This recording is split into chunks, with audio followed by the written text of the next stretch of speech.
Ed Roth Taylor is the son of a powerful noble family of ruffian. He is feared for his bullying and bad behavior at the academy where he acts like king. One day, Ed receives a letter from his family. The letter says he is disowned and removed from the family register. He loses everything, his title, his wealth, and even kicked out of his dorm room. Students at the academy gossip about his downfall. They still avoid him because of his bad reputation, but many believe he deserves his fate for trying to cheat during the entrance exam. Ed feels that life is unfair. The people who judge him don't know the real him. He isn't the villain they think he is. The truth is strange. He has been transported into his favorite video game, The Failed Swordsman of Sylvania. In this game, he isn't a hero or a genius, but a minor villain who appears only at the start of the story. This character is weak, powerless, and destined to end up as a beggar in the game's ending. Ed checks his stats and feels hopeless. His stamina, strength, and magic are embarrassingly low. He is supposed to be a student of magic, but even a farmer NPC has better stats. He realizes this is why his character is so insignificant in the game. But Ed doesn't want the ending where he becomes a beggar. He decides he will change his fate, no matter how hard it is. The academy is still his chance to build a new life. It is a top school, and anyone who graduates has a bright future. He knew tough it was extreme starting part of the scenario, but is also extremely important for him. Since his tuition for the first semester is already paid, Ed decides he will stay, work hard, and use his knowledge of the game to survive. His goal is to graduate and live a peaceful life. However, his low stats make him doubt if he can succeed. So, he decides to focus on surviving the next 10 days until the semester starts. To avoid the students and their stares, Ed leaves the academy grounds and goes into the nearby forest. On the first day, he tries cutting logs and moving them with magic. His weak magic drains his energy quickly, and he becomes hungry. Remembering a story from his grandfather, Ed tries to make stew from tree bark. It tastes awful and makes him feel sick. He realizes wood is better for building than for eating. Ed works hard to build a shelter. He cuts logs, makes a frame, and puts everything together. After hours of effort, his shelter is finally complete. His stats improve slightly and earns a small achievement. This gives him hope. Ed notices that not he is skilled with magic, but also good with his hands. Using his handy skills, he crafts a harpoon, which also unlocks an achievement. He uses the harpoon to catch fish, cooks them, and enjoys his first proper meal in 2 days. For the first time, he feels he can survive. While eating, Ed hears someone behind him. He turns and sees Princess Phinia. She is the third princess of the Klol Empire and the person who exposed his cheating during the entrance exam. Because of her, Ed lost everything. Now she looks angry to see him still at the academy. Phinia doesn't understand why Ed hasn't been expelled yet. She thinks he is shameless and warns him to leave the academy. Ed feels nervous because Phinia has a special power that lets her see through lies. If she reports him, he will be expelled and will be the end for him. As she scolds him, Ed sees his fish burning in the fire, adding to his frustration. Ed knows he needs to calm her down. He tries his best to divert her attention, then simply bends down and thanks her. Phinia looks surprised, detecting no lies from Ed. She knows Ed's family, the Roth Taylors, are infamous for their genocidal experiments on humans and are considered a trash family that should be destroyed or executed. But for Ed, it's different. He is lucky because he has already been disowned by his family. This gives him an advantage in the academy, or else it would be end for him in the game. Ed begins to wonder why she is alone in the forest without any escort or uniform. He recalls that it's likely for the class placement test in video games timeline, where students are supposed to find magical beads. Ed knows that Phinia wants to join Class A, the academy's top class. He offers to help her, knowing she will struggle to pass the test without assistance. Phinia grows suspicious of his offer, thinking it might be a trick. Ed remains calm and insists he is being honest. He tells her that if he lies, she can have him expelled immediately. This is his last chance, and he knows he has to convince her to trust him. Ed helps Phinia by telling her the exact location of the magical bead, hidden under Marilda's guardian tree in the middle of the island. Following his instructions, she heads there and finds the bead, just as Ed had described. Phinia feels surprised and conflicted. The Ed she knew from 3 days ago was a cheater and a liar, but now she finds herself unable to understand this new version of him. The next day, the class placement tests come to an end, and the students gather to await their evaluations. Professor Glast arrives and asks everyone to present the beads they have collected. Some students come forward with different objects, like magical eggs, but they are placed in Class F for failing to meet the test's requirements. The professor explains that the beads needed for success lack magical power, which makes them harder to identify.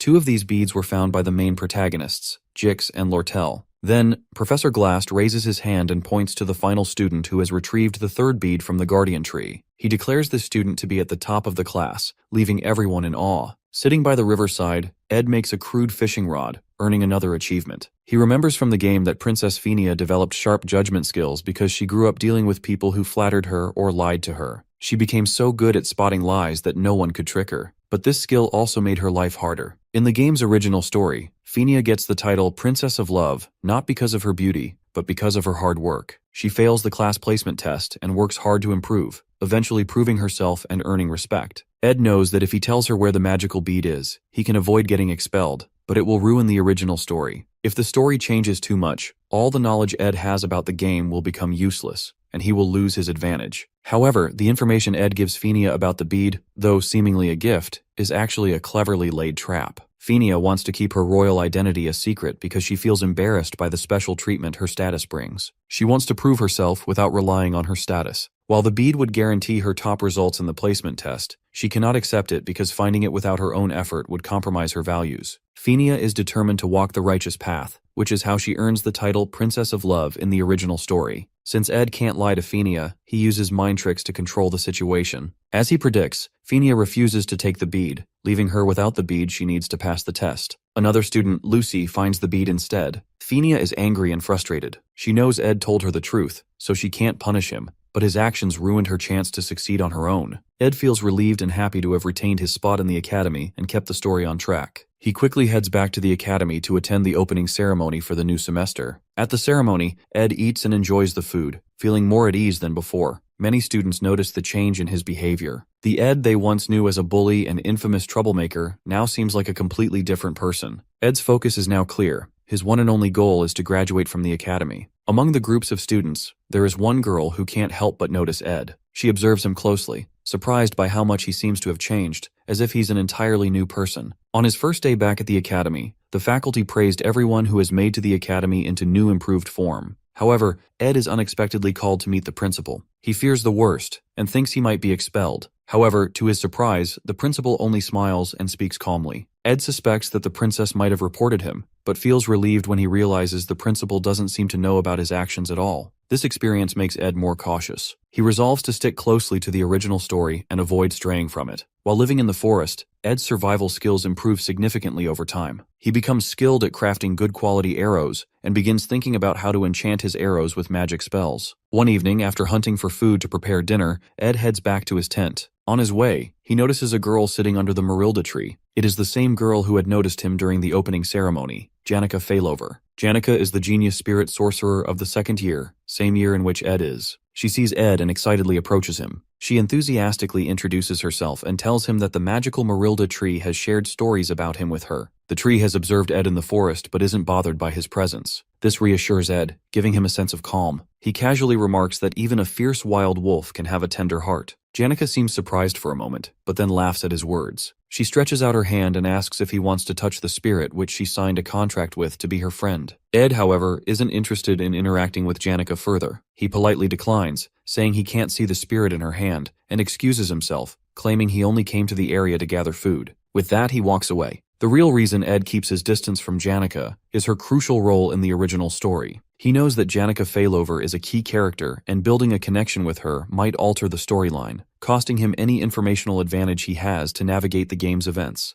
As Ed walks away, Janica calls her spirit friend, a wild wolf, Marilda, the guardian of the forest. She leans against Marilda, feeling comfortable, and starts talking to it. She thinks about Ed and finds him fascinating, just as Marilda told her earlier. Even though she tries hard to be nice to him, Ed only gives short yes or no answers. Still, she believes this won't be the last time they meet. The next morning, Ed works hard to avoid being late for the academy. His shelter is far from the campus, so getting there is always a challenge. But his efforts pay off, as his stats keep improving. Ed does everything himself. His chores, washing his clothes, and carefully managing his rations and supplies. He is determined to earn a scholarship. Janica can't help but watch him from a distance, curious about his routine. When Ed finally notices her, he yells and asks why she keeps following him. He demands to know if she even realizes who he is. Ed Roth Taylor, the most infamous and dangerous person at the academy. Ed tries to stay distant from Janica. Despite her polite and friendly nature, she tells him she doesn't judge him based on others' opinions because she doesn't truly know him.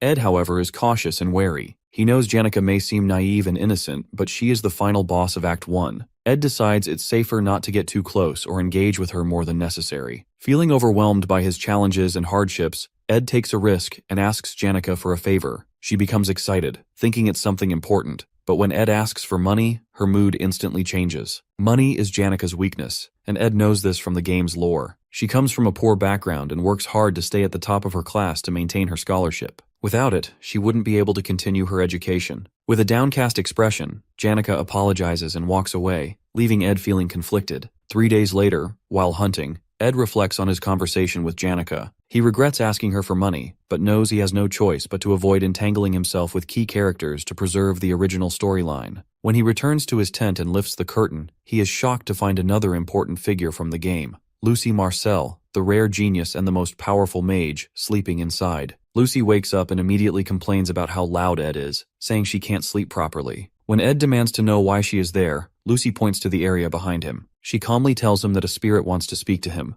urging him to save Janica at all costs someday. Despite Lucy Marcel pointing behind him and claiming a spirit wants to speak to him, Ed still can't see anything. He feels frustrated. Not only has he barely managed to get Janica off his back, but now he has to deal with Lucy. Lucy, with her small stature and ability to walk on air, behaves like a stray cat, showing up anywhere she finds comfortable to nap. To make matters worse, she's now using Ed's campsite and resources to skip classes and rest. Ed blames himself for this situation and realizes he needs to act quickly before her presence causes the storyline to deviate further. While setting snare traps for hunting, Ed notices Lucy casually taking the bait, a chunk of beef, and eating it without a care. This frustrates him even more because no matter what he says, she completely ignores him. Ed realizes that if she has already come to his camp multiple times, she will likely keep returning. Worse still, as a seasoned player of the game, he knows there's no strategy to defeat Lucy. Determined to solve the problem, Ed recalls a specific detail from the game guides he read, something most players overlook. He decides to play his last card. Ed tells Lucy that he recently saw maids from Ophelis Hall searching for her. The moment she hears this, Lucy freezes in shock, her composure breaking for the first time. She hurriedly makes an excuse about remembering something urgent and vanishes into the air in no time. Ed feels relieved and silently thanks his knowledge of the game guides. He remembers that while Lucy is a formidable mage with no known weaknesses in combat,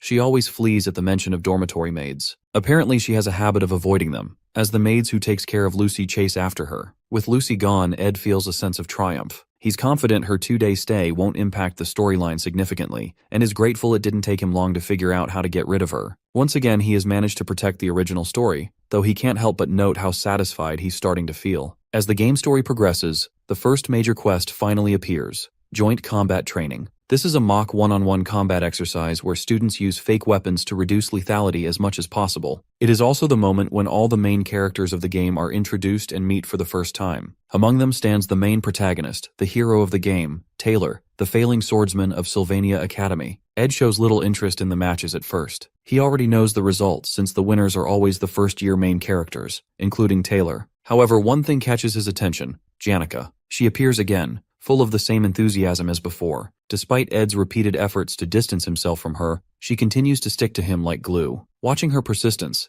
Ed jokingly wonders if she might belong to some dog family, much like Lucy's cat family, given her wandering and clingy nature. Janica, trying to be helpful, shows Ed the match list. He ignores it at first, uninterested in the details. But when she casually mentions his name being on the list, Ed becomes alarmed. In the game's original storyline, Ed Roth Taylor is expelled by the time this quest takes place. Grabbing the list, he quickly scans it to find out who his opponent will be. Meanwhile, the most awaited fight of the event begins: the duel between the main protagonist, Taylor, and the powerful, cat-like mage, Lucy Marcel. Setting the list aside, Ed focuses on the fight. Despite his current circumstances, he still feels a deep connection to Taylor's character, having spent countless hours completing the game alongside him. Though Ed now inhabits a side character's role, he still wants to cheer for Taylor. The announcer calls Lucy to the ring. Ed vividly recalls this iconic moment from the game: Taylor gripping his sword for the first time, skillfully countering Lucy's spells, and catching her off guard. Lucy then uses intermediate lightning magic, which disqualifies her, granting Taylor the honor of being the first person ever to defeat her. Nostalgia sweeps over Ed, and he eagerly anticipates witnessing this scene unfold again. The referee rings the bell, and the match begins. Taylor rushes in with his signature determination, aiming to gain the upper hand by attacking Lucy with his knuckles. But with a single lightning strike, Lucy sends him flying into the wall.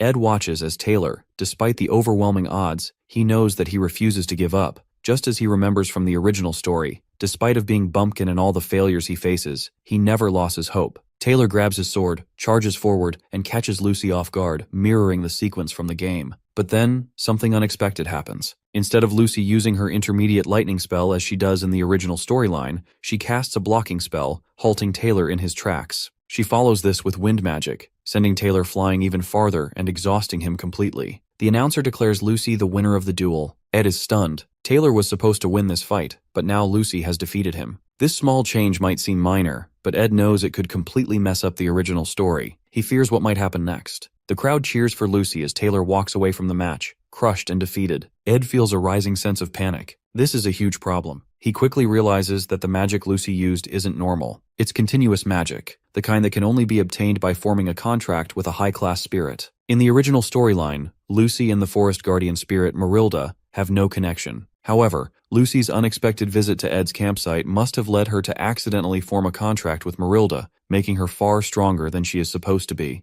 Ed blames himself. This change in the storyline is his fault, and now the story is spiraling out of control. Taylor, the main hero of the game, is never meant to lose this match. The announcer then calls for the next match, Ed Roth Taylor versus Princess Phinia. The princess, still holding a grudge against Ed, eagerly prepares to settle the score in the duel, but Ed doesn't even acknowledge her. Instead, he pushes past her and runs after Taylor, who is already leaving the hall, crushed by his loss. Taylor's defeat is entirely Ed's doing. In the original story, Ed's character would have been expelled from the academy long before this quest began. But because Ed is still present, everything has changed, and now Taylor's loss risks ruining the entire storyline. Catching up to Taylor, Ed urges him not to give up. Taylor's defeat is only one setback, and Ed knows how crucial it is for him to stay in the academy. Taylor's spirit as the protagonist is essential for the story to progress. Without him, everything will collapse. Ed does his best to motivate Taylor, reminding him of his strength and potential. Deep down, Ed knows he is also protecting his own future. If Taylor gives up, Ed will face an even greater struggle to survive in this game. Taylor must stay strong, not just for himself, but for the sake of everything Ed is desperately trying to preserve. For Princess Phinia, the first person to recognize her judgment ability is Emperor Cloel. Some believe it is a divine gift, but it isn't. She developed this ability on her own after enduring the endless politics and conspiracies within the royal palace. It became her means of self-protection, forged through years of navigating the treacherous environment of the imperial family. This is why Princess Phinia is so confident in her judgment. She has seen the harsh truths of the imperial world clearly, through the lens of the abyss that shaped her resilience and sharpened her perception. So, whenever she wants to confront any opponent or person for to judge, she had to stare straight into the person to find out. Before the match begins, Ed casually tells Princess Phinia to go easy on him, while Phinia, in turn, advises him to do the same.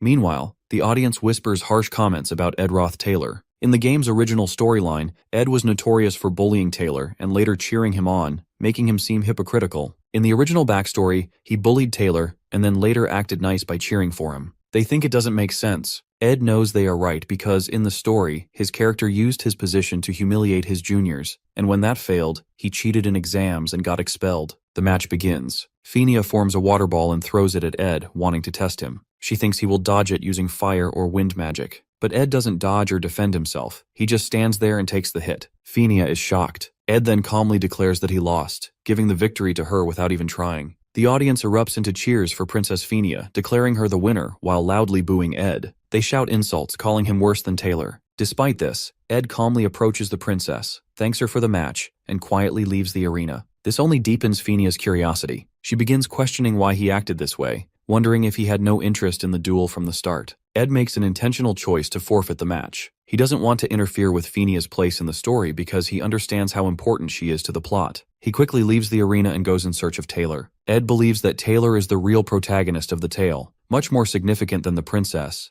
and he wants to make sure Taylor doesn't give up. As Ed searches for Taylor, he is startled when Phinia suddenly appears behind him, panting. He's surprised to see her alone, without any escort. Phinia shouts at him, demanding to know what his true intentions are. She accuses him of having no intention to win the match, claiming he only wanted to leave the stage as quickly as possible. Phinia's frustration boils over. She admits that she's tired of everyone at the academy, her classmates, the professors, even the servants. She feels overwhelmed and confused, especially by Ed's actions. She demands to know who Ed really is, which only make her question him more. Seeing her so upset, Ed calmly steps closer, places his hands on her shoulders, and tells her to relax. Guiding her through a simple breathing exercise, he encourages her to breathe deeply and slowly. His calmness helps her focus and eases her frustration, if only for a moment. Feeling calmer, Phinia realizes how she acted earlier and apologizes to Ed for her behavior. Ed notices that she has relaxed a bit and looks for a way to leave so he can continue searching for Taylor. But Phinia starts opening up about her struggles and sadness from living in the royal palace. She talks about how hard it is to deal with constant politics and schemes, which have taken a toll on her. Even after sharing her feelings, Phinia still wants answers. She asks Ed why he picks on Taylor. She wonders if it's because Taylor has a troubled background, and Ed wants a reason to be disowned by his own family. Ed knows there's some truth in what she says, but he pretends not to understand. He avoids giving her a clear answer, knowing it's not the right time to explain everything, and fearing it could mess up the story even more. Phinia becomes annoyed again. She demands to know why Ed bullied Taylor but now supports him even though he tried to get Taylor expelled. Ed keeps dodging her questions, giving vague and unrelated answers. This makes her even angrier, but without proof to confront him, she lets him go, though she remains suspicious. At the door, Ed stops and turns back to Phinia. He tells her that while she needs to focus on the tricky politics, she also needs to rest. He reminds her that the academy isn't like the palace. Here, she doesn't need to worry about everything all the time. Phinia is caught off guard by Ed's advice. She's surprised he understands her struggles so well. It leaves her curious, as no one has ever seen through her like that before. Ed, aware that his words might have profound effect, leaves Phinia and continues searching for Taylor, hoping he isn't too late. Finally, he finds Taylor sitting alone, holding his broken sword, looking sad and lost. Just as Ed moves closer, someone steps in his way. Isla Triss, the main heroine of the game. She firmly tells Ed not to get any closer or bother Taylor, standing in his way to protect Taylor from further trouble. Isla blocks Ed and firmly tells him that Taylor doesn't need to deal with him anymore. She accuses Ed of causing enough harm already. Then, something surprising happens. Taylor, despite looking defeated and broken after the match, stands up. He confronts Ed with a determined expression, asking why Ed is still at the academy. Ed is surprised by Taylor's strength to keep going. Even after such a crushing setback, Taylor still shows his fighting spirit. Having played the game with him countless times, Ed knows that Taylor's strength lies in never giving up, no matter how strong the opponent. He also sees the positive influence of Isla, Taylor's childhood friend and biggest supporter, who is always there to motivate him and lift his spirits. As Taylor demands answers, asking what Ed's real intentions are, Ed simply praises Taylor's swordsmanship during the duel. He acknowledges Taylor's impressive skills, a genuine compliment stemming from his experience in the game, where he fought alongside Taylor until the very end in the game. Ed turns to leave, telling Taylor he just came to see him and isn't planning anything. He has no schemes or hidden motives. While Taylor might still doubt him, Ed feels relieved, not because the storyline is slightly off course, but because Taylor, the hero he knows so well, is standing strong. As Ed walks away, Taylor and Ayla glare at him, annoyed by his calm attitude, thinking he is trying to act cool despite everything. Just as Ed leaves, suddenly, a loud explosion shakes the hall, a result of a powerful magic spell. Ed immediately recognizes the scene. In the game, this is a key event during the legendary duel between the Golden Daughter Lortel and Janica Failover. In the original story, Taylor and the other main characters were supposed to watch this match in the hall. But with the changes in the storyline, Taylor and Isla are now outside. Ed decides it's okay since the match is still happening and they may be watching from outside. This duel is important because the winner becomes the final boss of Act 1 in the game. Janica and Lortel's battle becomes fierce. Lortel uses ice magic to stop the fire spirit Janica summoned. However, the fire spirit's strength overwhelms the ice, melting it and striking Lortel. This makes Janica the winner of the match. The crowd cheers for Janica, excited that a second-year student has won. However, Janica notices Lortel being carried away by medics. She feels guilty, realizing she accidentally uses an intermediate magic spell, which violates the rules. Fortunately for her, no one seems to have noticed the mistake, but she gets traumatized by what she has done to her opponent. Unlike in the original game story, Lucy now defeats Taylor, and the whole quest concludes with Janica becoming the only senior winner, protecting the pride of the past enrolled students. Watching this, Ed notes that things are about to get even more hectic for Janica, but he considers this a relief as it might mean she won't bother him at his camp anymore. Ed decides he wants to avoid further involvement with the main characters, since getting tangled up with them only brings him headaches. 2 weeks pass after the joint combat training quest, and Ed focuses on improving himself. He significantly boosts his stats during this time. Now he can study and survive without relying on any of the main characters. His physique, stamina, and other skills grow stronger, making his body more resilient. While bathing in the river, Ed spots Janica sneaking up on him. Embarrassed, he yells at her for invading his privacy. Later, they sit together near the campfire. Janica expresses how much she likes Ed's camp,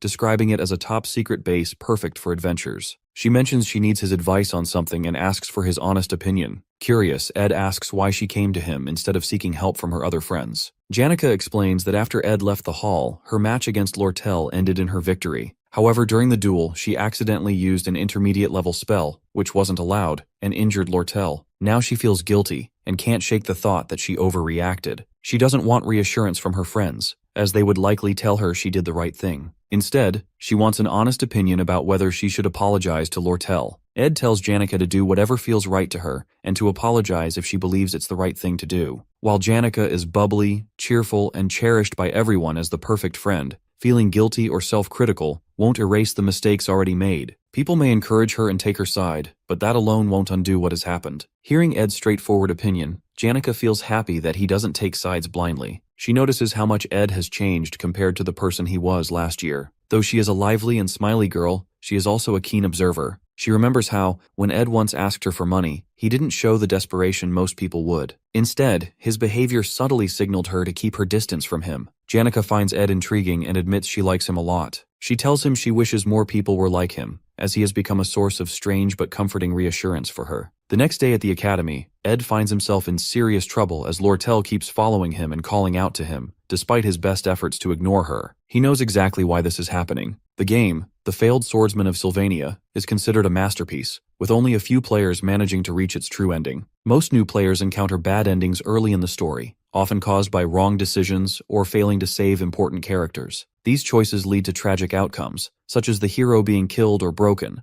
ultimately resulting in a game over. Lortel, in the early stages of the game, is a hidden hero assigned to a specific role. Unlike Fenia, who is openly admired, Lortel is treated as a villain from the start. Her true nature and importance are only revealed in the later parts of the story. To prevent losing control of the narrative and risking a bad outcome, Ed decides to avoid falling into Lortel's plans. He resolves not to play along with her intentions, and to stay cautious about every decision he makes. As Lortel keeps following Ed, persistently asking him to stop and listen, she eventually steps in front of him, flashing an innocent, angelic smile. She politely requests him to spare 2 hours to hear what she has to say. Ed, clearly annoyed, asks how long she plans to trail behind him. Lortel playfully responds that she didn't expect him to ignore her for so long, gritting his teeth as if her presence didn't bother him at all. Lortel, being the only daughter of the magnate elite Ketchuln, is no ordinary student. As part of the elite, she is deeply entangled in the political rivalry with Princess Fenia for control over the academy. Ed, however, has no interest in getting involved in her schemes. Determined not to fall into her cunning trap, he briskly resumes walking, hoping to shake her off. Undeterred, Lortel continues with her sweet, flattering words, trying to win his attention. She even offers to help him with anything he needs. Ed, unimpressed, advises her not to make promises she doesn't truly mean. Yet Lortel refuses to give up. She steps in front of him again, this time with even more charm, claiming to have great respect for him despite the rumors of him being arrogant and self-centered. To make her offer more enticing, Lortel takes out 3 gold coins, worth an entire month's earnings for most students, and presents them as a down payment, hoping to finally get Ed's attention. Lortel makes her offer. She wants Ed to be friends with Janica. With a sly, fox-like smile, she slips 3 gold coins into his pocket, saying that having more people on her side is always a good thing. Ed studies her carefully and, with a hint of curiosity, asks if the famed Golden Daughter also buys her connections. Impressed by Lortel's understanding of her political position, Ed realizes she is already strategizing for control of the academy. Despite being a first-year student, she is gathering allies to strengthen her influence, which Ed finds remarkable. He extends his hand for a handshake, acknowledging her ambition. During the handshake, Ed shares a lesson with her. He says that for people who have always been rich, even a small moment of poverty can break their spirit. But for those in desperate situations, even a small amount of money can make them abandon their pride, betray their families, or even sell themselves. Taking advantage of desperate people is surprisingly easy and common, and he is neither desperate nor wants to take money for any cunning offers. After saying this, Ed pulls his hand away, places the coins back in her palm. Then he walks off, leaving Lortel stunned and amused by his cleverness. Ed feels frustration, knowing that accepting the money could have made things easier for him, but he can't risk altering the storyline. Lortel Ketchuln doesn't feel insulted by Ed's straightforward rejection. She understands the balance of benefits and risks all too well. In the game, she is the ideal business strategist, always seizing any opportunity that comes her way. Her character is known to turn situations to her advantage in the game. In other words, Lortel has a determined attitude to turn Janica Failover into one of her allies for political benefits. At night, Janica visits Lortel's quarters. Lortel greets her with a playful smile, teasing that she hadn't expected a visit. It's their first meeting since their intense duel. Janica apologizes for using an intermediate-level spell during the joint combat exercise, acknowledging the rules she unintentionally broke. Noticing Lortel's injuries still visible, she expresses concern. However, Lortel brushes it off lightly, assuring Janica that her wounds will heal soon. Then, with a playful grin, Janica casually shifts the topic and asks if Lortel's conversation with Ed goes well, adding a bit of dramatic tension.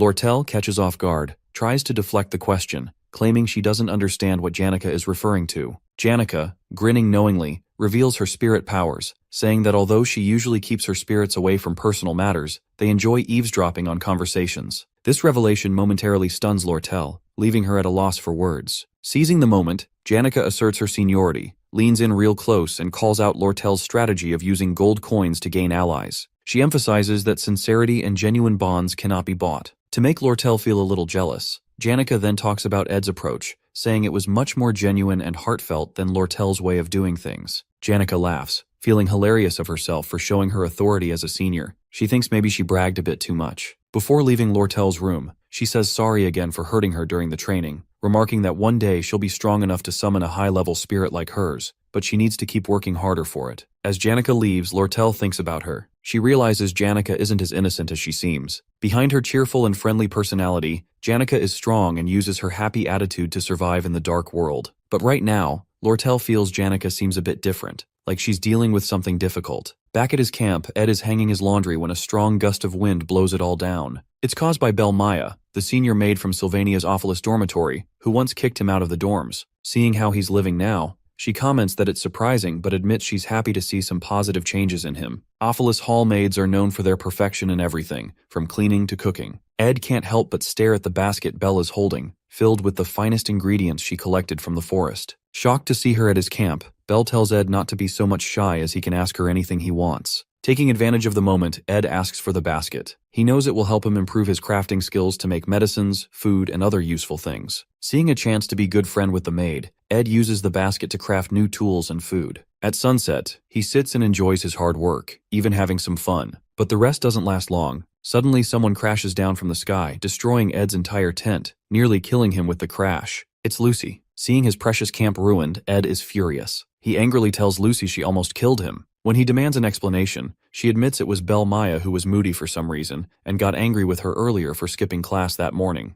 In her panic, she decided to teleport to the only safe place she could think of, Ed's camp, accidentally wrecking it in the process. Feeling no remorse, Lucy complains she's hungry and asks Ed if he has any beef jerky. Furious, Ed smacks her on the head and yells at her for causing such a big mess. He gets surprised when the most powerful mage doesn't defend herself with a protective spell. Lucy winces and explains she's out of magic, which gives Ed the perfect opportunity. He decides to teach her a lesson for destroying his camp and skipping her classes. At the library, Ed is busy searching for a book to help him learn how to build a sturdier house using real wood. He focuses on understanding the materials needed, planning the structure, and mastering techniques like smoothing wood and finishing a roof. As he flips through the pages, he notices it's almost closing time. While he's packing up the books, a girl approaches him with a friendly remark about his dedication to studying. Thinking she might be the librarian apprentice, Ed quickly apologizes for staying late. The girl, smiling warmly, reassures him that it's not a problem. She says seeing someone study so seriously motivates her to work harder too. She introduces herself as Elka Islan, a first-year student in the Faculty of Magic. But when Ed tells her his name, she freezes for a moment, looking surprised. Ed isn't surprised. He's used to people reacting this way because of his character's notorious reputation. Kay quickly smiles and says he seems very different from the rumors. She's especially amazed that he managed to read and understand difficult books on elemental studies so quickly. She admits it's hard to believe it's the same Ed everyone talks about.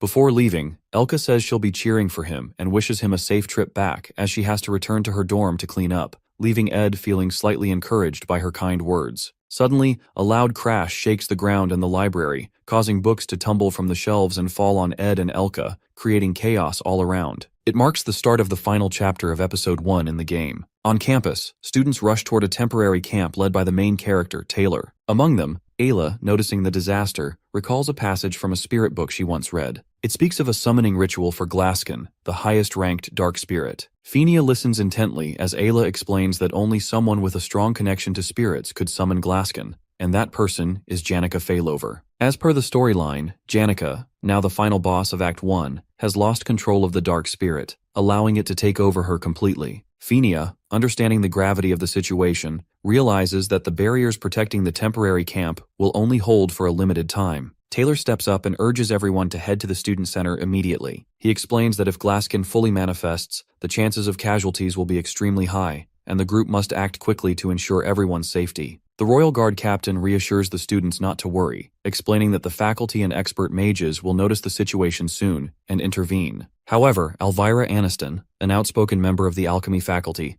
urges immediate action from within. She warns that the dark spirit's power is too dangerous to wait for help, especially since Principal Obel is out of town. Elvira then calls for volunteers to face the threat directly. Klebius, a combat department student and another key character, quickly refuses to volunteer, clearly frightened by the immense power of the dark spirit. He explains that while intermediate-level spirits guard the building where Janica is located, two high-ranked spirits, Tarkin and Velosfer, are also inside. He claims entering the building is suicidal and strongly opposes the idea. Elvira grows more puzzled, questioning how Janica, still a student, managed to summon all these spirits, including the effort to summon Glaskin, the highest-ranked dark spirit. Isla, with her knowledge of dark spirits, explains that such spirits are natural enemies of spirit sorcerers. Their overwhelming power often exceeds the control of even skilled sorcerers. This likely explains why Janica couldn't handle them, leaving her vulnerable to being overpowered. The dark spirits, now in control, are using Janica's abilities to summon Glaskin with the help of Tarkin and Velosfer, spirits whose controlling their command is a mystery. As everyone debates the best course of action, Jix stands up and reminds the group of the importance of making a decision quickly. He suggests that only Princess Fenia can devise a proper strategy. All eyes turn to Fenia as they wait for her command. Fenia, reflecting on Ed's earlier remarks about the burdens she carries and the importance of peace of mind, takes a moment to think. Finally, she announces her plan.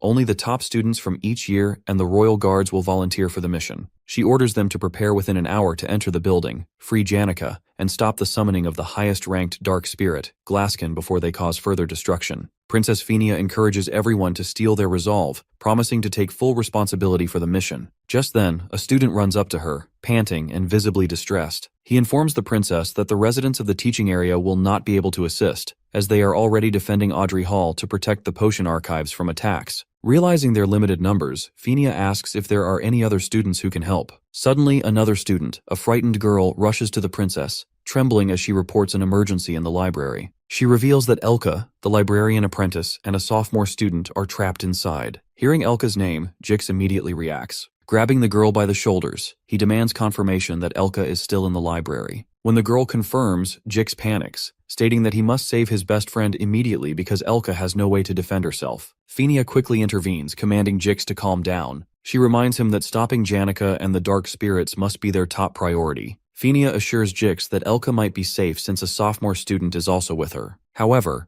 Jix questions the reliability of an unknown student and how they can trust them to protect Elka. Fenia turns to the girl and asks if she knows the identity of the sophomore student in the library. The girl, shaking with fear, hesitates, unable to speak. Jix grows impatient and presses her for an answer. Finally, in a shaky voice, the girl confesses that the sophomore in the library is none other than Ed Roth Taylor. Her answer leaves everyone in shock. The girl starts crying, apologizing for abandoning the library earlier. She explains that she left Elka in charge because Ed was staying late into the night, and his presence had annoyed her. Jix becomes furious, refusing to leave Elka alone with Ed, whose infamous reputation precedes him. His anger and worry for his best friend escalate the tension in the room. Fenia casually advises Jix to relax and trust Ed for once. Her unexpected suggestion leaves everyone frozen in surprise. Jix, however, doesn't find the advice amusing. Fueled by worry and rage, he jumps high into the air, cutting through dark spirits with fury as he charges toward the library shouting Ed's name, determined to reach him and punish him if he touches Elka. Jix's story is unlike other characters. He grew up wandering the harsh northern prairies, separated from his family at a young age with no memories of them. Living like a barbarian, he survived by scavenging from corpses or hunting deer to sell their meat. People feared him because he came from a harsh, chaotic land where only the strong survived. His life as a savage changed when he met Elka, his first true friend. Her family treated him kindly, helping him leave his wild ways behind and become more civilized. For Jix, Elka is everything, and he would do anything to protect her. As Jix rushes to the library, he cuts through dark spirits, smashes the door open, and yells Ed's name. He only knows Ed from bad rumors about cheating and bullying. Inside, Jix finds Ed leaning against a wall, covered in blood and too weak to move. Jix grabs him and demands to know where Elka is. Ed, injured and exhausted, simply points in her direction. Jix pushes him aside and runs to find her. When he reaches Elka, Jix sees her lying safely on a shelf, asleep. He feels relieved but notices the barricaded bookcases protecting her. He wonders who set them up. Then, he spots a blood-stained coat covering her and a board with instructions written on it. Realizing the blood isn't hers, he understands that Ed had protected her, fighting off dark spirits and guarding her even while injured. Moments earlier, Ed uses his strength from training to lift the heavy bookshelves and carry the unconscious Elka. He sets up barricades around her for protection, places her inside, and writes instructions on a board nearby. Then he stays to guard her. From the library window, he notices the summoning rune but closes the curtain, choosing not to interfere with the major storyline involving other key characters. He reflects on Janika's impressive connection with spirits and wonders how she could have turned to the dark side, summoning and controlling materialized spirits, something he finds impossible for himself. When dark spirits approach Elka, Ed fights them head-on. After defeating the intermediate-level spirits, he notices his stats have slightly improved.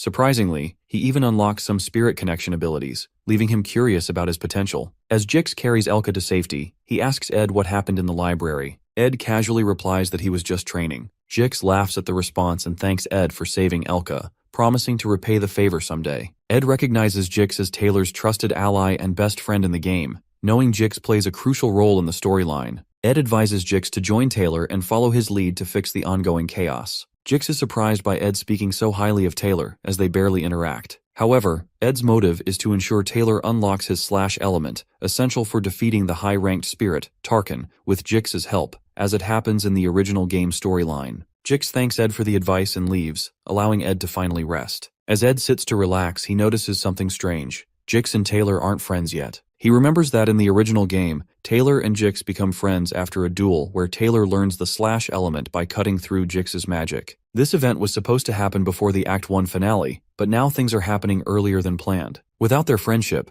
Taylor hasn't learned the slash element, which is key to defeating Tarkin. Ed realizes the storyline is falling apart and changing. Back at the camp, Jix returns with Elka and apologizes for being late. The team tells him it's no use. They already tried and failed to invade. The captain, soldiers, and some students are injured, and they've had to retreat. Now, they don't have the strength to fight Tarkin again. Ed arrives at the camp, surprising everyone. Seeing the situation, he realizes the ritual to summon Glaskin is almost complete. If they don't act soon, everything will be destroyed. Ed knows stepping in will change the storyline, but he has no choice if he wants to save the game world. He takes charge, forming two teams and deciding to lead one himself. From now on, Ed chooses to step into the storyline to stop the disaster. Seeing Ed Roth Taylor, everyone is shocked and keeps their eyes fixed on him. Klebius ridiculously laughs at Ed's suggestion, thinking it's a joke, but Jix interrupts, urging everyone to hear Ed out. Ed explained the situation. To reach Janica, they had to distract Tarkin, the fire spirit, and deal with Philosopher, the darkness spirit controlling her. Tarkin was protected by a strong shell, which they saw during their first attempt, and that was why they couldn't hurt it. Ed suggested splitting into two teams, one to lure Tarkin away, and the other to reach Janica directly. Lortel disagrees, saying it's impossible since they lack the training to handle a spirit as powerful as Tarkin. She reminds them they only escaped the first encounter by sheer luck. Ed agrees it's a huge risk but insists there's no other option. If they can take out Janica, Tarkin will lose its power. The group then decides who will be in the bait team. Taylor volunteers, but Ed immediately stops him, assigning Taylor should be in the combat group. Ed assigns himself, Lortel, and Klebius to the bait team, which makes both of them scared and nervous. As Lortel and Klebius argue with Ed, Princess Phenia speaks up. The princess said she didn't fully trust Ed, but she agreed with his plan. She split the group. Taylor, Elvira, Jix, and herself would go to stop Janica, while Ed, Lortel, and Klebius would lure Tarkin away. Before they set out, Phenia gives one final command to everyone that no matter what happens, don't die. As Ed and his team reach Nail Hall Corridor, they see Tarkin, the fire spirit, standing menacingly. Ed reminds the team to follow the plan before starting their mission to distract Tarkin. Klebius, looking scared, hesitates, but Ed encourages him to stay calm. Klebius tells himself that their only job is to distract Tarkin, and the other team will handle the rest. Building up his courage, he attacks Tarkin and manages to grab its attention. Feeling relieved, Klebius turns around to ask what to do next, only to find he's all alone. Realizing he's been left behind, he panics as Tarkin starts chasing him. Running as fast as he can, Klebius yells angrily, blaming Ed and the situation for his trouble. Watching Klebius being chased, Ed calmly tells Lortel to focus on her part, assuring her that Klebius is doing his job. Lortel jokingly suggests they could let Klebius be sacrificed, but Ed strongly disagrees, saying he doesn't plan to let anyone get hurt. Ed knows Klebius well because he understands the story. Even though Klebius seems scared and unsure, Ed knows he has hidden strength. With Tarkin distracted, Ed gives Lortel her most important task to handle the spirit. Lortel stands outside the hall, focusing on her task to create an entry path for the other team and deliver a key attack on Tarkin. As she prepares, she thinks about Ed. Despite his bad reputation, he seems surprisingly cool to her. She reminds herself not to judge someone based on rumors alone. She uses her magic to blow a huge hole in the hall's wall, opening a path to where Janica is. Her powerful move surprises Princess Fenia and the others. Earlier, Ed notices Lortel's hidden magic skills and decides this is the perfect chance to use them. He trusts her with this important role, and she feels grateful for his confidence. With the path open, Lortel turns to fight Tarkin, the fire spirit. Meanwhile, Clebius runs toward them, shouting and apologizing for being scared earlier. He begs for help as Tarkin chases him. Ed quickly realizes Tarkin's protective shell blocks all attacks, just like before. They need something powerful enough to break it. Using his knowledge of the storyline, Ed grabs a pouch and climbs to the roof of the hall. Lortel protects herself and Clebius by creating a massive ice wall to block Tarkin's fire attack. On the roof, Ed finds Lucy sleeping. She isn't supposed to be part of this event, but since the story has already changed, Ed decides to involve her. He opens his pouch filled with beef jerky and tosses some into Lucy's mouth to wake her. Once she wakes up, he throws her at Tarkin while shouting for everyone to get down. Lucy, startled and crying out at Ed for being mean, unleashed her high-rank ability, Divine Punishment, to shatter Tarkin's protective shell, making it weak. With the spirit now vulnerable, Ed sees his chance. He rushes forward with all his strength to deliver the final blow to Tarkin. In Janica's whole life, people call her a symbol of hope. Her parents, friends, and teachers are always proud of her, piling on high expectations. But for Janica, it's just been this heavy weight she's carried since she was a kid. As she thinks about all of this, and these memories feel like they're shattering into tiny pieces, then the hall's wall explodes. The subduing team charges in to rescue her, but instead of relief, Janica just greets them with this eerie smile. Velosphere, the dark spirit, is fully in control of her now. Outside, Ed is trying to keep it together. He knows the final act chapter will end before dawn. He checks on Lucy, wondering if she's okay after all her effort earlier. Lortel informs him about Lucy's somewhere nearby, rolling around out after breaking Tarkin's shell. Lortel adds that she's been throwing ice spears at Tarkin, but it's still standing strong. Ed figures the only way to end this is to go straight for Tarkin's throat. But Lucy, who already runs out of energy, and Clebius, who's being chased around by the fire spirit, is way too panicked to land a proper hit. Ed knows what he has to do. He's going to take care of this himself. He turns to Lortel, tells her he's putting his life in her hands to keep Tarkin still. Lortel, ever the skeptic, calls it a wild gamble, but Ed just grins and says it's an investment in getting rid of the monster for her. This gets her attention as that's her area of expertise. She smiles, saying he's way cooler than the princess, who's always acting like a royal monarch. Fired up, Lortel starts setting traps with her ice magic. Just as Ed charges toward Tarkin, another massive dark spirit shows up on the top of the hall building, the right hand of Glaskin, making the whole situation even worse. Ed figures Taylor's team must be at the final stage of their fight, but he can't let that distract him. He trusts Lortel will not mess up, even with all this chaos. As Tarkin is about to launch a fire blast straight at Ed, Lortel nails the timing, using her traps to block the attack and give Ed an opening. He slides in close, channels his wind magic, and slices right through Tarkin's throat. The fiery beast finally goes down. As the dust settles, Ed checks his stats and grins. His spirit magic levels are way up, and he's unlocked a spirit contract slot, something he never thought he'd get. He glances over and spots Taylor, who's busy slicing Glaskin's right-hand spirit to bits like it's no big deal. Watching him in action, Ed can't help but feel impressed. Taylor's really living up to his protagonist role. With Tarkin defeated and Janica freed from Velosfer's grip, the group finally catches a break. They've pulled it off. The danger is over.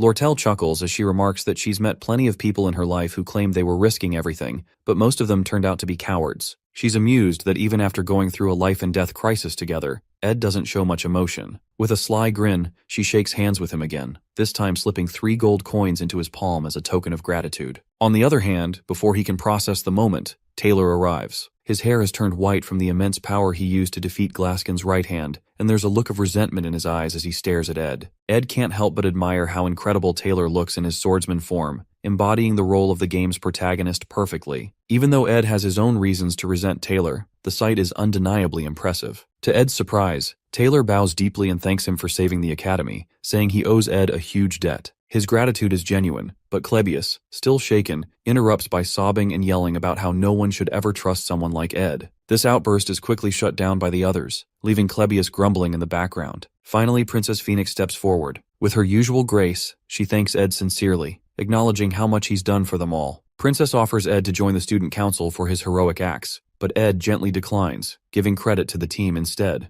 Elvira teases him in her usual playful manner, while Jix jumps in, insisting that she show some respect. Ed can't help but smile as he watches the group interact. Seeing all the key characters together makes him feel warm inside. Even though Ed has been staying away from the main characters to keep the storyline intact, He feels a quiet sense of fulfillment watching them grow and bond. Each character has their own path. Taylor grows stronger through every trial. Isla becomes more resilient alongside him. Fenia embraces her role as a monarch and matures into adulthood, and others play their part to build toward a collective success. Ed steps away from the group, heading to the hall to check on Janica. Despite sensing that the storyline might have shifted slightly, he knows his role is to guide the protagonists while staying in the background, ensuring they each shine in their own way. Ed finds a bruised and battered Janica hiding in the chest inside the destroyed hall. Back on the ground, when Ed asks everyone why Janica turns berserk, Lortel shares her theory. She explains that when she visits Janica's room, it is covered with letters and posts on the walls, along with piles of gifts from people outside the academy, mostly from family and friends with high expectations for her success. Lortel believes the overwhelming pressure makes Janica obsessive and vulnerable, forcing her to honor everyone with replies and thanks. The dark spirit Velusfer exploits this darkness in Janica, turning her into a berserk spirit mage to summon Glaskin. Ed wonders why the final act happens so early. He realizes that during the joint combat training, Taylor is supposed to defeat Lucy and gain fame, but instead, Taylor's loss shifts the storyline.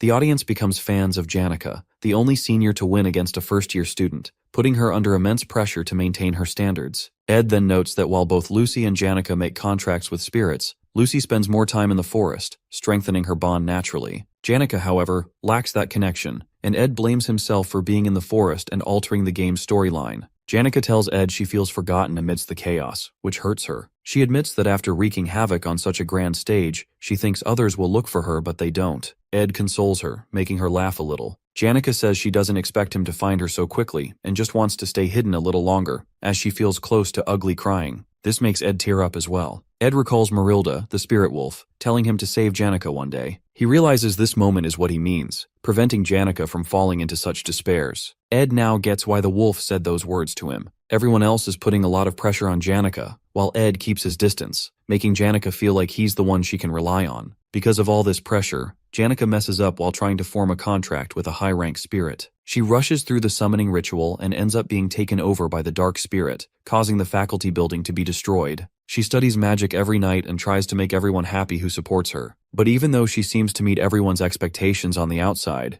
she's struggling a lot on the inside. Seeing her work so hard and still fail is both sad and beautiful to Ed. He tells Janica that she's worked hard and offers her comfort with those words. Outside, the main characters are being praised, but the hall is quiet and dark. Hearing Ed's kind words, Janica starts crying. To Ed's surprise, all of Janica's spirit friends appear in the hall to support him. For the first time, Ed sees the spirits. Even though he's watched this part of the story many times, he's never seen them before, and now he feels like he's truly seeing the end of the first act. Ed's stats go up, and he levels up to 10. He can now see spirit animals that want to bond with him. The high-rank spirit wolf shows a lot of interest in him, and they form a bond. 10 days have passed since Janica's disciplinary committee trial. She admits her mistakes and says she's ready to accept her punishment. However, her friends and teachers stand by her, offering full support even during her tough time. Her other friends, including the main characters, argue that Janica shouldn't be punished because it wasn't her fault. She was overpowered by the dark spirit Velusfer and didn't act intentionally. Even Lortel steps in, covering the costs for restoring the building. She doesn't ask for anything in return except a reduction in custom fees on school supplies for the students. Initially, Janica's punishment included losing all her top student benefits, having her achievements revoked, disqualification from the academy. But thanks to the pressure from her friends and teachers, the committee decides to cancel her expulsion and give her another chance while giving only some amount of probation and suspension. Overall, Janica's friends are relieved she's staying, but they notice she seems a little stressed. To cheer her up, they organize a fancy tea party and agree not to bring up anything related to the incident around her. When Janica's friends invite her to join them, she suddenly asks, out of the blue, what the difference is between love and liking. This catches her two best friends, Annis and Clara, off guard. Confused, they ask why she's bringing this up. Janica shares that she's been having the same recurring dream about one of her friends. In her dream, she's sitting in a garden full of flowers, looking like a princess, and holding a flower crown she made for a friend. Then, her friend, looking quite dashing, arrives on a horse. She puts the crown on his head, and they play together. The dream always repeats exactly the same way, which makes her smile as she describes it. This response leaves both Annis and Clara in surprise, fearing they may accidentally uncover Janica's secret love story. Feeling embarrassed and worried that she might say something to upset Janica, Anis panics and quickly makes up an excuse about needing to go help the professor, dashing off before things get more awkward. This leaves Clara sweating nervously as she's left alone to deal with Janica's emotions. She knows she needs to handle the situation carefully to avoid upsetting Janica. If things go wrong, the entire student body might catch wind of Janica's love story, which could spiral into gossip and make things difficult for her. Clara puts on a calm smile and gently suggests Janica to avoid overthinking. She encourages her to be honest with her emotions, explaining that liking or disliking someone is often a mystery, but it's not always easy to figure out whether such feelings are positive or negative. Janica found her words significant and makes her to think. Clara also warns Janica to be cautious when talking about sensitive topics like this, as it could affect her and her friend's reputation and herself. Janica listens carefully and fully understands the advice. Janica thanks Clara for the genuine advice, saying it's just what she expected from her. She then makes an excuse to leave, mentioning she needs to report back to Ophelis Hall. Clara waves happy goodbye, but then slouches forward to butt her head on the table in relief. She finally managed to prevent any rumors from spreading for now. Ed reflects on how he has been relentlessly saving his money. Thanks to a petition from the princess, he to build a proper house this time. When he arrives at the construction site, he spots Janica wandering nearby. He thinks to himself that since the first act is now over, meeting her shouldn't affect the storyline anymore. However, as he approaches her, Janica suddenly hides behind a tree, clearly startled. Confused by her behavior, Ed pauses. Janica recalls Clara's advice about being honest with her feelings, but, unable to overcome her nerves, she hastily makes an excuse about having things to do at Ophelis Hall before fleeing. For Janica, confessing her feelings feels like an impossible challenge. Meanwhile, Ed stands frozen in surprise, bewildered by her reaction but deciding not to overthink it, as he has work to do on building his house. On the first day, Ed carefully selects the location for his hut, ensuring it's a suitable spot. On the second day, he starts collecting logs and wood, showcasing impressive skill with cutting trees. As his semester results come out, Ed discovers he has performed exceptionally well, with skills and grades far above the average student. However, back at the academy, special incidents keep occurring. Whenever Janica sees Ed, she hides or avoids him, leaving him perplexed. Meanwhile, her friends Clara and Anis glare at Ed angrily, warning him to stay away from Janica, as his presence embarrasses her and makes her flustered. After countless days of hard work, Ed progresses from cutting lumber to starting construction on his hut. Along the way, he juggles challenges like catching Lucy while she getting beef jerky from the traps, dealing with Belmaya's help, and navigating the ongoing Janica situation. He faces setbacks, like failing to structure the hut properly, but finds support from his new friend Jix. Bit by bit, he works on modifications for the walls and furniture. Finally, on day 45, Ed completes his hut, unlocking a personal achievement for creating something from scratch. At last, he's no longer homeless. As Ed rests peacefully in his newly built hut,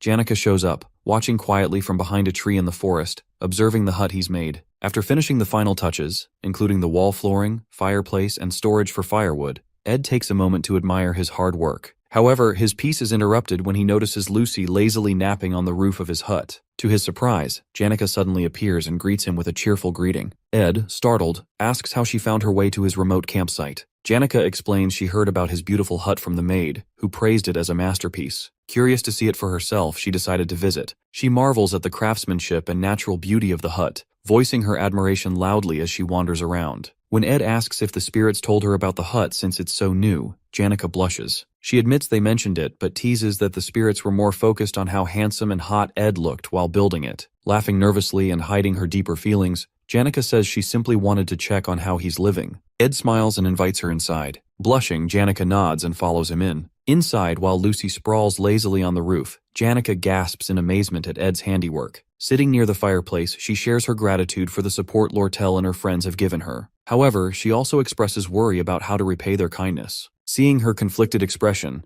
Ed advises her not to overburden herself with repayment, especially if she can't afford it. He remembers that the incident with the dark spirit happened because she took on too much unnecessary responsibility. Even moving to Ophelis Hall with 8 others won't change much, as the cycle of envy and expectations will continue. So, he tries to focus on her well-being to avoid repeating past mistakes. After a while, as they chat, Ed encourages Janica to visit anytime she feels lonely or overwhelmed, assuring her she's welcome at his hut and the forest. Surprised and touched, Janica smiles warmly, saying it would make her very happy. She extends the same offer to Ed, urging him to come to her if he ever feels overwhelmed. Ed smiles but sighs quietly at the word overwhelmed. He knows the second semester is approaching, marking the start of Act 2. This time, the Sage's sealed grimoire, a book containing records of advanced, dangerous magics, will create chaos capable of consuming the entire academy. Grateful for her kind offer, Ed thanks Janica but keeps his thoughts to himself. He knows he'll remain on the sidelines, letting the main characters handle the challenges ahead,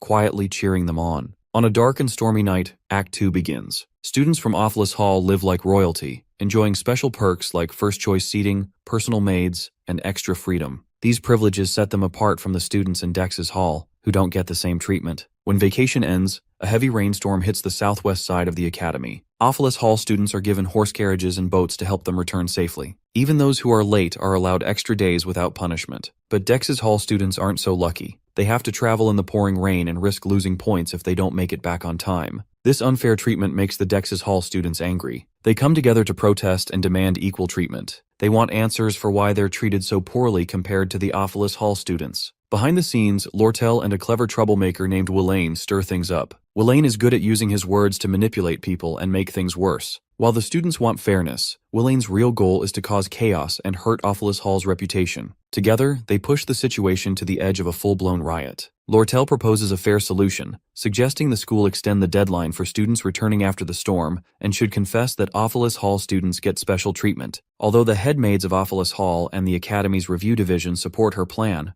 the administration shows little interest in resolving the issue. This lack of action only fuels the protest, making things worse. Frustrated, the protesting students go on strike, plan to burn and damage Office Hall's valuable assets, like hardwood furniture and artisan-crafted paintings, which will put even more pressure on the authorities to act. As a result, Willain will take benefits from the chaos, using it to damage the Academy's reputation, while Lortel, being in the Merchant Association, uses the Academy's problems to make money and push her own goals, which were already worsened by the Glasskin incident. While negotiations continue, the elite Merchant Association seizes an opportunity to gain a significant advantage by sabotaging the Sage's sealed grimoire, a book considered the very heart of Sylvania. Its value is so immense that people, in desperation, are willing to offer anything for it, even their hearts. As protests rage outside the hall, Lortel gazes out the window at the pouring rain, recalling her childhood in the slums. She remembers wandering in tattered rags under the same dark skies. The thought brings a bitter smile to her face as she mocks herself for feeling a moment of relief. Her entire life has been a relentless struggle to survive, marked by betrayal, suspicion, and a refusal to show genuine sincerity. This desperate existence has left her scarred, a reflection of her filthy self. Yet deep down, she wishes someone among the students could see her for who she is,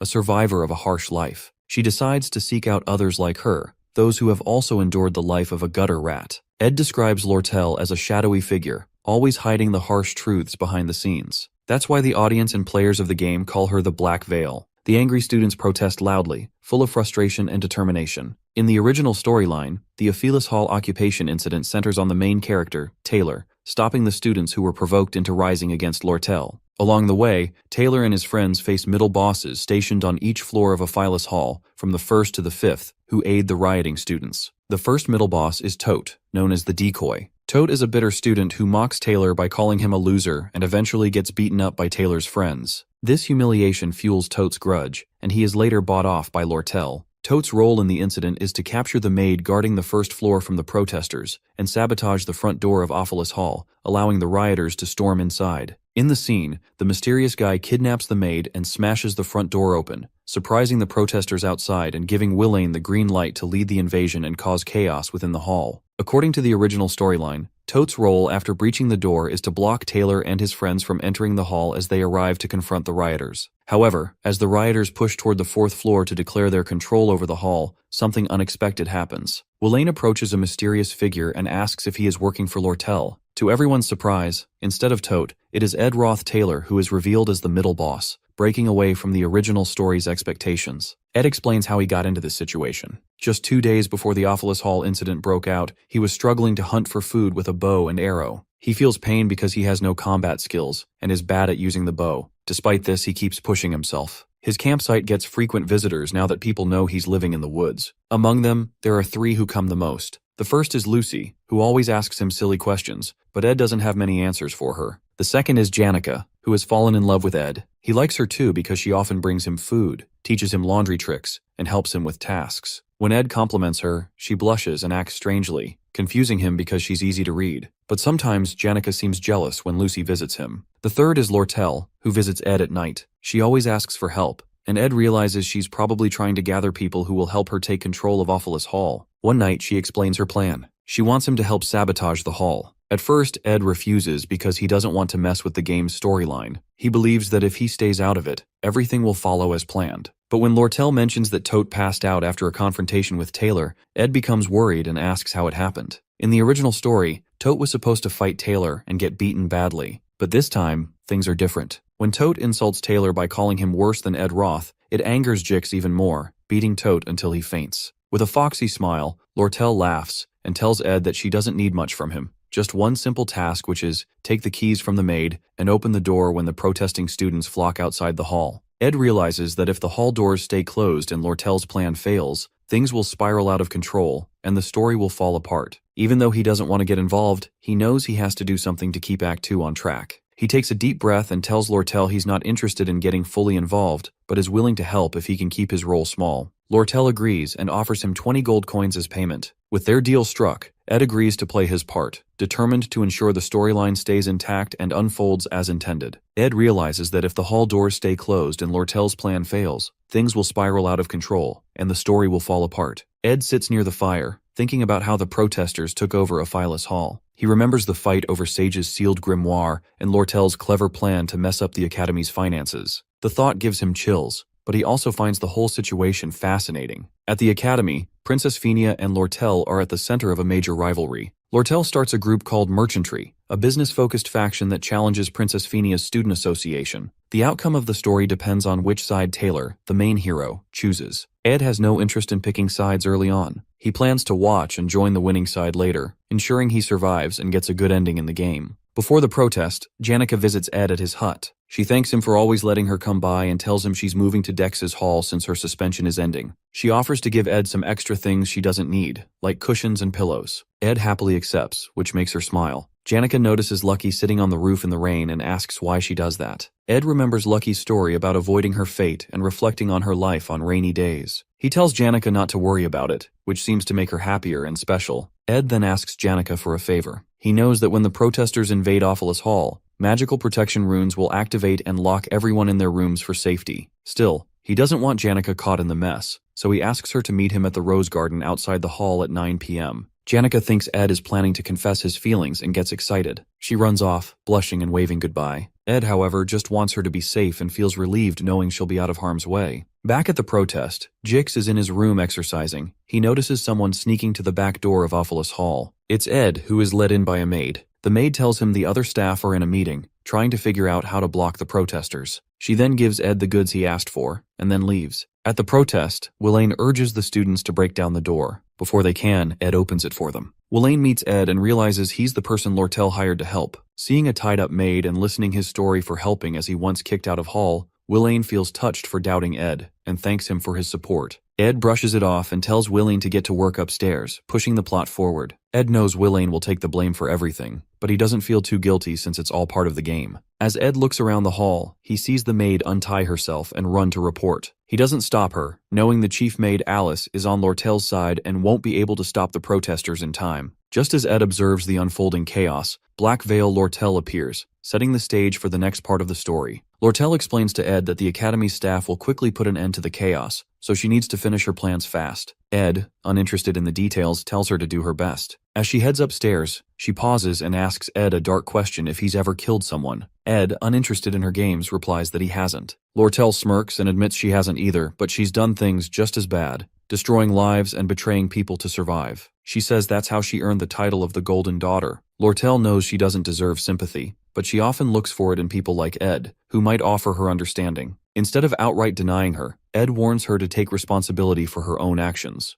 Lortel, with her sly smile, excuses herself to go upstairs and finish what she came for. Ed sits on the floor, waiting for the hall's magical defenses to wear off. He knows that once this happens, the story will take a dramatic turn. Willain will absorb the hall's defense magic and transform into the fourth stage boss of the game. With his role in the events complete, Ed relaxes and waits for Taylor, the hero, to show up. This is the part of the story where the spotlight is on the hero and the boss. Ed has no intention of interfering or changing the plot. He knows his job now is to play the role of a minor villain, take some hits, and keep the story moving along. It's a necessary sacrifice to ensure the game stays on track. At the Rose Garden, Janica sits nervously, waiting for Ed. Her eyes drift toward a golden carriage parked nearby, and she wonders who it belongs to, especially so late at night. She notices a letter on the bench from Ed, apologizing for being late and promising to join her as soon as he finishes some work. Blushing, she assumes he's planning something special for her and resolves to wait for as long as it takes. Janica's mind is full of thoughts about Ed. For the past 3 days, she hasn't been able to stop thinking about him, even losing sleep over it. She also feels conflicted because Marlita, the spirit wolf, informed her about other girls visiting Ed's hut, making her feel both guilty and heartbroken. Still, her feelings for Ed are strong, and she's determined to wait no matter what. As she sits, Janica suddenly becomes self-conscious about her appearance. She wonders if her flower hairpin looks good enough or if the Cosmos hairpin would be better. Overthinking it, she decides to run back to her hall to change the hairpin and then quickly return. Meanwhile, outside Ophilus Hall, Taylor and his friends Elvira and Isla arrive. They see the trail of footprints leading toward the hall's open main gate and realize the protesters have stormed inside. Elvira becomes furious at the thought of her belongings being damaged and rushes into the hall. Concerned that Elvira might use dangerous magic, Taylor and Ayla follow her to stop her from escalating the situation.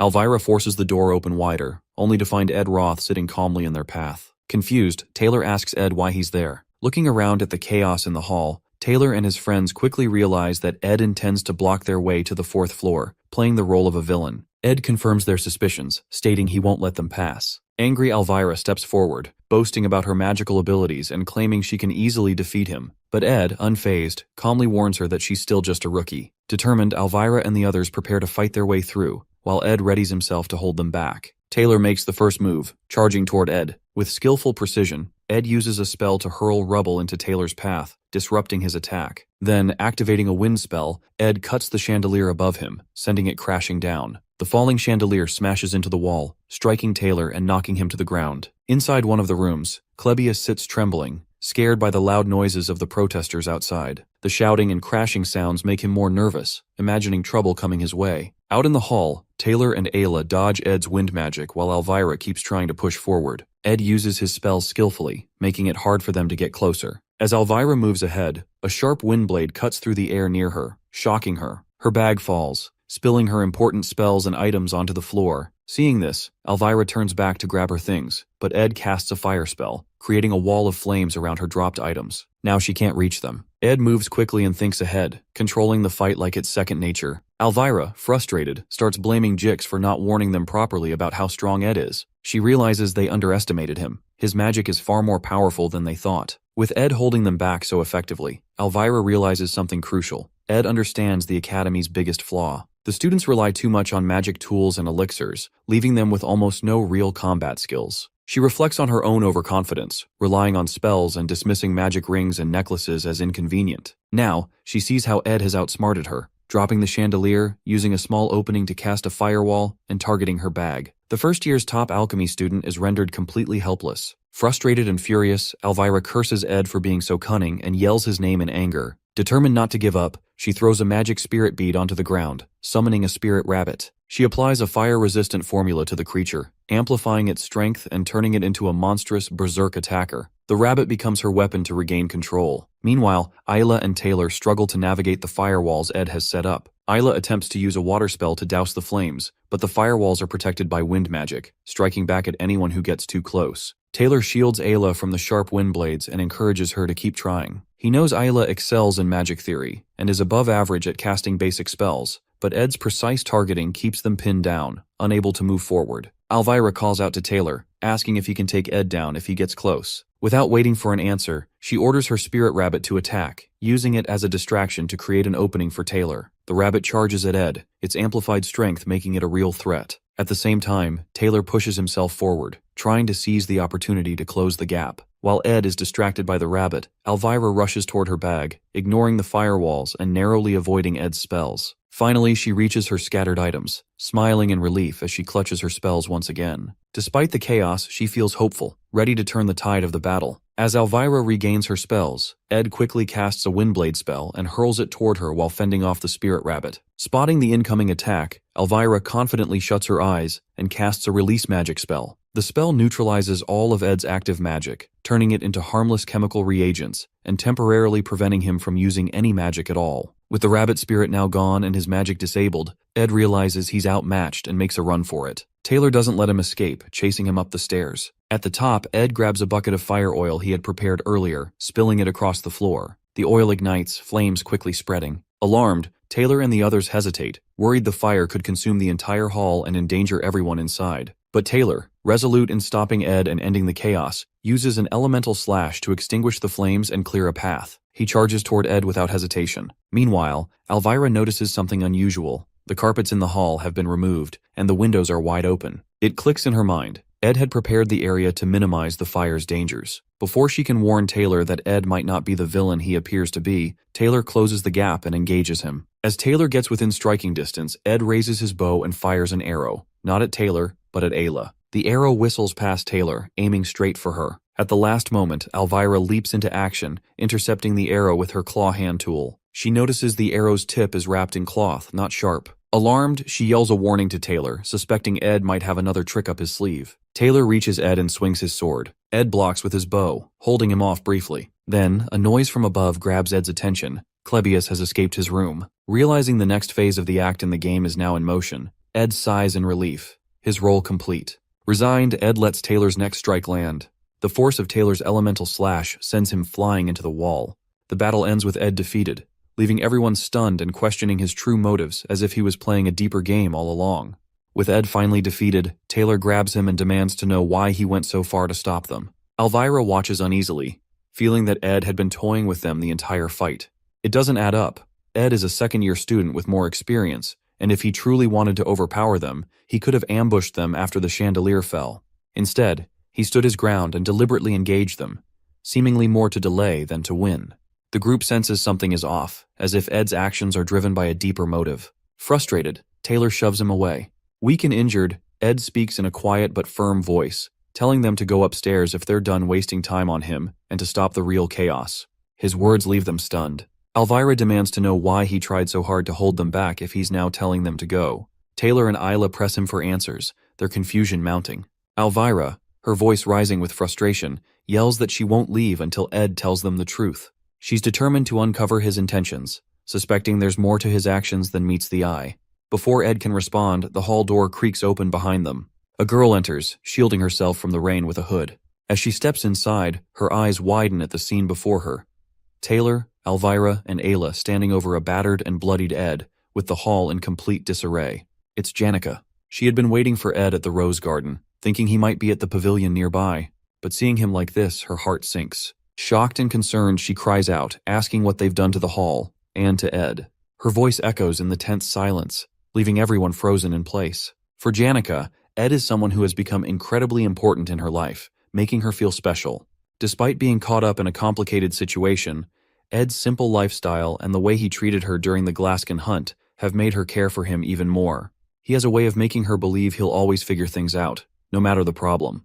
As she stands there, seeing Ed battered and surrounded by chaos, she starts to reflect on everything he's done for her. She now understands he has lured her out of Ophelis Hall to protect her from the disaster, knowing she had already been punished for her involvement in the Glaskin incident. Now, feeling the weight of his kindness toward her, she feels an overwhelming desire to help him in return. She knows that he never asked for help, but this is her chance to repay him for everything he's done for her. With determination, Janica takes off her hairpin, setting aside her appearance and any distractions. She focuses, gathering her strength and preparing herself to confront the situation. Her tone shifts to one of tension and authority as she demands what is everyone doing. Her voice is filled with resolve, and her presence suddenly feels much stronger, as she stands ready to do whatever it takes to take control of the situation. Taylor, still unsure of Janica's intentions, expresses relief that she's safe, and quickly informs her about the protesters who have taken over Ophelis Hall. He also explains how Ed has been acting irrationally, preventing them from reaching the top floor. Taylor suggests that Ed might be trying to protect someone else hidden within the hall. However, Elvira interrupts him sharply, pointing out the drastic change in Janica's demeanor. She warns that Janica could now be their enemy. Suddenly, Janica releases a powerful aura, creating immense air pressure that swirls violently through the hall. Ed, alarmed, calls out her name, but she, now fully possessed by her magic, calmly reassures him to be okay. Taylor and his group stand frozen, sweating and wide-eyed as they witness her summoning an entire battalion of intermediate-level spirit beasts, showcasing overwhelming power. Realizing the grave danger, Elvira panics and insists that they retreat. acknowledging that fighting Janica, now seemingly unstoppable, is far beyond their abilities. But Taylor, being the heroic character he is, refuses to back down. His unwavering determination to face any challenge keeps him rooted in place. Elvira desperately tries to make him see reason, but Taylor's resolve remains unshaken. At that moment, Ed intervenes. Despite his weakened state, he grabs Taylor and shoves him aside, saving him from a crushing blow by one of Janica's spirit beasts. Ed orders Taylor and his group to leave and stick to their original plan. Confused and shaken, they question why Ed, who had been so intent on stopping them, is now urging them to go upstairs. Elvira, reluctant to leave, argues against abandoning the fight. In response, Ed lightly bonks her on the head, handing her bag of chemicals back, and sternly tells them to do as he says. Realizing they have no choice, they leave Ed behind with Janica and rush upstairs. While Janica is still immersed in her summoning magic, Ed approaches her slowly. Janica, noticing him, tries to reassure him that she will handle everything, and that he doesn't need to push himself anymore. But Ed, weak and battered, softly calls her name. He places his trembling hands on her shoulders, stunning her. It's the first time he's ever touched her in such a way, and the gesture leaves her momentarily speechless. In a weak voice, Ed gently asks her to call off her spirits, explaining that the wind is too strong and he can barely stand. Seeing him in such a pitiful state, Janica's heart softens. She immediately cancels her magic, dismissing the spirit beasts and restoring calm to the hall. Taylor and his group, watching from the stairs, are shocked that Ed has managed to stop Janica so effortlessly. Ed then turns to them and urges them to go quickly, emphasizing that time is running out. As he finishes speaking, his exhaustion overtakes him, and he collapses to the floor. After some time, Ed and Janica are seen sitting together. Janica is gently tending to Ed's wounds, her face filled with worry. She angrily scolds Taylor and his group for being too harsh, blaming them for Ed's condition. Ed, trying to ease her concerns, jokingly mentions getting revenge next time they meet Taylor and the others. This makes Janica even more worried, and she urges Ed to promise her not to get hurt again. Ed feels grateful for her care and thanks her softly. He feels relieved that he completed his task, even if things didn't go perfectly according to plan. Now, all he wants is to rest, so he gets up, ready to return to his camp. Before he steps away, Janica hesitates and informs him of something strange she noticed earlier. She describes a large carriage adorned with a golden crown parked near the garden. Ed freezes, instantly recognizing the symbol. It belongs to the leader of the Merchant Association's elite, the Golden King, who is also Lortel's adoptive father. Ed remembers the game's storyline, where the Golden King appears much later as a fake antagonist before being defeated by Lortel in Act 2. Ed is confused and alarmed by the Golden King's early arrival, suspecting that something unusual and beyond his game knowledge is happening. Meanwhile, on the 5th floor of Ophilus Hall, Lortel gazes out of a large window, her expression cold and calculating. Beside her stands Alice, the chief mate of the hall. Lortel begins speaking to Alice, recounting her earlier encounter with Ed. She describes him as cruel and unfeeling, mentioning how he dismissed her pleas for sympathy without any hesitation. She reflects on how people like herself, shaped by lives of hardship and betrayal, have learned to expect nothing but cold indifference from others. Alice, who has been working in Ophilus Hall since she was 15, listens silently. She has risen from nothing to become the hall's manager through years of hard work and competence. Recognizing Alice's strength and influence, Lortel invested a considerable amount of money in securing her loyalty, seeing her as a valuable ally. Offering Alice a box of gold coins, Lortel thanks her for being on her side. Though Alice remains quiet, Lortel believes she has found someone like herself, someone willing to set aside their values for the sake of gold. In her mind, she believes Alice is someone who shares her understanding of survival and sees her as a kindred spirit. Lortel's thoughts briefly return to her difficult past in the slums, where life was a daily struggle for survival and betrayal was commonplace. Despite her tragic origins, Lortel has embraced her role as a hidden villain in the game's narrative, using cunning and manipulation to achieve her goals. Her current plan is to give Berserker defense magic to Willen's group on the 4th floor to destroy Ophilus Hall from the inside, targeting the students in there too. Feeling confident in her plan, Lortel walks with Alice toward the storage room to set everything in motion. She assumes Alice is fully on her side, her loyalty secured with gold. But as they go in their way, Alice suddenly draws her sword and points it at Lortel's neck. Her aura flares, creating a heavy, tense atmosphere, coldly announces she is not from the same kind as Lortel is. The words leave her frozen, her mind racing to understand the depth of Alice's resolve. For the first time, Lortel feels a crack in her carefully constructed world, the realization of her solitude sinking deep. She remains motionless, caught between fear and disbelief as Alice's blade hovers close to her neck. As the game continues, Taylor and his team face many challenges but manage to overcome them one by one. They calm the panicked Klebius, defeat the maid bosses, and handle every problem with skill. After their tough fight on the first floor, things go more smoothly. Eventually, they reach the fourth floor, where everything takes a turn for the worse. The scene on the fourth floor is pure chaos.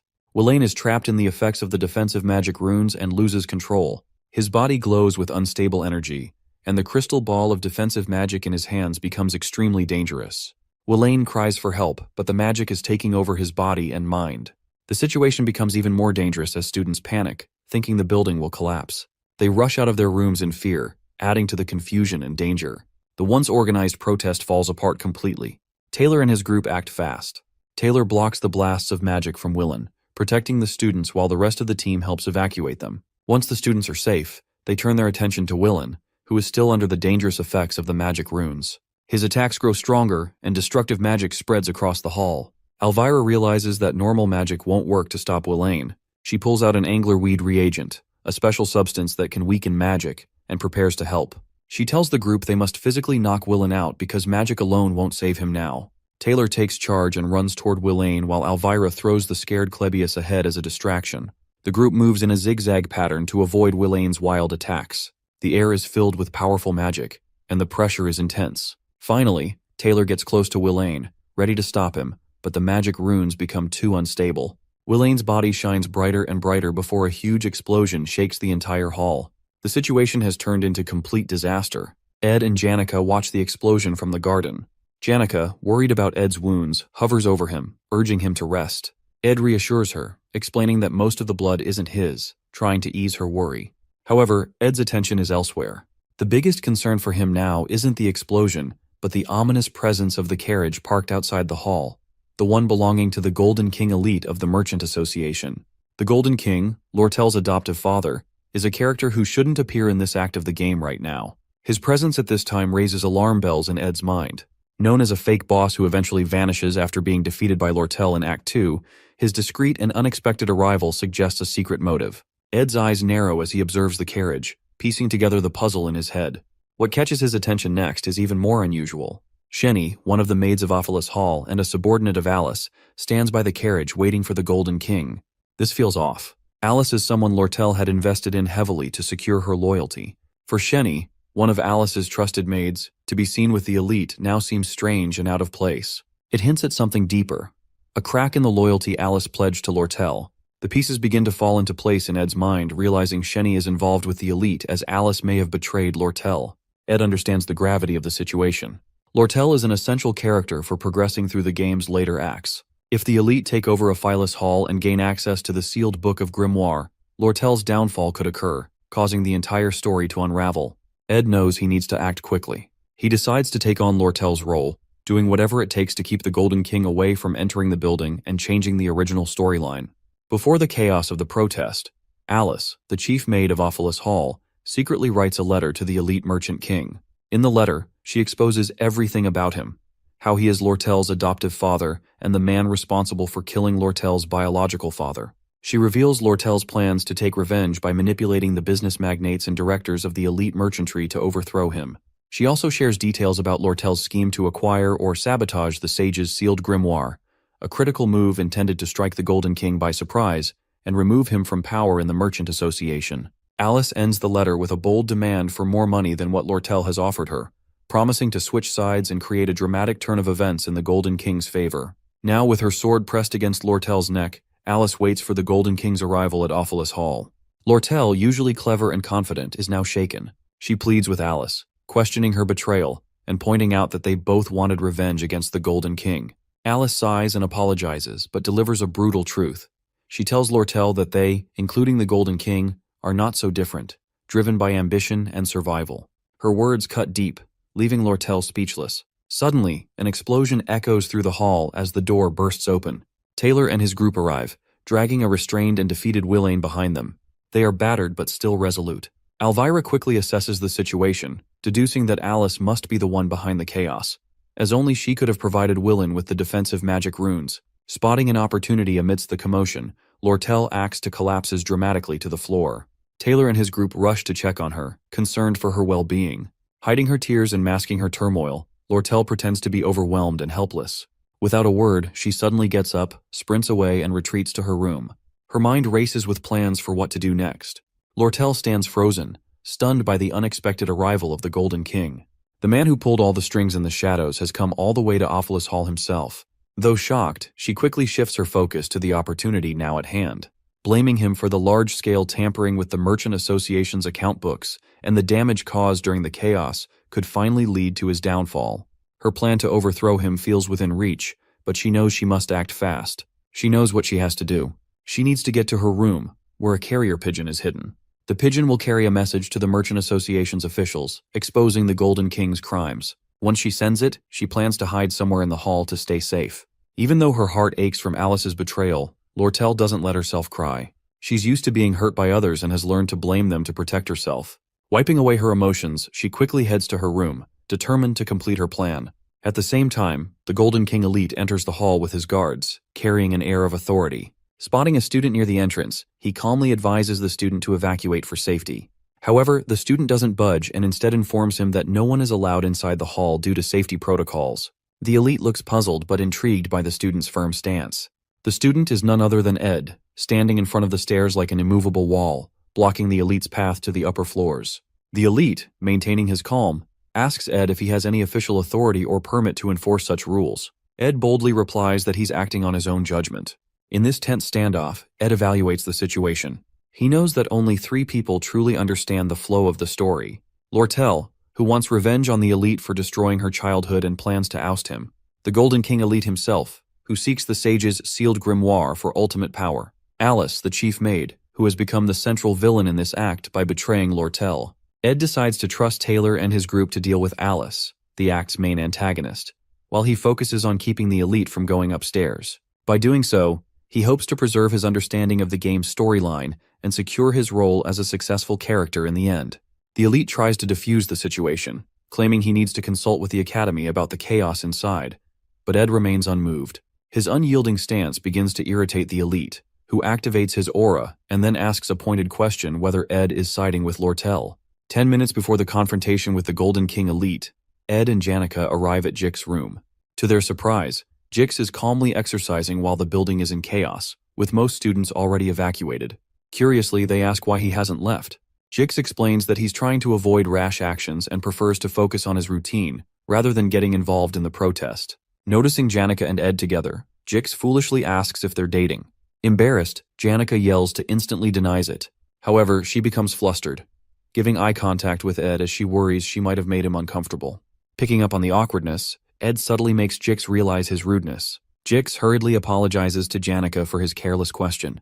After a brief moment, Jix asks why they've come to him, especially considering they barged into his room, even breaking part of his wall in the process. Ed straightforwardly asks for a favor, promising to repay him later. Though Jix seems reluctant at first, he eventually agrees. Back in the hall, as the Golden King elite Keklin argues with Ed, Janica and Jix secretly observe the scene from a hidden spot. The elite tries to persuade Ed, painting Lortel as a treacherous and ungrateful person.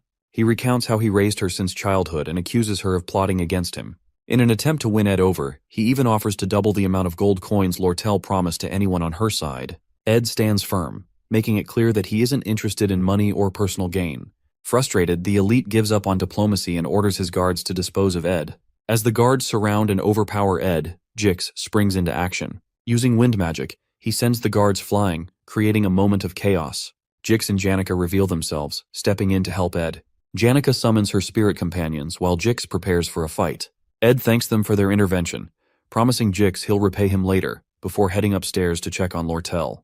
The elite, now realizing these students are formidable opponents, commands his guards to fight with everything they've got. A fierce battle begins as Jix and Janica engage the guards, holding their ground with determination. Meanwhile, Ed rushes up the stairs, floor by floor. When he finally spots Lortel, he doesn't waste a moment. He urgently tells her to escape through the hall's back door and run as fast as she can. In Lortel's world, kindness and goodwill always come with a price. A reason, a tag, or a coin. Everyone she's trusted has only shown loyalty because she invested in them. Now, as she reflects on her choices, she regrets the foolish mistake of believing in anything else. She looked up to Janica Failover, who seemed to grow up surrounded by love and care from others without expecting anything in return. Watching Janica and Ed's connection, built on trust and understanding, made Lortel wonder if she could ever have that kind of bond with someone. But now, betrayed by Alice after sharing all her plans, she feels foolish and scolds herself for ever thinking she could live a life like Janica's, one filled with trust and genuine relationships. Lortel convinces herself she should have stayed true to her cold, calculating self. Among the 5 people she trusted to occupy the hall, Alice betrayed her by siding with the elite. The twin maids, Shenny and Kelly, joined Alice, and even Willen leaned toward the elite's side. The only one left was Ed. But Lortel feels he'll eventually betray her too. After all, why wouldn't he?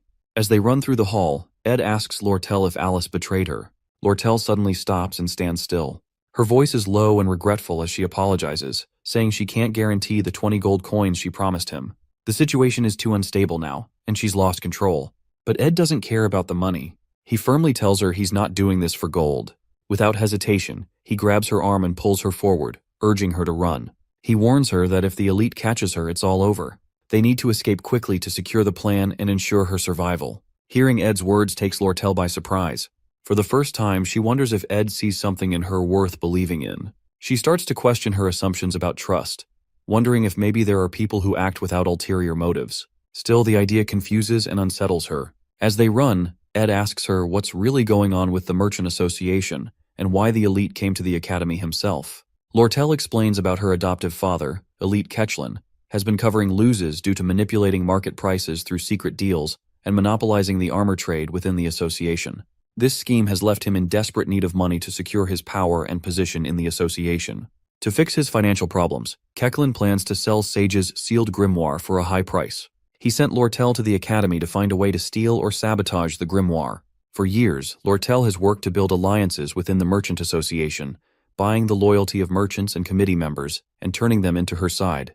Her ultimate goal is to expose her adoptive father's manipulations and remove him from power, avenging her past.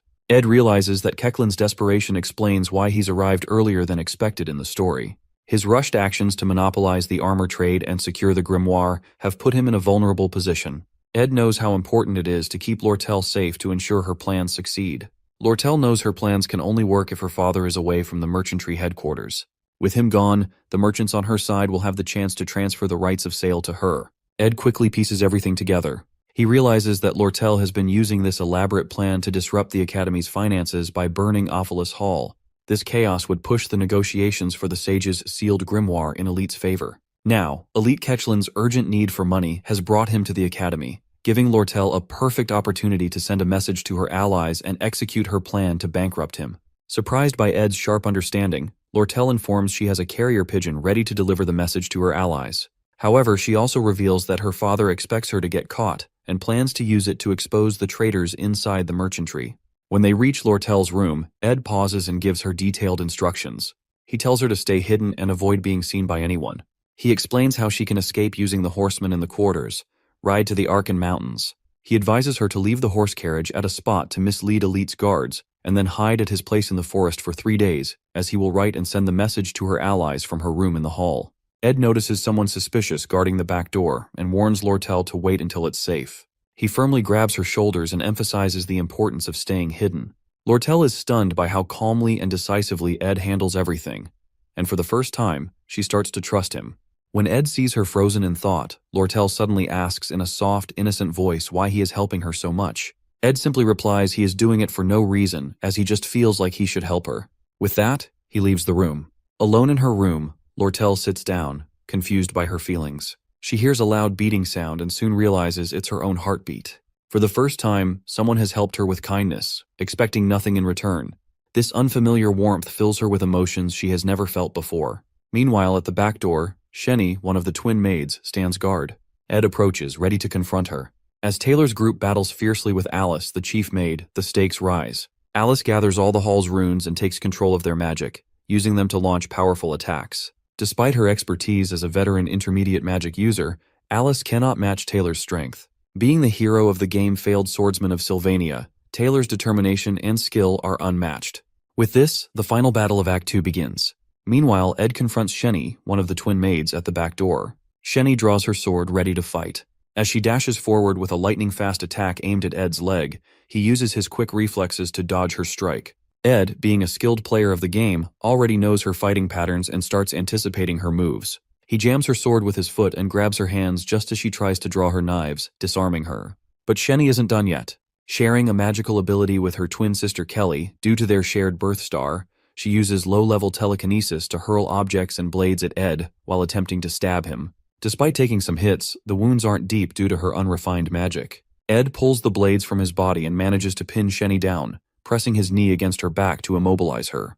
As Sheni struggles, she begins crying and yelling about how she cannot fail Alice, revealing her deep loyalty to the maid. Ed calmly tells her that Alice will lose. But Sheni shares Alice's backstory, how Alice raised orphans and saved lives, including Sheni's. Meanwhile, Taylor and Klebius, with help from Elvira and Isla, close in on Alice.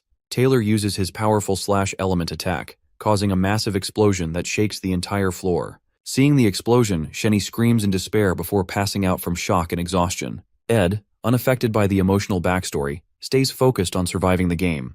He drags the unconscious Sheni into the hall and props her against the wall before quickly leaving. He knows that these side stories won't affect the main plot and chooses to prioritize his own survival as the story progresses. Ed reaches Lortel's room, noticing the neatly arranged books, luxurious wooden furniture, and decorations. He's impressed by how perfectly the room matches Lortel's character. Without wasting time, he writes a message, attaches it to the pigeon, and sends it flying toward the headquarters. This gives them a crucial time advantage since Elite Kechlin, currently in Sylvania, will take at least 3 days to return to the headquarters. Later that night, under a rain-soaked sky, Ed, battered and tired with cuts and bruises, limps toward his hut to rest and heal. He successfully stopped Elite from reaching the hall, with Jix and Janika's help, and created an escape route for Lortel. His quick thinking left Elite with no choice but to chase the horse carriage Lortel hired. Everything was falling into place, and the storyline remained intact. As Ed finally reaches his hut, expecting Lortel to already be there, he's startled by an unsettling scene. Lortel, holding a knife, walks toward him with a dark and sinister expression. Panic sets in as Ed begins to think she might be the true mastermind, eliminating everyone one by one, and now targeting him. His body tenses, unable to move as his thoughts spiral. But as Lortel draws closer, she unexpectedly tears a piece of her clothes and patches up his wounds. Ed's fears vanish, replaced by relief and confusion. Lortel, with soft and caring eyes, helps him to the hut where she's already prepared a warm fire. Lortel asks Ed they should warm up first by sitting together. Her cheeks blushes faintly. Ed and Lortel sit together by the fire, the warmth helping Ed dry off and recover. As they chat, Lortel mentions the carriage driver who promised to draw attention away from her by diverting the elite's guards, even at the risk of his own life. Ed, curious, wonders how she managed to gain such loyalty. Then, remembering that it's Lortel Kechlin, he decides not to ask further and remains silent. After a pause, Lortel thanks Ed for his help and reminds him that she now owes him a significant favor. Noticing his quiet demeanor, she teases him for being so dull. Ed politely replies to just only hand him over the 20 gold coins as per their deal when the time comes. They sit for a while before Lortel breaks it with a question about him and Janica being close. She asks, as her voice carrying a hint of curiosity. Ed speaks highly of Janica, describing her as kind and dependable. Lortel listens quietly, her expression softening but showing a hint of sadness. After a moment, she adds her own compliments about Janica, though her tone is glum. Sensing something behind her tone, Ed asks what she wants to say. Lortel takes a deep breath before sighing lightly. In a better mood with a faint smile, she says she is not like Janica, who is caring, always thinking of others. At the same time, in Awfulest Hall, Jix and Janica are doing their best to hold off Elite Kechlin and his guards. However, things take a turn when Elite gets a report from one of his men that Lortel has escaped. Without wasting time, he leaves the hall to chase after her.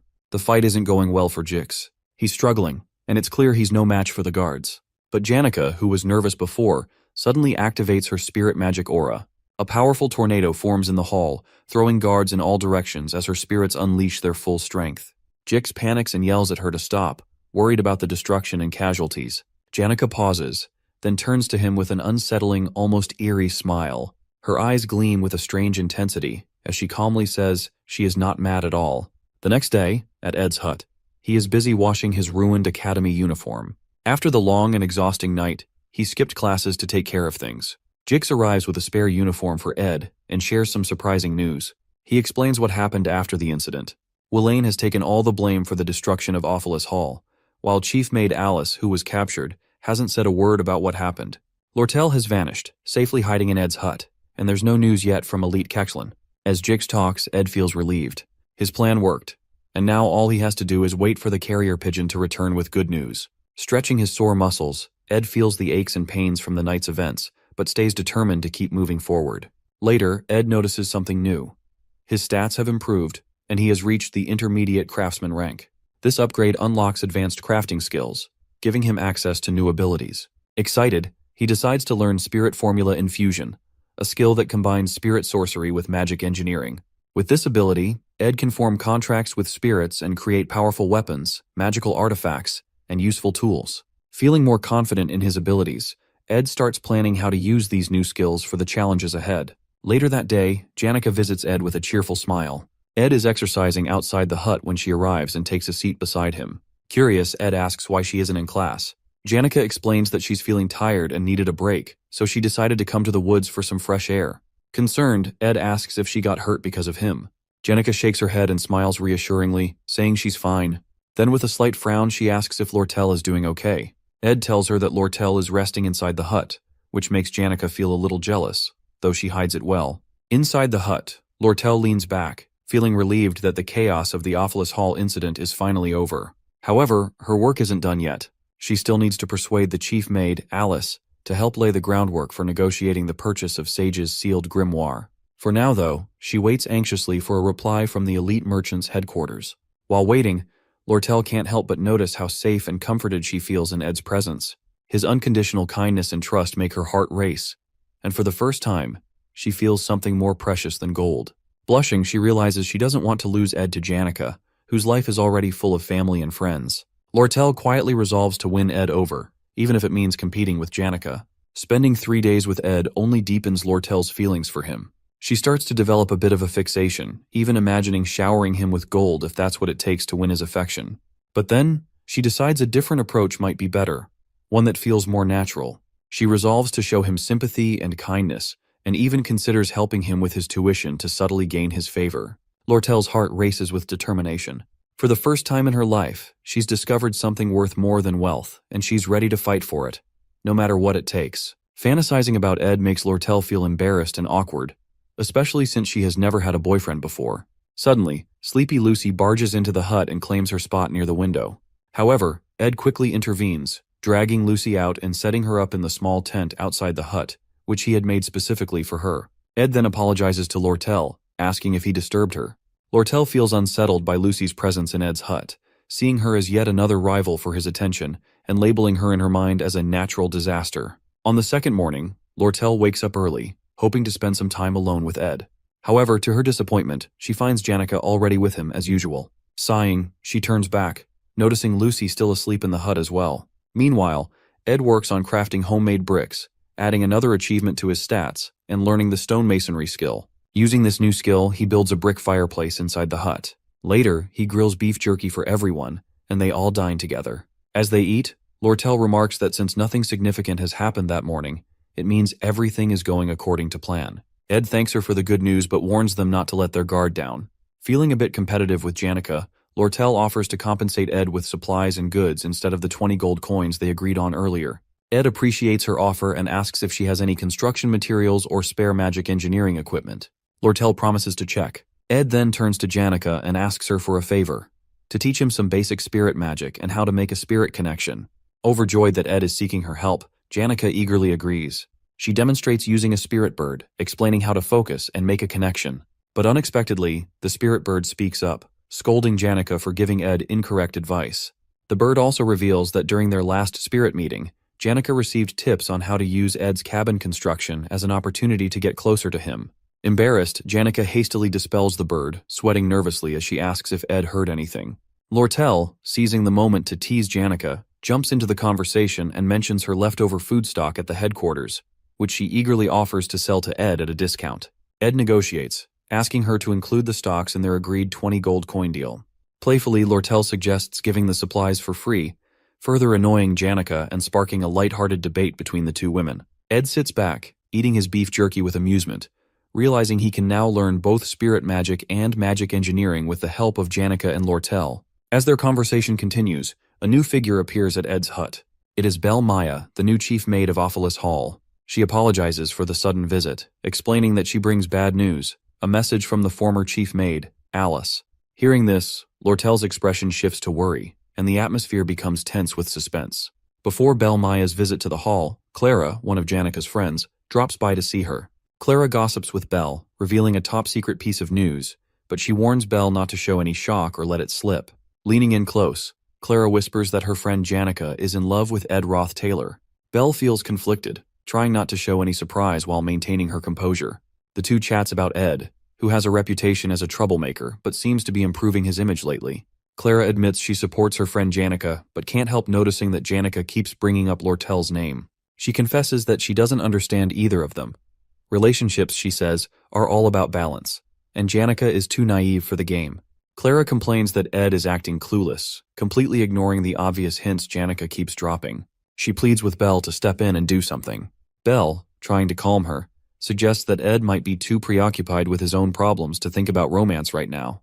She adds that maybe it's just his luck, or lack thereof, when it comes to relationships, leaving Clara uneasy and slightly creeped out by the idea.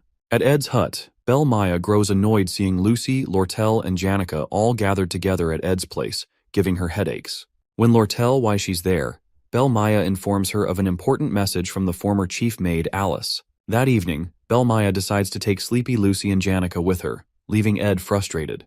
He's uneasy about Lortel's location being exposed to someone connected to Offalis Hall, especially since Lortel is in hiding. To avoid further risks, Lortel chooses to leave Ed's place and go with Belle Maya, who offers to take her to a safe house. Before leaving, Lortel gives Ed a repaired uniform as thanks for his help. Ed expresses his gratitude, noting it'll make a decent second set for the academy. A pigeon carrier also arrives with good news, a letter announcing a victory over the elite in business sales, signaling his downfall at the Merchant Association headquarters. Relieved, Ed feels he can now return to school as usual. Lortel reads the letter, commenting that her father, the elite, must now be making his last stand and won't have time to chase her in Sylvania, ensuring her safety for the time being. However, she warns Ed not to underestimate her father, who might still have tricks up his sleeve. Even so, she expresses confidence in her allies at the headquarters, believing she can become the next Merchant Association chairman. Lortel's main concern, however, is now Alice. When Ed asks if Alice might expose her role as the mastermind behind the Offalis Hall incident, Lortel dismisses the worry, explaining that Alice will side with whoever wins. In Alice's letter, she details the orphanages she sponsored, urging Lortel to support them financially for the next year. Lortel shares Alice's backstory. Years of relentless work caused her health to decline, but the academy ignored her struggles. Unable to manage her responsibilities, including the orphanage, Alice took a gamble during the Offalis Hall incident, switching sides for money and support. Though her actions were seen as betrayal, Lortel acknowledges the dire situation Alice was in. After reading the letter, Lortel concludes that Alice is only siding her because she sees her victory as inevitable in her. In the cutthroat world of merchants, sympathy is rare, and Alice knows this well. While Lortel agrees to keep Alice on her side, her trust in her will not be same as before after the betrayal. As she prepares to part, Lortel reminds Ed to stop by the Merchant Association branch to finalize their contract for supply deliveries. Before leaving, Ed hands her a fire torch to guide her way. Lortel pauses, looking at Ed thoughtfully. When he asks why she's still standing there, she comments on how tall he is. She admits that she often takes risky moves to win. With that, she steps closer to Ed, adjusting his tie on his uniform. Flirting, she remarks that he looks handsome in the new set. And then suddenly, she pulls him by his tie, leans in, and kisses him unexpectedly. Flirting even more, Lortel teases Ed by commenting on how delicious the raspberries they ate were, claiming she can taste them again through their kiss. She chuckles happily, clearly enjoying the moment, while stoic Ed firmly warns her to stay within her limits. Unbothered by his serious tone, Lortel playfully mocks his boring reaction, adding another teasing remark. Next time, she says, he should try pulling her closer during the kiss, as she needs practice in pretending to push him away. Taking the torch from Ed, she finally sets off, but once she gets a certain distance away, she dashes off quickly, disappearing into the forest. Ed stands there, utterly embarrassed by her boldness. No matter how much he tries to avoid becoming too involved in the main events of the game, things always spiral beyond his control, leaving him flustered and off track. Later that night, as Ed sits by his campfire, gazing at the starry sky through the trees and listening to the crickets chirp, he feels uneasy. The storyline seems to be deviating, and he can't shake the discomfort of being pulled into the center of the unfolding events. His original plan was simple: observe the game's events from the sidelines, stepping in only when necessary to keep the scenario on track. He has no ambition beyond surviving, graduating from the academy, and carefully managing his stats. However, The plan that seemed so straightforward now feels like an endless and reckless challenge. As summer quietly fades into fall, Ed reflects on how quickly time is passing and wonders what twist the game might throw at him next. The next day at the lake, Janica gathers with her spirit friends to discuss her growing concerns about Lortel and how to handle her. The spirits inform Janica about the incident between Ed and Lortel, which immediately infuriates her. The spirit labels Lortel as an intimidating foxy redhead as Janica anxiously asks how Ed reacted. She breathes a sigh of relief when she learns that Ed responded coldly and didn't show any emotion. However, her relief is short-lived as Spirit Tarkin warns her that Lortel's persistence will only intensify if Janica doesn't act quickly to secure Ed's attention. Amid a flurry of ridiculous and cringy suggestions from the Spirit Tarkin, the other spirits take Tarkin away for a while. Spirit Marlita offers a more sensible idea. Marilda advises Janica to create a memorable and thrilling experience with Ed to make him think about her. After some thought, Janica decides that sharing a meal together might be a good start. That evening, Ed prepared his new recipe he learned and let Lucy have a taste of it. However, upon tasting it, she immediately recoils in disgust, exclaiming that it tastes awful. Ed listens to her criticism without reacting, calmly noting down his mistakes and deciding to delay perfecting his cooking skills until he receives a wider variety of ingredients from the stock deliveries. Despite the setback, Ed gains an upgrade in his stats, advancing to an intermediate level in craftsmanship. He reflects on how his core stats significantly affect his practical skills and resolves to balance and improve all his stats efficiently. However, Ed's packed schedule leaves him little time to focus on personal development. Between attending classes, honing survival skills, and keeping a close eye on the progression of the game's scenario, his hands are full. He observes that Taylor's combat abilities are steadily improving. Isla continues to support Taylor, and Princess Phineas seems to be on track. Still, Ed knows the pivotal event in the storyline, Phineas' clash with Lortel, is approaching. He's also aware that another key character, Clarice, won't enroll until next year, so he doesn't need to worry about her yet. While Elite's early dismissal creates some uncertainty regarding Lortel, Ed is sure it won't stop her from pursuing the Sage's sealed grimoire. As the Academy Day comes to an end, Ed steps outside, looking back at the main building. He realizes it's time to start monitoring the faculty building closely since the final boss of Act 2 is about to emerge. Meanwhile, in a quiet room within the Academy, someone receives a letter revealing the mastermind behind the Ophelis Hall incident. That person who receives letter is none other than Professor Glast.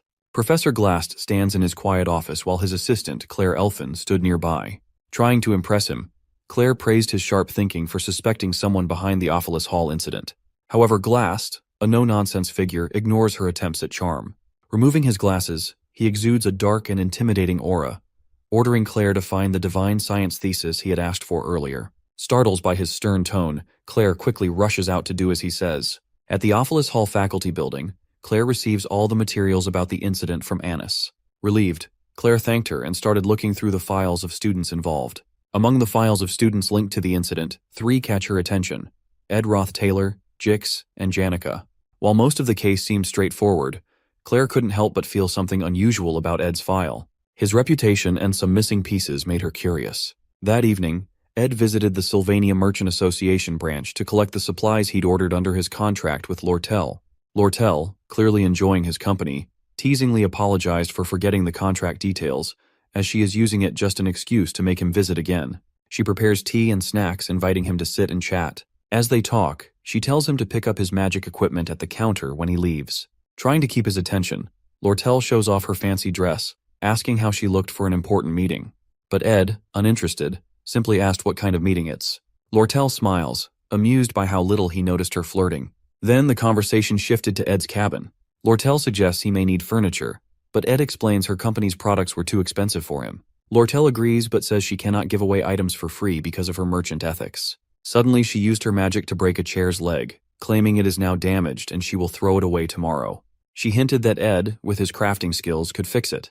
Ed thanked her for the broken chair, still keeping his calm and serious demeanor. Lortel, entertained by how he never shows much emotion, moves closer to him. Sitting on the table nearby, she teasingly says she has made her move and asks if he doesn't see her as a woman. She boldly admits that she isn't helping him out of kindness, but because she has her reasons. Smiling confidently, she tells him she is determined to stick around and get the answers he is searching for, making it clear she has no plans to let him ignore her. Ed calmly responds, making it clear he isn't looking for any answers from her, and has no interest in getting involved in battles he knows he cannot win. Despite her attempts to get closer, he stays composed and distant. Lortel, unfazed. Lortel smiles and warns him that one day, it won't just be her struggling to hold back feelings for him. Her smile is the same as always, calm and confident. Ed notices she never shows her true feelings, whether she's winning or in trouble. He realizes it's part of her nature as a merchant, always keeping her cards close to her chest and never letting her emotions give her away. At the academy during recess, Janica excitedly teaches Ed how to control a spirit. Using her staff, she explains that he should focus on his magic to try to form a connection and summons a small fire spirit named Mug. Mug appears serious and promises to serve Ed well, surprising him. Ed remembers that before he came into this world, when he played the game as Ed, he once formed a bond with a spirit duck. They used to laugh and joke around, but in the end, he let it go. However, looking at Mug now, he feels this will be different. Curious about Mug's strict nature, Ed asks Janica why he acts that way. Janica laughs and explains that Mug is a good spirit with great energy efficiency and was carefully chosen by the high-level spirit, Tarkin. Since Ed wanted a strong spirit, she picked the best one for him. After going through a tough selection process, Mug is finally handed over to Ed, and he successfully forms his first spirit connection. Holding Mug, Ed is impressed to see how warm it is, almost like a portable heater. He checks its abilities and stats, and Janica happily tells him that Mug is a great survival tool because it doesn't need wood for heat. Seeing Ed happy, Janica smiles, even though he still looks tired. Before leaving, she reminds him to let her know if he ever needs more help.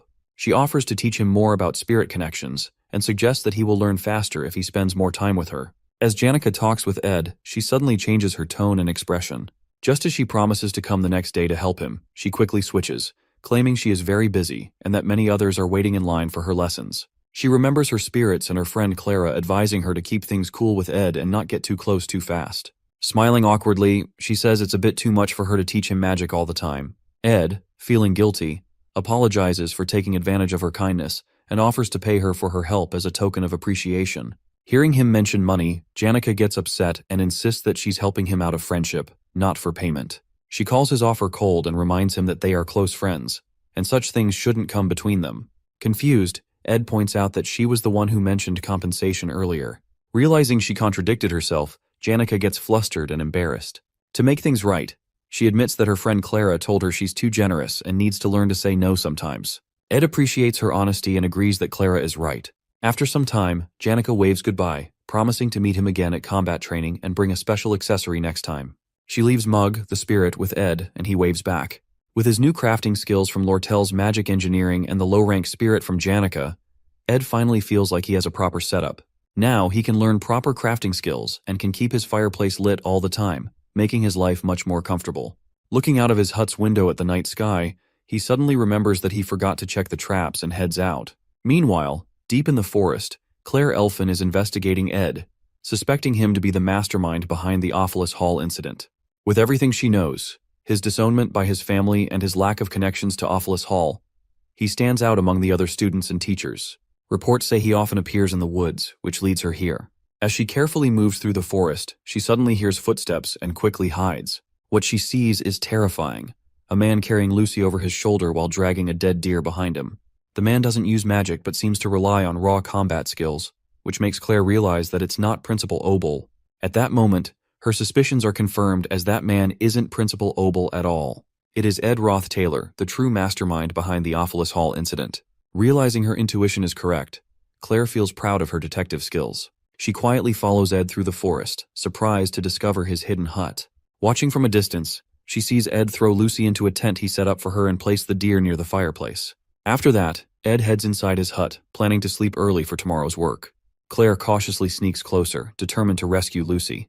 Just as she reaches the tent, Lucy suddenly casts a warning spell, startling Claire and demanding to know who she is. Sweating nervously, Claire introduces herself, but Lucy, uninterested, returns to her tent and starts eating beef jerky. She then eyes Claire suspiciously before casually flying away, leaving Claire standing there, completely baffled.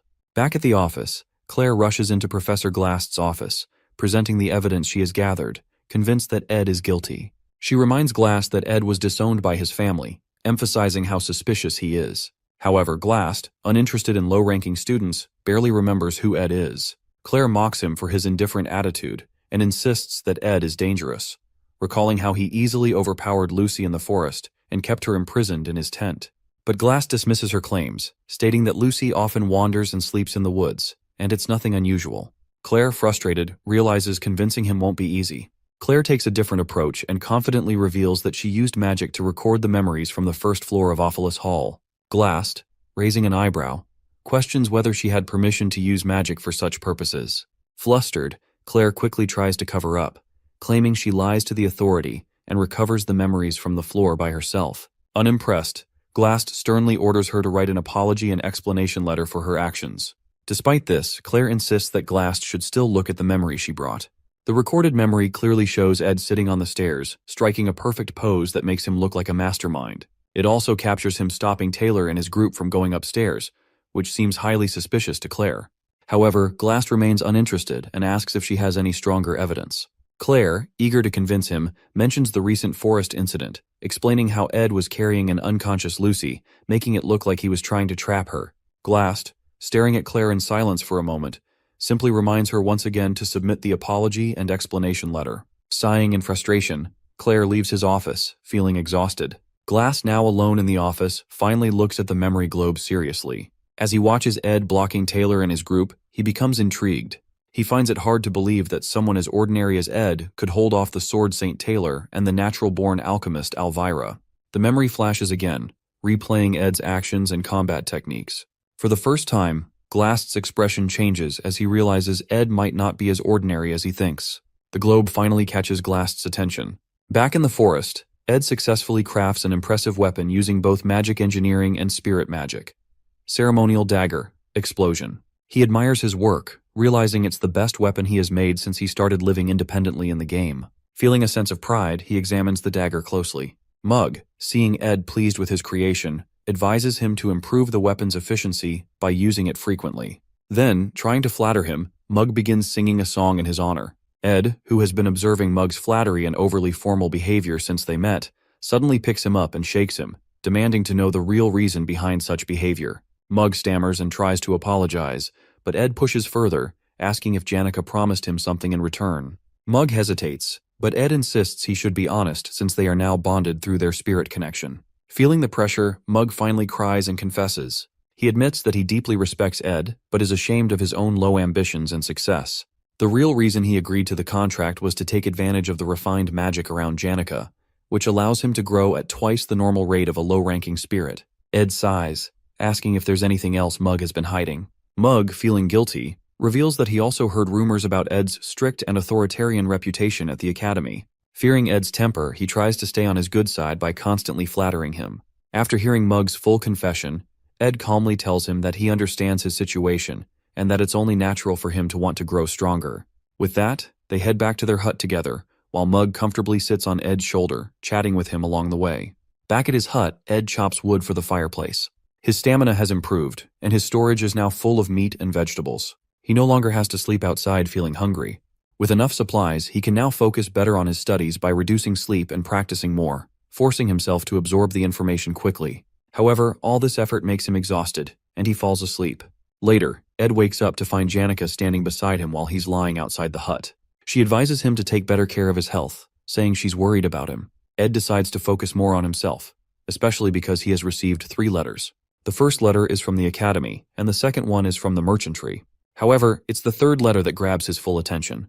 He realizes that this letter will decide the future direction of the game's storyline. In the original game, the main event of Act 2 was a negotiation over the Sage's sealed grimoire, a tug-of-war between the Academy's Student Association and the Merchantry. But things have changed. With the fall of the elite, the original client who wanted to buy the grimoire involves Roth-Taylor family. The plot has shifted into a 3-way conflict.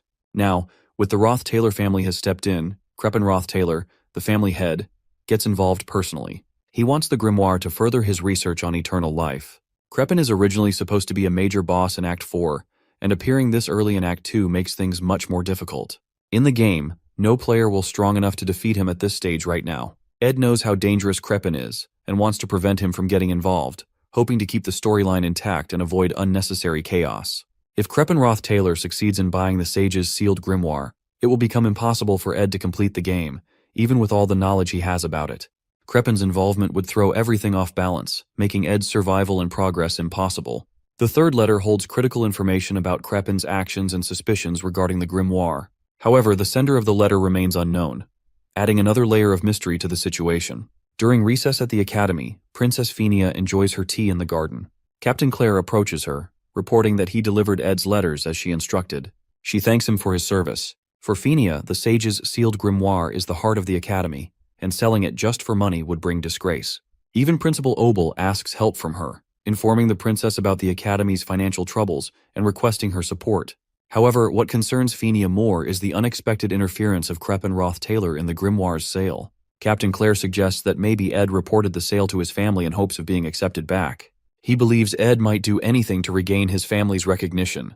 Before the conversation continues, Lortel, known for her cunning nature, arrives and interrupts Claire. She doubts his theory, and politely asks the princess for permission to join her tea session. Phinia finds Lortel's visit surprising, as she always thought Lortel disliked her. However, Lortel smiles and clears up any misunderstandings, offering some inside information as a sign of goodwill.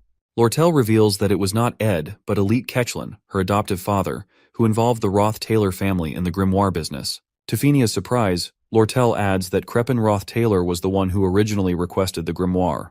However, with Kechlin's influence weakening in the merchant headquarters, he is still determined to purchase it with Kreppen's help, as the elite merchantry has invested too much effort into the deal. This makes Phinia realize that the grimoire sale might be an attempt to form a business alliance between the two families. But she wonders about why are they now competing for it instead of working together. Lortel smiles and explains that, since she now controls the merchantry, she wants to save the grimoire by purchasing it herself. She assures Phinia that she has no intention of selling it to the Roth-Taylor family. Surprised by Lortel's honesty, Phinia asks why she is sharing such internal matters. Lortel, still smiling, calls Phinia an ally in this situation. She explains that if Phinia helps her obtain the grimoire, it will strengthen her position in the merchantry, while Phinia can keep the Roth-Taylor family in check, marking a win-win situation for both of them. Lortel continues explaining her reason for stepping in to protect Ed from further trouble. She tells Princess Phinia that Ed has already been disowned by his family, and it would be unfair to suspect him of being involved with them. Phinia listens carefully, observing Lortel's way of speaking and how she carefully chooses her words. She starts to suspect that Lortel might be hiding something, as she surprises that Lortel never worried so much for any person. Wanting to test her, Phinia casually brings up Ed and comments that he is quite a useful person in such situations. She suggests that she might interrogate him personally, using her authority to bring him to their side. And if he refuses to cooperate, she won't hesitate to exploit him. Hearing this, Lortel, who was calmly holding her teacup, suddenly starts shaking and shivering. She carefully puts down her tea, then bursts into laughter as she realizes that even Princess Phinia isn't above exploiting others for her own goals. Captain Claire, surprised by Lortel's mocking attitude, becomes agitated and questions how she dares to disrespect Princess Phinia. However, before he can act, Phinia calmly orders him to stand down. Lortel stands up gracefully and reassures Phinia that they are allies. She then gives Phinia one last piece of advice. Never underestimate Ed Roth-Taylor. She warns that if Phinia does, she will end up regretting it.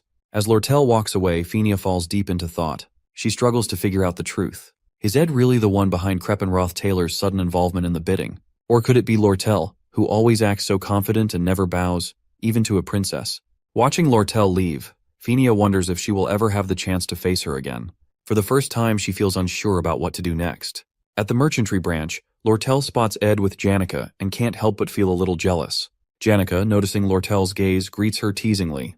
Lortel, who had prepared only 2 cups of rosemary tea, one for herself and one for Ed, now finds herself reluctantly offering a glass of cold water to Janica. Janica smirks and teases Lortel for not having extra tea ready for guests.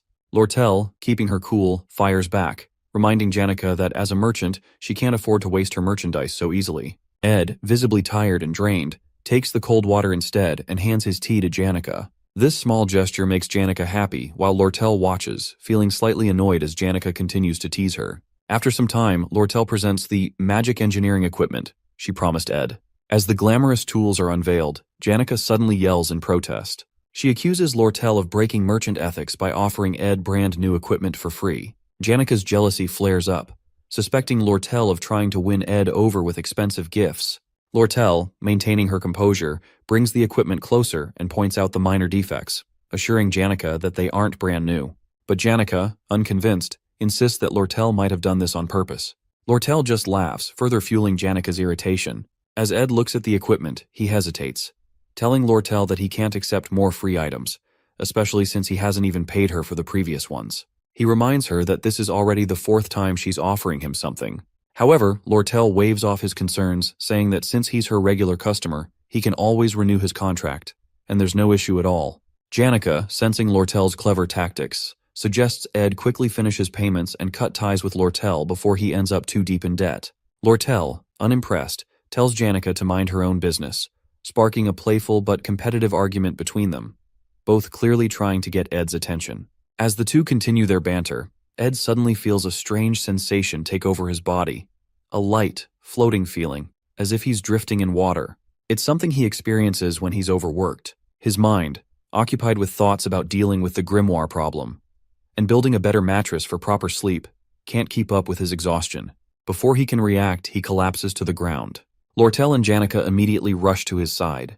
At Sylvania Academy, Princess Fenia reflects on Ed's calm and precise demeanor, whether it was when she saw him fishing at his camp or during the Glaskin incident. His composed attitude and reputation among students, who claim he only focuses on his studies, make her rethink Lortel's words. She begins to question whether her assumptions about Ed were wrong and decides she needs to confirm it one final time.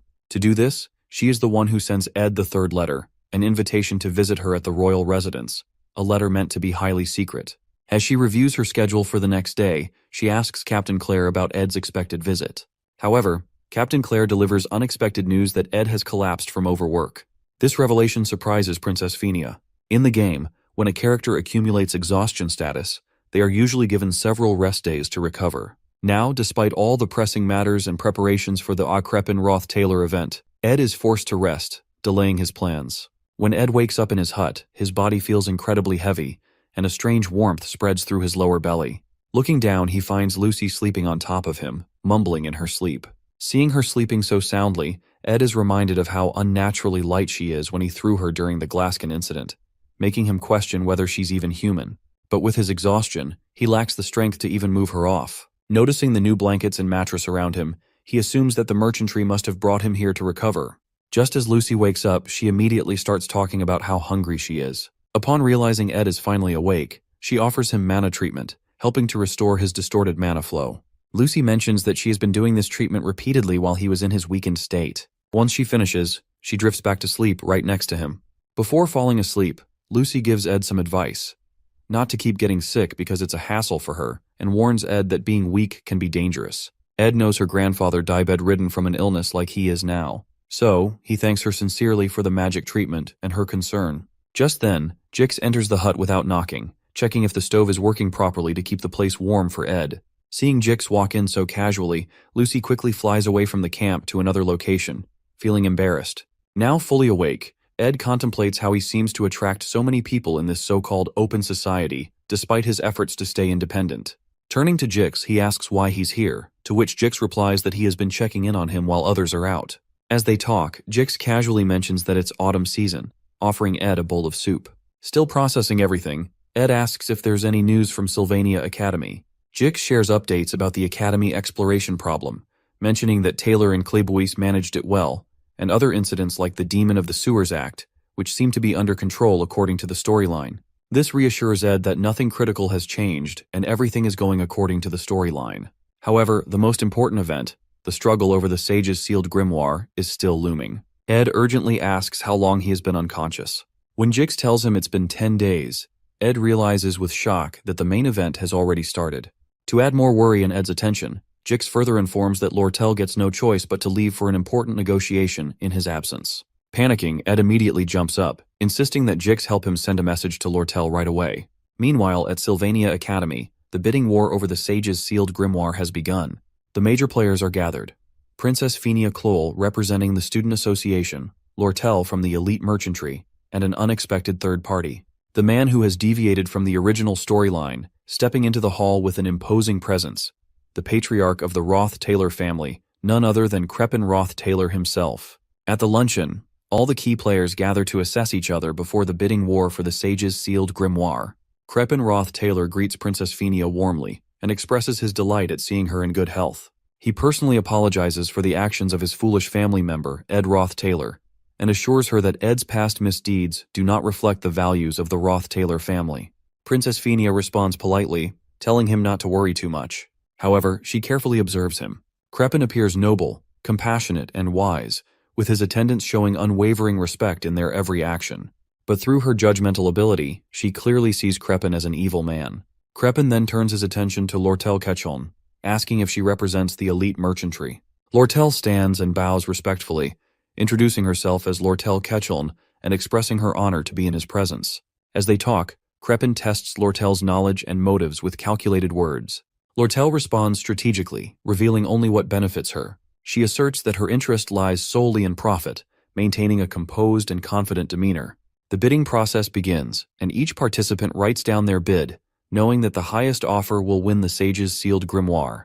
The Academy wants to keep its financial problems a secret, so they put Vice Principal Rachel in charge of the auction, with Princess Phinia as the only royal observer.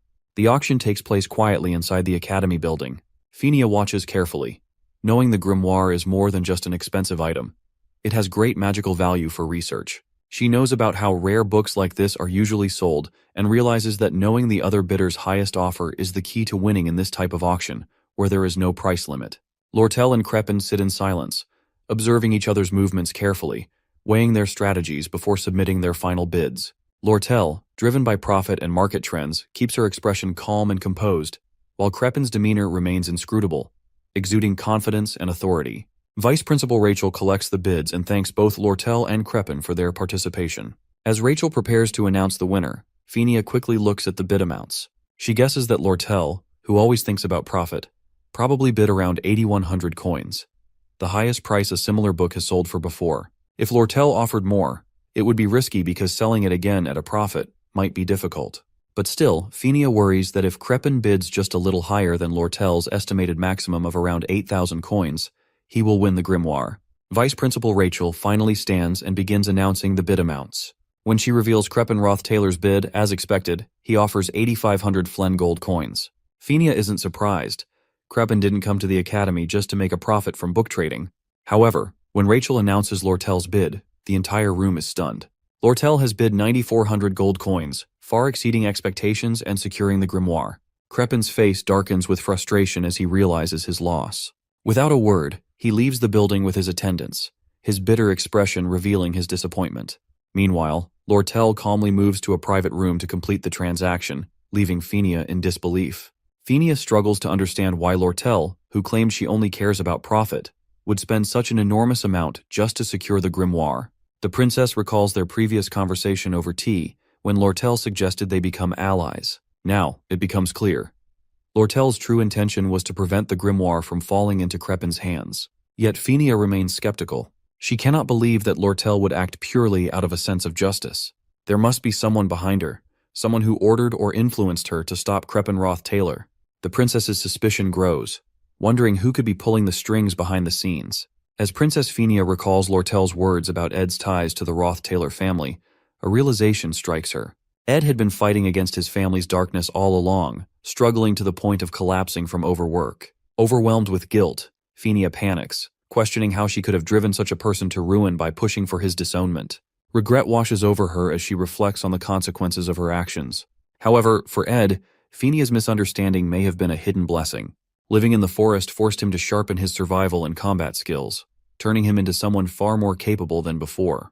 Meanwhile, in her quarters at the elite merchantry, Lortel admires the sage's sealed grimoire she just acquired. She carefully calculates her potential profits if she were to sell it, realizing the difference would only be 900 gold coins. Yet, deep down, she knows she didn't do it for profit. She did it for Ed, following his request without hesitation. Determined to win him over by any means, she sees the grimoire as an opportunity, one she can leverage to ask him for anything in return. Lying on her bed, Lortel indulges in the thought of having Ed in her debt, considering the small price of 900 coins a worthwhile investment. She smiles to herself, romanticizing the idea of Ed being within her grasp, believing she has finally secured a way to make him hers.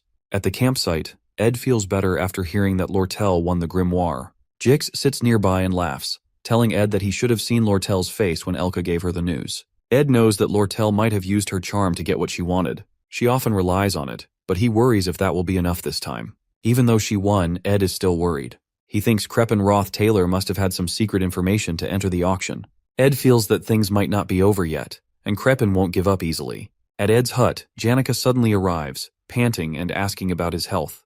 She looks worried and quickly apologizes for any trouble she might be causing with the rumors about him. Ed laughs and tells her it's okay as he already hears everything from Jix. Hearing this, Janica gets angry at Jix for telling Ed how she runs around the academy crying over him, which starts rumors about her being heartbroken.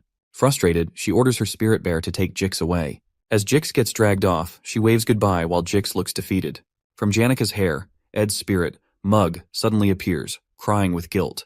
Mug apologizes, saying he doesn't know Ed is pushing himself so hard that he collapses. He begs for forgiveness and even says he's willing to be punished. Mug wants to hug Ed, but he's afraid of affecting Ed's mana, so he clings to Janica instead. Ed, seeing Mug making a fuss, calms him down. Jix returns after his scuffle with the spirit bear and tells Ed that Mug isn't overreacting because he has passed out for 10 days. Hearing this, Ed is shocked. He realizes his stock of meat and vegetables must be spoiled, and he has to gather everything again.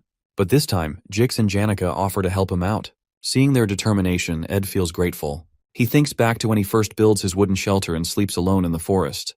Now, with friends supporting him, he realizes he's not truly alone anymore. Janica watches Ed, noticing how tired he looks. She remembers her earlier conversation with her spirit friend Marilda. Sitting under a magical forest tree, they talk about Ed. Marilda tells Janica that this is her perfect chance to get closer to Ed before the cunning Lortel pulls another scheme to win him over. Marilda, acting as a dating expert, advises Janica to start dressing like a countryside housewife to appeal to Ed. Janica tries on a shabby-looking outfit, feeling unsure, but Marilda encourages her and says it is fine. Marilda then gives Janica tips on how to make progress with Ed the next time they meet. But as Janica hesitates, acting too innocent, Marilda gets frustrated. She leans in and asks what Janica is planning to do once she gets closer to Ed. Hearing Janica's unsure response, Marilda howls in frustration, scolding her for being too naive. She warns that if Janica doesn't act now, she might lose her chance forever. Ed is growing stronger every day, and he won't always be in such tough situations where he needs support. Feeling pressured by Marilda's scolding, Janica finally comes up with a plan. She whispers it to Marilda, who nods in approval, saying it is a pretty good idea. At night, after eating a nice stew that Janica makes for him, Ed gets up to rest as he is still tired despite all the help he receives from Jix and Janica. His main focus is on recovering. As he lays down on his bed, the door suddenly opens, and Janica appears, standing there. With a romantic pose and soft voice, she tells Ed that he looks really tired. Ed, seeing Janica doesn't return back, starts wondering if she is planning something. Janica, looking at Ed with romantic eyes, walks into the room. As Ed asks what she is planning, she only smiles and moves closer to his bed. She then sits down beside him. Trying to seduce him, she softly says that he needs to admit he is having a hard time, reminding him that exhaustion affects everyone both physically and mentally. She tells him that she understands how tough his schedule is and how much he is enduring, more than anyone else. Janica then confesses that Ed has helped her the most, simply by staying quietly by her side when everyone else rushed to offer support. She wants him to acknowledge his struggles so that he can finally rest peacefully beside her, as she also wishes to support him quietly. Seeing how much Janica cares, Ed rests his head on the pillow and finally admits that he is really having a hard time. Just by saying it out loud, he feels a deep sense of relief and quickly drifts into a peaceful sleep. By morning, he wakes up to find Janica sleeping beside him. But what makes him happiest is that his fatigue is completely gone, and he feels fully recovered, all thanks to Janica. In the morning, after waking up, Ed is surprised to see Lortel visiting him. They get to the river to sit there. She looks happy to see him feeling better, but she also tries to gain his sympathy by mentioning her own health issues, claiming she's suffering from chronic fatigue. At first, Ed thinks she's just exaggerating, but when she struggles to walk over to him, wincing from joint pain, he realizes she might really be unwell. She finally sits down next to him with some effort. Concerned, Ed asks why she came all the way to the forest when she's both busy and not feeling well. But Lortel, who mainly came to see Ed, brushes off his concern and says she has something important to tell him. She reveals that she is renaming her merchantry into a trading company and offers Ed a key role in it. She wants him to help manage assets, products, and external affairs, offering him the position of co-executive. Lortel tries to convince Ed by saying he would visit the company every day and they would be just one wall apart. She also promises him great benefits, including shares in her personal assets. In her mind, she dreams of this as a step closer to being together with Ed, almost like they are married. As Lortel continues talking, lost in her own thoughts, Ed hesitantly interrupts and asks if she doesn't think it's a bit much to go this far for him. Hearing this, Lortel takes a deep breath, pulls up the hood of her cloak, and looks at him seriously. She tells Ed that he doesn't understand anything. She explains that she knows what he must be thinking, that something is wrong with her, or that he can't make such an important decision based on the fleeting emotions of a young girl like herself.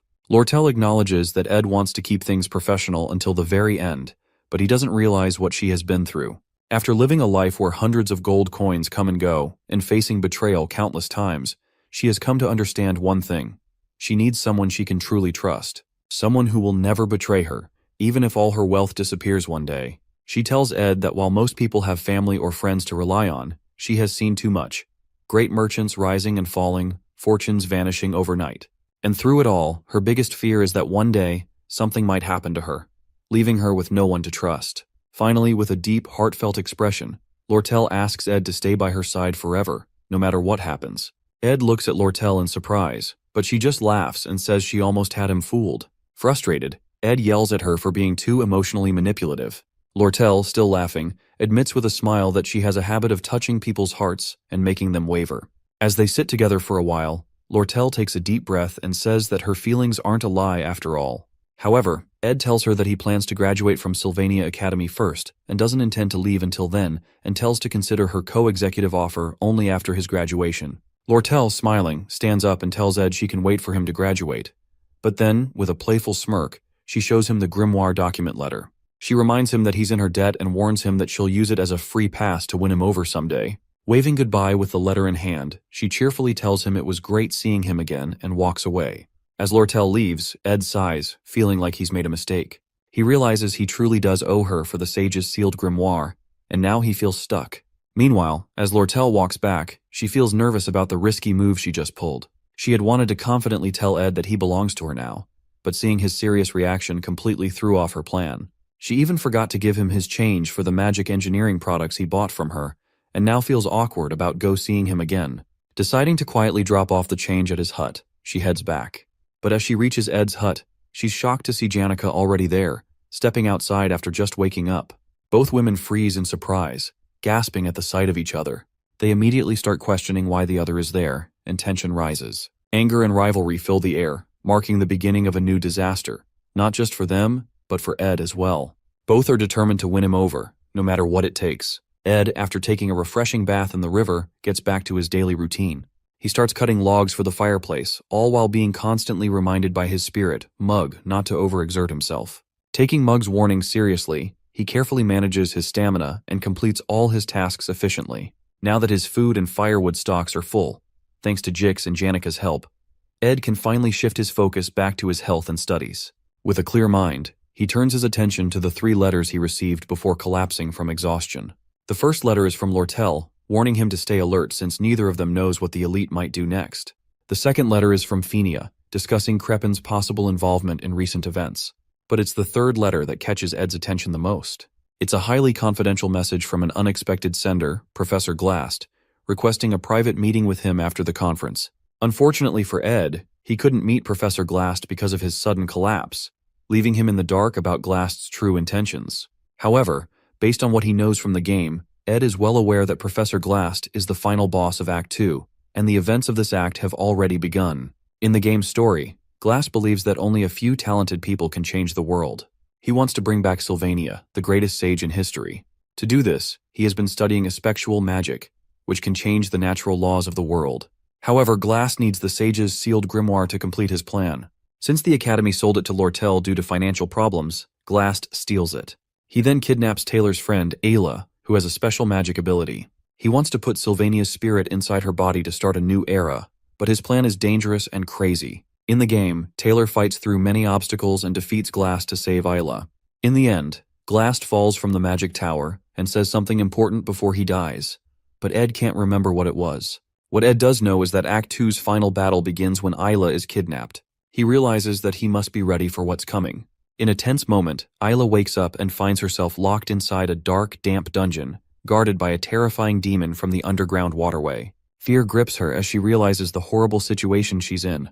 The eerie silence of the dungeon makes her heart pound, and she can't help but feel overwhelmed.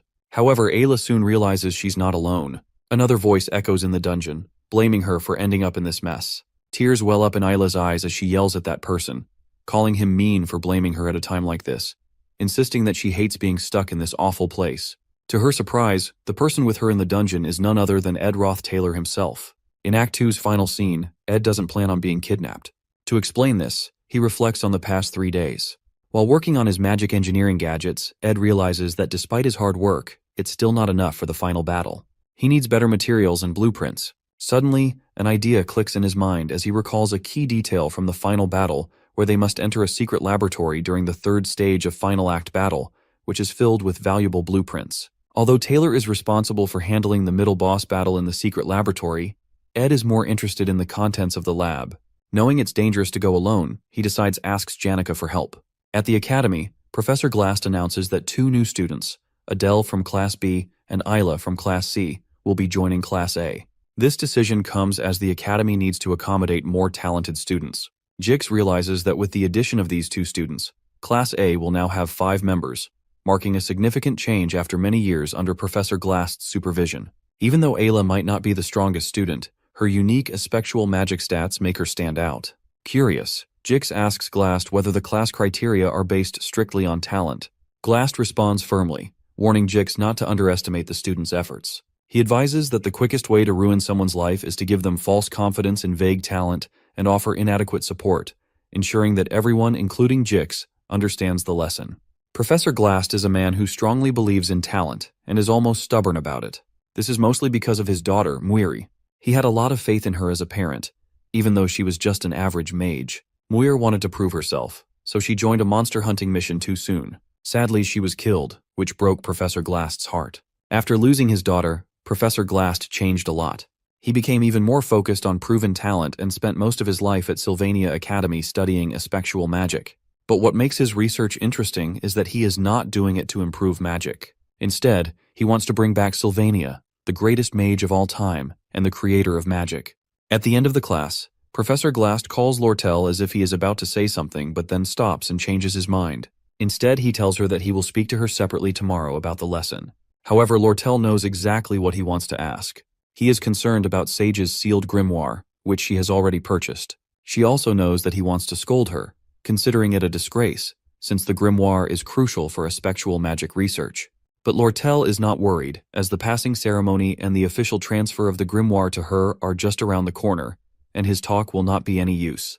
At the academy, as Claire's class comes to an end, Ed gets ready, knowing that the Sage's sealed grimoire connection ceremony is about to begin, marking the start of the final battle in Act 2. Ed's original plan is to closely follow Taylor as he fights his way through the stages from Phase 1 to Phase 5 to rescue Ayla, picking up any leftover items along the way, just as he planned. Looking at his must-have items list, Ed focuses on the crucial items he needs to collect, especially from Phase 3. These include Glock's Eye and Delheim's Hourglass. He needs these 2 items because their materials are difficult to obtain, and they can usually only be crafted in the final stages of the scenario. Collecting them will give him a major advantage in the upcoming story progress. At the same time, he plans to admire Taylor's progress up to Phase 5 before returning to camp once his mission is complete. To get Janica's help, Ed tells her that they need to go to the underground waterway because he lost something there and wants to find it together. Even though he expects Janica to dislike dark and narrow spaces, she enthusiastically agrees to help. This makes Ed feel a little guilty, as he can sense her concern for him, but he knows he still needs her support for the battles ahead. Just as Ed is preparing to leave, Assistant Professor Claire arrives and informs him that Professor Glast wants to see him in his office. Surprised and confused, Ed cannot figure out why he is being called. However, he assumes it might be because Professor Glast had previously summoned him, but he was unable to respond at the time due to passing out. Thinking Glast might want to discuss something important, Ed decides to go to his office.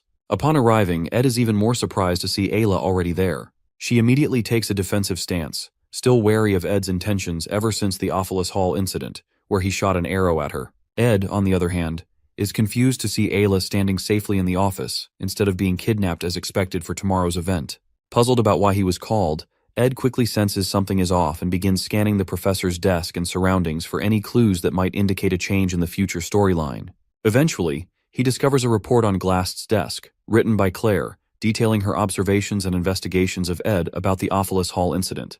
At that moment, Ed realizes that Professor Glast knows about his abilities and actions and may have figured out what he did. As he is still processing the situation, the office door suddenly opens, and Professor Glast walks in.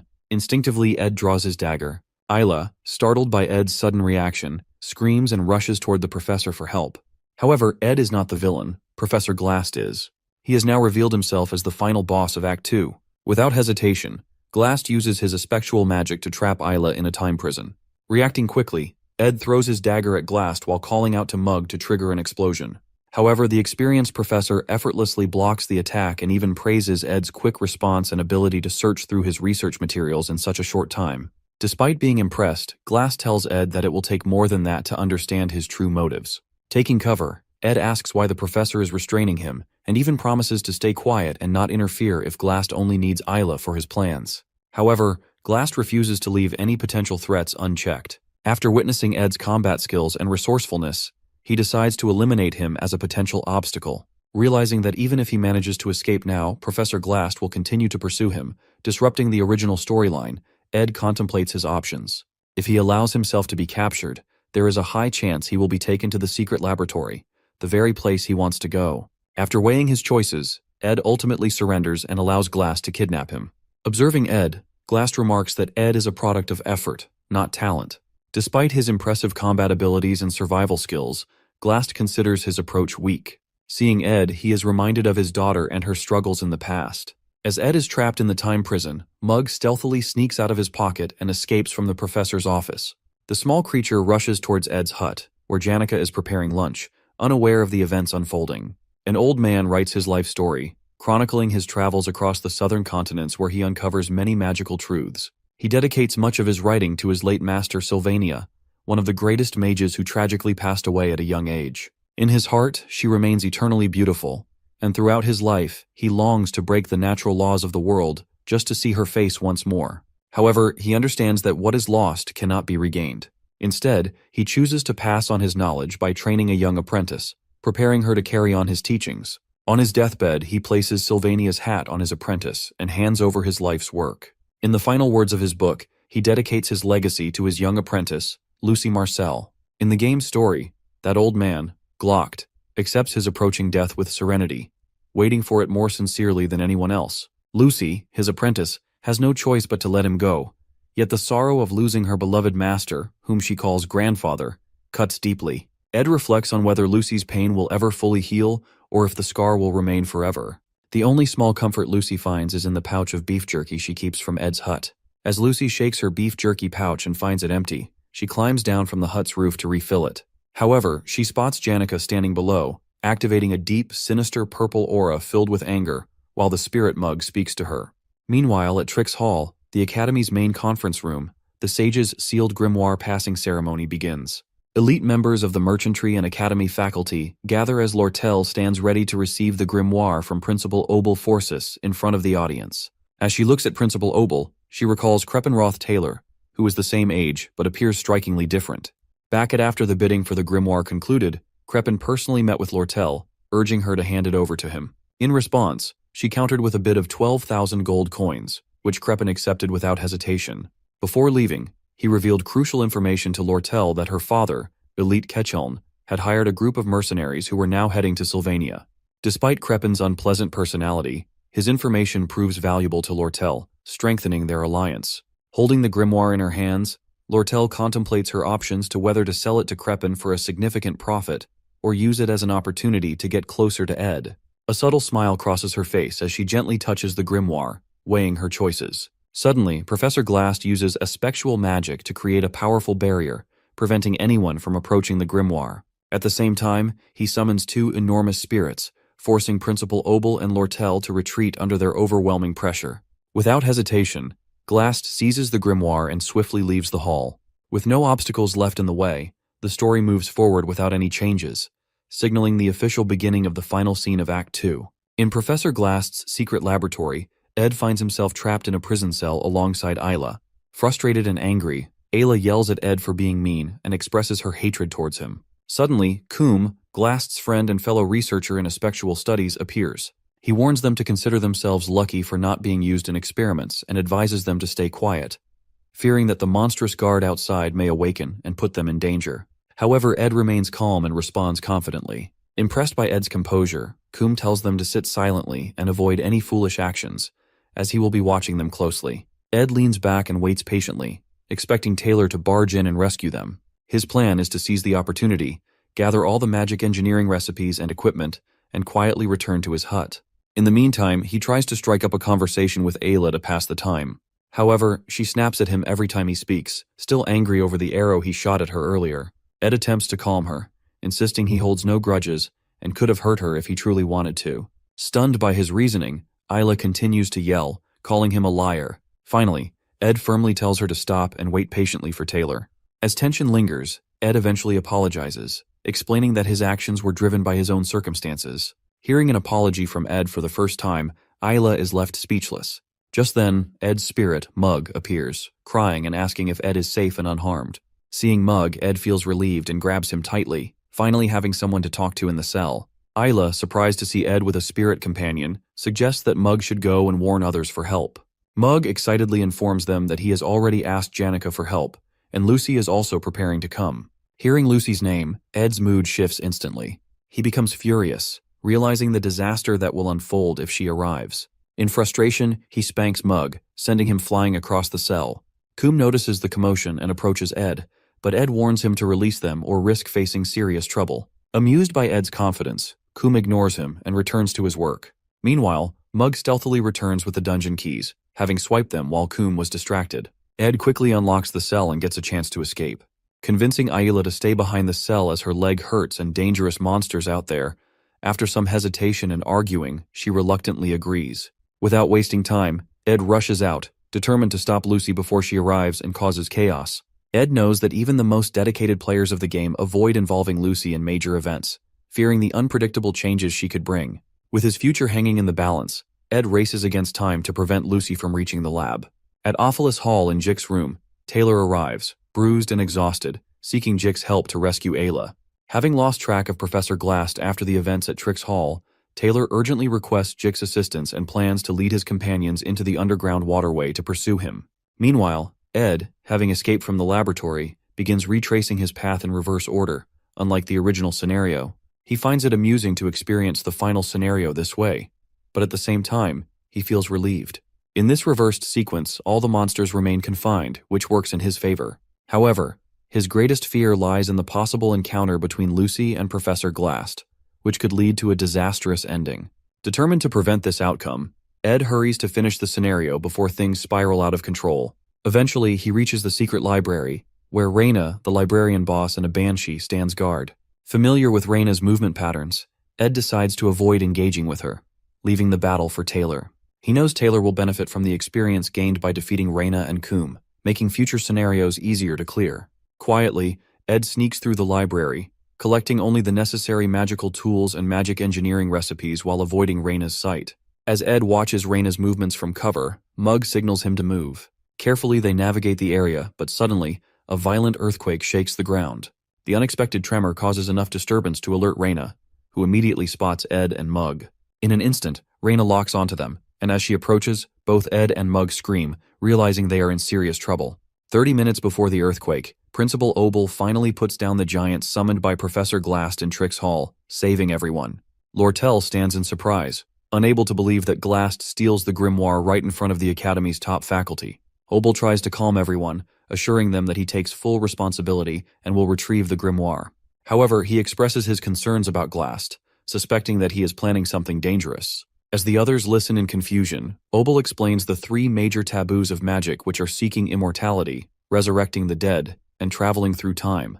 These acts defy the natural laws, disrupt time, and challenge human destiny. Lortel, remembering Glast's obsession with his late daughter and the legendary mage Sylvania, realizes that he might be using the grimoire to attempt one of these forbidden spells, which most likely to bring back the dead. Obel then asks Lortel what she thinks Glast will do if he has truly mastered a spectral magic for resurrection. Before she can answer, a faculty member rushes in, reporting that Taylor is spotted chasing Glast into the underground waterway. Worried about Taylor's safety, he also informs them that eyewitnesses see students being kidnapped, including Ayla and Ed. Hearing about Ed being kidnapped, Lortel stands in shock upon hearing the news. Believing that Principal Obel, the greatest mage of the time, will keep his promise to retrieve the grimoire, Lortel feels confident that he can easily rescue Ed and the other students as well. She decides that the most sensible thing to do is to wait in the hall. However, as she glances outside, she notices something massive moving in the distance. Curious, she grabs a pair of binoculars and sneaks to the window.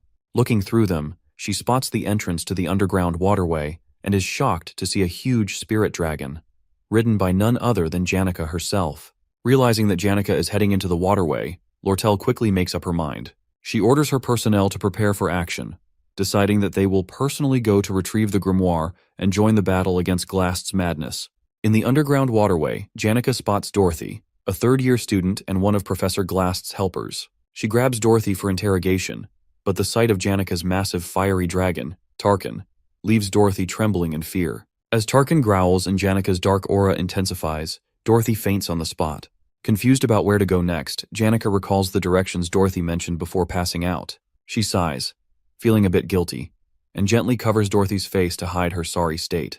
As Janica does so, Lortel arrives with her team, greeting Janica with a playful tone. Observing Janica's powerful spirits, Lortel realizes that Janica will do anything to ensure Ed's safety, even if it means destroying the entire waterway. However, jealousy creeps in as Lortel imagines a scenario where Janica wins, and Ed falls in love with her. Determined not to let that happen, Lortel approaches Janica with a cunning smile, and casually tells her that Ed has already been rescued and returned to his hut, suggesting she should check on him. However, Janica, always sharp when it comes to Ed, doesn't fall for it. She questions Lortel logically, asking how Ed could have escaped when she was the first to arrive and didn't see anyone taking him. As the two engage in playful argument, Janica casually mentions that she also asked Lucy for help, but Lucy simply yawned and walked away, leaving the two of them to handle the situation. Realizing they are left with no choice, both Janica and Lortel decide to split up and search for Ed in different directions. Both of them rushes to find and save him, hoping to win him over. Meanwhile, inside the secret library where Ed and Mug are trapped by Reyna, an unexpected event occurs. The roof suddenly collapses right on top of Reyna, trapping her under the rubble. To Ed's horror, Lucy casually falls down from above, yawning and explaining that she got bored and decided to come help. Seeing Lucy now in the scenario, Ed looks at her in shock, realizing that things are going to get much worse now. While the event unfolds, Principal Obel and his friend watch the sunset, discussing whether they should step in to retrieve the grimoire or stay out of it.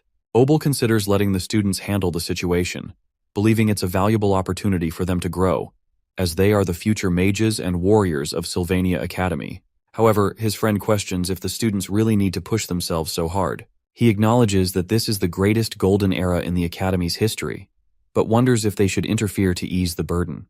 He mentions talented students like Taylor and Jix, rare finds among their peers. Over time, many students have risen to the challenges faced by the Academy, showing great potential and shining like stars. He and Obel have high expectations for them. Hearing this, Obel's excitement rises. He feels something big is coming. Upcoming challenges that will be even more intense and difficult, pushing the students beyond their limits. During the event, Lucy crashes straight onto the secret library underground, landing right on top of Reyna and trapping her under the rubble. Sitting on the pile and yawning, Lucy's casual attitude leaves Ed completely stunned. As Ed regrets her unexpected arrival, Lucy innocently asks if he has any beef jerky left for her. Still upset by the situation, Ed tells her he doesn't have any, making Lucy sad as she starts looking for a place to take a nap. But before she can, Ed quickly grabs her shoulder, coming up with a new plan. Ed knows that Lucy's arrival has messed things up, but he also realizes that by now, Janica and Lortel should have entered the hall to help him rescue. To allow Taylor to defeat the remaining enemies and gain experience, he needs to stop Janica and Lortel from interfering. Most importantly, he must keep Lucy from rushing into the final stage and defeating Glast, which would lead to the bad ending. Thinking fast, Ed convinces Lucy to stay with him and not wander off. He recalls something Janica once said, "Sticking quietly with someone ensures safety." Using the same logic, he tells Lucy to stay close, promising her beef jerky once they escape. Now with Lucy on his side, Ed plans to gather all the magical equipment from the library, find Janica and Lortel, and get out of there, leaving the scenario for Taylor to handle. As they start their escape, Lucy unleashes her ignition spell, burning all the attacking bats in their path. Ed watches in awe, realizing just how powerful she truly is. He tries to stop her from taking down too many enemies, wanting to leave enough for Taylor to fight and grow stronger. As Janica and Lortel search for Ed, they take different approaches. Unlike Janica, who relies on her spirit connection ability, Lortel is skilled at quickly finding the right paths. As she navigates through the underground waterway, she feels a growing sense of genuine concern for Ed, something beyond her usual motives of wealth and power. For the first time, she realizes she truly wants to help someone without expecting anything in return. Eventually, she reaches a concealed wall with a spell cast on it. Just as she pauses to listen, a loud blast shatters the wall, and out comes Ed, carrying Lucy on his back while holding advanced magic equipment. The The sight of him immediately brings relief to Lortel, who is worried about his safety. Without hesitation, Ed hands her some of the expensive magic tools to carry. Lortel, however, is stunned. Seeing Ed carrying Lucy so casually ignites a fire within her. She had taken every opportunity to grow closer to Ed, making the first moves and being proactive, unlike Janica, who hesitated and played it safe. But now, with Lucy in the picture, it feels like all her efforts might be in vain. Her frustration builds, and she can't help but angrily yell Ed's name. But before she can say more, Ed suddenly pulls her close, looking straight into her eyes and telling her that he trusts her more than anyone else. Lortel freezes, completely caught off guard by his words and actions. Her heart races, and a deep blush spreads across her face. In that moment, all her anger melts away, replaced by happiness. She feels like she's finally making progress with Ed in a way she never expected. Before she can fully process the moment, one of her crew members rushes over, bringing urgent news about a major problem unfolding nearby. Meanwhile, Taylor and his group enter the underground waterway. Klebius, always scared and complaining, starts mumbling nonsense about wanting to leave. Annoyed, Elvira kicks his foot to shut him up. Klebius yells in pain and angrily asks why they even have to save Ed Roth along with Ayla. Taylor tries to calm him down, reminding him that Ayla is a good person and asking him to stay strong and help her. As they walk deeper into the waterway, Adele, the romantic and self-proclaimed fortune-teller of the group, raises her finger dramatically. She happily warns the group that something dangerous is ahead. Adele's prophecies are usually spot on, almost like she can see the future, which is why Taylor trusts her to guide them. Right as Adele points in the direction, an explosion happens. Suddenly, Tarkin, the fiery dragon spirit, appears, carrying Miss Claire. Janica is demanding Claire tell her where Professor Glast is. Terrified, Miss Claire stumbles and faints, just like Dorothy did earlier. Janica notices Taylor and his group nearby and greets them with a smile. But Taylor's group immediately gets defensive, preparing for a fight. Janica looks confused, but Taylor assumes she might be an enemy they have to face to move forward. Everyone is tense, except for Jix, who casually waves at Janica. Taylor, determined as always, readies himself to fight. But Jix stops him, sensing that there's been a misunderstanding. Before things escalate, someone yells for everyone to stop. Ed Roth and Lortel appear from another direction. Taylor freezes in shock. He now sees Janica, Lortel, and Ed together, and the realization hits him as it's impossible for his group to defeat them. Taylor remembers how Ed, with only basic magic and archery skills, managed to hold off his group and him during the Ophilis Hall incident. Now Ed looks even stronger, both physically and in combat ability. Taylor knows their chances of winning are zero. But to Taylor's surprise, Ed walks over and taps his shoulder. Ed calmly tells Taylor to focus on saving Ayla and defeating Glast. Ed assures that Taylor will now take care of the story while he will take care of the side threats, the elite Ketchuln. As Lortel's crew member rushes to her side, he delivers alarming news that the elite Ketchuln has arrived on Arkan Island, accompanied by mercenaries. Hearing this, Ed immediately understands the situation. The elite Ketchuln, the mid-boss of Act 2 in the game, wasn't properly defeated before. Because of this oversight, he has returned, taking advantage of the mistake Lortel made by leaving many of her trading company members behind. Without their leader, the elite had no trouble to take them down one by one. However, Ed knows he now holds a unique advantage, which is the magic tool that lets him see the future of the game. As he examines the unfolding events, Ed realizes everything is still following the original storyline. With Act 2 nearing its conclusion and Taylor progressing the main story, Ed sees his role clearly. If he can handle the new mid-boss, Elite Ketchuln, just as it happens in the original story, the plot will stay on track. Confident in his strategy, Ed encourages Taylor and his group, giving them a boost of morale. He wishes Taylor good luck, knowing that as the main character of the game, Taylor will face even greater challenges ahead. Trusting Taylor to handle the main storyline, Ed leaves him and his group to focus on their mission. Without hesitation, Ed heads outside, determined to confront the elite Ketchuln and eliminate this new threat before it disrupts the flow of the story. Ed thinks the elite might attack Lortel's trading company to find proof of her involvement in the armor sale scheme, which caused him to lose his position in the association. While they are running toward the trading company, Janica suddenly tells them to stop for a moment. But Ed insists they keep moving quickly. Janica stops in her tracks and forces Ed to stop as well. She reminds him that he already collapsed before and barely escaped from Glast's prison. With tears in her eyes, she begs him not to get hurt again and says the elite's problem has nothing to do with him. Ed knows that this isn't really his fight, but he also understands that the elite is a big threat. If he doesn't deal with this, it could ruin the safe ending he is trying to protect. He also realizes he'll need Janica's and Lortel's help to handle the situation. Lortel agrees with Janica and says it's her fault for involving Ed in her problems. She tells him he should be resting somewhere safe instead of putting himself in danger. Ed feels touched seeing Janica and Lortel getting along. even if it's just for a moment. But he knows this isn't the time to rest. He thanks them for caring about him, then firmly says that Lortel's problem isn't just someone else's problem for him. Hearing this, both Janica and Lortel freeze, surprised by Ed's words, changing the atmosphere completely. They stare at Ed, surprised and moved by what he said, as a new resolve begins to form among them. Ed insists they should keep running, eager to reach the exit as quickly as possible. As they run, he feels embarrassed and regretful about the awkward explanation he gives to Janica and Lortel. It's always hard for him to say things properly. Noticing Ed's troubled expression, Janica tries to lift his spirits. She tells him that he's right.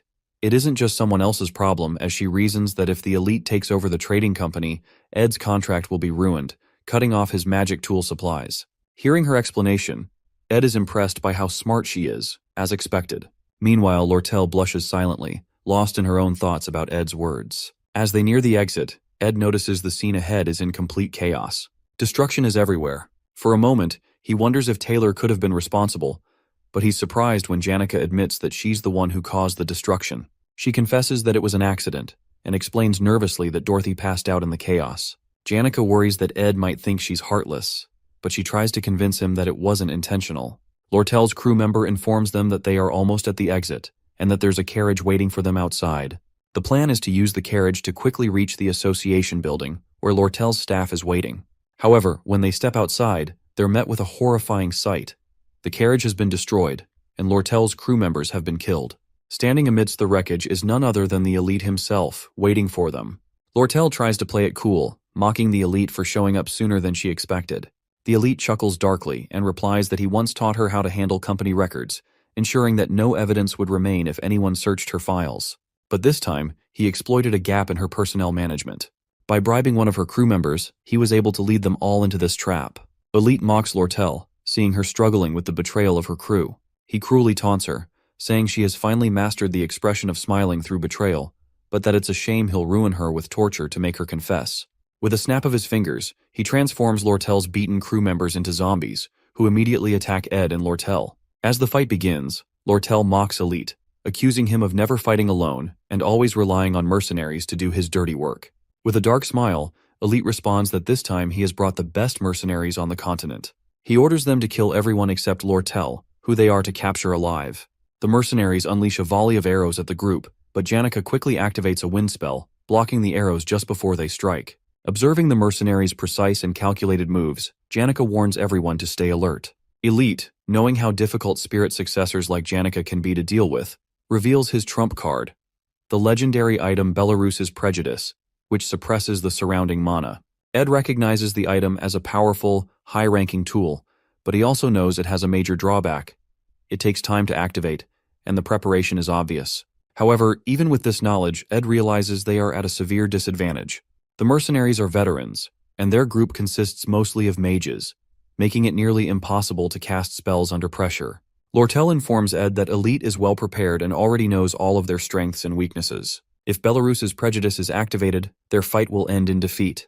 When she questions Elite about how he plans to deal with the Academy holding him accountable for his actions, Elite grins darkly, saying that it's better than losing his life. Ed feels the weight of the battle as he watches the chaos unfold. He regrets leaving this third-rate villain alive earlier in the story, as the butterfly effect of that decision has now made Elite an almost impossible foe to defeat. Remembering Elite's dark backstory, including how he killed Lortel's parents and his ruthless rise to power, Ed sees him as the ultimate villain. But despite the overwhelming odds, Ed remains determined. He knows that in the original story, Elite was defeated, and he plans to make that outcome a reality. As Elite's mercenaries continue to block their path, Ed gets an idea. He crouches down, gently unloading Lucy from his back. Nudging her, he tells her it's time to wake up. Lucy yawns lazily, complaining about how noisy everyone is. Then, without hesitation, she activates her magic aura. The overwhelming power of her spell clears the way, sending mercenaries flying left and right. With Lucy, the slothful but immensely powerful mage, finally awake and joining the fight, the tide of the battle begins to turn. At Glock's small cabin, his travel journal, written in the final days of his life, was barely known to anyone. In it, Glock wrote about Lucy. He recognized her natural talent and her blessing from the stars, but warned her not to stop learning or become lazy because of her gifts. He also advised her never to be alone, as her great power would bring loneliness. Before finishing the journal, he made Lucy promise 3 things: never to kill anyone with her magic, avoid actions that might stain her hands with blood, even by accident, and to live a peaceful life as a student at Sylvania Academy. In the present, when Lucy activates her magic, the veteran mercenaries, who had faced danger and death countless times, become terrified. They had never seen such a powerful force before. Even Elite, who had been so confident, shouts at Lucy to stop and orders his men to fight her. One brave mercenary charges at her with a sword, but with just a snap of her fingers, Lucy uses her magic to throw him away with overwhelming force. Seeing this, the rest of the mercenaries panic and run, leaving Elite behind to face Lucy alone. Elite, now sweating and scared, tries to threaten Lucy by saying he'll use his magic tool if she comes closer. But when Lucy asks if he's the leader, her powerful presence terrifies him so much that he falls to the ground. Just as she's about to finish him off, Ed steps in and signals her to stop. Elite has already been defeated, and there's no need to do more. Suddenly, the ground shakes violently as a huge earthquake begins. In the sky, the 7 brightest stars align in a straight line. Ed realizes that Glast has advanced his magic to a point where he's breaking the laws of nature, causing the magical realm to descend. This signals the start of the final battle of Act 2. Ed thinks about Taylor, who has defeated the monsters in the underground waterway and is now stronger and ready to face Glast with his group. Feeling relieved that the story is progressing as it should, Ed starts to relax. But then, to his shock, he sees Lucy flying toward the magical realm. Lucy watches as the realm's towers begin absorbing magic from the air, hinting that reviving the dead might actually be possible. Surprised and worried, Ed realizes Lucy might now be caught up in something far more dangerous than anyone expected. As Ed watches Lucy, he recalls the bad ending of the game. In the original storyline, Lucy naps on the roof of Trix Hall during this event. However, if players awaken her early and bring her to face Glast, he offers to revive her mentor, Glocked. This temptation causes Lucy to turn against the players, becoming an enemy and annihilates the entire group, including the hero, leading to a bad ending. No matter how skilled or dedicated a player is, there's no way to defeat Lucy. Ed now fears that his actions of being kidnapped and escaping the prison cell may have unintentionally triggered this bad ending. As Lucy watches the realm and Ed watches her nervously, Elite seizes the moment to activate his legendary magic tool to suppress Lucy's mana. With Lucy temporarily weakened, Elite orders a mercenary to attack Ed. The mercenary charges, but Ed, remaining calm, uses his Windblade magic to counter, throwing the attacker aside. Elite is stunned by Ed's skill. However, Lucy's overflowing mana proves too much for the tool to handle, and it shatters under the immense pressure. Once again, Elite finds himself defeated. Realizing his situation is hopeless, he falls to his knees, begging for mercy. But Lucy, furious, is ready to end his life. Just as she's about to strike, Ed steps in between them and urges her to stop. He reminds her that killing, even if it feels justified, is not the answer. His words echo Glock's advice to her about avoiding bloodshed and keeping her hands clean. Lucy hesitates, remembering her mentor's teachings. She spares Elite and turns her attention to the realm once more. As she prepares to leave, Ed asks where she's going. Lucy responds vaguely, but Ed presses further, asking if she will regret her decision.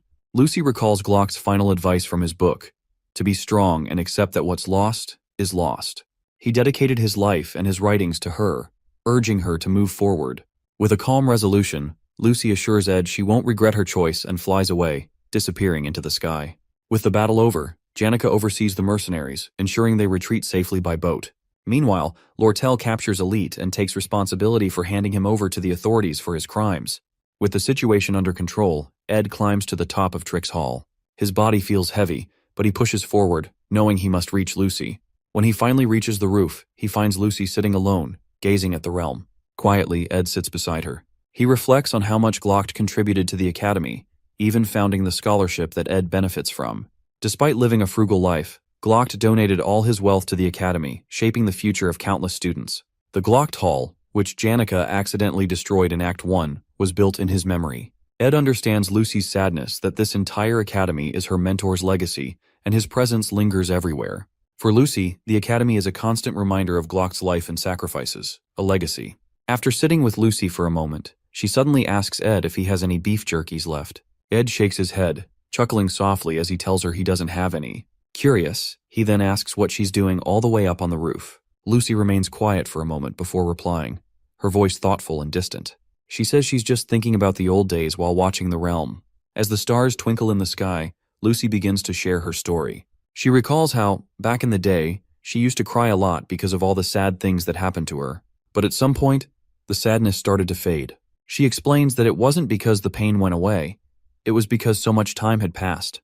Her old man passed away a very long time ago, and even if she were to use a spectral magic to bring him back, he'd eventually leave again. She muses that he was already prepared for death, so much so that if she revived him, he'd probably be upset, die again, and scold her for it. She looks up at the sky, her voice quieter now, and says that resurrecting someone as legendary as Glocht, a mage who dedicated his entire life to studying magic and using forbidden magic, would be nothing but an insult to his legacy. Calling herself selfish, she admits that her desire to bring him back was purely for herself, not for him. Ed listens carefully, letting her words sink in. He can't help but ask to make sure if she is okay. He knows Lucy's decision to give up on reviving Glocht feels recent, almost like it might be a passing whim. If she changes her mind again, it could lead to something catastrophic. He wants to make sure she's truly at peace with her decision. To his surprise, Lucy doesn't respond with her usual sass or ask for beef jerkies again. Instead, she leans her head on his shoulder, seeking quiet comfort. Ed stays still, realizing that despite everything, Lucy has come to terms with her loss. Even though finding another spectral magic user like Glast in the future will be near impossible, and resurrection magic won't be available so easily, Lucy understands now that the dead are dead, and what's lost is lost.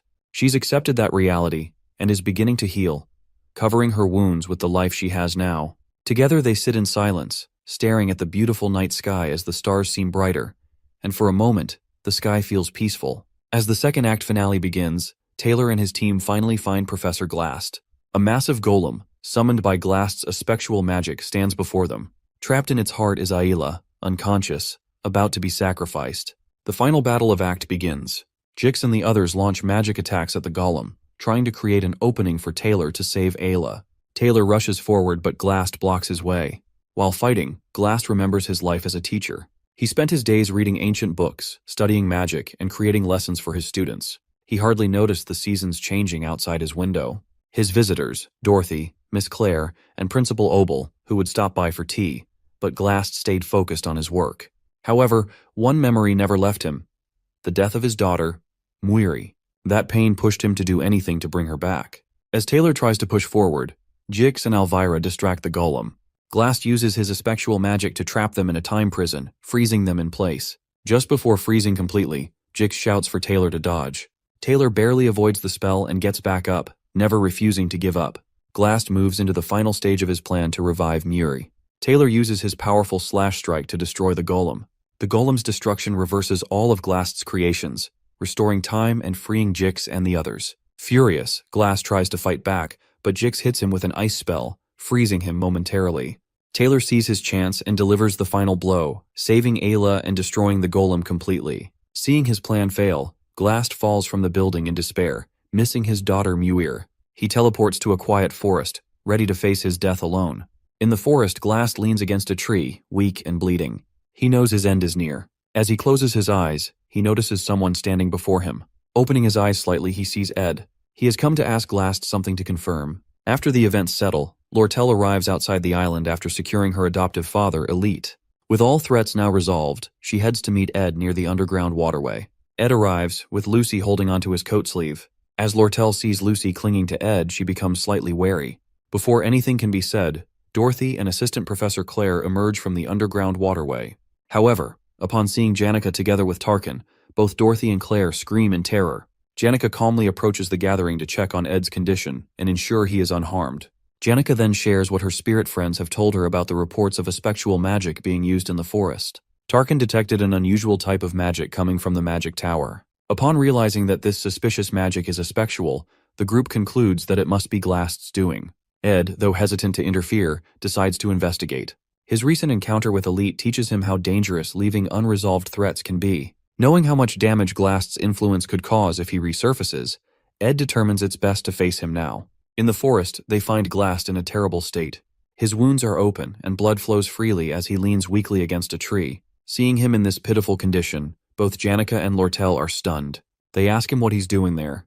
With a faint smile, Glast jokes that he's just admiring the moon. His humor seems misplaced, but Ed keeps his tone serious, telling Glast that he must have known he would fail with forbidden magic. Glast weakly chuckles and admits he was aware of his fate.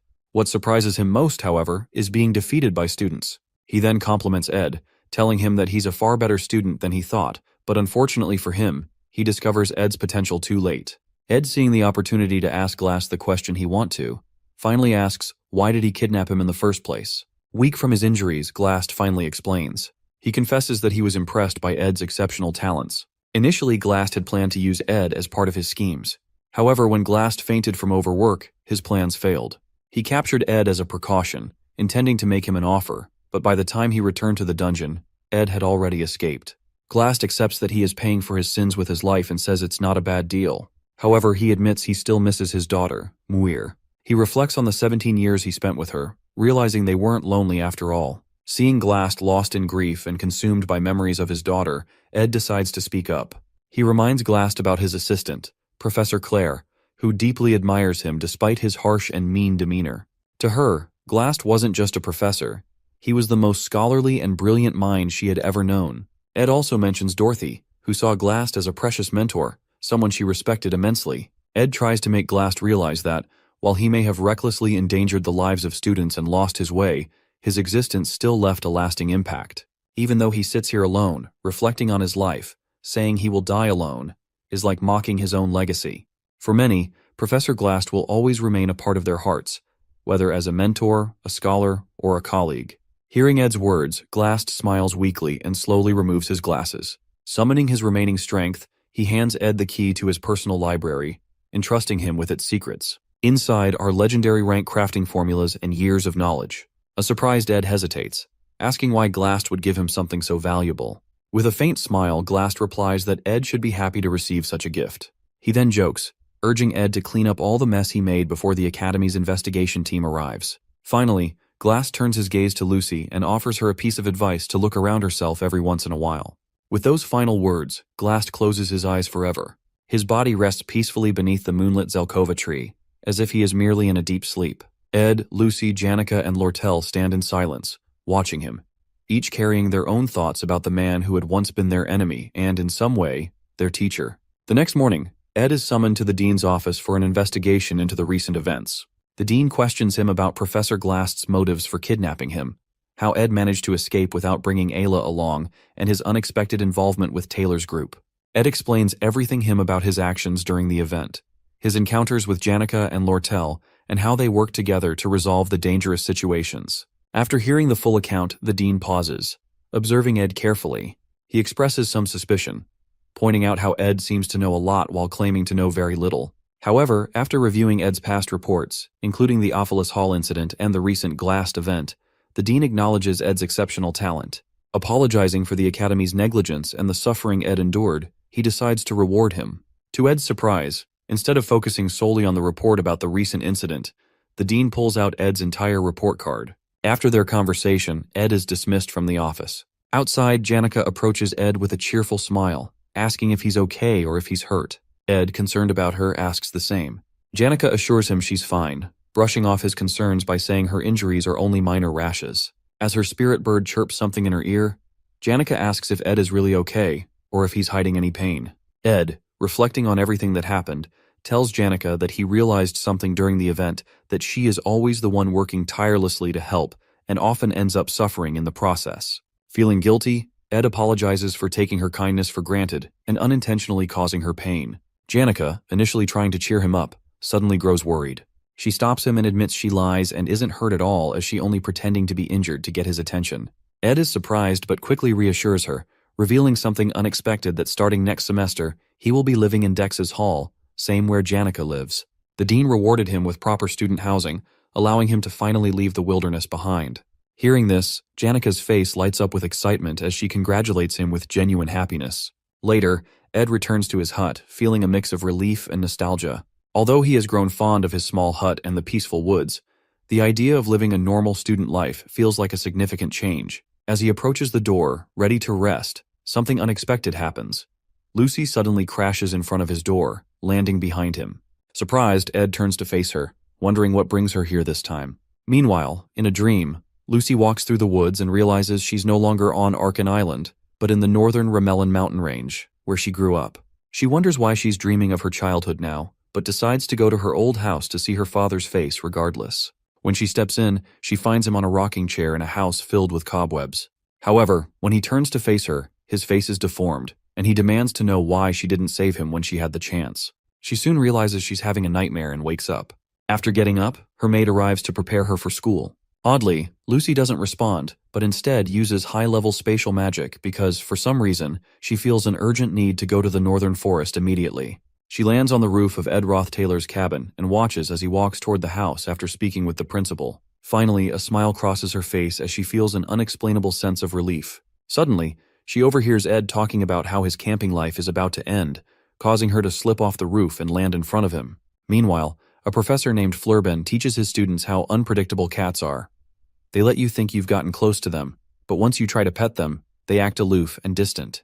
However, when you lose interest and get busy, they become clingy.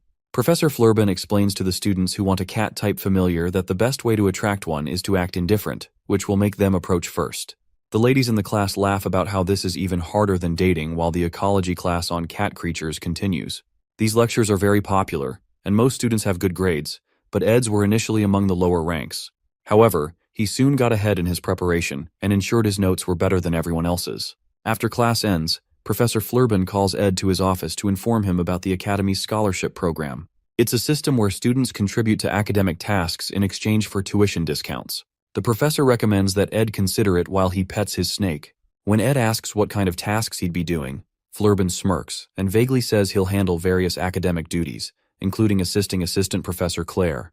Claire already has a capable assistant named Annis, but the workload is too much, so there's work to do, including semester-end evaluations, academic society agendas, and freshman class assignment tests. Flurben reminds him not to be too strict when dealing with the freshmen. Ed then realizes that someone he knows will be among them when the professor continues talking about the new students. Meanwhile, Lortel appraises the sage's sealed grimoire, now in her possession, and senses its immense magical resonance. She wonders if it's wise to sell the grimoire to Crepin Roth-Taylor, the head of the Roth-Taylor family, recalling that Ed desperately begged her not to let Crepin have it.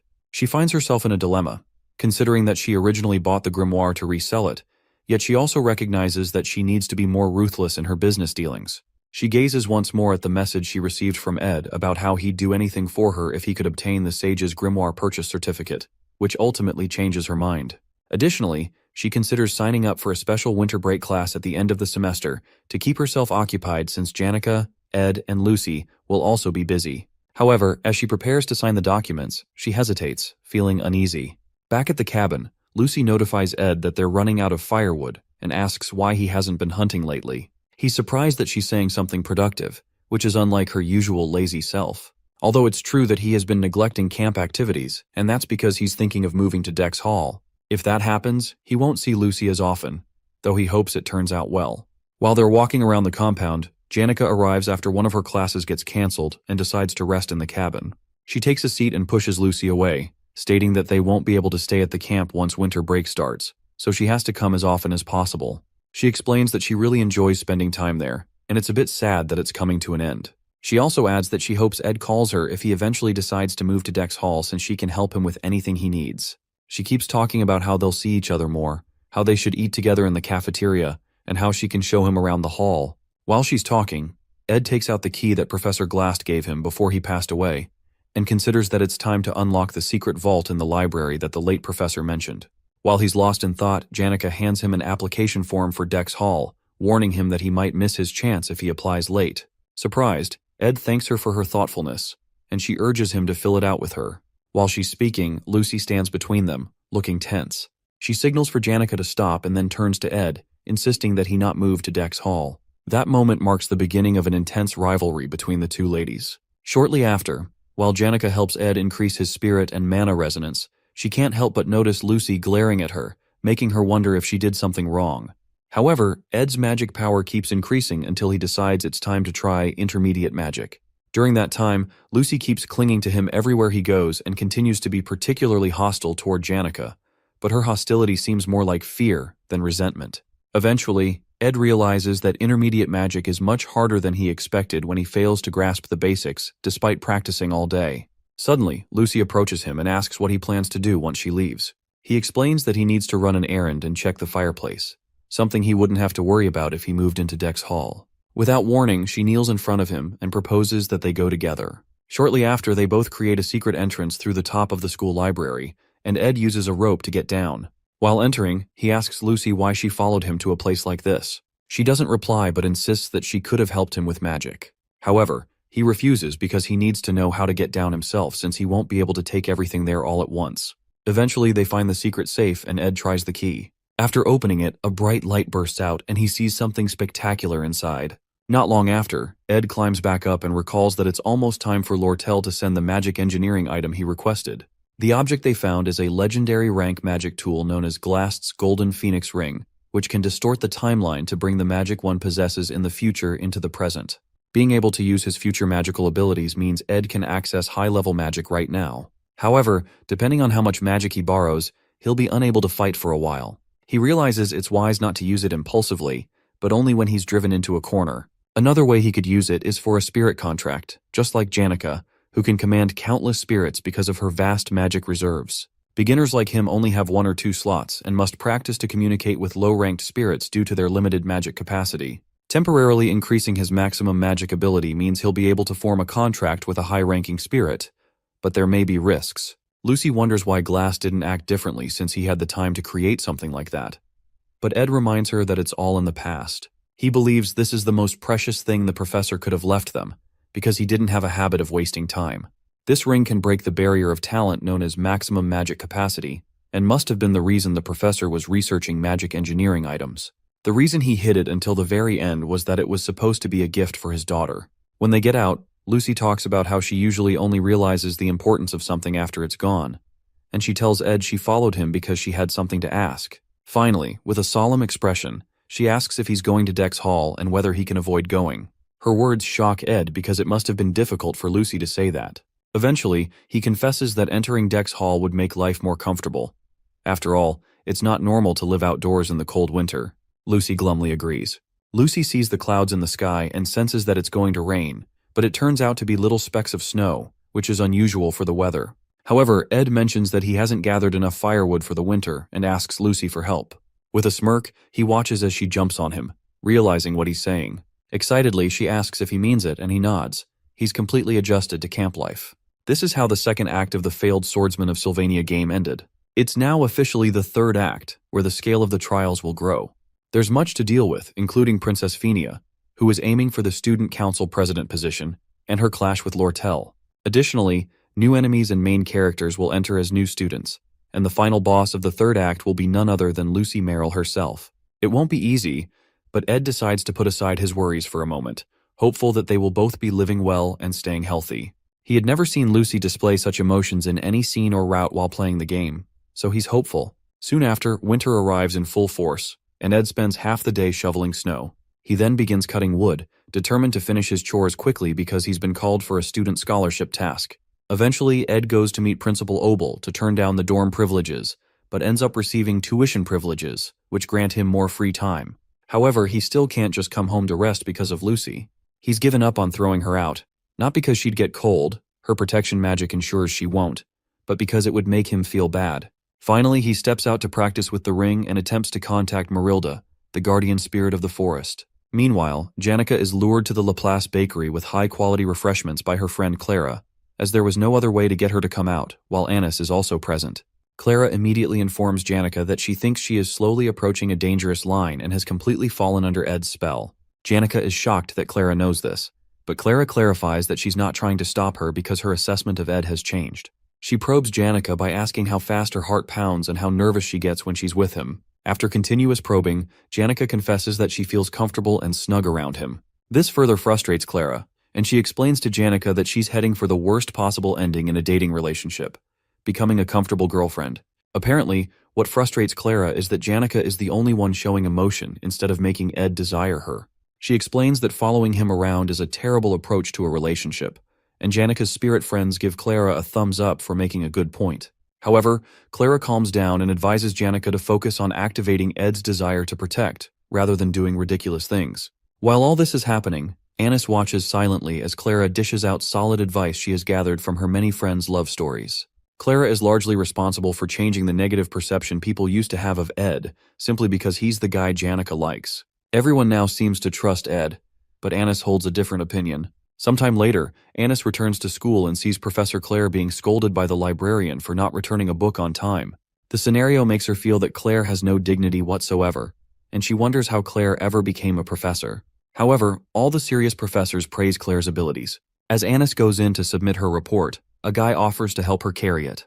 Meanwhile, she reflects on how her assistance is the reason Assistant Professor Claire, who has an incredible academic mind but is terrible at work, has managed to handle all her important tasks. She thanks the guy but refuses the offer as she walks in. She is a second-year student in the magic faculty, and the reason the clumsy assistant professor's personal research lab is always clean. She drops the report on the table, along with some secret information about Ed that she collected at a rate akin to stalking, something that would have gotten her in trouble if she had been caught.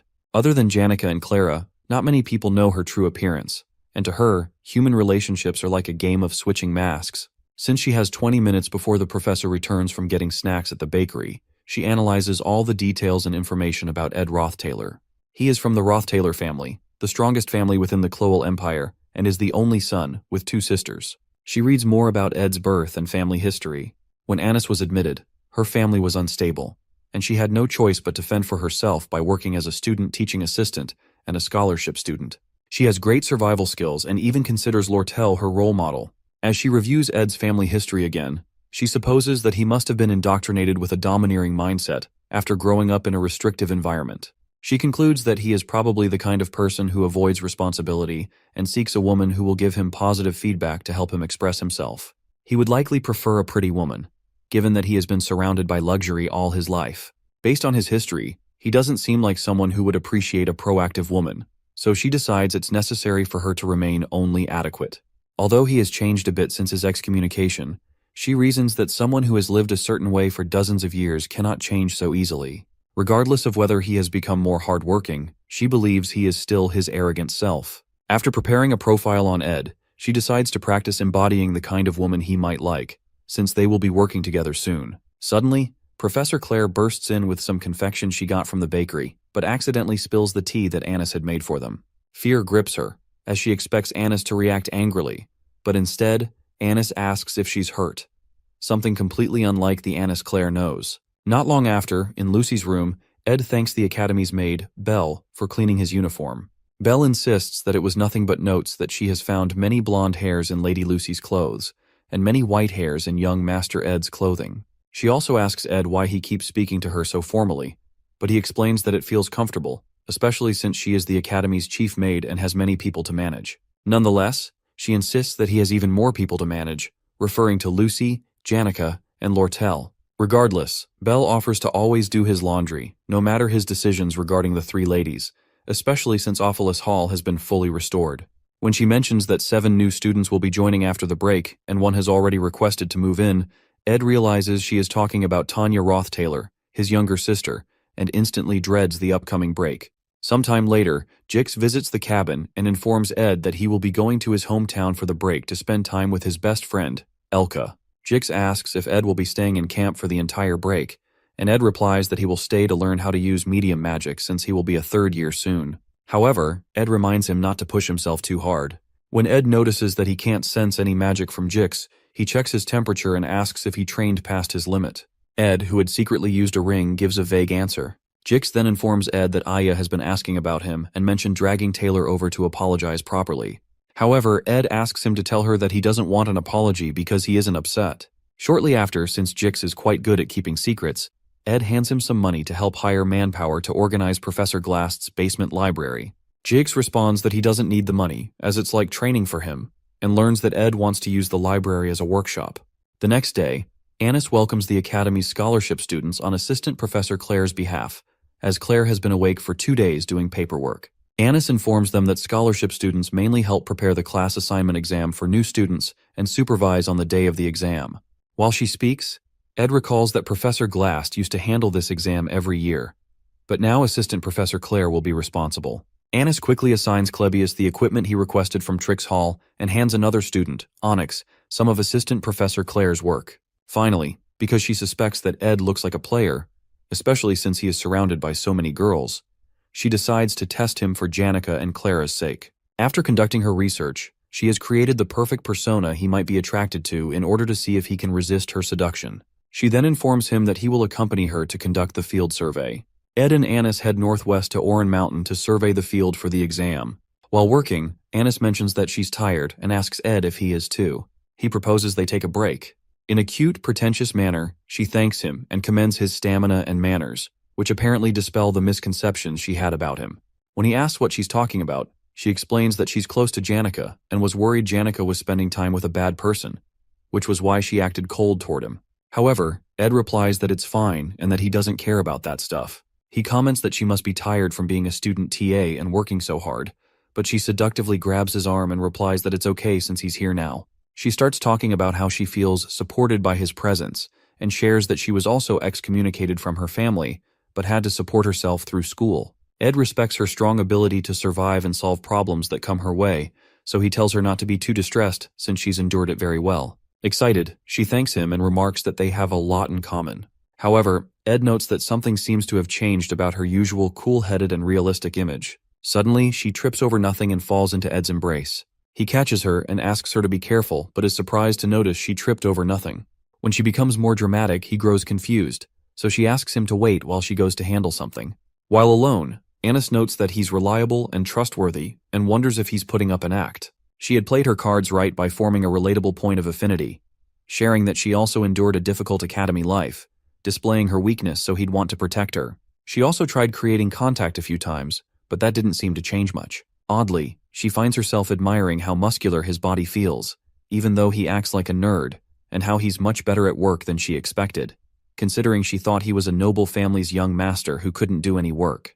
Apart from that, she thinks he looks gorgeous, and it's no wonder Janica fell for him. Suddenly, it occurs to her that this is how Ed makes women fall for him. So she decides to stand her ground because she's different. Meanwhile, Ed waits for her while enjoying the beautiful view from the top of the mountain, which briefly makes him forget all his worries. One of his major concerns is Tanya Rothtaylor, a villainous young lady. Tanya is a genius when it comes to politics and trickery, and she is trying to become the first student council president in Sylvanian history. She will soon begin gathering the influential figures in the academy. The reason Tanya is arriving at the dorm earlier than others is to cement her position before the semester starts. She's a villainess, and Ed had thought he'd have time to prepare before her appearance. But the problem is that he doesn't know how Tanya Rothtaylor will treat him. In the game, Ed Rothtaylor is a villain who briefly appeared at the beginning before disappearing, and there was nothing much about him in the epilogue, meaning he was really just an extra. This is why he has no idea how to handle this problem. To Tanya Rothtaylor, Ed Rothtaylor is garbage. Meanwhile, Tanya arrives at the academy in a coach. To her, Sylvania consists of elites, including Princess Phenia of the Clowell Empire, Lortel, an elite trading company's executive Janica, a spirit sorcery prodigy, Alvira, a great alchemist, Clebius, Nortondale's sword demon, and the coolest one, Lucy, a rare genius mage. This gathering of nobility makes Tanya's heart pound, and she can't help but long to be part of it. She soon arrives, and Belle comes to direct her to her room and help her complete the entrance procedures. Before they do that, Tanya states that she has somewhere to be first. The first thing she plans to do at Sylvania is get rid of Ed Rothtaylor, the trash who disgraced the family name. Not long after reaching the academy, Tanya receives a letter from her father, Creepin, who encourages her ambition, instructing her to show her face around to represent him and strengthen her position. She eagerly promises herself to satisfy her father's expectations. He told her that Sylvania is a land of learning, and as such, she must treat her professors with respect as masters, so as not to commit discourtesies just because she's a noble. He also reminded her to regard everyone a grade higher than her as a senior. Just as her father counseled, she thanks a specific senior for taking the time to speak with her. Tanya talks about Ed, referring to him as a disgrace and blemish on their family. The senior finds her words interesting, so she continues, saying that Ed is full of bluff, a crude person, and was only the heir of their family because of his age. She comments that his pride is so high he never acknowledges his incompetence, and that he barely managed to get into Sylvania. The senior responds with intrigue again, but Tanya becomes uncomfortable because the conversation seems to be one-sided. Her father had warned her to be careful when meeting people he introduced her to, so as not to disrespect them, especially when it came to Lortel, as he had met with her regarding the sage's seal grimoire business. She notices Lortel's hostility and stops talking, but Lortel asks her what's wrong and urges her to continue. However, she stammeringly asks if Lortel is upset, but Lortel only smirks and asks what she's talking about. Sometime later, Ed checks off establishing a workshop organization plan, finishing academy scholarship student work, understanding medium magic theory, and contracting with a high-ranking spirit from his winter break list. He has acquired a mid-rank magic skill known as Particle Explosion, and another named Root's Desire. He got these skills from a book in Professor Gast's library last night. That morning, he heads out and tries to ignite a flame, but he still can't use magic due to the effect of the ring, preventing him from practicing what he's been learning. To light the fire, he wakes up Lucy, who is curled up under his blanket, and carries her outside to help. He points at the fire, and she lazily blasts it with flames before requesting that he leave her outside so she can enjoy the warmth. As they sit together, she mentions that she smells perfume on him, which must have come from the flower scent on Anis's body since he was working with her all day. Lucy also asks if he's feverish or sick, and when he confirms, she tells him not to die. She attempts to release his magic in case it's twisted, but when she notices it's empty, she accuses him of doing something reckless. However, he replies that it's manageable. Suddenly, Lucy makes a strange request, asking him to pat her head. He obliges while reading a book. She rests her head on his legs and enjoys the warmth of his gentle touch. Out of nowhere, Lortel appears and tells Ed it's been a while since she last saw him. He assumes she's here because of the favor he asked her, and wonders why she didn't just call him to the trading company. However, Lortel tensely clarifies that she has other matters to discuss and wanted to ask him something.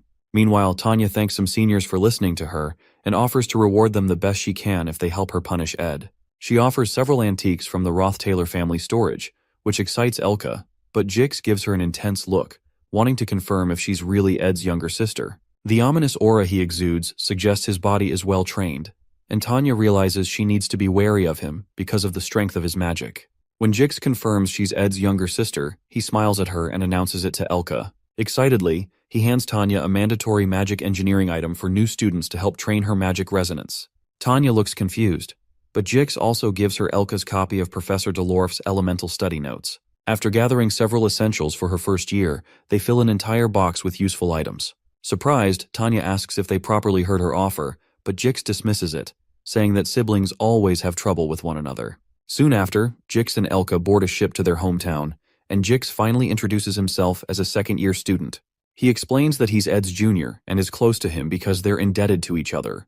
He reassures Tanya that she'll do great and pats her on the back, acknowledging her noble lineage. As they depart, Tanya collapses under the weight of the gifts they gave her, annoyed at how things turned out. Meanwhile, in Assistant Professor Claire's office, Anis commends Claire's hard work and mentions that they'll be able to take it easy for the rest of the break if the new student's assignment exam goes well. Claire compliments Anis's stamina, as she has done most of the work assigned to the scholarship students. Most of them struggled with the tasks, except for Ed, who had no flaws in his document processing. He efficiently resolved practical issues at a level rarely seen among high-ranking nobles, which surprises Anis. While working, Claire asks about her experience with Ed and shares a secret. After the Ophelis Hall accident, she tailed him and discovered that he had built a camp bigger than their lab, entirely on his own using tools. She commends his perseverance and work ethic. When she also mentions that Ed contracted with a spirit, an incredibly difficult feat, Anis realizes she may have underestimated his practical abilities, which are vastly different from his noble upbringing. After some thought, Anis, who had investigated Ed due to Janika's interest in him, concludes that he's simply a decent and hard-working man. His appearance is outstanding. He's not arrogant, and even Claire likes him. As she starts thinking about his good physique, pleasant scent, and how well he takes care of himself, Claire notices her spacing out and calls her back to reality. Embarrassed, Anis quickly opens the windows to let in fresh air. Concerned, Claire asks if she's feeling well and suggests she may have overexerted herself. However, Anis realizes she's in big trouble. She recalls Claire mentioning that Ed made a contract with a spirit and suspects that he must have required Janika's help. If that's the case, the spirit he contracted with must be trustworthy and could report everything to Janika, including her attempts to seduce him. Trembling, she rushes out of the office, ignoring Claire's offer to grab a bite. By the way, the Failover family's motto is harmony and coexistence, and Janika Failover's love for everyone always made her shine. She gained many genuine friends, but what currently troubles her is learning about Anis and Ed. Meanwhile, Tanya approaches Janika to introduce herself and talk about Ed, just as she has been doing with others. Tanya came here on Lortel's advice, believing it would help her achieve her goal of ruining Ed. However, as she approaches Janika, the normally peaceful sorcerer rises with a fearsome spirit looming behind her. Lortel had told Tanya that Janika is kind and considerate by nature, but the Janika standing before her now looks ready to rain hail and brimstone upon her. In Ed's camp, Janika informs him that they've finished arranging most of the production materials he requested, but the legendary rank materials are difficult to find during the winter. However, he thanks her for accepting his request despite her schedule, but she tells him not to worry about it. When he asks why she went through all the trouble to come to him, she assures him that she came here to rest. Shortly after, Lortel notices Lucy and asks why she's sleeping here. Caught off guard, Ed replies that it's winter, but Lortel doesn't know how that's an appropriate answer. Eventually, she calms down and informs him that she came to talk to him about something other than engineering items. When he asks what it is, she shows him the sage's sealed grimoire she won, and the letter where he had promised to do anything for her, as long as she bid on the grimoire for him. With a smirk on her face, she informs him she's willing to get her money's worth from him. Tense, he asks her how much she's willing to get from him, so she clarifies that she won't ask him for something that's too much of a burden. Her request is for him to pick her side.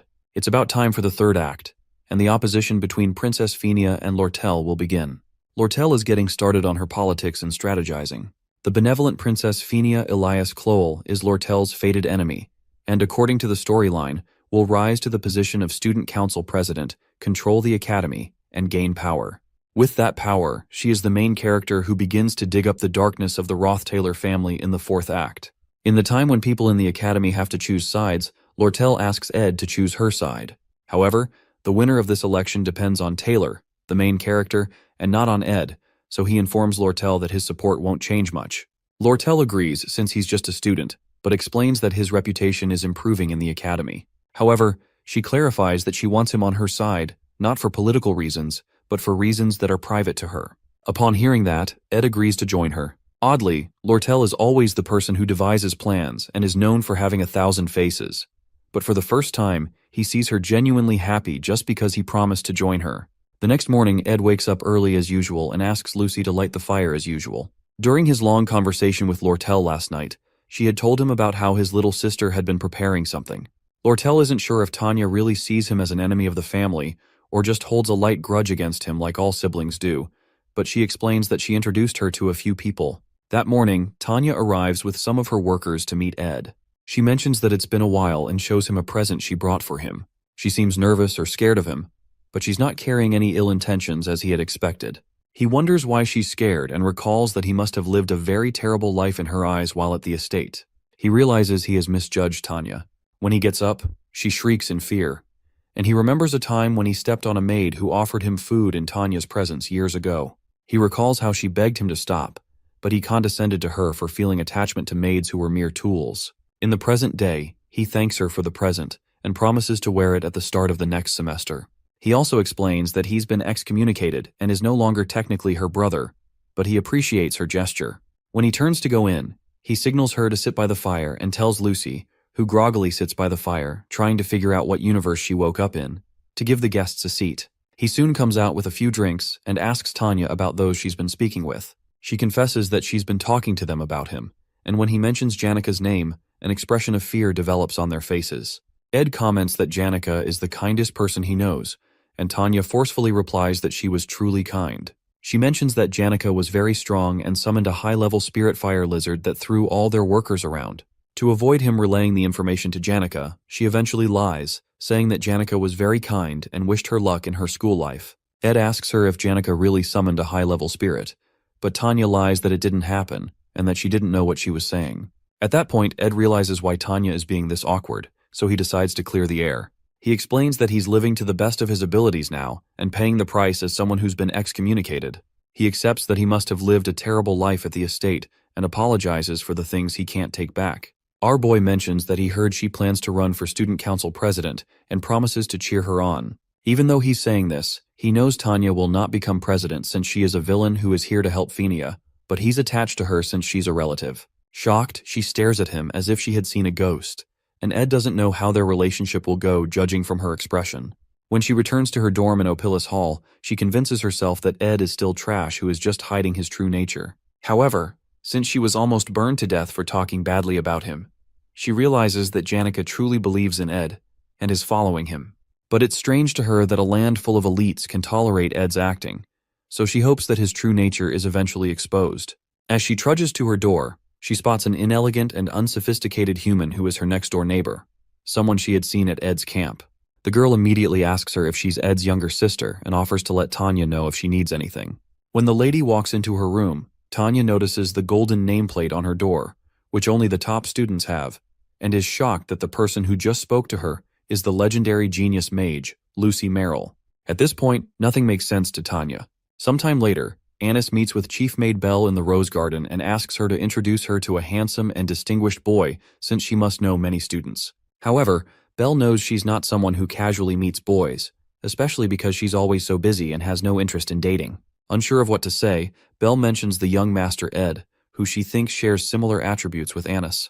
Anis, already feeling guilty, then confesses her sins. She admits that she met Ed to confirm the negative rumors about him, but eventually discovered they're more similar than she thought.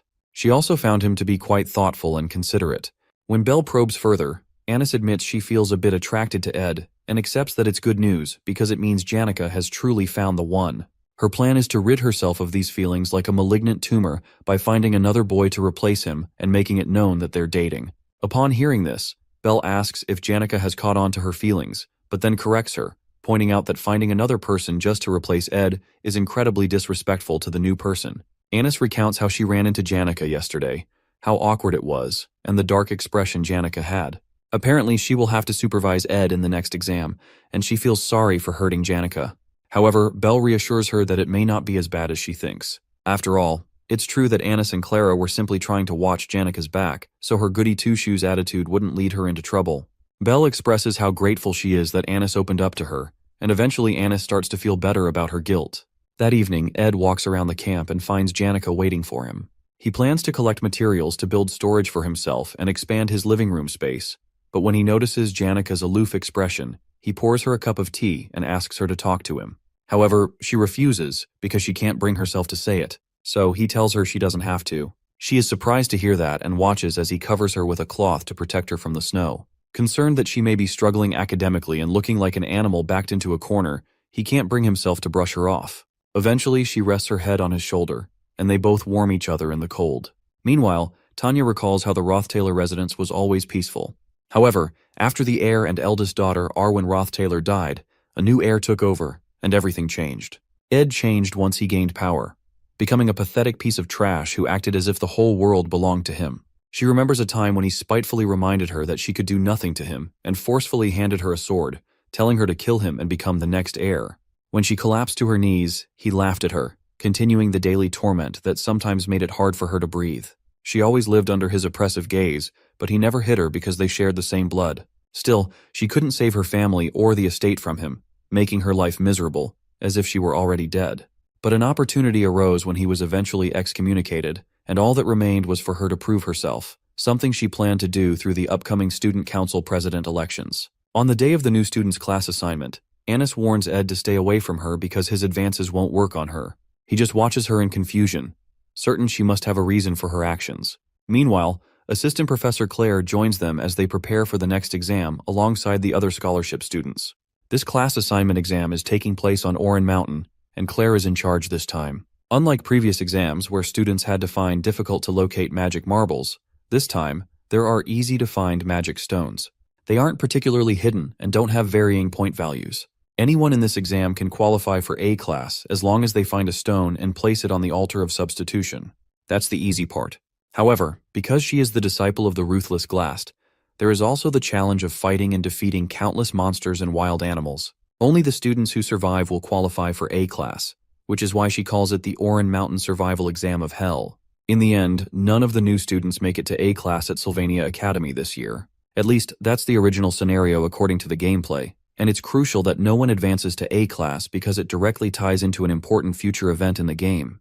That's precisely why Ed decides not to comment on the difficulty of Claire's exam.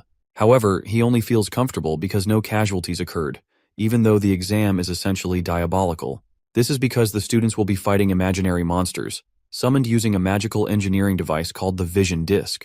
There are standard Vision Discs, which summon apparitions of low-level monsters and beasts. However, there are also purple vision discs, which summon high-level monsters, beasts, and even humans.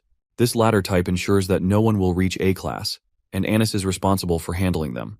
Because she struggles to carry them, Onyx offers to help, but she refuses. However, Lynn swoops in and signals for her to give him the purple disc.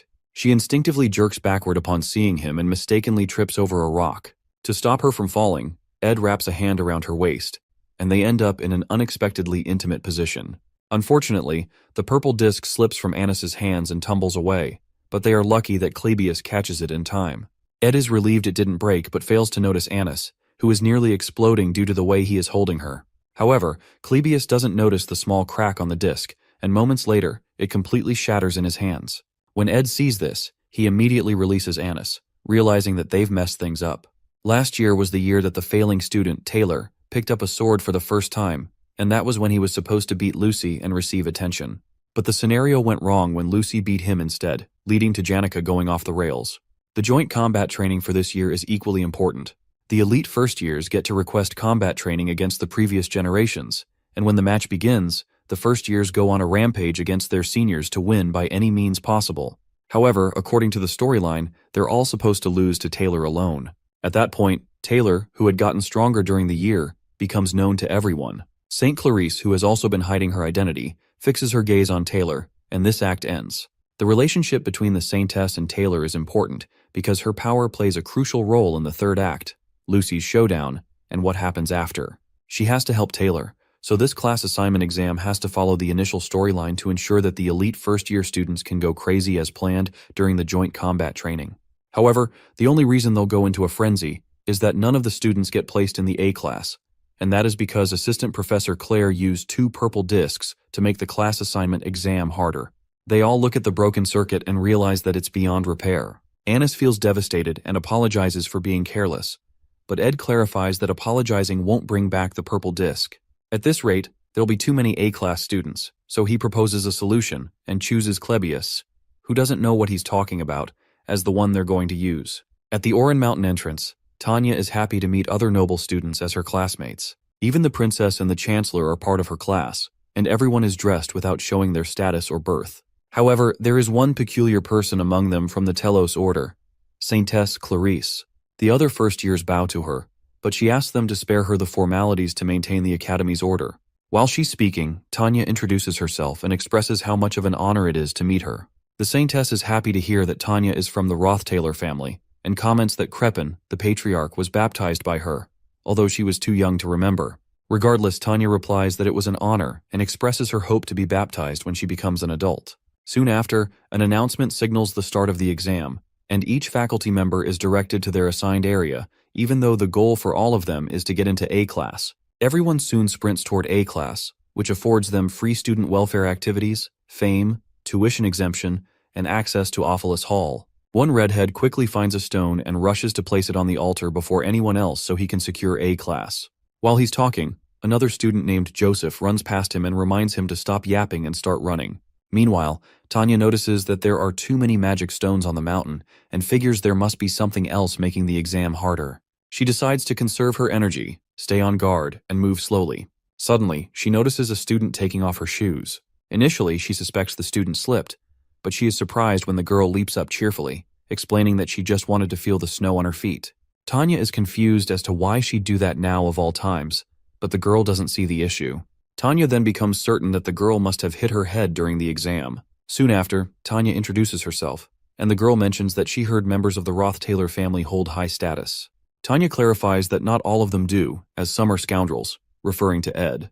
Although Ed seemed reformed when she met him at camp, she believes he's hiding his true nature, which has ingrained deep fear in her over the years.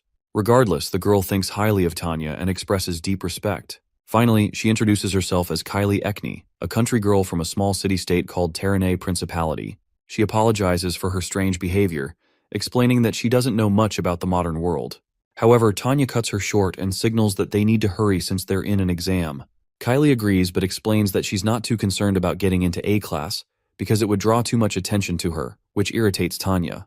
However, knowing that Tanya is interested, she excitedly grabs her hand, thrilled to have a friend her own age for the first time, despite Tanya's protests. 30 minutes after the exam begins, the redhead keeps going and is fairly certain he'll secure first place, especially since his stamina is better than Joseph's, whom he calls a bastard. Eventually, he stops to rest due to exhaustion, but doesn't notice Clebius, who is transformed into the sword demon and is aiming a grueling punch at his cheek. The punch knocks him to the ground, and the redhead protests, asking Clebius why he suddenly popped up, saying it's unbecoming of a senior. Meanwhile, Clebius recalls how Ed had earlier explained that he and Anis would block new students from reaching the altar from halfway up, since only the strongest should be worthy of A class. In the present, Anis beats herself up for putting them in this situation and vows to do her best. Meanwhile, Onyx, a master of flight magic, is put in charge of safety, while Claire has to draft documents to report the changes in the exam. Since everyone has their assigned roles, Ed decides to stay back and guard the altar. However, Claire is concerned because Ed still can't properly sense magic, but he assures her that he has something in mind. As Clebius pounds the students, Onyx arrives to retrieve those who have been knocked down. Meanwhile, Ed checks out the purple vision disc and realizes that completely fixing it will be difficult, especially since his magic hasn't returned yet. However, since they have a large stash of high-quality magic stones containing immense magical energy, he decides to offer them on the altar to continuously recharge his magic. When he offers the first one, Mug, the spirit he contracted with, appears and tries to communicate with him, even though he still can't hear what it's saying. While Annis and Clebius stall for time, Ed offers a large number of magic stones to ensure that no one gets past him. After several students are knocked down mercilessly, some try to warn the others to run. Meanwhile, Tanya and Kylie find the unconscious students and spot the sword demon, who menacingly approaches them. While that happens, Clebius notices an explosion behind him at the northern entrance, where Annis is stationed, but he's certain the explosion isn't from Annis's magic. Because he's distracted, the girls use the opportunity to run past him, so he chases after them. Although Annis, the top teacher assistant, is talented enough to be considered a specialist in academic and practical fields, she's just a little above average in combat. She's not an easy opponent for first years, but Joseph Whitefeltz is on a completely different level, unlike his sister, who had to work her ass off to become a top alchemy student. Joseph was the youngest to reach the status of Magic Society researcher and can freely use mid-rank magic, making him a genius. After she tells him to pass, Joseph tells her there's no need to be upset because he's certain she's talented in something other than fighting. However, Annis clarifies that she is upset, but not because she lost to him. She then asks him to go up. He moves forward, and Annis recalls that everything was going perfectly without a flaw, but she made it difficult by breaking the purple vision disc.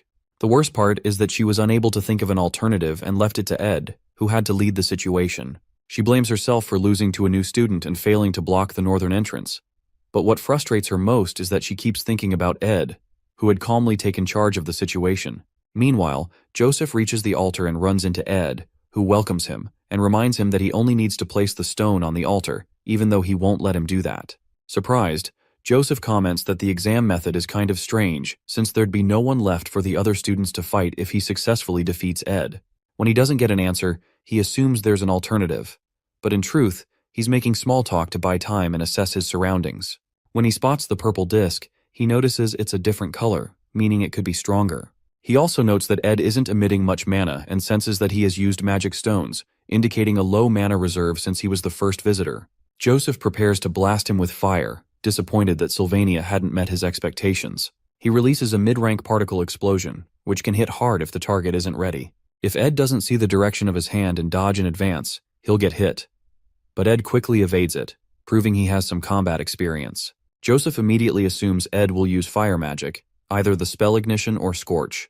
Based on Ed's hand placement, he predicts ignition, but the scale of the flame is much stronger than expected, meaning Ed has trained his basic magic to a level close to mid-rank. However, Joseph easily blocks the attack with a shield and remarks that it's a waste since it can't penetrate his defense. Battles between mages are usually determined by who has the higher mana reserve. Joseph, still unimpressed, believes that Ed lacks real combat experience and won't be able to block his offensive magic once his mana runs out. Oddly, Ed transforms into a fire monster and informs him that while he can block spells with defensive magic, he can't block physical force. Our boy grabs him by the head, kicks him in the stomach, and smashes his jaw right after. He asks Joseph why he assumed he'd only face mages just because he himself is a mage. Joseph quickly retreats and demands to know how Ed walked through the fire. Joseph prepares a mid-rank ice attack but plans to be more cautious this time. However, Ed responds with a basic level ignition spell, making Joseph wonder if he's trying to mix his fire magic with ice to create steam and obscure his vision. Annoyed, Joseph quickly switches to fire, using the basic spell, Scorch. However, Ed walks through the flames again, using the Blessing of Recovery, a spell that temporarily increases his immunity to fire. Our boy charges through the fire and attempts to stab Joseph with a knife, but Joseph quickly casts a spell that blocks physical attacks. He's confident that his casting speed is faster than Ed's, but Ed throws the knife at his shield and jumps back. It turns out that the knife is actually Mug, who had transformed. Ed signals the spirit to use a spirit formula known as Explosion. The explosion easily shatters the shield and sends Joseph tumbling several feet backward. Badly injured, Joseph remains certain that Ed's casting speed isn't faster than his, and deduces that he used a spirit formula, which also explains how he walked through the fire. Exhausted, Joseph wonders who this person is and drops the stone when Ed approaches him with a knife, conceding defeat. As soon as Ed lowers his guard, Joseph rushes forward with a mid-rank ice spear attack, but suddenly switches to a punch to confuse Ed, landing a solid hit on his jaw. After being punched, Ed is surprised that Joseph, who had spent his entire life researching magic, was able to make such an impact with his fist. However, a strange energy suddenly appears around Ed, Marilda's spirit formula. It's the protection of the wind, which blows enemies away when an unexpected attack occurs. A powerful gust sends Joseph flying several feet into a nearby rock. Now more injured than before, Joseph finally accepts his loss. Ed commends his punch, and Joseph soon asks for his name. When Ed tells him, Onyx arrives to pick up the wounded boy. Meanwhile, in a carriage, Elka asks Jix why he joined the magic faculty. He's surprised by the question, so she mentions that he would have been the top student if he had joined alchemy or combat, and she feels bad that he gave up so much for her. However, Jix explains that he doesn't place much importance on being the top student. He admits he may have been the best in alchemy, but certainly not in combat, because the top student of the combat faculty is Clebius Northendale. Meanwhile, Clebius is knocked down by a terrible energy that completely stuns him. Kylie, who landed the hit, hopes she hadn't injured him, but Onyx quickly arrives to tend to him and tells the girls to continue the exam. With only 20 minutes left, Tanya and Kylie reach the altar, where several other students lay unconscious. Tanya spots Ed, the object of her fear and hatred, and he immediately tells her to give up.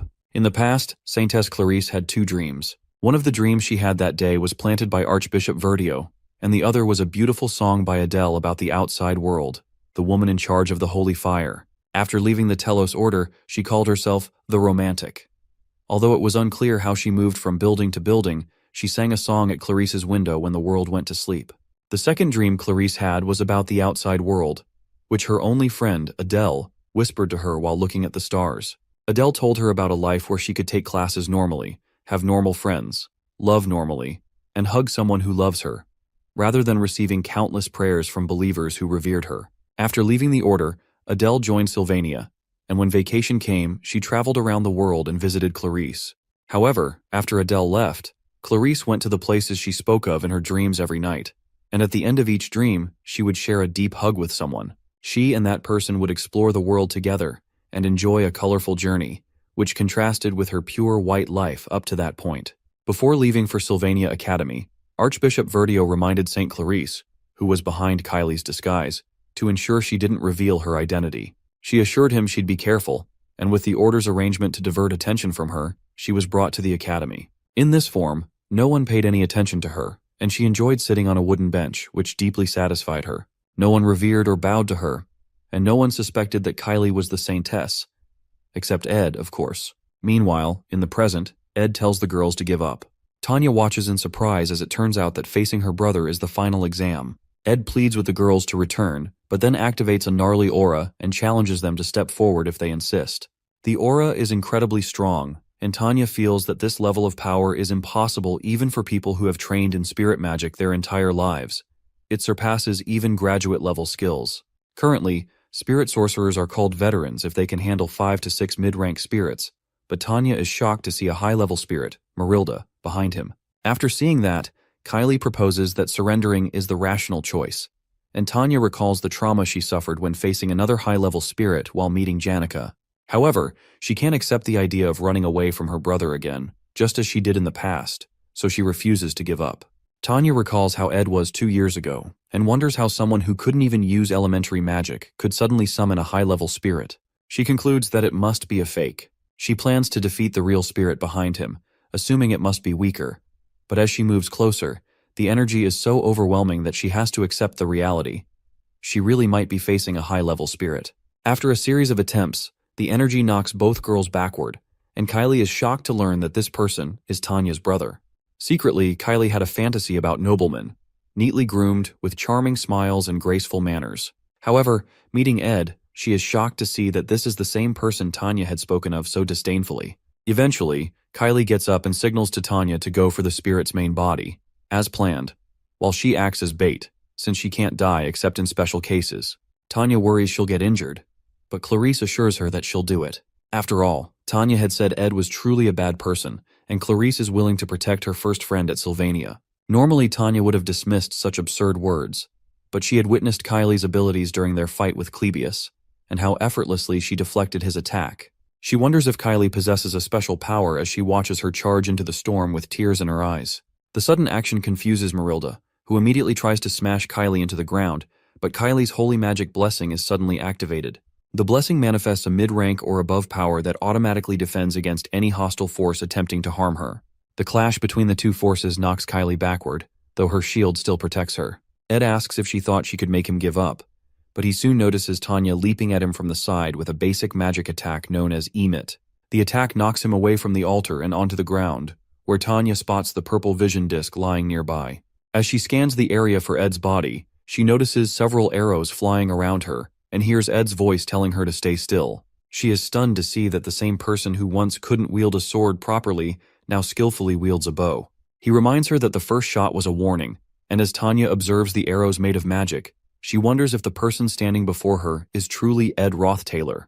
Realizing that nothing has changed since childhood, when he used to oppress her, tears fill her eyes because no matter how hard she tries, she still feels powerless. However, Ed acknowledges her efforts, commends her for working so hard, and apologizes for putting up such a fight.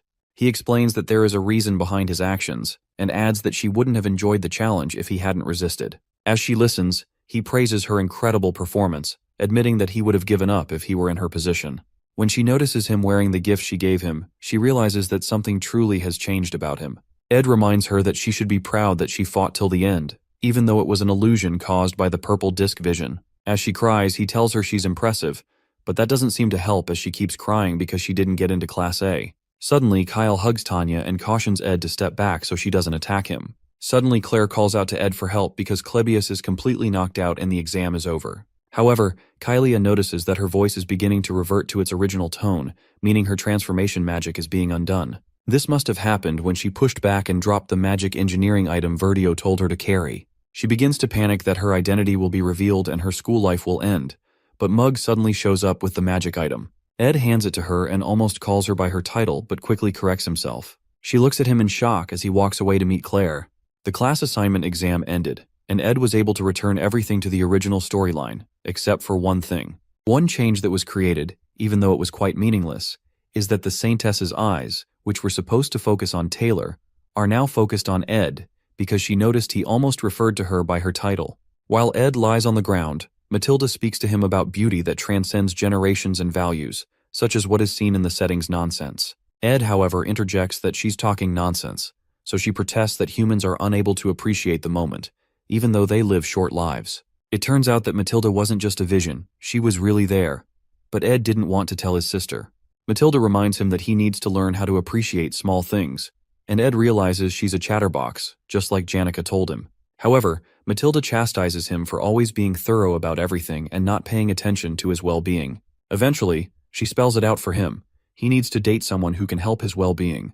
To gain some credibility, she asks Mug if she's right. Mug agrees and even tells Ed to listen to Matilda, and at least pretend to agree. When Matilda asks what he means by pretend, the little guy apologizes for misspeaking and attempts to repent by offering up his death. Ed, tired of their yapping, throws Mug away and asks Matilda why Janica looked unhappy the last time he saw her. She asks him if he's worried but states that she can't tell him since Janica didn't want to tell him herself. However, she reminds him not to worry too much because even Janica needs to go through difficult seasons and grow from them, especially since the world isn't a fairy tale. Soon after, Matilda hurries them along so she doesn't consume all of his mana. She explains that she's an expensive spirit, and the only reason he was able to handle summoning her, apart from the mana stones he consumed recently, is because someone else was handling part of the mana load. She clarifies that a spirit like herself wouldn't contract with just one person, and Ed realizes he truly can't summon a high-level spirit for long. As he wonders whose mana it was, the answer becomes clear. Climbing to the top of a nearby structure, he finds Lucy and teases her about coming up here to take a nap. However, she clarifies that she didn't come here to sleep. She just didn't want to stay in the hut alone, so she took a walk that led her to the altar of substitution. The thing is, Ed knows that her coming here marks the final stage of the third act. Soon, the distrustful Saintess will begin to suspect the Order after she realizes the darkness of the Holy City. Then, Telos's apostles will come to Archon Island to condemn Clarice, and the characters in the Academy will decide to follow the Archbishop's orders since they don't know the whole story.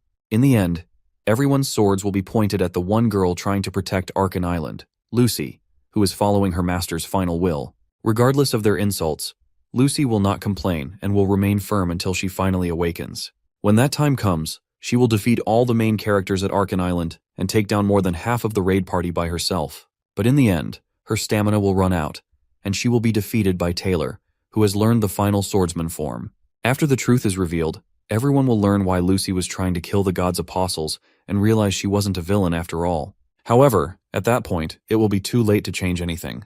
Perhaps it's her innate nature or because she felt they wouldn't have listened, but Lucy will keep everything to herself until the very end.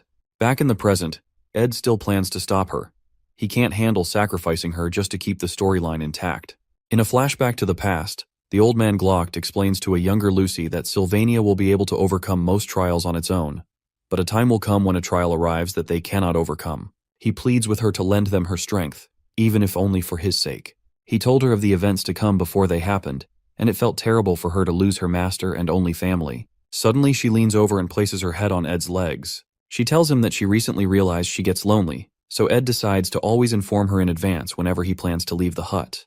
The next day, Clara returns from her trip home and reunites with her family. She gives Belle a gift she got for her. Clara, who is from a very wealthy, noble family, ached to return and quickly heads out to see her friends, Annis and Janica, for a tea party since she hasn't seen them in a long time. Eventually, when she finds Annis and Janica, the table is awfully silent, and Clara wonders if the two had a fight. In all the years of their friendship, she's never seen this kind of tense atmosphere and wonders what she should say to lighten the mood. Before she can say anything, Janica finally asks Annis about the hug she received from Ed. Meanwhile, Ed Roth Taylor builds a wooden wind-blocking wall and realizes that working on such low-rated items no longer raises his stats or production proficiency, so he considers looking for something new. He's doing this to prepare for strong winds, but he's soon approached by Belle, who has come to forcefully take Lucy. Belle explains that the Academy has implemented a new policy. Students in the dorms can only leave when absolutely necessary during snowstorms.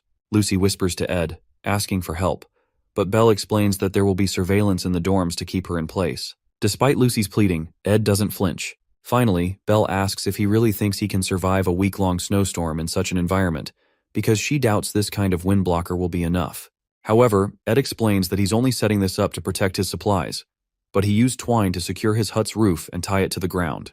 Since he plans to focus on magic engineering research at the Spirit Library during the storm, he assures her that he has another place to stay.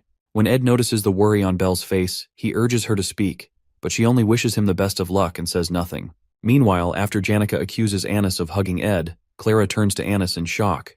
Backed into a corner, Annis says nothing, while Clara tries to clarify that there must be a misunderstanding.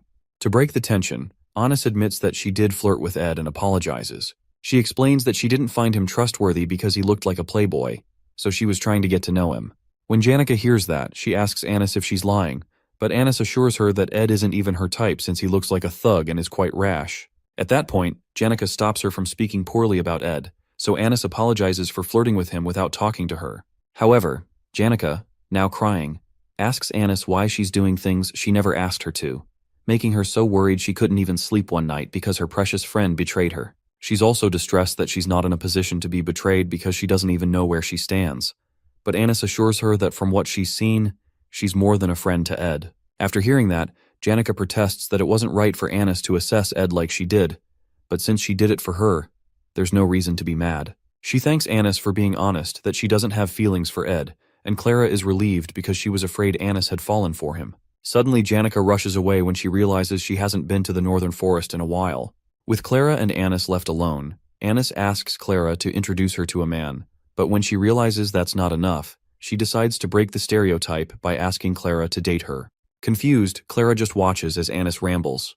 When Clara doesn't respond, Annis plans to kill her feelings by avoiding Ed once the Academy Scholarship student work ends after the break. However, she's devastated to learn that the Academy Scholarship students will continue working as student assistants when she returns, because they were quite proficient. Becoming student assistants will grant them more scholarships and other privileges, but to Annis, it sounds like a nightmare.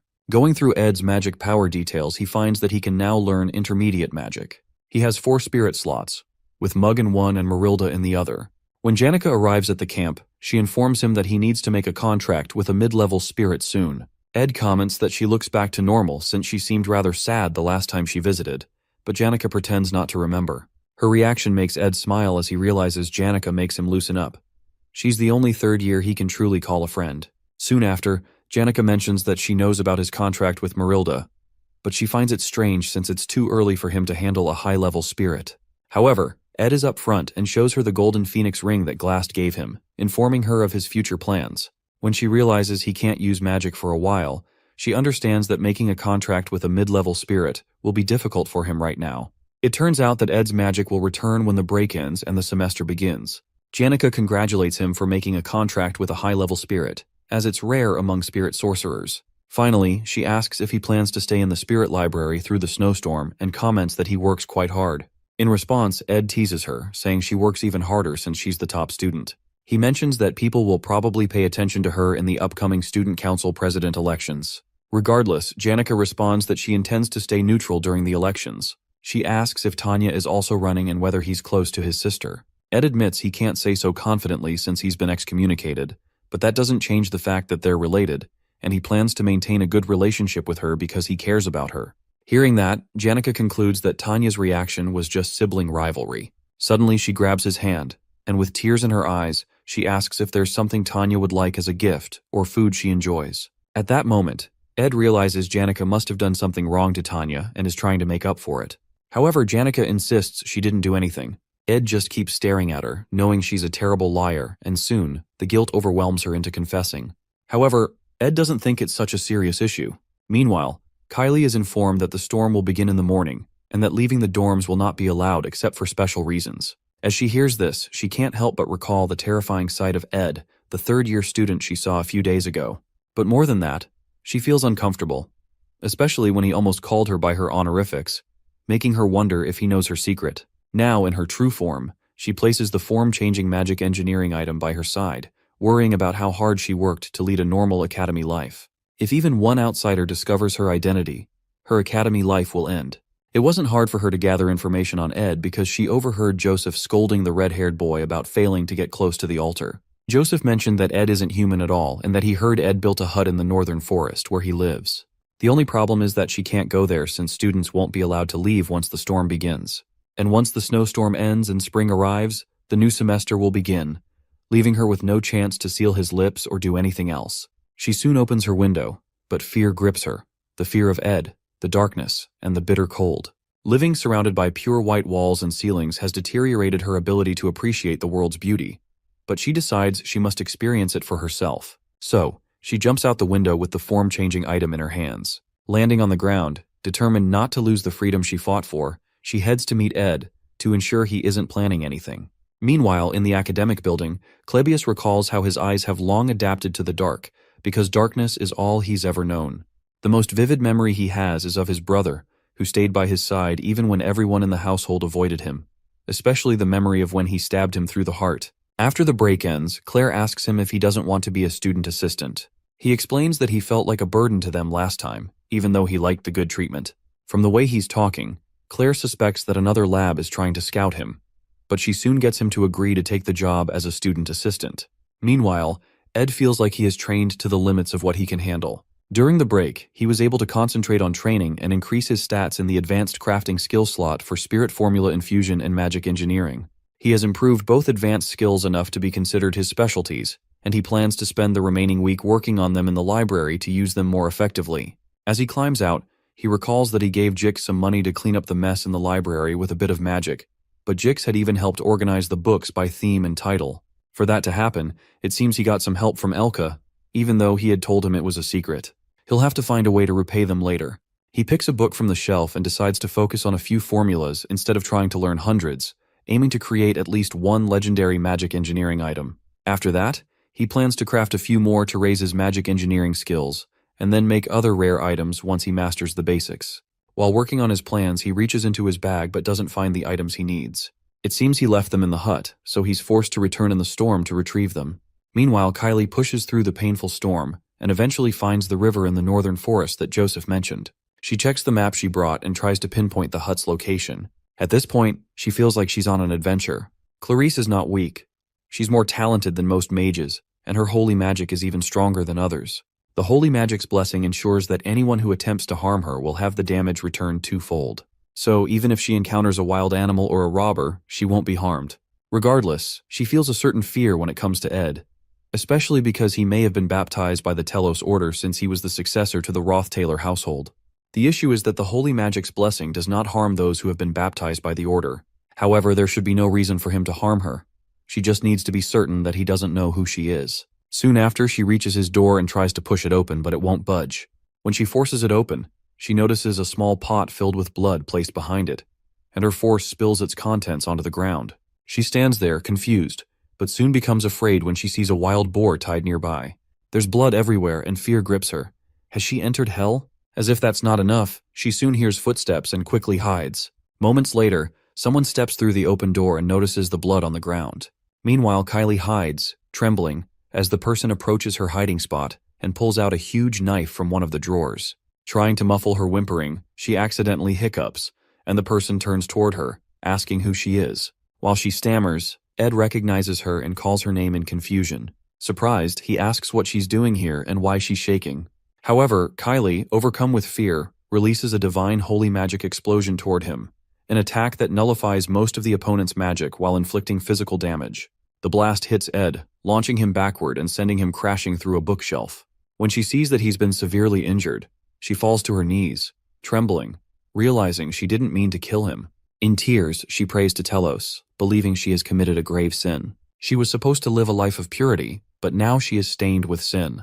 Pledging to burn in the depths of hell to atone, her prayer is abruptly interrupted by an angry Ed, who walks up to her and asks if she's kidding him. Shocked to her bones, the spirit within her seems to leave her, and she faints on the spot. Meanwhile, in Ophilis Hall, the chief maid is summoned when it is discovered that Kylie is missing. Belle is one of the few people aware of Kylie's true identity, as the Order decided the person in charge should know what's going on. The nation would be in an uproar if they knew the Saintess had disappeared into a snowstorm. But Belle stays calm, determined to handle the situation discreetly, especially since the Saintess possesses the holy magic's blessing. To avoid reducing the staff required to maintain the hall, Belle decides to search for the Saintess alone. Before heading out, a maid informs her that a witness last saw Kylie heading toward the northern forest. Hearing this, Belle realizes that Kylie is heading toward Ed's territory, the same Ed who is strangely blessed with women. Worse, it's a snowstorm, and a man and a woman left alone together, forced to rely on each other until rescued, doesn't sound like a good situation. The imagery in her mind makes her uneasy, so she rushes out, knowing she must find them as soon as possible. The Saintess is in danger. There is a suspicious man in the forest who walks around carrying the bloodied corpses of beasts. These were the rumors among the students, but Belle knew the truth. She knows he's a pretty considerate person, and he faithfully carries out his duties despite the many women who approach him, which makes him worth trusting. But the thought of relationships getting more complicated by adding the Saintess to the mix worries Belle, especially because she's certain that Ed doesn't know Kylie's true identity. When she enters through the door, she finds a dazed Kylie with Ed, who looks severely injured. Confused, Belle asks what happened, so he explains. Afterward, Belle informs him that she has to take Kylie back soon so the snowstorm doesn't get too intense for them to pass through. Ed knows why the Saintess came all this way, but it goes against the storyline since her identity is supposed to be revealed much later. It's not time for that yet, but he knows Kylie is unsure of him. He apologizes for his rude behavior and pleads with her to put the chair down, but he accidentally calls her Saintess. Kylie puts the chair down but recoils again when both women realize Ed just called her that. The Saintess asks if he already knew, and he mentions that he's a baptized follower of the Telos Order and was able to recognize her up close when her spell was undone. Within himself, he plans not to change his decision to avoid getting involved with the main characters. However, at this point, Saintess Clarice might do something unexpected, so it's better to let her know he's aware of her identity so she's no longer anxious. To help her, he explains that he understands she must have hidden her identity because she's tired of living without restraint. Before she can reply, he asks her what she thinks of the kind of life he's living in the forest. After hearing his question, she reasons that Ed isn't living a life of freedom. It looks more like survival. It seems there is a light and dark side to everything, and Ed's life is the dark part of freedom. However, Ed apologizes for being so rash, explaining that he spoke that way because he felt no one else would say it to her. Shortly after, he asks them to leave, so Belle takes the Saintess back to the hall. As they head back, the Saintess plans to enjoy a delicious soup in a warm room, while Ed will keep smelling blood and enduring the harsh reality of the storm. She had never imagined that the person who stood against the students at the altar would be living this kind of life. He had destroyed her idea of freedom, but she still respects him nonetheless. While they're leaving, Belle notices the Saintess looking back and hopes she hasn't also fallen for Ed, but she's not certain. Soon after, spring comes and the Laplace bakery opens again. Lortel meets Ed at the bakery, securing a seat for them without reservations because she supplies them with goods, and they can't refuse since she runs a monopoly. She finds it amusing, but Ed doubts the baker does. Later, Lortel explains that there was a bit of an error in the distribution process due to the snowstorm. The bakery had ordered a bunch of supplies they didn't need beforehand, but canceled all their orders when the storm got closer. It was unethical for them to monopolize food that could have gone to other businesses by placing fake orders, so Lortel had to handle it. While they chat, the baker returns to beg Lortel to change her colleagues' minds about limiting orders, as it will affect the bakery. However, Lortel ignores him and simply asks Ed if he'd like to walk her to her afternoon class. Ed notices Lortel's cold attitude toward the bakery. She explains that she doesn't want to be harsh, but the snowstorm cut off their main distribution base, and funds are tight at the moment. Ed accepts her explanation, so she reassures him that she's an expert in managing money and will ensure the company's funds aren't wasted because that's what it takes to run a business. Suddenly, she notices he isn't carrying his textbook, so he explains that he'll have to run to the library to borrow one, but running is good for his health. That surprises her since the textbook isn't expensive, so she asks why he doesn't just buy one. When she thinks about it more, she realizes that textbooks aren't actually cheap for most students, so she asks him how much it costs. Seeing her pull out her purse, Ed replies that he appreciates the offer, but it's not necessary. Soon after, she mentions that the student council election is approaching, but she won't run for a position because the trading company is her priority. However, she wants someone who likes her to become student council president, so she suggests Ed run for the position, promising to support him. Ed refuses, so Lortel asks if his sister is running, especially since she doesn't want to suck up to Princess Phinia if she becomes president. However, it will be hard for Tanya to win, even if all the top students support her, because the gap between her and the princess is too large. Hearing that, Ed realizes Lortel is right. It makes more sense for the princess to become president. Tanya, on the other hand, does almost anything to get votes, no matter how desperate, but she can't close the gap and will eventually lose by an overwhelming margin. Suddenly, Lortel asks if Ed supports the princess. He confesses that he leans more toward Tanya. That answer makes Lortel happy because most people admire Princess Phinia, and she was worried he might be the same. Lowering her head, she asks if he knows she likes him, admitting that she almost got jealous. In a vulnerable moment, she places her hand on his chest, but isn't sure if her attempt works since Ed doesn't say anything. Regardless, she rests her head against his chest and suggests checking his heartbeat. Immediately, Ed pushes her away. Lortel protests, asking if she did something wrong. Ed responds that she didn't, but he doesn't plan to date anyone until he graduates. Hearing that, Lortel asks if he plans to date after graduation, but he doesn't reply. Happy that she's gained some insight, she rejoices. Graduation isn't too far off, and she's eager to see if he can keep rejecting her. While she talks, Ed remains silent, thinking about how graduating safely isn't an easy goal. The main character must defeat the final boss at the end of the story to restore peace, allowing him to graduate. Clarice, the symbol of the Order, and Phinia, the symbol of the royal family, need to support the protagonist in order for him to defeat the final boss, the Sacred Lance Dragon. In other words, Taylor must grow as the storyline intends and make allies.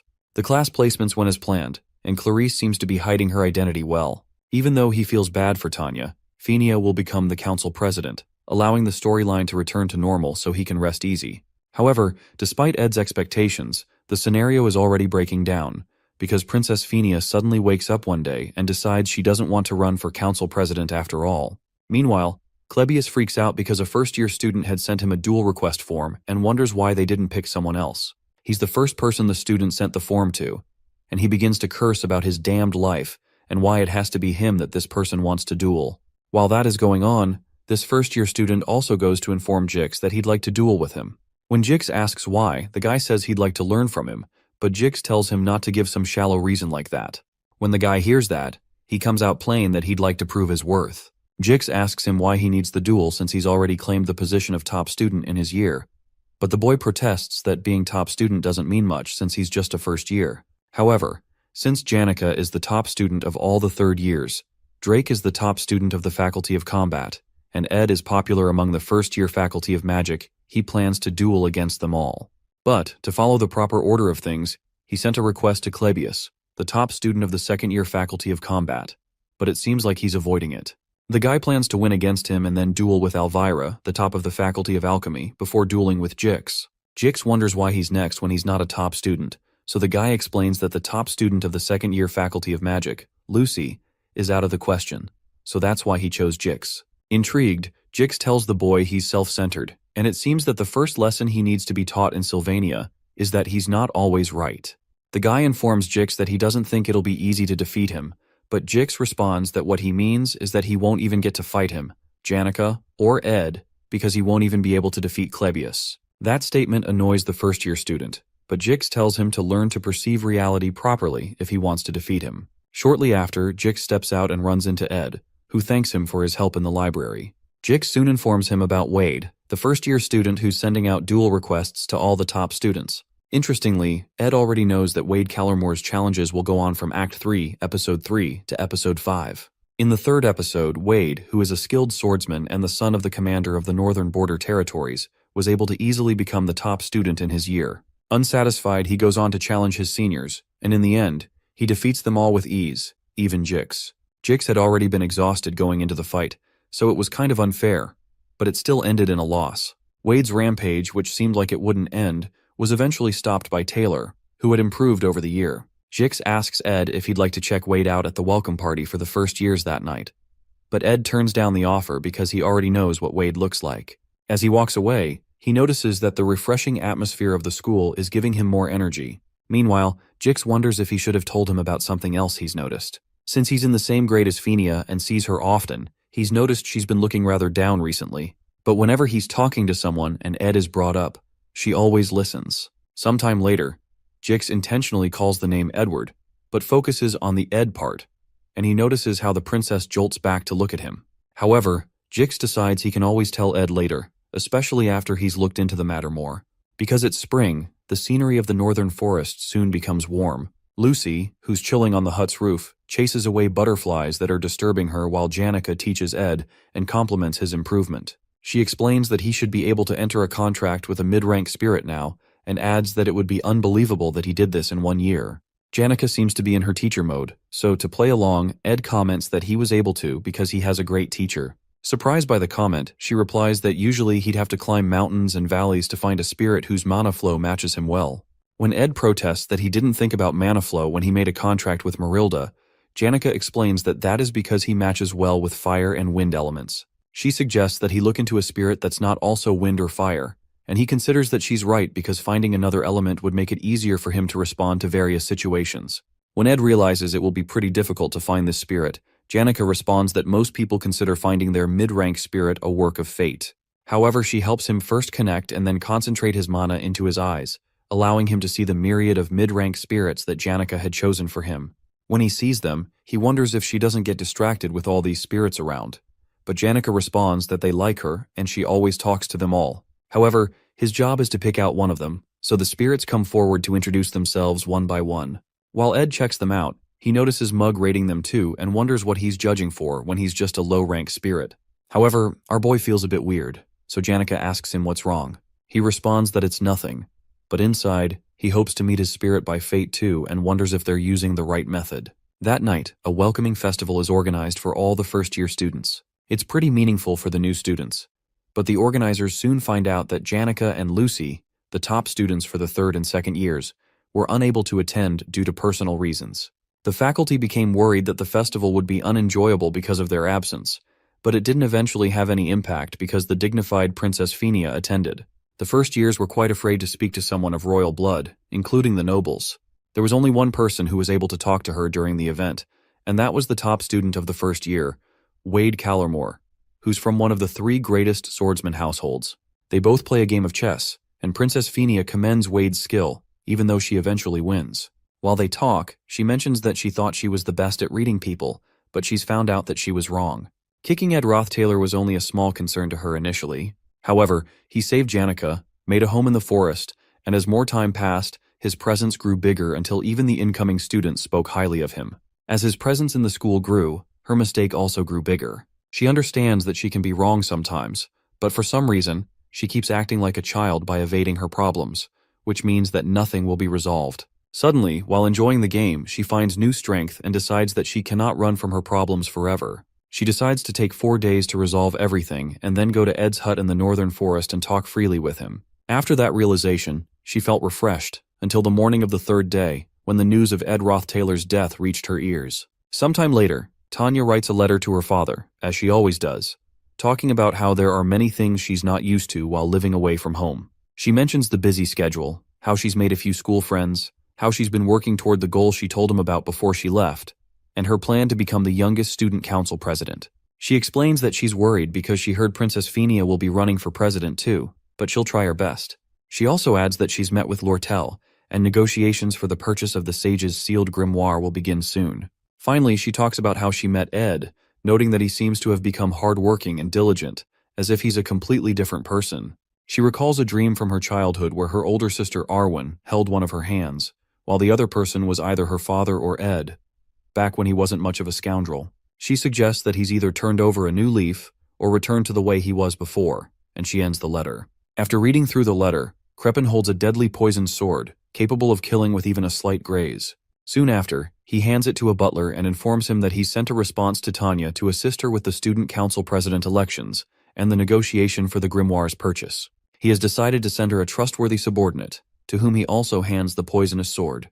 Normally, sending a subordinate into Sylvania isn't allowed, but since this is for business purposes, the Academy has to permit it. After dismissing the men so they can set off for Sylvania, Kreppen removes his gloves, exposing a very red-colored hand with eyes on it.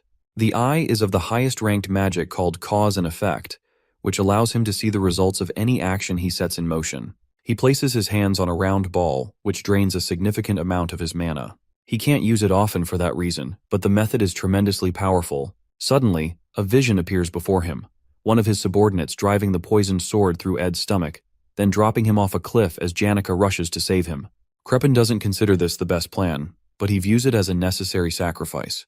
3 days before Ed's death, Tanya considers how popular Princess Phinia is and realizes her chances of winning against her are nearly zero. As she thinks about giving up, Jix walks past and asks if she's heard of elemental studies training. Noticing her expression, he asks what's bothering her and suggests they have tea with Elka later. Meanwhile, the other girls in their class fawn over Jix, whom they consider the strongest person in the academy, impressed that he's talking to Tanya. Later, Lortel shows up in Tanya's classroom to set a time for their negotiation meeting. Her classmates are also impressed that she just spoke with an executive from the elite trading company. Shortly after, Lucy Merrill, known as the Academy's greatest genius, greets Tanya while passing by. The other students are amazed by Tanya's high-profile connections, noting how she never boasts about them. Tanya overhears her classmates' chatter and uses it to motivate them, encouraging everyone to work hard to become exceptional students. As she steps out, she realizes her status within the academy has risen drastically in the past few days, even though she hasn't done anything. The only reason she's receiving this treatment is that she's Ed's younger sister. She had always thought of him as trash, but now she feels like the trashy one. The overwhelming realization unsettles her, but she's soon distracted when two of her father's subordinates, Kadek and Nox, arrive to greet her after a long time. She's glad to see them and appreciates her father's thoughtfulness. Kadek informs her that he'll be gathering information on the grimoire's market price and the trading company's funding to facilitate negotiations. Meanwhile, Nox explains that he's here to assist with the student council president election. When he suggests gathering intel on Phinia, Tanya stops him, revealing that they've received news that Princess Phinia will no longer be running for president. Meanwhile, elsewhere, Janica and Ed have a drink together when she mentions hearing an announcement that the princess is withdrawing from the election. The news surprises him, so he asks if the announcement is final or still subject to change. The final boss of Act 4 is Kreppen Roth-Taylor, known to the world as the benevolent patriarch of the Roth-Taylor family. However, only Princess Phinia recognizes his true darkness. With her influence in the imperial family and the academy, she is the only ally who can lead the fight against Kreppen. Her withdrawal from the election is a major problem. Suddenly, Janica walks up to Ed and tells him she has a feeling he's about to do something reckless again. She protests that she can't bear the thought of him getting hurt and bleeding on his own while she remains unaware. To avoid making things harder for himself, she offers to help him. In response, he admits that he believes it would be better if Princess Phinia became student council president. Janica finds this odd, considering that the princess has always been mean to him and that Tanya is his sister. As they talk, Jix approaches and jokingly remarks that they're being scandalous in broad daylight because of how Janica is holding Ed. Apologizing for interrupting their quality time, he mentions that he thinks he knows why Princess Phinia withdrew from the election. Embarrassed, Janica quickly lets go of Ed, but Jix pays her no mind and explains that Phinia is like an alpha wolf that has lost her pack. Because she made the wrong decision, her pack died, and now she has lost her confidence and is incapable of acting. Before leaving, he casually mentions that it's going to rain tomorrow, so they should prepare accordingly. After Jix leaves, Ed reflects on how Jix's animal-like instincts often surpass human senses. The worst possibility he considers is that Princess Fenia has lost all hostility toward the Roth-Taylor family. He wonders what he should do. While he's deep in thought, Janica remarks that the rain will be perfect for training the water spirits, and suggests they head to the northern cliff tomorrow to train a mid-rank spirit. Her words make Ed smile, and he decides to focus on what they can handle for now. Meanwhile, Lucy, lounging on a rooftop as usual, wonders if it's really going to rain. Suddenly, something occurs to her, so she jumps down to light a fire. Later, Ed returns home, reasoning that the rain will make it harder to go out, so he hopes it passes quickly. Shortly after, the rain begins, extinguishing Lucy's fire. The next day, the rain continues as Ed and Janica head to the northern cliff to train a water spirit. Mug, snuggled in Ed's coat, is excited to visit the coast, even though it's desolate and far out. Mug thinks it was an excellent choice to contract with the mid-ranking water spirit, Leisha. As they talk, two men approach them. Ed immediately aims his mana arrow at them, but Caddick greets the young master, claiming that it's an honor to see him again. These two are the mid-bosses of Act 4's final chapter, subordinates responsible for the darkness within the Roth-Taylor family. They're veterans who have been part of the Roth-Taylor family's history all their lives, and they're Crepin's right-hand men. Although Ed should be happy to see them, he doesn't feel quite excited for some reason. When Caddick calls him young master, Ed replies that he's thankful he still calls him that despite his excommunication. Furthermore, Caddick mentions that they've come under Master Crepin's order to assassinate him, but they've decided to repent.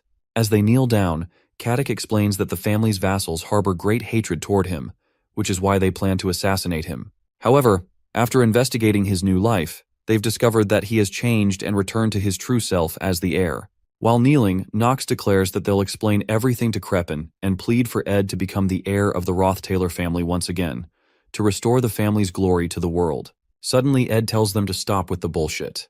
Both men smirk when they realize Ed has seen through their plan. Caddick commends Ed's growth, rushes at him with a poisoned dagger, and sends sword strikes of wind ahead of himself. However, Ed, who knows his fighting style, quickly dodges the windsword strike, but he's soon ambushed by Knight Knox, who wields a flaming mace. Quickly, Ed rolls out of the way to avoid the flames and strikes at the men with a water attack, which Caddick easily blocks with his daggers. While they're fighting, Knox asks Ed if he remembers someone named Meliana, the poor child who lost vision in one of her eyes for his amusement.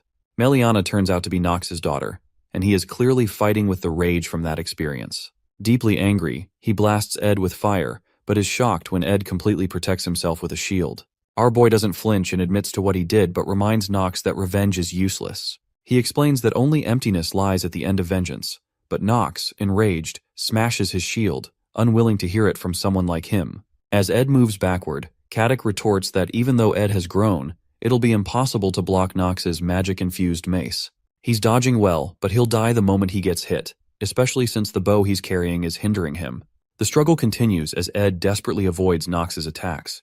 Seeing that Ed's movements are becoming sloppy, Knox charges at him with his mace, sensing he has nowhere left to run. As Knox is about to land the final blow, Ed agrees that he's out of options, but Knox is suddenly stabbed in the back by a dagger. The attacker turns out to be Mug. Shocked, Caddick wonders if Ed has used telekinesis or spirit formula, but he soon realizes that Ed had only been using basic magic to force them into attacking while he prepared a counter. Suddenly, Ed tells Mug to trigger the divine explosion, and he does, spilling Knox's blood everywhere. While the explosion is still happening, Ed quickly fires 2 mana arrows at Caddick, who can't comprehend how the boy is still attacking inside an explosion. Soon after, our boy emerges through the blast, using his blessing of recovery that grants him immunity to flames. Surprised, Caddick asks how a scoundrel like Ed has grown so strong in such a short time, but reminds him to aim for vital points next time. Suddenly, Caddick unleashes a barrage of wind attacks that knock Ed backwards several feet toward Knox's body. It seems Knox had used his own body as a shield to protect his vital points from the explosion. Enraged, Caddick charges in to end the fight. While he's still in the air, the water spirit Licia ambushes Caddick from behind, completely enveloping his head in water to make him choke. The attack forces Caddick to drop his dagger, and he struggles to breathe. Suddenly, Knox, who seemed to be dead, grabs the poisoned dagger and leaps toward Ed from behind. Normally, burns and stab wounds like his would easily render most unconscious. But as a battle-hardened veteran knight, Knox remains conscious, a factor Ed hadn't accounted for. As the knife inches toward Ed's face, he realizes his mistake, But Marilda immediately activates his protection of the wind skill, which blows enemies back when an unexpected attack occurs. The blast of wind strikes Nox, but instead of launching him backward, it only dazes him, causing him to collapse. On his knees, Nox asks Ed to finish things quickly, but Ed grabs his hands and tells him he's the one who should be making that request. Ed acknowledges that the two of them would only be here if his father truly wanted him dead, meaning he is destined to die regardless. He concludes that killing them won't end this, so he'd rather die here. He informs Nox that his death would only leave emptiness, but it wouldn't be meaningless, because at least Nox wouldn't live shackled by revenge anymore. He offers this as a small gift for his loyalty to the Roth-Taylor family, so Nox pushes the knife through his stomach. Soon after, Janica arrives, apologizing for being late because her class ended later than usual. As soon as she reaches the scene, she sees Nox pushing Ed's body off the cliff and rushes toward him, but she's too late to catch him. Nox realizes they're in trouble because there's a witness. Suddenly his body becomes immobilized, and he doesn't understand what's happening. A strange energy bursts from Janica's body, and the seasoned warrior, who thought he had seen everything on the battlefield, realizes there are things he has never encountered before. He soon beholds the summoning of the highest level spirit, one even stronger than a high-level spirit, of which only one exists per element in the natural world, and only one girl who can execute it. She turns to him, bloodlust in her eyes, and asks if he understands what he just did. A giant white circle appears, which not many people can understand. This is the summoning of the highest-ranked darkness spirit, Glaskin's right hand, the sun that scorches the earth. It possesses a tail larger than the Imperial City, and is the one who burned down the Alphonse Mountains during the Age of Myth. This is the highest-rank fire spirit, Teorphus. Even summoning just one of his hands would be enough to burn all the northern forest to ashes, and Nox doesn't even know whether to be in awe or afraid. It is clear that what comes next for him is absolute death. When Janica turns to him again to ask if he understands what he just did, he starts choking on his spit. Suddenly, an intense wave of heat covers him and begins burning his skin. Out of nowhere, Marilda appears behind him, shielding him from the heat wave, and urges him to run. When she repeats the instruction, it makes no sense to him why she's helping him. But she insists he must survive and report everything he has seen and experienced. Severely injured, Nox crawls away from the site. Annoyed, Janica demands to know what Marilda is doing and orders her to move. Marilda refuses and explains that she wasn't the one who summoned Teorphus, urging Janica to think about it carefully. In a flashback, Lortel asks Ed how his magic engineering is going, since she had given him some magic engineering items and ingredients before. Actually, all Ed did throughout the break was train his magic engineering skills, and his efforts were so successful that he managed to create a legendary rank engineering item. The item he created was Delheim's Hourglass, which reverts all physical states by a few seconds, removing all damage and wounds. However, it is a one-time use item. As Ed crawls out of the water onto shore, he recalls how he reversed the effects of falling off the cliff and the poisonous dagger. Since he only reversed time by a few seconds, the injuries he sustained earlier remain, but the salt water that seeped into his wounds is causing his temperature to drop rapidly. He had summoned Marilda because the situation at the top of the cliff seemed abnormal, but he doesn't know how things turned out because of how injured he is. This legendary item shouldn't exist in the third act, and he never expected to use it this early. His long-term efforts now seem wasted. However, at least he survived. To him, Crepin's cause and effect determination magic is extremely troublesome. Even if he were to defeat Katic and Nox and survive, Crepin could repeatedly use his enormous mana pool to find a future where Ed truly dies. That's why he needed to die once. So Crepin would lose interest in him for a while, believing him to be dead. He figures that the only reason the Academy would allow the subordinates inside would be to help Tanya with her election and purchase the grimoire. After that, they would have to leave. In the meantime, he'll have to live like a dead man. He can survive, but the issue is that his body isn't moving well. While lying on the ground, a fire spirit belonging to Janica finds Ed, which brings him relief. Before he can say anything, Janica jumps on him, hugging him tightly and pushing him to the ground. Happy, Ed apologizes to Janica for always making her worry and hugs her back. Later, he explains to her that it's better for him to stay hidden until the election ends. To help, Janica promises to bring him essential supplies and daily tools. When he mentions that his injuries hurt, she quickly removes her hands from around his neck and apologizes for hugging him so tightly. Meanwhile, Lucy hides under the hut's covering, watching the falling rain. Although it seems like she's doing nothing, she's practicing the art of waiting. Normally, Ed would walk through the forest grass, and once he confirmed the fire had gone out, he'd kick the wooden reinforcements to ensure they were sturdy. Then, he'd put away all the clothes drying on the line, place rust-prone tools under the tent, greet Lucy, and sit at his desk to read a magic engineering book. Meanwhile, Lucy would always sit near the fire and sleep while listening to the rain and the sound of Ed flipping through his books. Suddenly, she detects manna laced with the scent of blood but chooses to ignore it. Eventually, she heads out to investigate and runs into subordinates of the Roth-Taylor family. When Knox spots her, he asks for help, claiming he tripped in the forest and that his partner was mauled by a wild animal. However, much to Knox's confusion, Lucy's eyes light up, and she offers to let him live if he tells her the truth about what he was doing in the forest. Meanwhile, some guards discover the seal of the deadly poison dagger, an advanced seal so rare that one might only see it once in a lifetime. The lead guard laments that these kinds of incident reports always happen during his shift. However, from the traces on the dagger, he deduces that it was used to kill someone. Considering the fall from the cliff, finding the body will be difficult, especially after the rain stops. The man turns to Janica, who explains that she was on her way to meet Ed to practice spirit sorcery. But when she arrived, he had already been stabbed. He asks if she saw the culprit, and she confidently states that it was the subordinates sent from the Roth-Taylor house. The guard proposes that he will speak to the dean in the morning, but before he can finish his sentence, Lucy appears. Janica immediately tries to calm Lucy down, promising to explain everything back at the camp, but Lucy reveals that she has already captured the murderers. As she picks up Ed's bow, a bright energy pours out of her body, and she instantly vanishes. Janica urgently informs the guard that they need to catch Lucy before things escalate further. Meanwhile, back at the camp, Knox writhes in excruciating pain under Lucy's power. Lucy stands before him and demands answers about the Roth-Taylor family. Knox, however, tries to explain that they were only assisting Tanya and had permission from the academy. Mentioning Tanya's name only makes things worse. Lucy immediately storms off toward the hostel, enraged, to confront Tanya. In deep rage, Lucy demands Tanya Roth-Taylor, and Belle quickly rushes out to ask Lucy what's going on. Belle activates one of her magic engineering items to try to subdue Lucy, who is levitating with the Caddock and Knox by her side. Belle asks Lucy why she's doing this, but Lucy breaks apart the magic engineering item in her hand with just a glance, demanding that they bring Tanya to her. Meanwhile, another huge explosion occurs somewhere else, and Wade commends Elvira for putting up a good fight, even though he beat her. She accuses him of arrogance for beating the second years, but Wade explains that he still has to beat Jix to complete his plan of defeating all the second years. Jix, who is standing nearby, is surprised that Wade was able to beat Elvira, the top alchemy student, even though his specialty is one-on-one battles.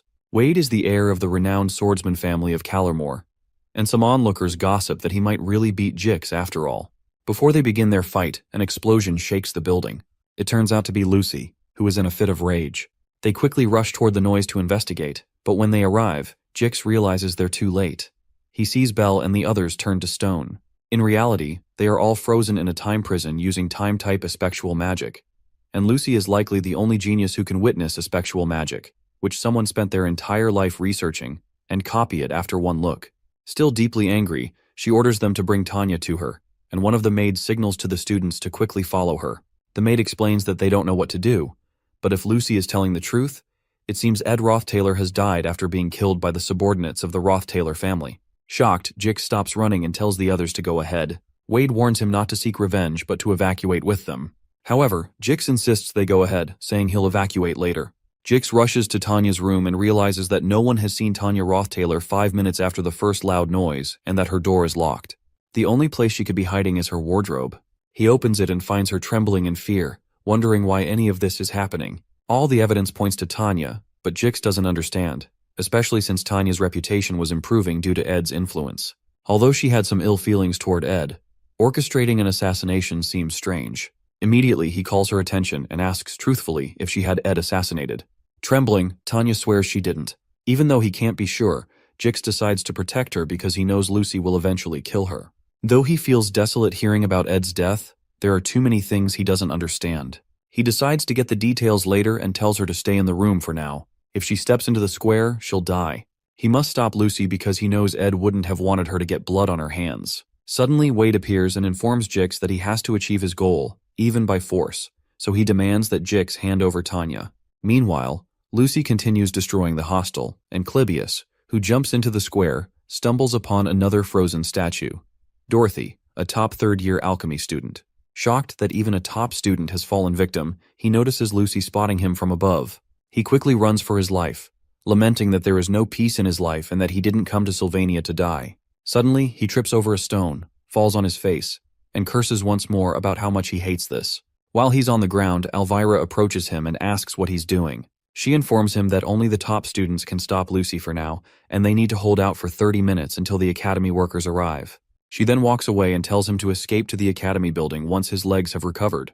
He watches as she heads toward Lucy, preparing to subdue her until the academy workers arrive, knowing that she is also a top student. Meanwhile, Lucy rushes to Ed's cave with Teorphus and informs him that the situation is bad. The academy workers are on their way. She explains that Lucy found out before she could explain everything, so she doesn't know what might happen.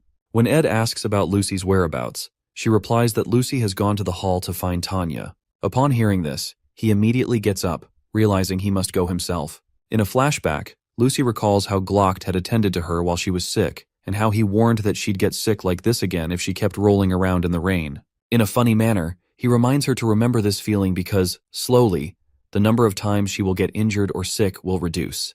He informs her that she will meet weak people who could spend their entire lives just barely managing to do the things she does easily.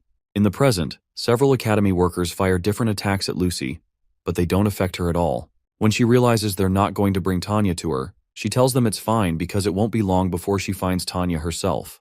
Glock had told her that she would become such a powerful mage that no one would rival her, and life might get tedious because of her innate talent, even seeming meaningless. Meanwhile, as Lucy walks toward the workers, all of them become stone as they're frozen in the time prison. She recalls that Glock had told her that everything, including pain, would eventually become a distant memory to her, but she believes he's a lying old man because she's certainly in pain right now. As she takes a step forward, she steps on a trap that triggers a huge explosion. After the smoke clears, Lucy appears unscathed, and Elvira, who had thought the trap was a good plan, laments that Lucy's casting speed is abnormally high.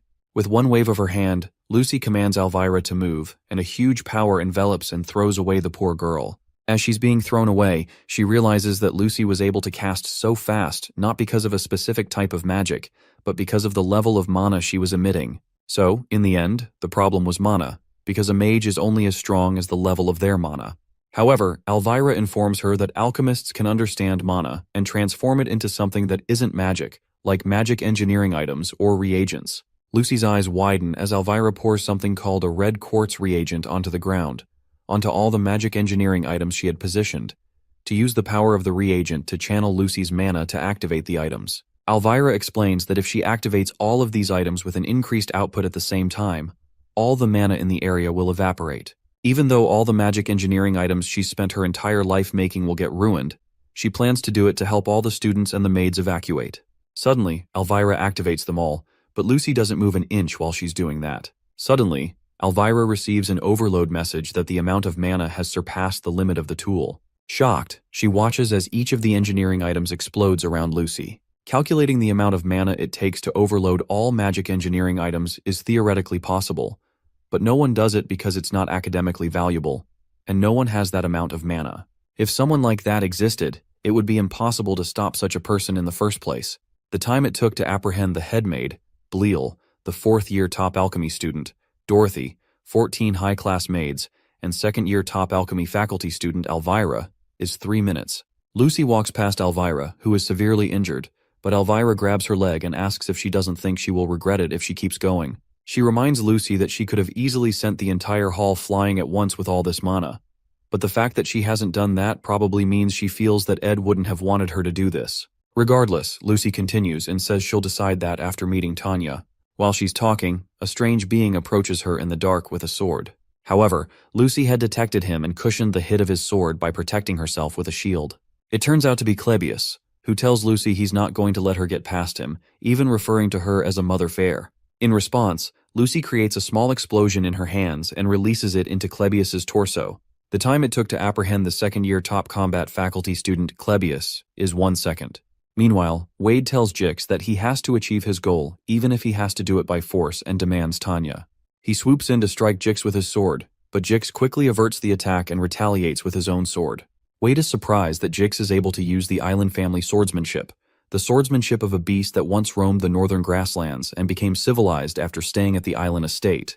As the men continue to battle, Wade reasons that this is real swordsmanship experience. However, it's incomplete, and he can find a weak spot in Jix's center of gravity. He goes in for his next attack with a maniacal smile, certain that he's won. As he's about to strike Jix by his side, a bright green light appears called the Wind Blade, which knocks back Wade's blade and allows Jix to knock him to the ground. When Wade is on the ground, Jix asks him if he wants to keep going, and Wade gets up, prepared to continue. The swordsman confesses that he enjoys fighting strong people, so there's no need to give up this opportunity. As he leaps in for another strike, he begs Jix to entertain him more, but Jix comments that it's shameful that Wade only enjoys victory and not fights. He accuses him of only showing drive when it comes to fights in which he sees the potential for victory, because if he truly wanted to fight someone strong, he wouldn't have chosen Jix, especially because Lucy Merrill is the magic faculty's top student. Stung by his comment, Jix calls Wade a cowardly bastard who keeps looking for an excuse. With one move, Jix pushes his sword down and goes in for the last strike, but eventually stops when he gets close to Wade's throat. Wade asks him what he should have done against an impossible opponent like Lucy, since it would be foolish to challenge her. Jix tells him that that's his limit. Meanwhile, Lucy makes her way into the hall. In a flashback, someone considers how pride is the leading cause of warriors' downfall more than anything else. This person advises caution against men who charge pompously into battle, with no respect for those who have put their lives on the line. He believes Clebius would be wiser if he relied on fear rather than pride. Behind Lucy, Clebius still follows after her, despite the fact that he's literally oozing blood. In the flashback, the person tells Clebius that if he lives with fear in mind, there will come a day when he will not be able to move his feet off the floor, and he will be able to escape. But as his body trembles, his hand will be firm and steady on his sword, and he will know loss is inevitable. That will be his conviction. Suddenly, a crimson energy surrounds Clebius's body, and he transforms into the sword demon. Elvira, who is still watching nearby, is shocked by the beast Clebius has transformed into. However, Lucy isn't fazed and uses Ed's bow to fire a fire arrow using a mid-rank fire magic called Flame Pillar, then multiplies it by 100, causing a huge explosion. As she does that, she keeps in mind that she promised not to kill anyone.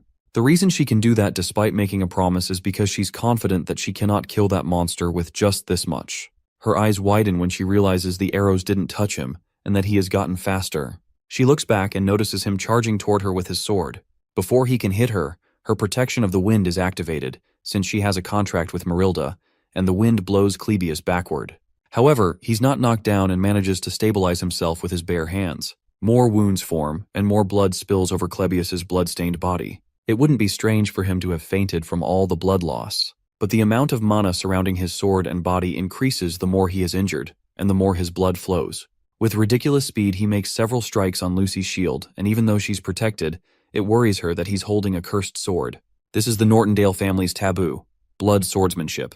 Several drops of sweat cover Lucy as Clebius attacks the top of her shield again with intense rage. Finally, she raises her hand and generates an explosive force in her palm, firing it at him. Oddly, instead of destroying him, the monster charges through the attack and breaks through the shield. Quickly, Lucy creates another shield around herself and blasts the monster with a stronger attack. This attack launches Clebius backward by several feet, with blood spilling out of every hole in his body. Blood swordsmanship uses the blood flowing from your body as a new mana source and is a taboo among taboos. In a flashback, some men find Clebius after he had transformed and call him a bastard for killing someone. Even the Nortondale family itself forbade Clebius from inheriting it. While the men shout at him, Clebius's brother walks up to him and reminds him that he's not a monster. In the present, while blood oozes from his body, Clebius wakes up again and gets back on his feet. He's the monster who learned blood swordsmanship on his own, and after many years, he had to acknowledge that he's a monster. However, when Lucy raises her hands into the air and activates a high-level lightning magic called Divine Punishment, he has to acknowledge that Lucy is the real monster. Meanwhile, Jix runs away with Tanya, but they abruptly stop when Lortel blocks their path. Lortel tells Jix that he can escape if he goes through the door at the end of the hallway, but Jix stops Tanya from moving forward because he senses that something is off.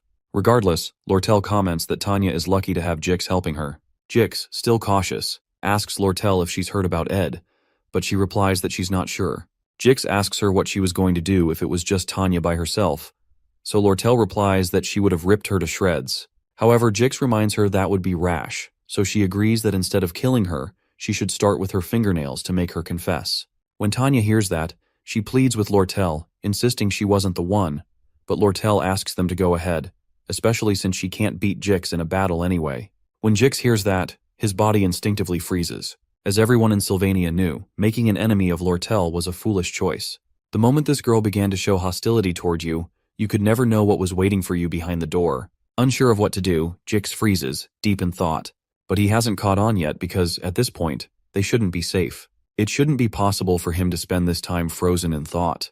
Meanwhile, Lucy asks Clebius how many times he plans to get hit by her high-level magic before giving up. In a flashback to the past, Clebius's brother told him not to blame himself too much because it was the fault of those who wanted to test his powers, not his. His brother asked him to lift his head because this wasn't a curse. He told the young Clebius that the power he had was from a hero who charged forward to hold the line against an enemy bearing down on him like a mountain, and this was the power their progenitor, Belcus Nortondale, used to protect their family. He informed Clebius that he could also become a hero just like Belcus with this power. In the present, Clebius curses and tells himself that his brother was wrong.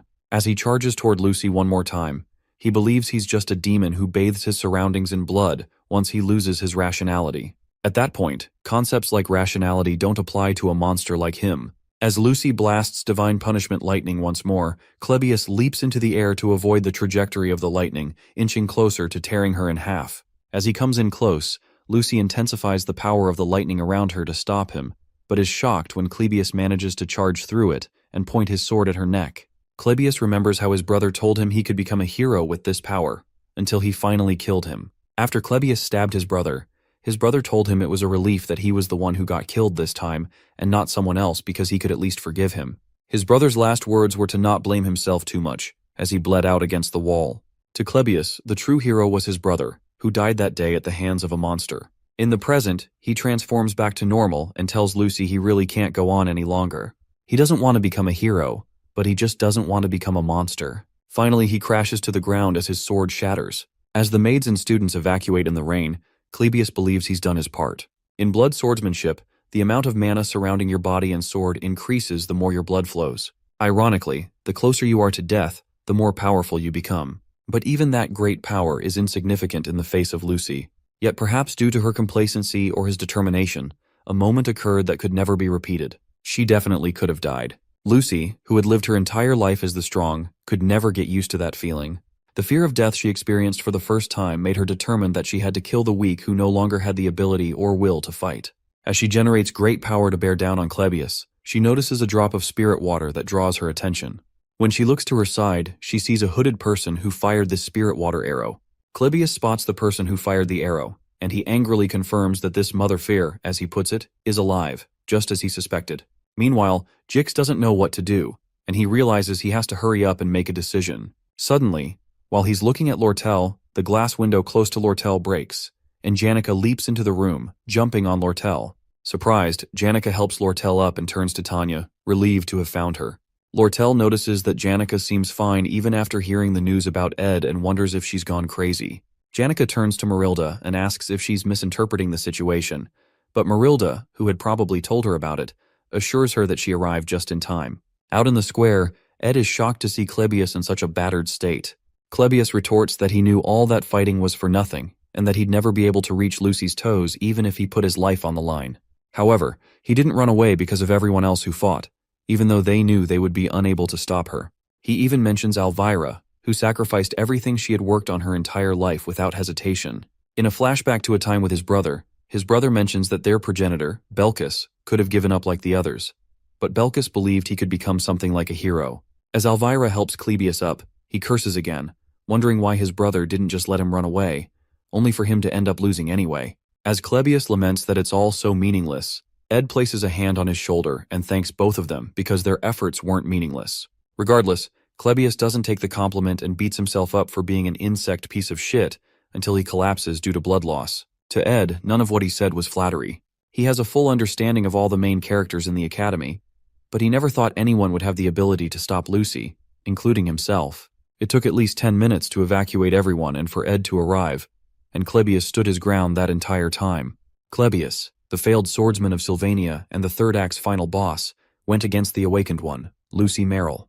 This whole time Lucy doesn't say anything and just stands there. Ed apologizes for not telling her beforehand, but informs her that he was in a situation where he had to die. But his life was also in danger, so he couldn't prepare a way to tell her in advance. While he's talking, she runs to hug him, and with tears streaming down her face, she tells him she thought he was dead. Ed places a hand on her shoulder, reminding her that he's still here, and then puts his arms around her. Meanwhile, Jix reasons that he was certain nothing would cause him to feel fear again after entering civilization. In front of him are the high-level spirit, Marilda, and now Janica, who proclaims that she's been looking for Tanya all along. He believes that the two ladies aren't in their right minds due to the news of Ed's death. But as Jix prepares to react, Janica tries to stop him and confesses that she has something to say about Ed. However, he doesn't hear her over the explosive force he uses to destroy a nearby wall. He immediately tells Tanya to run down a nearby path and go west from there until she reaches the life buildings, where she can ask for help. He explains that she must find someone from the Imperial forces or a noble family with whom she has a relationship. Before she leaves, Tanya asks what he will do. He says he'll block them to the best of his ability so they don't go after her, even though it might not be possible. As she heads out, she asks him why he would go so far, and he informs her that it's because she's Ed's younger sister before urging her to run. After she passes through the entrance he created, Jix prepares himself to fight, sure that the ladies won't listen to him no matter what he says. He tries to calm Janica by saying he understands her feelings since he also has someone he loves, but Janica, who is explaining the situation to Lortel, wonders what he's talking about. Jix continues his speech, saying he'd be extremely hurt if he lost the person he loves, and that he understands if her entire body is burning with fury, especially because she loves Ed more than anyone. When he mentions how serious and precious her love for Ed is, Janica turns red in the face, surprised by what he's saying.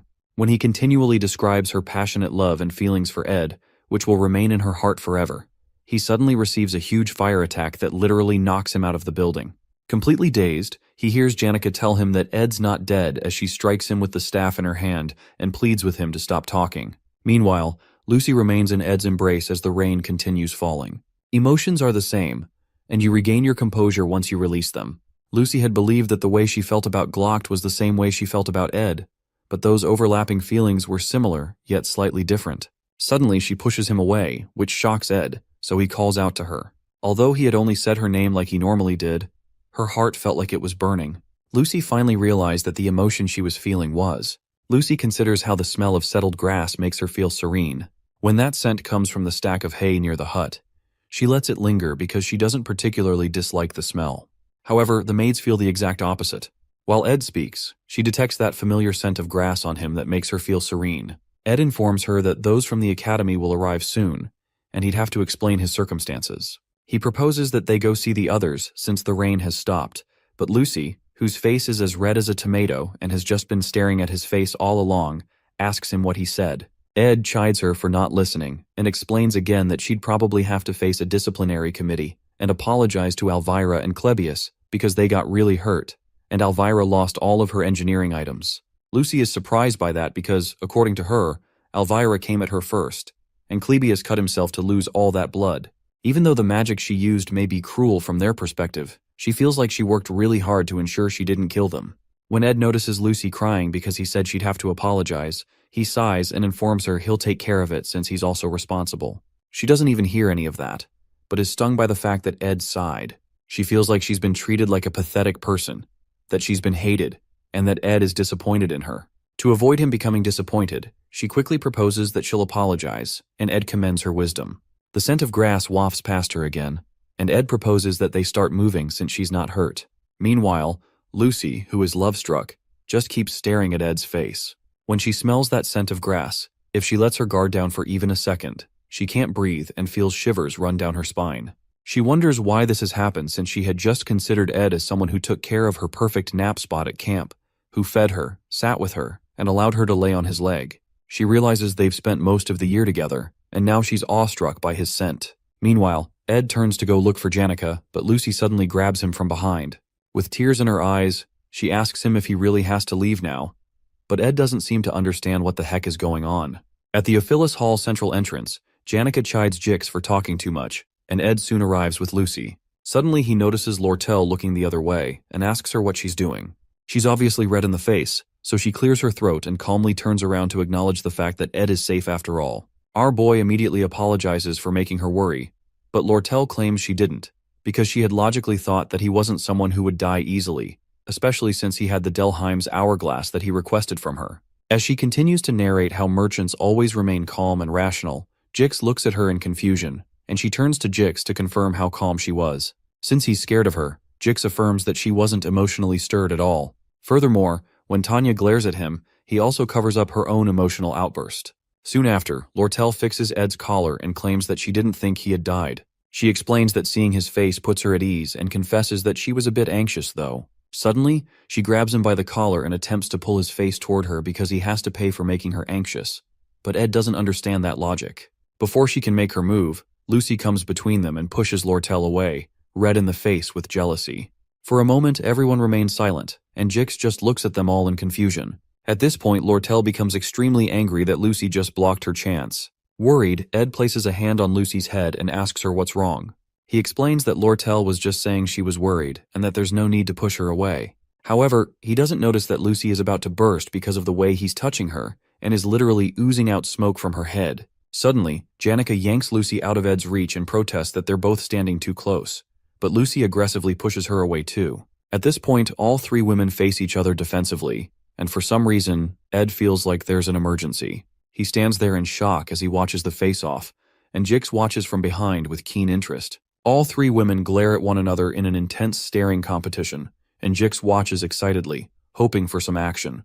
However, the emotions are doused when Elvira reminds them that they don't have enough time to be doing this. Ed quickly agrees with her because the Academy people will arrive soon, so he informs them that he plans to hide the fact that he's alive, and he explains why he's doing that. Eventually, Lucy apologizes to Clebius and Elvira and decides to help Tanya, who had run away. Jix suddenly regrets letting Tanya run away, and they eventually agree on a story about what happened before Lucy turns everyone back from their frozen state. Meanwhile, Nox and Caddick remain tied in the middle of the square, while Ed disappears from the Academy before anyone discovers that he's alive. Shortly after, Clebius is shocked that all his injuries have been healed, and he wonders what happened. When he looks up, he sees Elvira, and he starts to panic because he thinks he's dead since he was certain that he was bleeding profusely just a moment ago. Elvira soon stops his yapping and informs him that the Academy workers are coming soon, and he has to testify that he stopped Lucy. Moments before, Lucy bowed her head to apologize and healed Clebius's injuries. Lortel promised to provide secret maintenance funds for Ed, and Elvira still can't wrap her head around the unexpected things that Ed said to Clebius while he beat himself up. After Elvira drags him down to rest, Clebius concludes that it must have been Ed who blocked Lucy and beats himself up for not being able to beat Ed again. While he talks, Elvira considers how the most intriguing thing she's discovered from this experience is Clebius.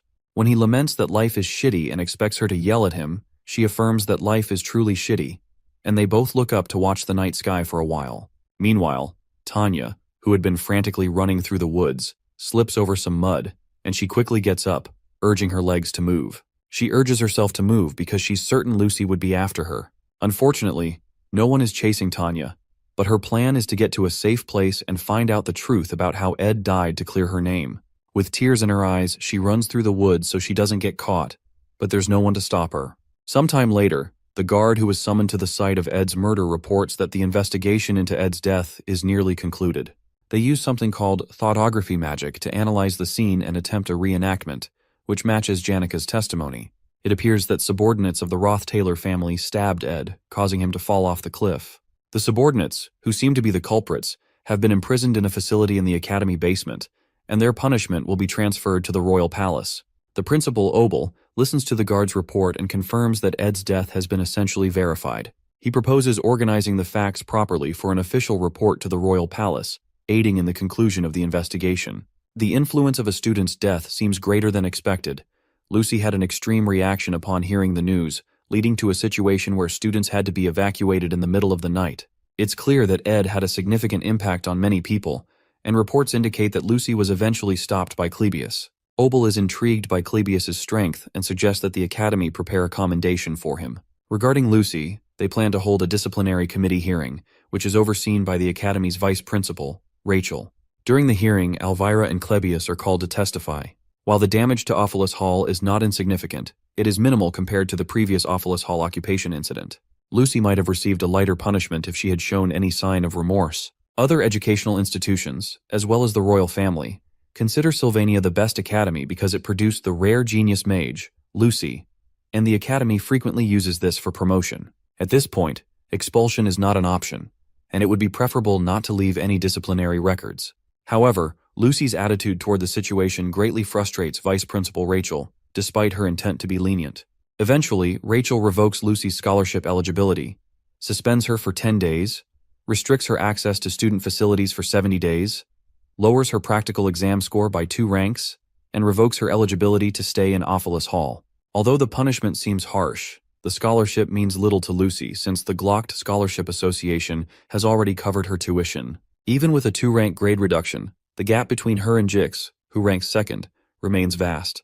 She also rarely uses the school's facilities, so the restrictions do not affect her significantly. Lucy is about to sign the punishment agreement when Belle interrupts the proceedings. As a witness, Belle suggests that forcing Lucy out of Awfulus Hall is not an effective punishment and won't make her truly reflect on her actions. When Belle starts speaking, Lucy frantically urges the vice principal to hand her the document so she can sign it quickly. But Belle argues that expelling Lucy from Awfulus Hall is a reward rather than a punishment. Instead, Belle suggests restricting her movements within the dormitory for a probationary period.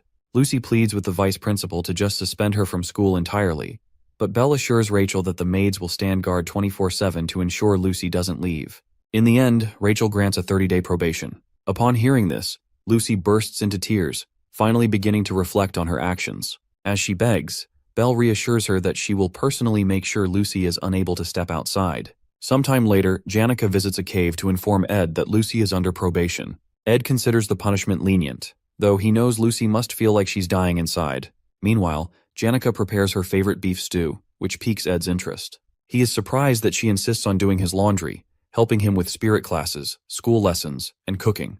The student council president elections are approaching, but 3 concerns trouble Ed. First, Phinia has seemingly lost the will to run for president. Second, Tanya, who was supposed to be Phinia's rival, is currently missing. Third, the Roth-Taylor subordinates Caddick and Knox remain imprisoned at the academy. Ed staged his own death so that Crepin Roth-Taylor would hear about it and stop searching for him.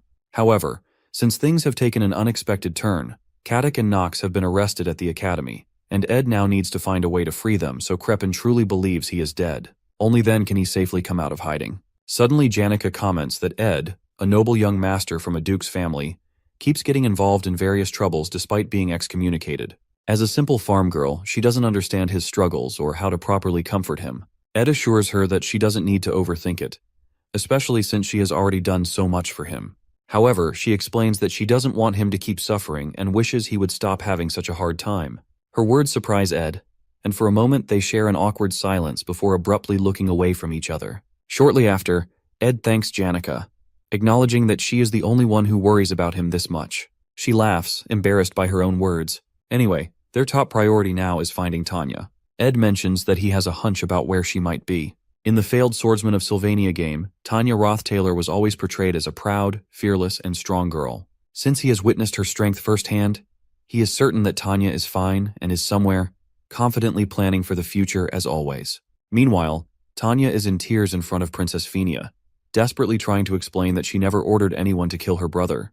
Before Tanya arrived, Phinia had already heard of Ed's death and had cancelled most of her work to deal with her complicated emotions about him. She had wanted to talk to him, and with just one more day, she might have done so. But she was too late. If she had acted sooner, things might have been different. But her pride held her back. The goal she had pursued since enrolling, the presidency of the student council, now seems out of reach. Although the position holds little power compared to the royal family, it would have given her authority within Sylvania, ensuring she didn't end up like the third prince, who relied solely on royal influence. She wanted to win the presidency on her own merit, to challenge the darkness within the Roth-Taylor family. However, now she wonders if she even deserves power. As she cries, Claire knocks on the door and brings in Tanya, who had been on the run. Although Phinia doesn't yet know the full story, the Academy's initial investigation suggests a strong possibility that Ed was assassinated by Roth-Taylor subordinates. With Ed gone, Tanya is now the only remaining Roth-Taylor family member on Arkan Island. Uncertain whether the princess will believe her, Tanya tearfully insists that she did not kill her brother. In response, Phinia hugs her, sympathizing with her suffering. Realizing she must learn from past mistakes, Phinia asks Tanya to explain everything, so she doesn't jump to conclusions about the Roth-Taylor family. After hearing Tanya's account, Phinia decides to believe her and promises to help her hide until the situation clears up. Overwhelmed with gratitude, Tanya profusely thanks her. Phinia, in turn, reflects on Tanya's gentle nature. She had expected a fierce political rival, but instead she finds a girl with a soft heart. While they talk, Claire enters to inform the princess that she has a visitor. To Phinia, her true opponent in the election has just arrived. When she opens the door, she finds Lortel, who casually remarks that, despite Ed's unfortunate death, the Academy's plans must proceed. The princess, on guard, demands to know why Lortel came looking for her. Lortel, smiling, replies that she wanted to ask why Phinia is hiding Tanya, In the Theophilus Hall, Lucy lies in her bed and prays for death, with 29 days left until the end of her probation. This is 3 hours before Lortel and Princess Phinia meet. Meanwhile, Leisha and Ed spar. Leisha comes in with a strong hit, but our boy sticks the knife in his mouth and breaks her form into a pool of water. Moments later, she regains her form and attacks him from different directions, but he still manages to defend himself. Shortly after, Mug commends Ed's incredible reaction time and ability, expressing how touched he is. Leisha, on the other hand, proposes they end things here for today because his close combat skills are outstanding for a mage. She comments that he must have been training for a while, and Ed replies that it's because she's an excellent duel partner. Ed mentions that Mug is too small and training with Marilda is a bit too much, but Lacia interjects, saying she thinks fighting with Marilda would be more helpful. However, Ed believes that fighting with a house-sized wolf would send him to an early grave. Leisha explains that high-rank spirits can freely change their forms, which is why Marilda can easily travel around the entirety of Arkan Island. After a workout session, Ed realizes his stats barely increase once they pass 15. Once you go past that, you need to fulfill special conditions like clearing hidden quests. Considering what he can obtain as Ed Rothtailor, he's certainly getting closer to his upper limit, so he considers acquiring a special ability once his long-term goal of mid-rank magic is achieved. He can't afford to grow complacent and stop improving. Suddenly, Lortel enters the cave and turns red in the face upon seeing him with his shirt open. She comments that she was enjoying the view and comes closer to attend to him, noting that he needs to find time to rest. When Ed mentions that he's at ease because his needs are mostly provided by others, especially Janica, Lortel realizes that he must have been training with spirits. When she notices the spirits are watching all of this, she wraps her hands around his arm, prompting Mug to start screaming about an emergency. Lortel enjoys a good laugh, and Ed asks what she's planning to do. She informs him that she's planning to see Princess Phinia soon, because she realized there are things she can profit from before the election begins. Based on his request, she explains that releasing the 2 knights, Caddock and Knox, would be easy, but it's not free, so she'd like to take the deposit for it now. Ed wonders what she's talking about, so he asks if he can hug her once. She's initially shocked, but then decides to play along. When he pulls her close, she immediately turns red. With her hands on his chest, she pushes him away and pleads for him to wait. Her reaction makes Ed ask what's wrong, and she responds that it feels different from how she imagined it before coming. She asks why he's not wearing clothes, protesting that he should know she's already walking a tightrope in her heart and should have some courtesy. When he replies that he only did what she wanted, she hugs him again and says he was supposed to do it slowly. Eventually, she confesses that she came because she wanted an answer in advance to her request for him to take her side once the election begins. Ed wraps his arms around her and suspects she's up to something regarding the elections. With her head still on his chest, she explains that she thinks she'll have many enemies soon, but if the entire school turns against her, she at least wants him to remain her ally. Later on, at the royal dorm, which is exclusive to Princess Phinia, Lortel informs her that she's come to find out why she's hiding Tanya. Lortel had overheard Jix telling Tanya to run to the imperial or royal family for help, so she deduced that Tanya would most likely be here. The princess asks why Lortel is even looking for Tanya in the first place, and Lortel explains that she has business with her. She states that Tanya acts weak to those she can't dare touch, but cruel to those weaker than her. In response, the princess mentions that the Rothtailor family holds enough power to make the royal family cautious, so Lortel realizes that getting Tanya will be difficult since the princess is on her side. In preparation for something like this, Lortel declares that she's going to run for student council president because becoming both the student council president and association leader will force Tanya to come to her. After Lortel leaves, Phinia tells Tanya that this isn't a situation where she can keep hiding. The Rothtailor Knights have been arrested, and all the routes off Arkan Island are in Lortel's hands. Because of Lortel's evident feelings for Ed, she mentions that Lortel must believe Tanya is the culprit, which is a dangerous situation. Suddenly, Princess Phinia asks Tanya who she thinks may have killed Ed since she didn't. Finally, Tanya confesses that she was the one who killed Ed, shocking Phinia. The girl explains that Caddock and Knox came to Sylvania under the pretext of assisting her, and the one who gave the order was their patriarch, Crepin Rothtailor, who didn't care about Ed. She suspects he did it because she mentioned Ed in her letter, making her believe she was the one who caused Ed's dreadful fate. Princess Phinia assures Tanya that she didn't commit any crimes and asks what her plans are. Tanya recalls how Ed never gave up and showed her how much a person can change, so she proposes that the only way to survive and uncover the truth behind his murder is to run for student council president.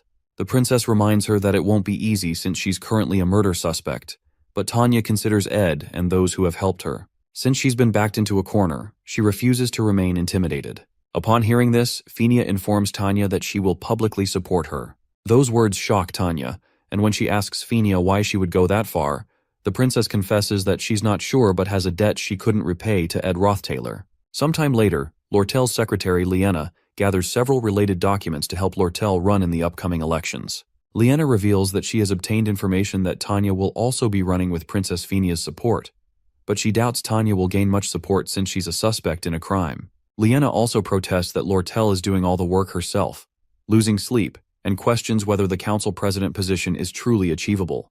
When Lortel asks her to only ask necessary questions, Liena quickly apologizes and heads to the academy to submit the documents. After Liena leaves, Lortel wonders why she's asking such useless questions and determines to show her soon. Meanwhile, Lucy, who is severely bored, rejoices because she manages to make her pillow stand on its own.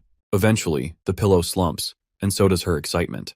She asks a nearby maid how many days she has left, and she's told there are still 27 days remaining. Suddenly, the maid remembers that the disciplinary action was passed yesterday and took a long time to process because the academy has been busy. Because of that, they have to restart the count, meaning she now has 29 days left again, nearly giving Lucy a stroke. Meanwhile, in the academy prison, Caddick considers how Duke Crepin was correct because Ed was able to react with incredible battle proficiency, even though he wasn't fully technically developed. This means he'll be a future threat to the Roth-Taylor family. Knox agrees, adding that it's not just Ed's abilities that are impressive, but also the spirit sorcerer, who summoned a spirit with the resolve to burn through all her mana, and the mage who resolved to take revenge in a moment. Since Ed was able to build relationships with such people, his potential could not be calculated. Although they were aware that Ed, the delinquent heir of the Roth-Taylor family, was a terrible person, Caddick and Knox still weren't sure why Crepin ordered them to assassinate him. But after completing the mission, they suspect that Ed, with this much power in his grasp, had thoughts of opposing the Patriarch and pretended to be a lunatic after being named heir in order to run away to Sylvania. Knox worries that Ed may have been raising forces here, but that's not their main concern now. Their main concern is leaving this prison and reporting the events that have occurred to the Patriarch. Suddenly, the guard watching them approaches the gate, opens it, and informs them that there are those who would benefit from the confusion of their escape. He introduces himself as Dune, the decoy of the trading company. Sometime later, Lucy lies on her bed, thinking about Ed and the hut.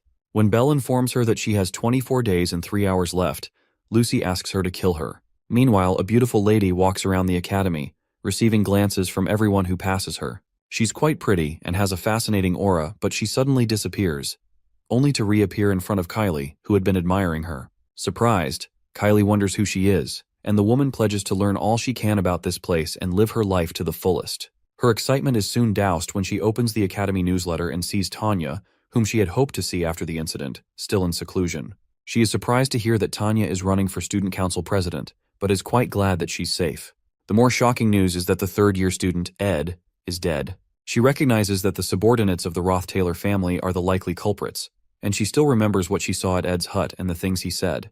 The painful part is that Tanya, her first friend, is said to have a hand in the murder. Although Kylie believes in Tanya, public opinion about her in the academy is worsening, especially after news of the Roth-Taylor Knight's escape.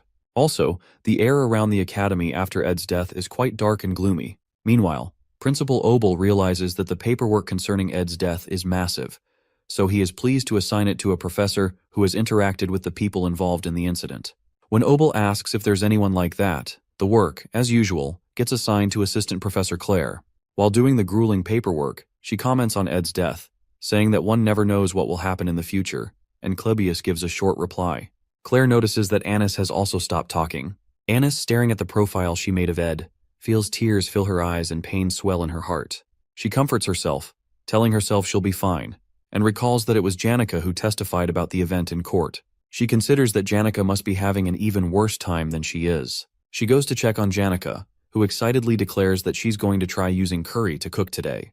When she asks Annis for advice on cooking a new dish, Annis suddenly hugs her out of nowhere, surprising her. Annis, believing that Janica must be hiding her emotions, tells her to wake up and advises her to accept that Ed is dead, with tears in her eyes.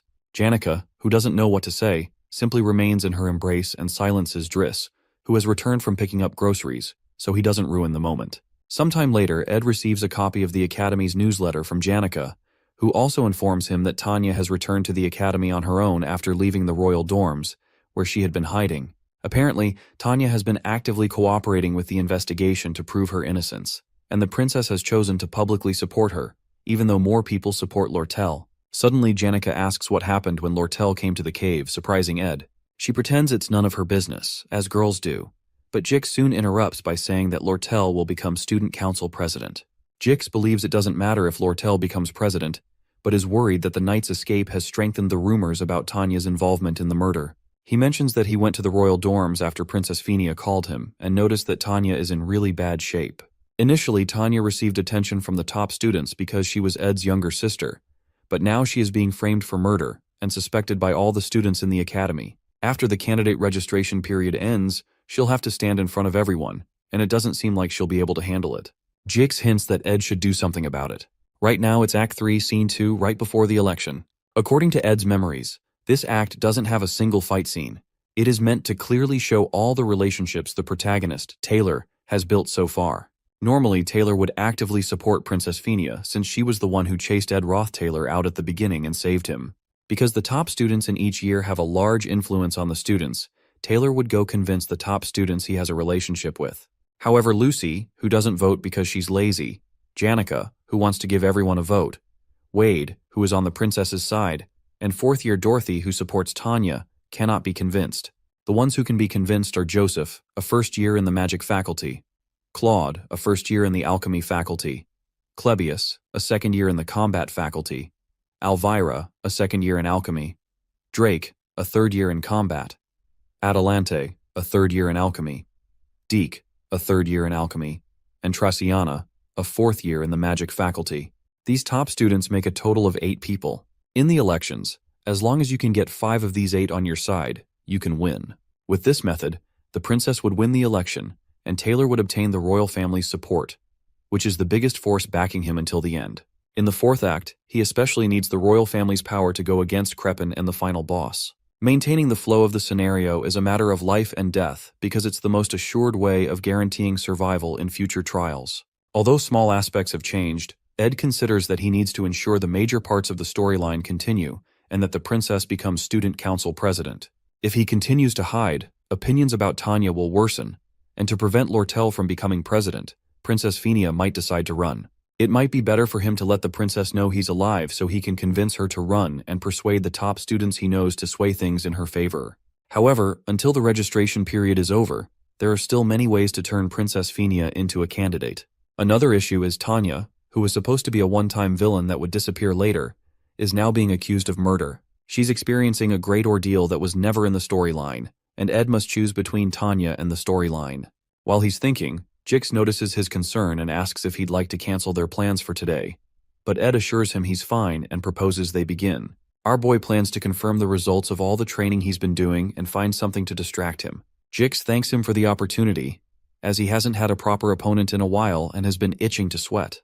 With a maniacal look in both boys' eyes, they prepare for their light sparring. Meanwhile, Tanya thinks about old memories of her time with Arwen and Ed when she was much younger. She tries to recall every scene of how they walked hand in hand to the hill covered in blooming flowers. Perhaps that was her last happy memory, and her life has been filled with great responsibility and heavy pressures since then. Looking out the window, she hears the chants of several students protesting that she stepped down since she's a murderer, and she wonders how things ended up like this. Meanwhile, because Tanya, who has been driven into a corner, will have a heavy influence on the storyline, Ed hesitates a bit before taking action. They soon begin their sparring, and Ed considers how Jix, the strongest second year other than Lucy, who was a comrade to Taylor until the end and should have lost his fight to Wade due to exhaustion, charges towards him. Jix lands the first strike on the ground using a skill called the First Sword. Although it's a small detail that Jix didn't lose the fight to Wade, it still bothers Ed. As he blocks the attack, he wants to check how much Jix has improved and how much he himself has improved, since he's the one who has changed the most from the original scenario. He uses basic defensive magic to create a shield around himself to block the attack that shatters the ground before him. The moment the dust clears, he's surprised to see Jix leap right at him, realizing he's fast. He wonders how Jix is moving so quickly, but he considers that it may also be difficult for him to dodge because of the speed. He throws his burning dagger, crafted from Mug, at Jix but misses. Jix stares at the dagger on the ground, and in an instant Ed calls out to Mug, triggering a huge explosion of the sword.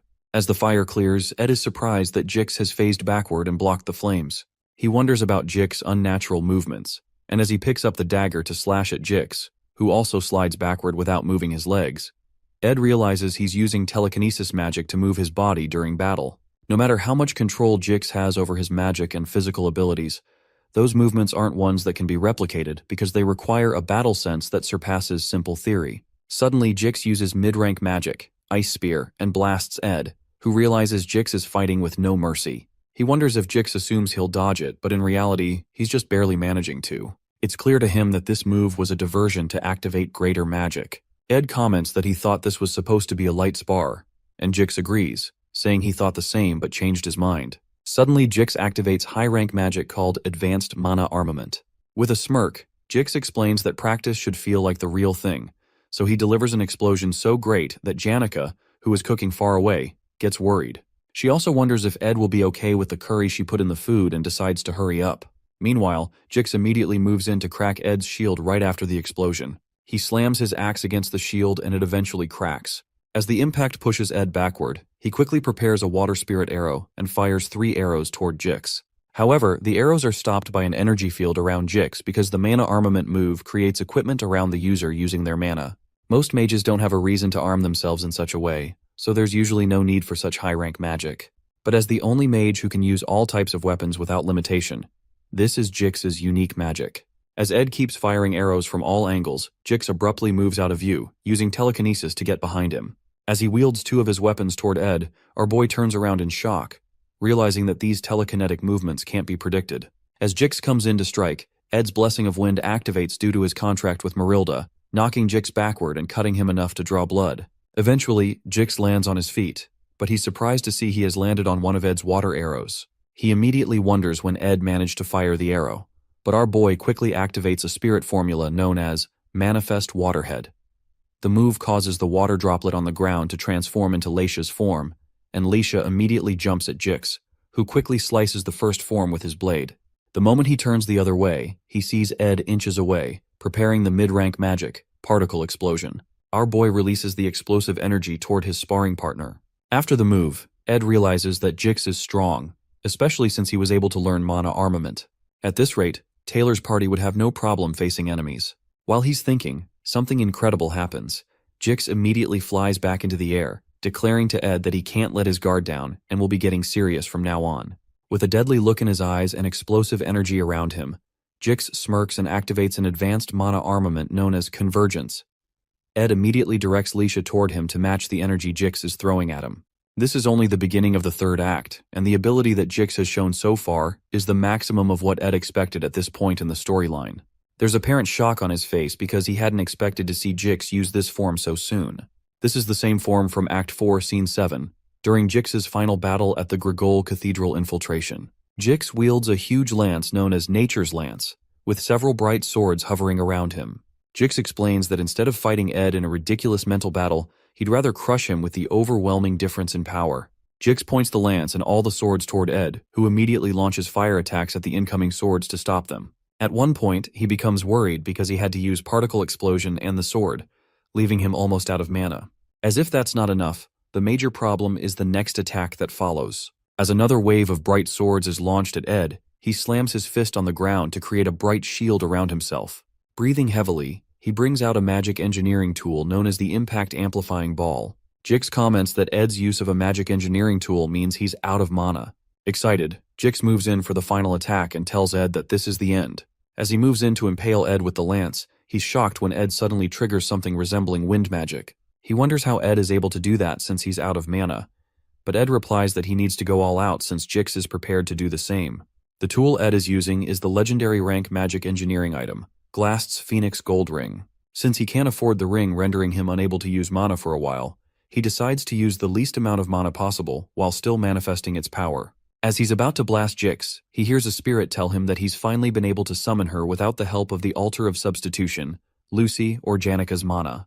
The spirit commends him for being able to make a great strike, and it turns out to be Marilda's human form, which was previously impossible to summon due to the drastic mana pull. Days later, at the Academy, Lortel gives her candidacy speech, and the crowd goes wild with excitement. Dune, who is standing in the crowd with Liena, wonders why there are even 4 contestants when the election's result is clear. Suddenly, the crowd begins to chant Lortel's name because her sincerity and leadership ability in the trading company proves she'll do well as president. Liena asks Dune what he will do if Lortel becomes president, and he affirms that this means nobody within Sylvania Academy will be able to stop the company leader. As Lortel proudly walks off the stage, she runs into Tanya, who looks tense, and makes a snide remark to mock her. As she walks past Tanya, she asks what's wrong because she seems nervous, but Tanya musters up the courage to say she did not kill her elder brother. Tanya then bravely steps onto the podium and prepares to give her speech to a crowd that doesn't seem interested in listening. She clears her throat, introduces herself, and declares her intent to run for student council president. The air in the crowd grows cold, but Tanya continues to deliver her heartfelt speech. While that's happening, Lortel notices that Tanya is putting on a mask, pretending nothing is wrong. However, no one has reacted to her words since her speech began 10 minutes ago. The moment Tanya ends her speech, several people in the crowd call her a murderer and start throwing things at her. They demand she explain the murder charges brought against her and whether they stem from internal conflicts within the Roth-Taylor family. As they continue throwing stones, she struggles to turn her face away and still thanks them for listening to her speech. Suddenly, she slips on a plastic bottle and laughter erupts from the crowd. Immediately, Tanya falls to her knees and wonders if it was foolish to step onto the podium. She reasons that she should have run away, and as she beholds the menacing crowd seeking to devour her, she decides to flee. Suddenly, a bright light erupts in front of Tanya, pushing away the hateful students. It turns out to be Marilda, who has arrived with Ed on her back. As Marilda scares the students away, Ed stretches his hand toward the now crying Tanya and informs her that while he has much to explain, he needs to resolve this situation first. Several days before Ed appeared on the podium, Marilda visited Ed in her human form. She commends his improved magic power efficiency, but notes that it still isn't enough. Marilda then activates a spirit formula called Updraft, which lifts everything around into the air and restricts movement. Immediately, Jix is thrown into the air. Ed assumes that Jix's growth at this point in the plot has maxed out. He also considers that he hasn't used a large amount of magic power with the ring, yet he has completely exhausted his reserves. Having used every possible magic technique available to him, combined with Marilda's cheat-level secret technique, it seems he will win. While Marilda complains about being summoned in this form, with a small mouth, no fur, and no tail, she suddenly detects Jix behind her. However, because movement is difficult in this form, she is unable to stop him before Jix gets his sword right in front of Ed's neck. Quickly, Ed accepts his defeat, and Jix disintegrates his sword. Jix is impressed that Ed has trained himself so much in just 1 year. Ed realizes Jix has grown stronger than he did in the original plot and wonders how that happened. When Ed mentions this, Jix explains that watching Ed grow stronger daily pushed him forward as well. As they both lie down to rest, Ed reflects on how he has done everything he could to keep the plot on track, partially to maintain his knowledge of the future, but also to ensure Taylor's victory in the final act. He once believed the plot was the only answer, always managing to steer it back on course. He feared factors beyond his control, and after hearing of the knight's escape, he hesitated to save Tanya. Now, what little remained of the original plot seems to have slipped from his hands. Still, he decides to focus on what he can do. Jix, who will be Taylor's ally in the final act, must grow stronger. Just in case, Ed has also trained himself and built reliable comrades. Although it may be naive, he considers that deviating from the original plot doesn't mean they are doomed to a bad end. On the day of the candidacy speech, all the students run for safety, and Joseph tries to calm them down because he has seen the high-ranking spirit before. Right in front of them, Ed removes his hood, and they realize he's alive. He walks to the microphone, introduces himself, and proclaims that he wasn't murdered by Tanya, whom he supports more than anyone else. As he speaks, Lortel walks away with a smirk on her face. Since Tanya already has the support of Janica, Lucy, and Princess Phenia, they still need the votes of Clebius, Elvira, Jix, Joseph, and Wade.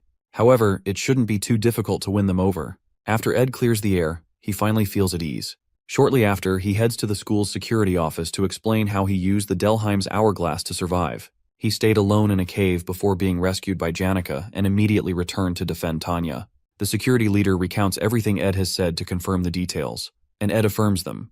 By this point, he already has dark circles under his eyes from being interrogated by nearly 20 people. He hopes the investigation is over but begins to think otherwise when he is called to meet with the principal. Ed enters the principal's office, and Principal Obel comments that he must have had a hard time after reading all the investigation reports. He apologizes to Ed for the lack of security at an academy level, but Ed replies that the enemy was meticulous, and it would have been hard to detect this with regular security measures.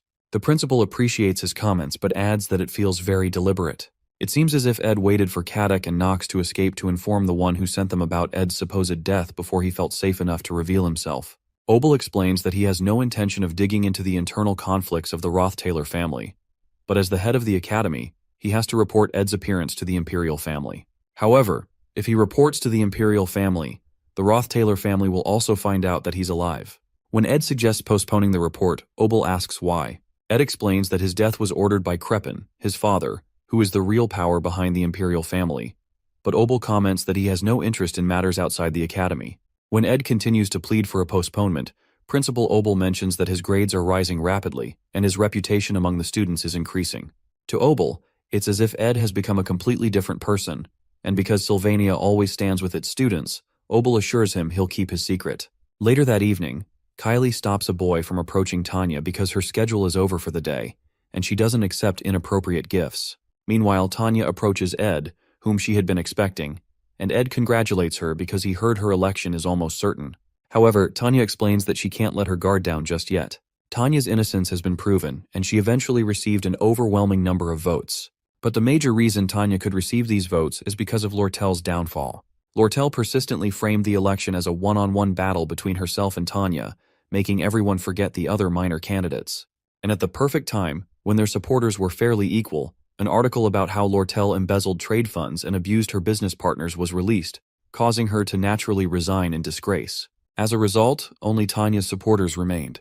Sometime later, Tanya meets with Ed and notes that they haven't had time to talk since she's been busy running for office. She mentions that she wanted to thank him, but he reminds her that he's told her it's fine, especially as she kneeled before him with tears in her eyes on the day she announced her candidacy. However, Tanya interjects that the thing she wanted to thank him for was something else. She considers asking him an inappropriate question, but decides to ask anyway. She asks him why he supported her when she announced her candidacy, especially because he was supposed to stay hidden. She mentions that she felt as if he couldn't stand the injustice she was going through, so Ed agrees that that's why he did it. He mentions that she's his family, so it's clear that he'd take her side, which makes her smile. Since she's now student council president, she requests that he inform her if a crisis comes so she can do whatever she can to help.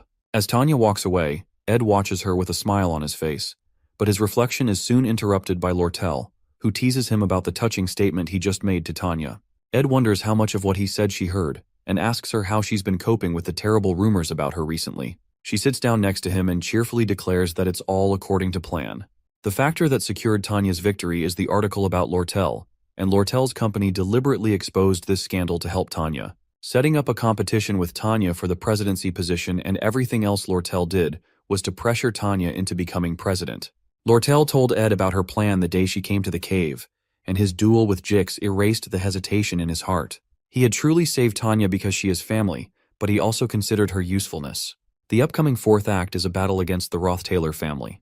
He's already an enemy of the family, but Tanya is an insider and the perfect connection for diversion tactics and gathering information.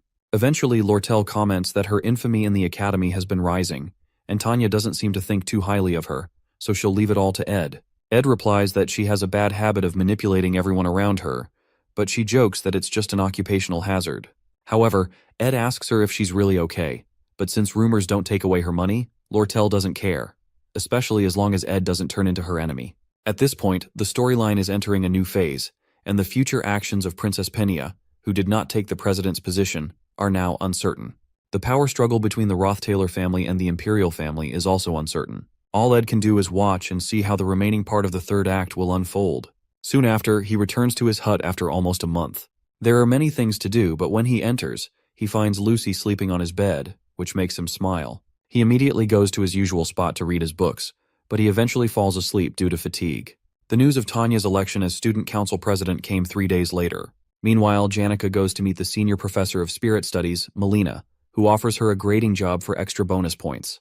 Melina is offering her this because she's already at the highest level, even among active spiritists. Janica still wonders why Melina chose her, so Melina advises her to establish her dignity as a senior in the next joint combat training.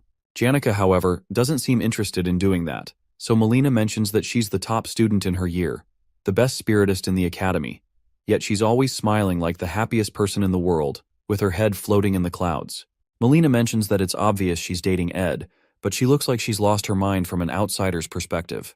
Janica immediately turns red and wonders why Melina would say she's dating Ed. Melina clarifies that they're always together, and that Janica is always grinning and spacing out in classes, which is typical of a kid who just started dating. Janica begins to stutter and tries to stop the professor from speaking in front of the other students. but Melina loudly declares that everyone already knows she's dating Ed, which makes Janica feel like disappearing. In the southern mountain range of the eastern Sparta region, there's a land of farming known as Pulin. Deep into the ridge, there's a small farming village called Torin. There, we see a young Janica Failover, who would bring light to this village. Suddenly, she meets a young male boy who speaks to her formally. However, the boy's manner of formal speech was quite unfamiliar to her. Regardless, the boy eventually became comfortable with her and started to tell her about the imperial holy city. Janica remained cheerful and loved by everyone. Eventually, the male boy comes to confess his feelings for her. The young girl didn't know how to reject people, but she rejected the boy's heart. After that, the male boy ran away and didn't visit the village for a long time. Later on, he brings her a letter of admission from Sylvania and bids her farewell with his formal speech. She then opens the letter to read its contents. 3 years later, Janica is still scared of rejections and uncomfortable with formal speech. She gets startled when the administrative officer asks if she has any questions. The lady promises to quickly deal with any issue if it's an administrative task. However, Janica is short of words as she stares at the leave request from Trick's dorms. Regardless, the lady still tells her that a lot of people will help her if she just asks. Despite having a lot of people in the past, Janica finds the attention to be a burden. After that, she meets up with Anise, who realizes that Ed was alive all along. Anise sees that her friend must have had her reasons, but she wonders what's worrying Janica now. Janica then mentions how she finds it hard to reject other people's requests. Anise then calls her out for always cooking for Ed and acting like his maid, but Janica says she did those things because she wanted to. However, due to how close they are, she finds it hard to request things from the MC sometimes. Anise then suggests that Janica should put some distance between her and Ed. Since they're so conscious of each other, she feels this would help. Nevertheless, Anise is worried that they might become too distant because of this. On the other hand, Janica thanks her friend for the advice and takes her leave. Anise tries to stop her, but it's too late. In the end, the girl worries that she might have just done something horrible. Meanwhile, our MC has been able to unlock a lot of crafting formulas. The one he wants the most is the thunderstruck 1,000-year-old wooden cane. The formula is quite simple, but the cane still has a very high force rank. Ed needs a branch from a tree that's over 1,000 years old and has been struck by thunder. He can easily find a tree that's old in the northern forest, but the issue is finding thunder. His attention suddenly moves to Lucy, and he decides to wake her up. As she opens her eyes and sees his face, she quickly runs to the top of a tree. The protagonist then asks her why she's acting so surprised. Lucy tells him to talk, but he decides to postpone what he wants to tell her. Later on, Janica pops up at the camp. Ed notices that she's late, but she tells him that she has no particular reason to be late. He then asks if she wants tea, and she accepts while wondering how she's supposed to put distance between them. Later that evening, she commends how good he has gotten with handling spirits, especially Mug. Our MC suddenly stops as he sees Belle, who tells him that Rachel has requested for Lucy. He apologizes for making her worry due to the news of his death, but she's glad to see that he's fine. As the two of them lock eyes, the protagonist lets the maid know that he'll continue to speak formally to her. She tries to persuade him, but Ed refuses. Janica, on the other hand, is shocked to see Belle acting so frustrated. This suddenly reminds her of the male boy from back then. The maid then mentions that she's glad to see that Janica is doing well too. As she heads off with Lucy, Janica bids her farewell. After that, our hero's lover asks if they can speak to each other formally. She tries to explain how it's better to talk in a manner where they show respect towards each other. After she tugs on his shirt, the MC nervously agrees to her request. After that, Janica addresses our protagonist as Sir Ed. This catches him off guard, and he finds himself short of words. At the same time, Janica is feeling embarrassed as well. 3 minutes later, they try to have a conversation around the campfire, but Janica brushes it off. The air is really awkward and Ed has no idea what to do. While she remains quiet, he tries to think of a way to get rid of the awkward atmosphere. Suddenly, she gets up and remembers that her curfew is almost over. Janica thanks the MC and quickly runs back to her dormitory, leaving our boy completely speechless. A chilling fear runs over Ed's body as he realizes that he has to keep up this formal speech with Janica. Later on, we see Ed reading a book in the middle of the forest. Marilda then asks if he's going to continue his formal speech with Janica, but he doesn't get why the spirit is asking when she saw everything. However, Marilda says that she wants to know if anything interesting happened in the academy. Ed then explains that things are still quite awkward between him and Janica. Because of this, he's worried that something may be up with her. Marilda then teases him about being worried about Janica, and he accepts it. He quickly brushes the topic aside and asks for permission to snap some branches of the tree. The spirit points out that he doesn't need her permission for a few branches. Despite the tree being named after her, Marilda says she's protecting the forest because of an old friend who put her name on the tree. She then points out how her human form wasn't easy to get from the start. Usually spirits take on the forms of animals because it's more convenient. She then asks the hero if he knows the form she had to copy. Since she can read his thoughts, she tells him that her human form is closest to his ideal type. Ed is shocked to see that this is his taste in women, but Marilda confesses that she was just lying. The spirit points out that she can't just copy anyone, since transformation magic is difficult. The form she has belongs to a child she met when Arkan Island was uninhabited. Upon hearing the girl's description, it finally clicks in Ed's head. The girl is the same one who established the school and is none other than Sylvania. As night falls, our hero sits by his campfire when Janica comes to meet him. He then offers her some apples while still trying to maintain their formal speech. As she sits down, he asks her to pass her plate, and she hands it over. While eating the apples, Janica still wonders what to do about the awkward situation. With her face down, she decides to ask Ed something strange, but she asks him to hear her out before he replies. As the protagonist continues peeling his apples, she asks what he thinks of her coming to live with him at the camp. Upon hearing this, he mistakenly hurts himself with the knife.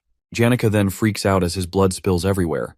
Later on, the protagonist bandages his finger and also has the time to collect his thoughts. After that, he addresses Janica, saying that she's someone who's incredibly kind and sincere. He also tells her that he likes her a lot. As he continues to talk about her lovely charm, she hides her face in embarrassment. She then asks for a moment to catch her breath.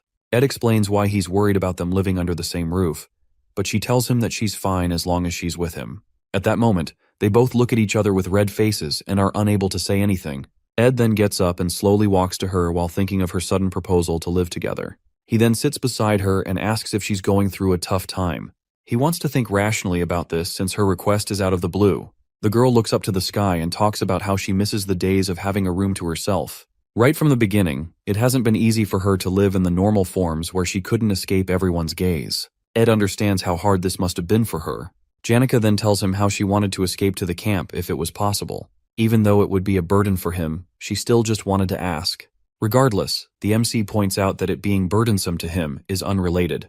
He decides to make his own weight request next time. Since they're going to know each other for a long time, he suggests that she should stay in a second hut. With tears in her eyes, she gives him a tight hug and thanks him. At that moment, he points out that she's no longer speaking formally. Ed then pats her head and comforts her for the moment. The next day, the MC gets up to prepare for lessons. Suddenly he hears a huge rumbling sound outside. He opens the door and sees Tarkan along with other spirits who have come to build the hut. Tarkan tells him how they celebrated in the spirit world last night. Right now, they've decided to build Janica's hut directly opposite Ed's own. While spirits debate on where to place the hut, Mug shows up and says they have to finish the work in 10 days. Tarkan isn't too happy about this, and he yells at Mug for having it easy, unlike during his own days. With no other choice, Mug decides to have the work done within a week. After that, the fire dragon heads off. The protagonist is worried about Mug having to finish the hut in 5 days, but the little spirit doesn't have much of a choice. After that, our hero decides to go make the thunderstruck, 1,000-year-old wooden cane. Since Janica has done a lot for him, he wishes to repay her by crafting this new cane, and he hopes she'll like it. Meanwhile, Lucy is having a hard time sleeping, partially because of the construction work going on. However, her true anger is because of Janica, who is moving into the camp. As Janica greets the little girl, she sees her expression and recalls their battle of wits before. She then proudly tells Lucy that she'll be living in the camp. However, this only makes the little mage more upset. Later on, we see the protagonist at the faculty building with a lot of borrowed books. These elemental magic books are supposed to help with the firepower of his particle explosion spell. While being lost in thought, he suddenly sees a girl playing her guitar by the water fountain. Her name is Adele Saris, and she doesn't really appear often in the game. As he passes her, she calls out to him, and he wonders why she's talking to him. She tells him how much she's heard from Taylor and Ayla, but our boy doesn't really care. According to Jix, Taylor has been growing much stronger recently. Adele then offers to play a song for Ed, but he declines. As he walks away, she tells him that if he rises to the patriarch's throne, he'll have to kill the person he respects the most. The protagonist becomes shocked by this sudden prophecy. However, he feels he doesn't have to worry much since her prophecies don't always come true. On the other hand, he feels more unsettled because Adele will die in a scenario in the third act. Our hero returns to the camp and doesn't seem too happy about his current situation. He wants to make 2 canes for both him and Janica, but Lucy says she'll only strike one of them with thunder. Seeing how stubborn she is, he decides to make only one and give it to Janica, but this irks the little girl even more. Hearing Ed talk about Janica makes Lucy want to rip out her hair. Suddenly, she agrees to strike both canes. However, it's on the condition that Ed goes somewhere with her. It is said that Archmage Glocht was renowned for his research results. He also possessed two of the highest-ranked spirits, Teorphus and Freyda. After the old mage retired, he invested his life savings into the education sector. In the end, he made Sylvania Academy become the best educational facility in the world. As our hero walks around campus with Lucy, people start looking at him weirdly. It's also said that Glocht met Lucy at a monastery in the Great Ramelin Mountains. The old mage was shocked by the little girl's magic talent. So, he spent his remaining days polishing this gem, which he had found. Sadly, his later years weren't so great. Not only did his wife die, but all his colleagues had passed as well. This is why he secluded himself in a hut in the mountains. There, Lucy brought him relief and would be someone who could continue his will. Due to this, the Archmage was able to pass away happily. Lucy then tells Ed that this is how her journey began, but she says it's over now.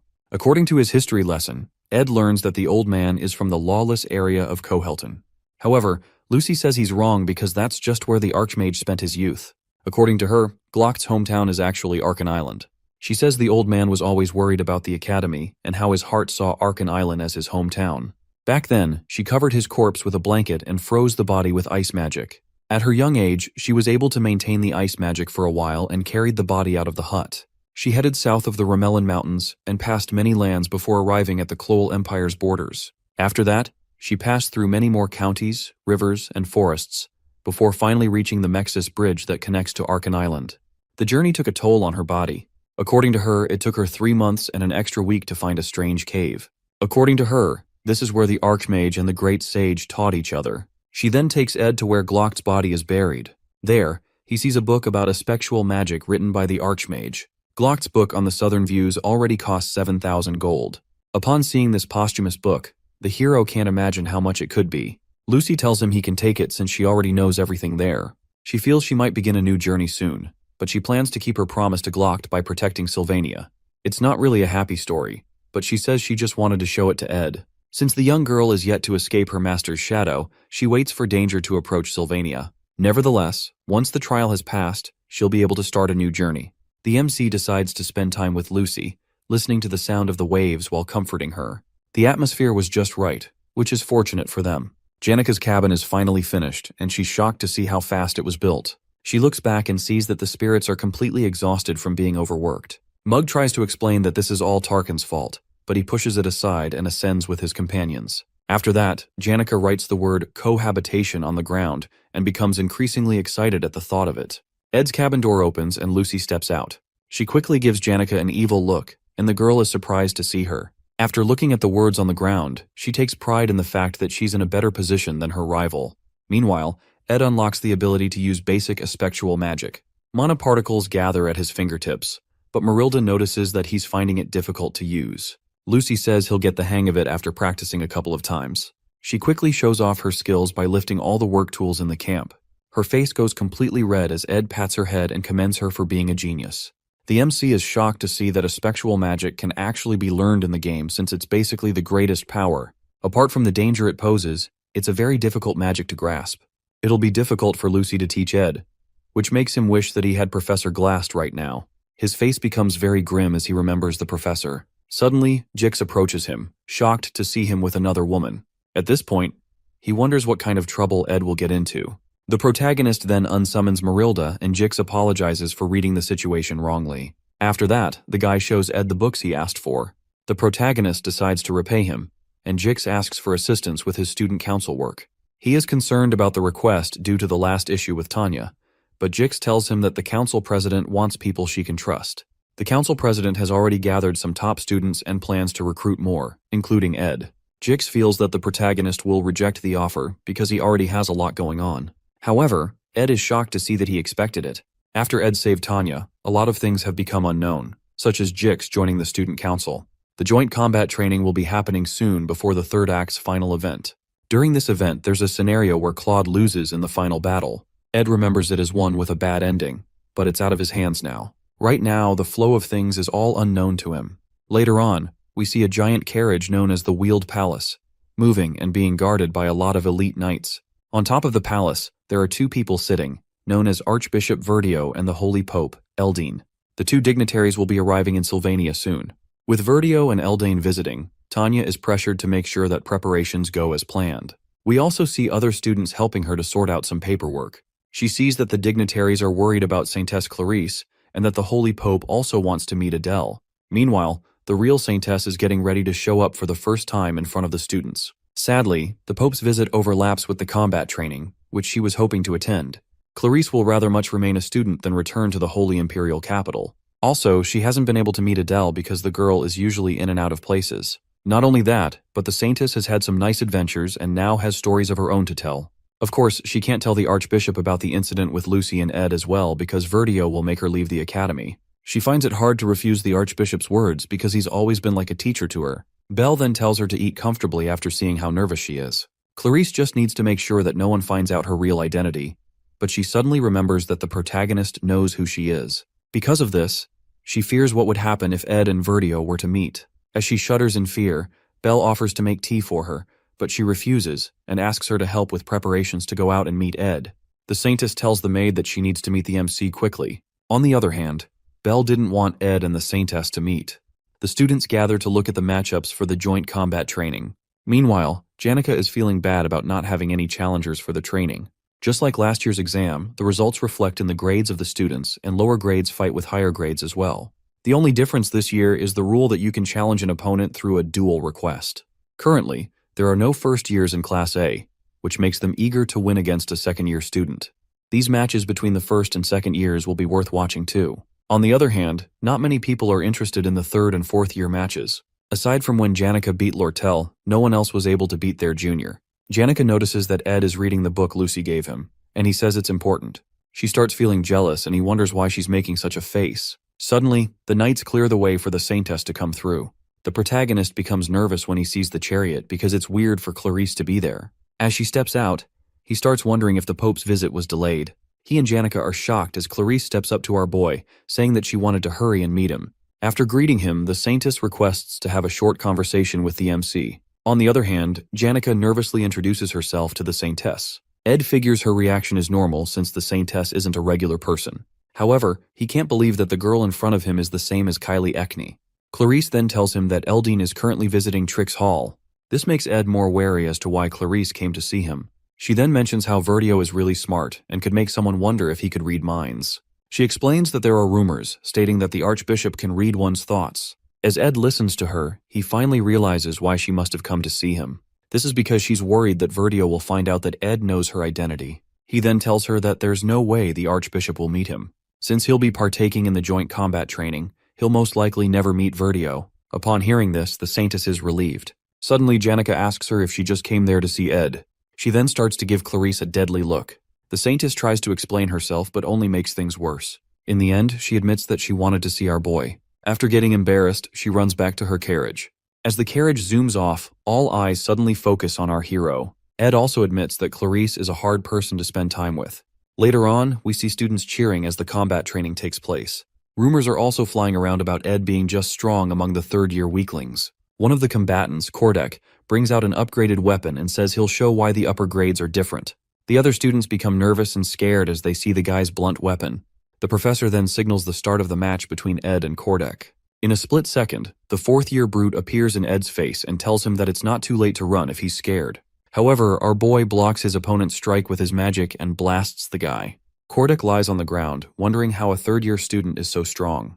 The protagonist then sends his spirits after the guy and finishes him with a huge explosion.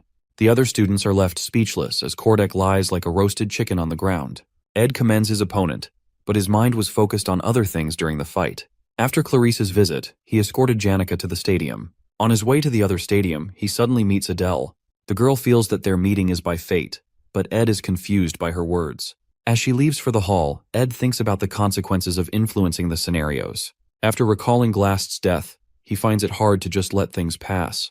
He then calls out to Adele and tells her that she'll die soon. Shockingly, she tells him that she already knows with a wide smile on her face. Upon hearing this, Ed bursts out of the room and runs fast to search for Taylor. Suddenly, the ground starts rumbling as if there's an earthquake. He looks outside the window and sees that what's happening now is far more than he imagined. His eyes grow wide with fear as he sees a creature thought to have gone extinct.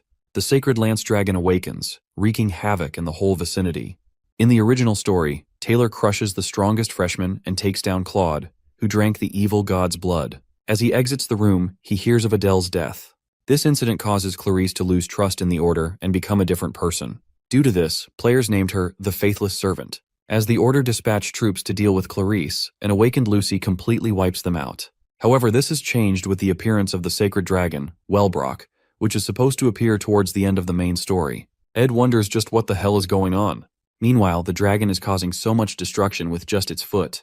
As it takes a step forward, the shockwave is too much for him to handle. Students run for their lives, trying to escape the explosions as well. As the protagonist staggers to get back up, he sees that half of the dormitory has been reduced to ashes. After that, he dashes forward and breaks out of the window.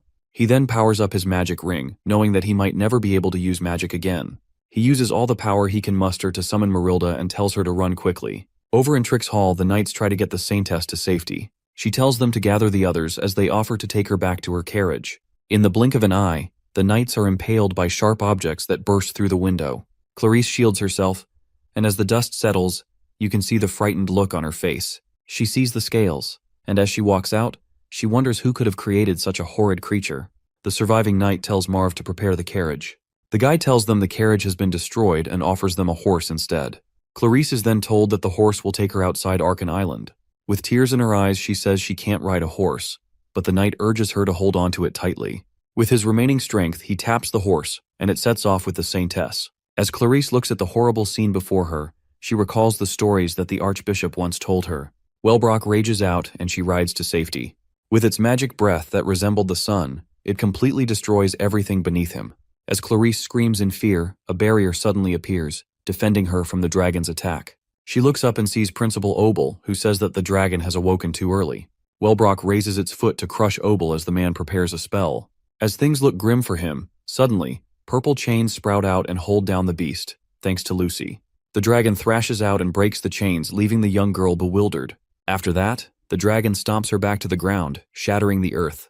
The shockwave is so strong that Clarice can barely hold on to her horse. Luckily, Lucy survives, thanks to her magic shield. Obel then thanks her for buying enough time for him. He then unleashes a high-ranked defensive magic to hold back the beast. Lucy also comes in to support him. Meanwhile, the Saintess is completely traumatized by the dead bodies around her. She needs to run away quickly, but the fear and shock have left her confused about what to do. Suddenly, Ed shows up in front of her, and he's glad to see that she's safe. He extends his burnt-out hand to help her up and explains that he knew she would be at the Trix Hall. He also tells her that she can't escape the dragon's range even if she were to leave the island. The protagonist then helps her onto the spirit wolf. He looks over to Lucy and Obel, knowing that their strength will barely be enough to hold back the dragon. In the original story, Taylor would raise his power and acquire the ultimate swordsman form. At this point, Ed wonders if he should give up, but he then tells Marilda to run.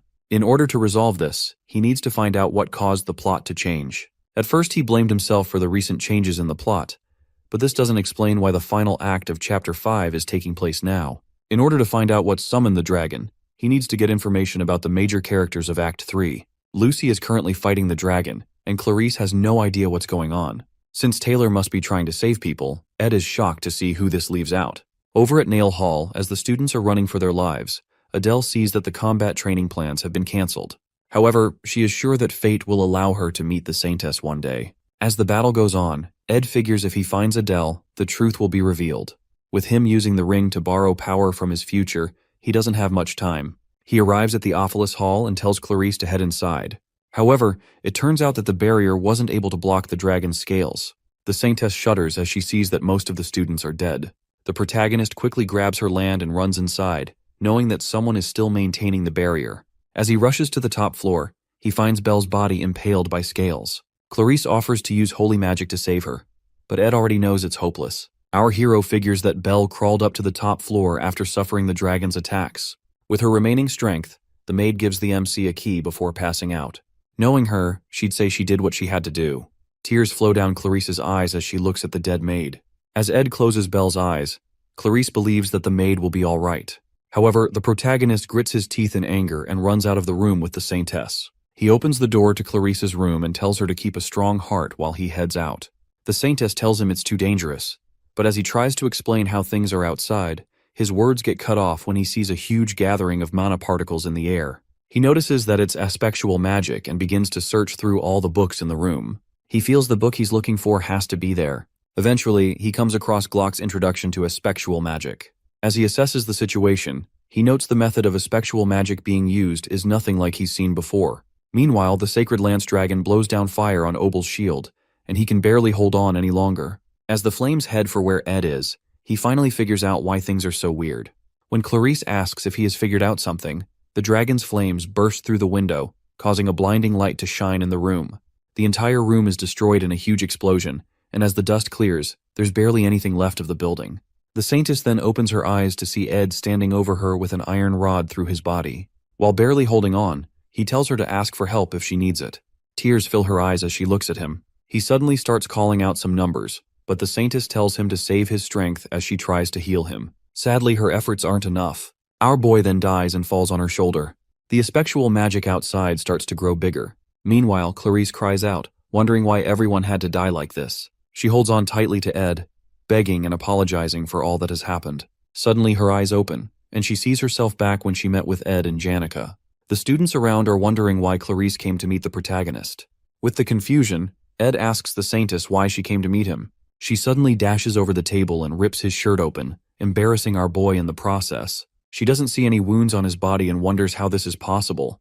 Janica quickly calls her out for her actions. Clarice sits back down, breathing heavily, and wondering if everything she just experienced was a dream or a hallucination. She doubts the possibility after seeing the blood marks on her hand, and she realizes that she must have come back to the past. The Saintess recalls how she came to warn Ed about Vertio. After that, she went to Trix Hall to wait for the Holy Pope.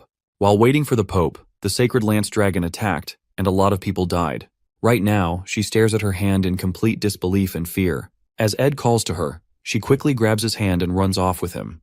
He tries to tell her that she needs to meet Eldine as he gets shoved into the carriage. On the other hand, Clarice desperately says that they have to hurry to the Mexis Bridge. As the carriage speeds off, the other students are still confused by what just happened. Janica wonders if the Saintess is eloping with her love. Meanwhile, the protagonist tells Clarice that her actions will cause problems. She then tells him how a dragon will attack the island and everyone will die. Clarice explains that she already died once and has now returned to the past. Back then, Ed was about to tell her something before being crushed by the rubble. However, she reminds him that he told her to come to him for help no matter what. Upon hearing this, our hero has no idea how to respond. As they get to the bridge, they have to wait for the inspection personnel. Ed tells her that it's better to go back and meet the Pope, but she starts reciting the numbers that he said back then. Upon hearing this, Ed is completely shocked. The carriage's driver notices how crowded it is and tries to tell the Saintess that this will take time, but Ed tells him to get through fast because there's an emergency. He tries to highlight how everyone will be in danger if they don't break through. The coachman then tells them to hold on tight as he breaks through the crowd. Our hero decides to believe Clarice after she recites the numbers that no one else in that world would understand. Those numbers were his military service number before he came into this world. As they ride off, Ed starts to understand why the Saintess chose to escape. For time to have been rewound, it means effectual magic was definitely involved. While he continues his explanation, Clarice asks him to allow her to lie on his chest for a little while. Meanwhile, Ed figures that the magic used should have been impossible with a human's magic power. Suddenly, Wellbrock rises up and roars loudly over the horizon. Clarice screams in fear, but they have successfully escaped this time. However, the same nightmare occurs again for her. She turns back to look at Ed, who calls to her and is terrified to see him impaled by the dragon's scales. As she weeps, she tries to heal him and apologizes for not being able to help him again. Once again, our hero has died for her sake, and all she can do is say sorry. Nevertheless, Ed comforts her, telling her not to cry and saying that he's sure that he'll help her again. After those final words, he dies. Clarice begins to blame her blessing, wishing that Ed had it instead of her. As she wishes to return to the past once more, she finds herself at her initial meeting with the protagonist again. As he asks why she came to talk, she rushes to hug him with tears in her eyes. This time around, she swears to save him. She quickly shoves him into the carriage again and tells the driver to head towards the east. After explaining the situation to Ed, they decide to find a place to hide. However, the dragon's attacks still reach them, and the protagonist dies by her side again. She regresses for the 4th time again, but Ed still dies in a cavern by the Western Sea. On her 12th time, they go to Glast's secret lab, but the dragon still strikes them there. Clarice regresses up to 22 times, but the results are always the same. Again and again, Ed keeps dying, and Clarice only sees herself in a pool of blood and misery. No matter where they ran to, the Archbishop and the Holy Pope were never present, but our hero kept dying and saving the Saintess. She calls out Ed's military service number to him again and wonders what to do now. Meanwhile, they're back at the Mexis Bridge where inspections are taking place. As Ed leaves the carriage, she expects him to yell out how they need to pass, but this time he asks the driver to stop. Then, he asks the Saintess to get off because he can tell that she has been through this process a lot. Ed gives her his jacket and tells her to get some rest. He then tells her that he knows some people worth asking for help from. Clarice asks the protagonist to run away because she's tired of seeing him die. Despite trying countless times to save him, nothing worked. In the end, all her efforts are in vain. Ed tells her that it's okay and wonders why her wounds won't heal, despite going back in time. As he tends to her wounds, he notes how the holy magic's blessing protects her body and gives her resistance against the same type of magic as well. This means that time is being rewound due to holy magic in the first place. She then realizes that Ed must have found this out when he was searching through books the first time he died. With this, he tries to show her that there's hope. As she flings herself on him, he asks how many times she has repeated the day.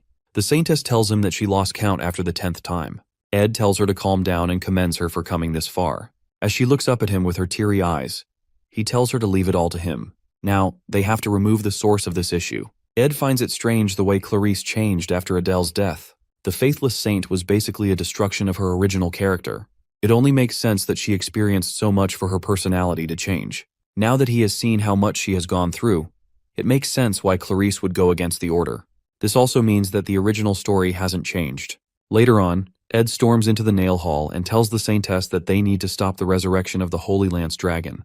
They need to find the Archbishop and the Holy Pope, but no one knows where they are. She finds it strange because these two dignitaries should attract attention normally. As they enter the training room, they see Taylor and Wade sparring. Taylor gets distracted and hit on the head, then their attention turns to Ed and Clarice. Ed quickly covers the Saintess with his jacket and moves through the crowd. Seeing that they have to find Verdio and Eldane quickly, our hero meets with Lortel, who will most likely know their whereabouts. As she grabs the hero's hands, she's shocked to see that Clarice is with him. She calls him out for trying to hypnotize the Saintess, but Ed tells her that he needs to find someone quickly, and he offers to pay any amount of money she wants. Upon hearing this, Lortel asks him to explain what's going on. At the carriage depot, she successfully gathers all the intel and teases Ed about charging a high fee. She understands Ed's behavior, but doesn't understand why the Saintess has changed so suddenly. The protagonist begins to tell her how the combat training will be ending soon, and he also highlights how she keeps a clear head in most situations. He then tells her to stay calm and believe what he's about to say. With time running out, he starts explaining the situation, and Lortel can't believe her ears. Suddenly, the ground begins to rumble and destruction engulfs the city as the dragon begins its attack again. Ed uses his body to protect Lortel from the scales, leaving her shocked by the current situation. As the dragon moves, the tides shift, and a great storm befalls the city. As Lortel comes back to her senses, she sees the protagonist leaning over her with injuries. He then asks her how much she wants. She is speechless for a moment but decides that she owes him for saving her life. From the intel she gathered, Verdio and Eldane used a concealment rune to hide their movements. However, they headed towards the academic cathedral in the faculty building. As Ed and Lortel head towards there, Clarice bursts out of the carriage and tries to stop Ed. Seeing how worried the Saintess is, Lortel starts to feel awkward. The merchant girl then tells them to get moving. Luckily, there's a horse that can still get them to the faculty building. Ed gets on it and asks for the reins. As Lortel hands it over, she tells him that one of them needs to stay back. She quickly helps Clarice to get on the horse and tells Ed that she believes in him. While Ed swears to repay the favor, she quickly grabs him and plants a kiss, leaving the Saintess feeling awkward. Clarice then looks at Lortel and notices her deadly gaze. Nevertheless, Lortel now has her insurance. After that, the horse starts to move out. The merchant girl then tells Clarice that clinging onto someone's property can get quite messy. After bidding them farewell, she slowly walks through the field of dead bodies. She forces herself to put on a smile as the dragon is about to crush her, but those who laugh in the face of danger find themselves as the victors in the end. While Obel and Lucy fight the dragon, our hero and Saintess ride off to find the culprits of this calamity. Ed tells Clarice to take to heart what he has told her. However, she wonders how he's so calm in the midst of all this. Suddenly, their horse gets struck, and he shields her as they fall to the ground. As she opens her eyes, she notices that Ed is bleeding a lot. However, he tells her not to worry because he's had far worse injuries. Luckily, they finally arrive at the cathedral, where they see a strange person standing on the roof. This is one of the people revered as the greatest of holy sorcerers. Even Lucy will have a hard time against one of them, and they are known as the Apostles of Telos. As the guy lands before them, Clarice tells him to step aside. However, the apostle tells her that he can't let them pass because of Eldon's orders. In that instant, Ed's dagger reaches his face, but the guy quickly parries it. The protagonist then tells Clarice that she needs to break through quickly. As the apostle tries to stop her, he sees a magic wave ball that Ed tossed towards him. The ball explodes and pushes the guy back. After that, he gets attacked with wind blades, but he is able to block it. However, the Saintess uses the chance to enter the building.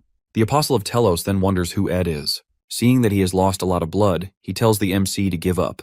Suddenly, the ground begins to rumble as Ed charges his mana and gets ready to fire a magic arrow. The Apostle goes ahead to fortify his body with high-rank magic. As the protagonist fires the arrows, his opponent quickly evades them and introduces himself as Lightspeed Taldarak. The guy dives toward Ed and impales him with his spear. The scene then flashes back to when our hero told the Saintess not to give up. As she runs through the building, she recalls his words, telling her to break through and come to an understanding of what's going on. Meanwhile, Ed grabs the Apostle's hand, refusing to die easily. He stabs the guy's hand and charges up the power in his ring, leaving Taldarak scared. With this, Marilda is summoned, and she devours the Apostle in a single bite. As our hero falls to the ground, the spirit tells him that he should have summoned her from the beginning. She tries to get him to keep it together, but our hero is already losing his vision. The last thing he sees is a bright light shining from the cathedral as Marilda screams out his name. Clarice finally reaches the door, but it's locked, and she doesn't know what to do. Past the door is a sacred chamber that she knows of. She tries to use her magic to force it open, and it explodes. After that, she suddenly sees Adele covered in blood. She runs to help the girl and asks what happened. Adele is shocked that the Saintess has come sooner than expected, but she tells her that there's no need to come back again. As she walks off, Clarice sees the mark of a holy blessing on her arm.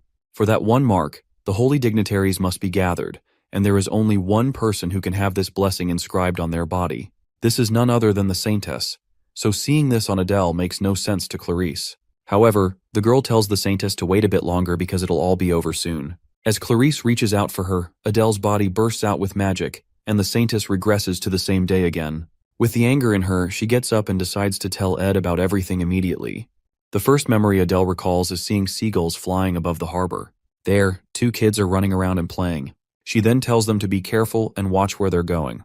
Her parents ran away from their homelands to the trade city of Oldek to seek refuge from the war. Sadly, they were still used and scammed and could barely afford a piece of bread for the day. One day, while she's enjoying a nice meal, her dad tells her he'll be back soon after taking care of something. As the man walks away, he occasionally takes a look back at his daughter. Meanwhile, the wonderful sandwich Adele had tasted like nothing at all to her. After that moment, she became an orphan. She then goes to Deldaros Orphanage, where she worked together with the other children.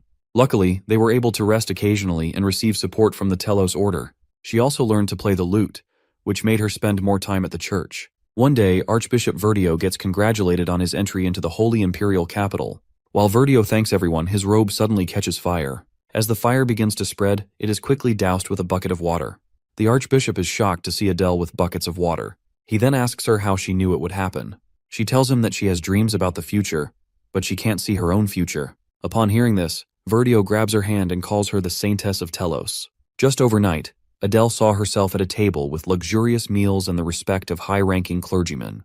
Her new life was incomparable to the one she lived in poverty. She received baptisms from the Holy Pope, Verdio, and the greatest apostle. She also bore the Holy Magic's blessing on her body. With this, her holy power grew stronger. All that remained was the baptism of the stigmata, and for the first time, Adele was able to see her future. Later on, Verdio lashes out at her because she wants to give up on being the Saintess. She thanks him for all the care, but she wants to use other means to serve Telos. Seeing that she can't be convinced, the Archbishop tells her that her ability to see the future is the reason she was selected as the Saintess. He gives her a nasty look as he realizes that she can now see her own future. As years passed by, Adele remained as the caretaker of the Holy Flame.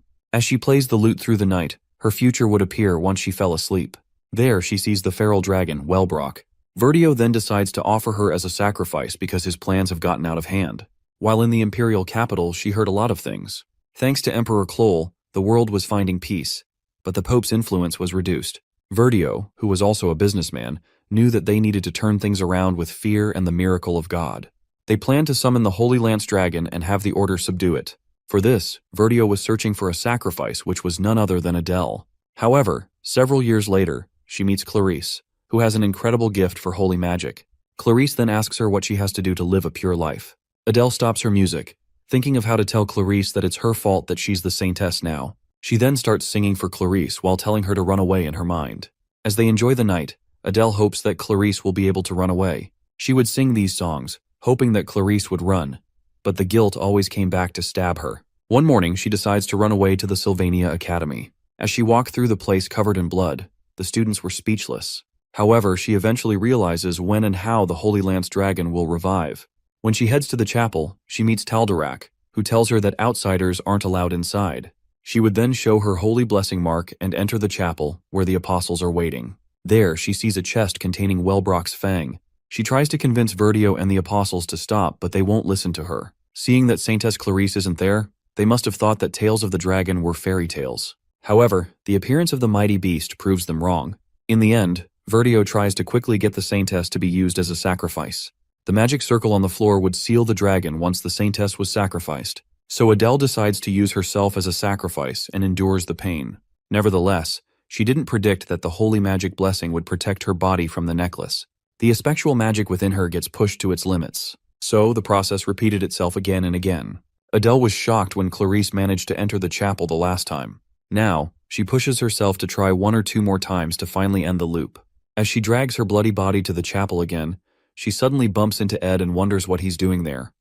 The story continues from Adele's point of view. She remembers going to Verdio, who never believed her. She tries to convince him that once they unleash the Holy Lance Dragon, there will be no way to stop it. However, he has another plan: to release the dragon and then perform a miracle by stopping it themselves. For them, it's the perfect way to make the world bow before them and their god, Telos, reclaiming the Order's lost glory. Adele knows from her dreams that she is the key to ending the Order's arrogance and stopping the revival of the Holy Lance Dragon. For that purpose, a saintess must be sacrificed at the rune of sacrifice. Thinking about the life of a saintess, she recalls Clarice, the current saintess. Adele, however, is ready to take Clarice's place because she believes it is her duty from the beginning. But every time she sacrifices herself, the blessing of holy magic in her body protects her, summoning residual aspectual magic. As a consequence, time repeats itself, again and again, until she runs out of holy power. Once again, she awakens in the combat training room of Glocked Hall after revival, her body on the verge of death. She knows that after a few more revivals, her holy magic will be completely depleted, and true death will finally consume her. When that happens, the chance of reviving the Holy Lance Dragon will be lost forever. She walks down the hall once again, knowing the Order's arrogance will repeat endlessly. Every time they revive the dragon, everyone rushes to find Clarice for the sacrifice. Meanwhile, in every loop, Adele places herself on the rune of sacrifice, giving her life again and again. Her body weakens each time, but she endures the pain as punishment for once trying to escape her duty. That thought alone keeps her going, knowing her body will eventually lose all holy power. She stops trying to convince Verdio because it's useless now. All she can do is offer herself to the rune of sacrifice until everything ends, thus preventing the dragon's revival. That's why she once again heads toward the worship hall to sacrifice herself. But in the present moment, she finds herself face to face with our hero, Ed, who casually asks whether she prefers cold water or orange juice. She doesn't understand why he's there, stopping her. Ignoring her confusion, Ed decides for her. She'll have orange juice since he's drinking cold water. Then he gently makes her sit on the bench. Adele feebly protests, saying she needs to proceed with her duty, but Ed places the glass of orange juice in her hand and calmly tells her she's going to die. Hearing this, her eyes widen as she recognizes him. She remembers now in the very first time loop, when she was going to sacrifice herself, he appeared before her in the same way. Back then too, he told her she was going to die. And just like that time, she gives the same reply. She already knows. Now, sitting on the bench, even though it's the same day in the repeating cycle, the conversation with Ed feels as if it happened ages ago. Her mind reels, urging her to end the conversation as soon as possible so she can go to the cathedral and finally finish this painful cycle. But Ed isn't convinced by her casual reply. She doesn't understand why. He points out that he just told her she's going to die, and yet she answered as if it means nothing. Adele remains calm, not realizing what's wrong with her response, simply repeating that she needs to go. He asks again, whether is that all she has to say? Her answer is cryptic, because deep inside, she already knows, not only from the countless loops of time, but from long before that she knows she is destined to die. So she never finds any other words to say. She recalls her moments with Clarice, but Ed's question keeps echoing in her mind. She wonders if there's something she should say, but her memories focus instead on Clarice's gentle smile, the one she always wanted to protect. Ed's question repeats again in her head, over and over, until she wants to scream at her own mind to stop. Her thoughts drift to her childhood, to the first time she ever had a proper meal, a sandwich. She remembers looking at her father's back and mumbling a small thank you. But now, when she blinks, she sees Ed instead of her father, asking the same question again. Her eyes widen as tears pool in them. She realizes that she had been lying to herself all along. She didn't really want to thank her father. Instead, she wanted to beg him to stay with her. Back in the present, tears fall into her glass of orange juice as she finally breaks down, admitting her fear of death. the truth she had buried beneath layers of duty and lies. Ed sighs deeply as he finishes his water, sets the bottle on the bench, and stands. He remarks dryly that it took her long enough to say something so obvious, then tells her to explain everything since they are going to end the loop. A little while ago, Clarice had already told him everything, about the endless loop of time and her encounters with Adele. So Ed decides to meet Adele while Clarice prepares to go to the cathedral. Now, standing before the massive gates of the cathedral, Clarice steps inside. Taldarek, startled to see her, asks why she's here as she's supposed to be in Trick's hall. Ignoring him, she walks past. She can't afford distractions. Inside this sacred place lies the truth she must confront. As soon as she opens the inner doors, she commands everyone to stop what they're doing. Her voice echoes across the hall, drawing the attention of the holy priests of Eldine and Archbishop Verdio himself, who greets her with a knowing smile. She begins her accusations, as she tells Verdio that she once believed him to be a selfless man, one who put the capital above all else. He smiles proudly and admits it. He adds that their lord watches them from the skies, but they must prove his existence to the ignorant people of the earth. In order to do this, they need to show them something referring to dragon. With dread, Clarice realizes his true intent, to revive and then kill the Holy Lance dragon to make people believe in God. Verdio assures her the process will be short, when she protests that no one has even considered the possibility of failure and risk. Then she stops dead as she realizes that her life is their last solution, and he doesn't deny it. He calmly admits that her life is simply insurance, a failsafe he'll use if things go wrong. Meanwhile, Ed learns everything from Adele, the Order's grand illusion. The truth is far uglier than faith allows. In reality, the Order is drowning in financial crisis, so they plan to awaken the Holy Lance dragon and stage its defeat themselves. By doing so, they'll restore people's faith and, conveniently, refill their coffers. As they travel, Adele explains bitterly that Verdio has always been like this. For him, faith means growing the congregation and enriching the capital's treasury. When Ed asks if she ever tried convincing him, she answers that she did. But after fleeing the capital, she realized there's no reasoning with him. Besides, Verdio has the Apostles of Telos under his command, which is a force powerful enough to crush any resistance. It's said their strength even surpasses that of the Imperial Army. At that same time, Verdio assures Clarice once again that the revival and subjugation process will be brief, urging her to rest in the meantime. Adele, however, grows increasingly anxious about the Apostles' power. Before she can say more, Ed crouches and suddenly lifts her onto his back. He states firmly that Apostles don't matter right now. She doesn't understand, until a flash of high-ranking magic blazes before them, which is an electricity magic surges through the cathedral, divine punishment made manifest. The air cracks with purple light while Verdio's face tenses as he realizes there's an intruder. He tries to intimidate the unseen presence, invoking the name of Lord Telos to scare them off. But the figure steps inside, her magic lashing out violently, striking the people standing near Verdio. Finally, the intruder reveals herself. She is none other than Lucy, who coldly declares that she doesn't fear Telos, because she is an atheist. When she grips one of the apostles with her magic, she repeats her lack of faith in God, adding that she believes only in punishing sinners. Verdio, taken aback, protests at her calling them sinners. In response, she hurls the apostle against a distant wall and coldly replies that sin is something engraved within the Order's laws and the Church itself. Now she turns her magic toward Verdio. He can't believe what she's doing, that she's truly turning against them and the Order of Telos. Meanwhile, the Apostles of Telos, the 8th seat, Lenos, and the 2nd seat, Reuben, prepare to take down Lucy. She remains completely unfazed. As Reuben charges forward, ready to strike her, she moves first, unleashing her lightning magic. The blast hits him squarely, making him shriek in pain. Another apostle appears, his voice ringing through the cathedral as he accuses her of daring to sully the holy chapel. He is the 3rd seat of the apostles, the Lightspeed apostle, Taldarak, who steps forward, his spear gleaming with divine energy. He levels it at Lucy, declaring that he will end her for her blasphemy. But Lucy proves faster, not through speed, but through spatial leap magic. In a blink, she vanishes from his sight and reappears behind him. With a snap of her fingers, electricity bursts forth, striking him from behind. Taldarak lets out a piercing shriek as lightning courses through his body. Verdio watches the scene in disbelief. The apostles are supposed to be the strongest warriors in the nation, yet this girl, alone, is overwhelming them. Even though there are 6 apostles in total, she's crushing them without hesitation. His mind races, wondering what her true reason is for attacking the chapel. Their plan to awaken the Holy Lance dragon is already in motion, and the preparations on Arkan Island, near the Academy students, are complete. But now, with Lucy's sudden intrusion, he can't risk the plan being exposed. Acting quickly, Verdio seals the dragon's necklace relic inside a sacred containment box. He grits his teeth, concluding that the operation has failed. Raising his voice, he gives the order to retreat and commands everyone to protect the holy Pope E. Seeing him flee, Lucy immediately activates her espectual magic, Time Prison, attempting to trap Verdio within it. but the coward calls out to Taldarak, ordering him to protect him. The apostle, wounded yet loyal, steps between Lucy and Verdio, shouting that he's doing this for Lord Telos. Verdio then turns to Cleve and commands him to kidnap Clarice. Cleve hesitates only for a moment before obeying,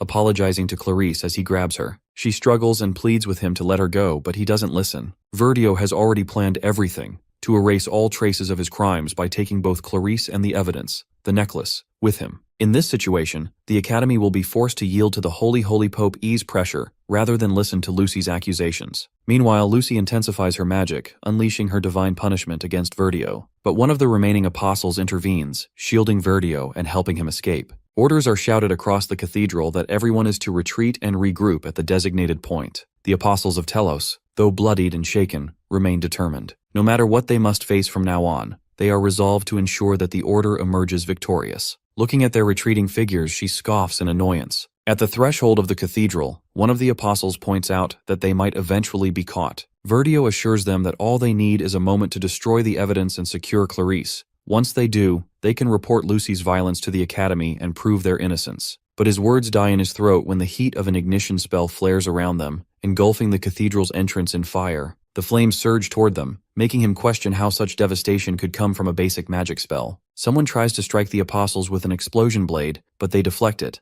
The blast draws the attention of nearby students, who stare toward the chapel, wondering what's happening inside. Meanwhile, our boy summons Mug to fight, and the creature obediently complies. Verdio spots Ed and immediately realizes the truth that Ed is working with Lucy. He had anticipated their escape and waited for this very moment. Furious, Verdio hurls a holy spell at Mug, who apologizes faintly before being struck down by the blast. Verdio runs into the woods. After getting far enough, he grows confident that he has lost his pursuers. He plans to hide in the dense forest with the evidence, convinced that no one will find him. But his thoughts are cut short when Ed steps into his path, demanding that he hand over the necklace. In the next instant, Ed grabs Verdio by the hair and throws him off the cliff, jumping down after him. In the fall, Verdio lands on top of him, weapon raised, ready to unleash a spell. He finally understands that Ed knows everything and probably sent Lucy on purpose. Verdio moves to attack, but Ed kicks him away. The spell fires, grazing Ed's shoulder. Gritting his teeth, Ed stabs Verdio in the side, though the Archbishop still clutches the necklace box tightly. Ed demands again, darkly this time, that he hand it over. The scene flashes back to when Adele was with him. She explains that Verdio himself is strong, even without the apostle's support. As he helps her sit on the ground, Ed understands the gravity of their situation. They're short on time, and Verdio has clearly been preparing for this moment for years. He likely has every card ready to play. Even with Lucy's help, their chance of success is uncertain. Ed briefly considers going back in time, but he doesn't voice it, not when Adele is already physically weakened. Then her next words widen his eyes. She consoles him softly, saying that even if they fail, she will turn back time a few more times. He grits his teeth because he knows that it is a lie. Her condition is so terrible that she can die at any moment. Now, in the present, he thinks about Adele's condition and doesn't hesitate to push the blade further into Verdio, snatching the box from his grip. He opens it to find a necklace still glowing with magic. Verdio, despite his condition, grins wildly, revealing his grand plan, that no matter their efforts, the Holy Lance Dragon will revive. Now that the apostles are defeated, the Holy Saintess's sacrifice is the only way to stop it. Then everyone will know Telos' greatness. Next moment, a burst of magic energy surges from the necklace, a clear sign that the Holy Lance Dragon is finally awakening. At last, our boy understands that to prevent this calamity, he must subdue Verdio and take the necklace outside the island. However, the problem is that once the time loop begins, no one will remember it except the Saintesses. So Adele must sacrifice herself once again. He needs to relay this information, or the same tragic cycle will repeat endlessly. He recalls Adele's words about not wanting to die, and despair engulfs him as his body grows dull and lifeless, realizing it's already too late. In the next moment, Lucy appears like a ray of hope, contradicting his words. He immediately begs her to relay his message to one of the Saintesses, but instead, she pushes him away. He insists that they need to hurry, but she refuses. He is taken aback by her refusal, but she explains that she doesn't have to leave his side to relay the message to either Clarice or Adele. So she writes down the information he asked her to deliver, imbues it with magic, and sends it to one of the girls. Seeing this, he praises her clever use of magic. She consoles him, saying that with some practice, he can use magic this way too. He thanks her softly, then grows frustrated, realizing that despite all their efforts, the Holy Lance Dragon has been revived, or rather, revived once again. He wonders whether Adele, in her current condition, will be able to stop it. Not only that, but another problem arises, which is the time revival. When time resets, he will forget the plan. So, he must act quickly to forge a new one, steal the necklace, and escape the Arkan Island in time. His despair is interrupted by Lucy, who reminds him of her promise to the old man, that if the Academy ever falls into danger, she will protect it. She is determined that no matter how many times time repeats or the dragon revives, she will face it and fight to defend the Academy. She believes he will do the same, and he agrees. She adds that she joined the Academy only to keep her promise to the old man, but deep down, she has been waiting for a moment like this. She is exhausted from that endless waiting, yet she knows there's little she can do if time keeps repeating itself. This time she hugs him tightly, expressing her wish to die in his arms, though they both know they will forget these memories once time rewinds. He agrees silently. She then admits there's something she has wanted to tell him for so long, but never found the right time to say. Ed notices the shield starting to tear down, and the intensity of the moment already tells him what Lucy wants to say. Finally, Lucy confesses that she can't live without him and pleads with him not to die. Placing his hand gently on her head, he jokes that it's not a difficult request, and in the next moment, the dragon roars. They see a rain of light descending, which is actually the dragon's attack aimed at them. Yet both of them remain still, holding each other without protest. The rain turns into dragon shards, piercing their bodies, and they die in each other's arms, even as the attack ceases. With that, time repeats itself once again. On the other hand, Adele is also on the verge of losing her holy power. Without it, she can neither rewind time nor see her future, so death is ready to consume her. Prepared to die, she regrets not stopping the Holy Lance Dragon's revival. Yet, she feels a bittersweet happiness for at least meeting Clarice one last time in this loop of time. Still, she wishes she could see her smile again. Even if it's a lie, she wants to sing for her. Not to mention, her encounter with Ed has completely shattered her resolve to die, after confessing that she wants to live. Coughing blood and writhing in pain, she realizes she can die any moment. So before death consumes her, she must fulfill her duty. She forces her body to move despite the agony, determined that in the next loop she will stop the Lance Dragon's revival. That's what her death is destined for. She recalls the plan she got from Lucy but deems it nearly impossible to execute in the next loop. First, Clarice has to convince Ed of everything, since he will again lose his memories. It will take him at least a whole morning to come up with a plan, not to mention gathering enough force to face the Apostles of Telos and stop them. No matter how fast they move, all this will take at least a day, and by dusk, Verdio's plan will already be in process. Meanwhile, he will inject enough magic power into the necklace to sustain the dragon's revival, which will eventually awaken. Looking at the direction of the sun, Adele concludes she can soon enter the chapel. She steels herself, ready to sacrifice her life for the rune, but suddenly her eyes widen. Outside there is bright morning light without the looming presence of the dragon. Meanwhile, our boy is clutching his head and collapsing to the ground, while Janica looks at him in concern. He holds a book titled Glock's Introduction to Espectual Magic, meant for those who have developed resistance to espectual energy. There are rare individuals who are naturally immune to it. In reality, Adele's magic is a mixture of espectual and holy power. That same blessing grants resistance to holy magic. That's why, as a saintess, Clarice never lost her memories in the time loop. At the same time, Ed is also affected by the time rewind, but not completely. Perhaps because Adele doesn't have enough power left, or because he's already studying espectual magic, his body's espectual resistance starts countering Adele's magic. As a result, when he wakes up this time, he awakens with his memories intact. At first, he's in unbearable agony as every loop's memory crashes back into him. Both girls are worried, but when he notices the wounds on Clarice's arms, he realizes he doesn't have a second to waste. Meanwhile, Verdio is preparing to revive the dragon. Ed knows he must move fast. Verdio begins the ritual to revive the creature's glory, unaware that Ed is already behind him, his ultimate goal being to reach the cathedral and snatch the necklace, which he does immediately. Verdio is shocked to see him and orders Lenos to stop him. Lenos fires a flurry of arrows at our boy. Ed dodges and endures the attacks while his mind races back to the beginning of every time loop. It's always the same. Clarice trying to convince him, reminding him of everything, even reciting his service number to make him believe her. Verdio, meanwhile, remains arrogant, certain that someone like Ed doesn't stand a chance against the frontline apostles. But Ed regrets always overlooking the one chance that could have changed everything from the very beginning, Janica. Now, riding on her spirit animal, he realizes how much he has underestimated her. She's faster than any carriage, stronger than him, and most importantly, she doesn't need any explanation to understand what must be done. Sensing his determination, she looks ahead, her energy flaring like wind and flame combined, urging him onward. They have already taken the necklace. Now there's no turning back. He immediately mounts behind her, knowing they are racing against time.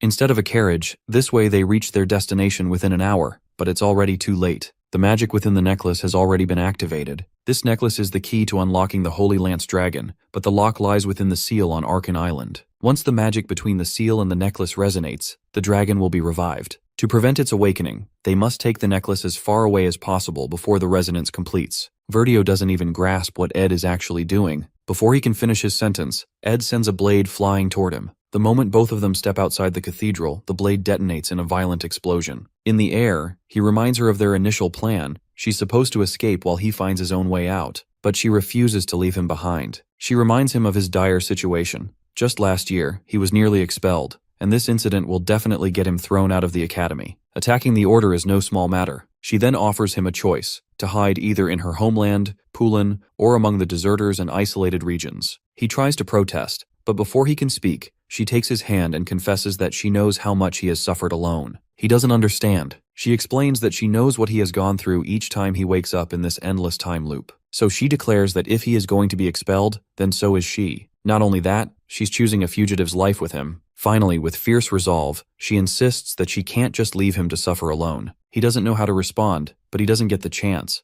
When he looks behind, all 6 apostles of Telos are pursuing them, weapons drawn and ready. He shouts for her to escape as fast as possible, and she immediately complies. Meanwhile, Verdio emerges from the rubble and finds Clarice standing before him. Clarice recalls the moment Ed told her that there is still something only she can do. She already knows everything that happened in the time loop. Now she has to stop Verdio. While Verdio tries to justify what happened, she steps forward, ignoring his words and following the plan Ed laid out. According to that plan, she needs to awaken Holy Pope, the only one capable of stopping Verdio. She tosses the candles aside and demands if Holy Pope is just going to stand there and watch. Her voice trembles with urgency as she pleads with him to confront Verdio. Elsewhere, some students casually discuss the upcoming duel between Taylor and Wade, speculating that Taylor might lose, completely oblivious to the battle raging in the skies above them. As Ed and Janica attempt to escape, Janica remarks how she was idly sitting in Glocked Hall just 10 minutes ago. Then a powerful wind blade hurtles toward them. Their faces go pale, they can't dodge it. In the next instant, they're both thrown from the spirit bird. Seeing her falling, Ed dives after her. For a brief moment, their hands touch.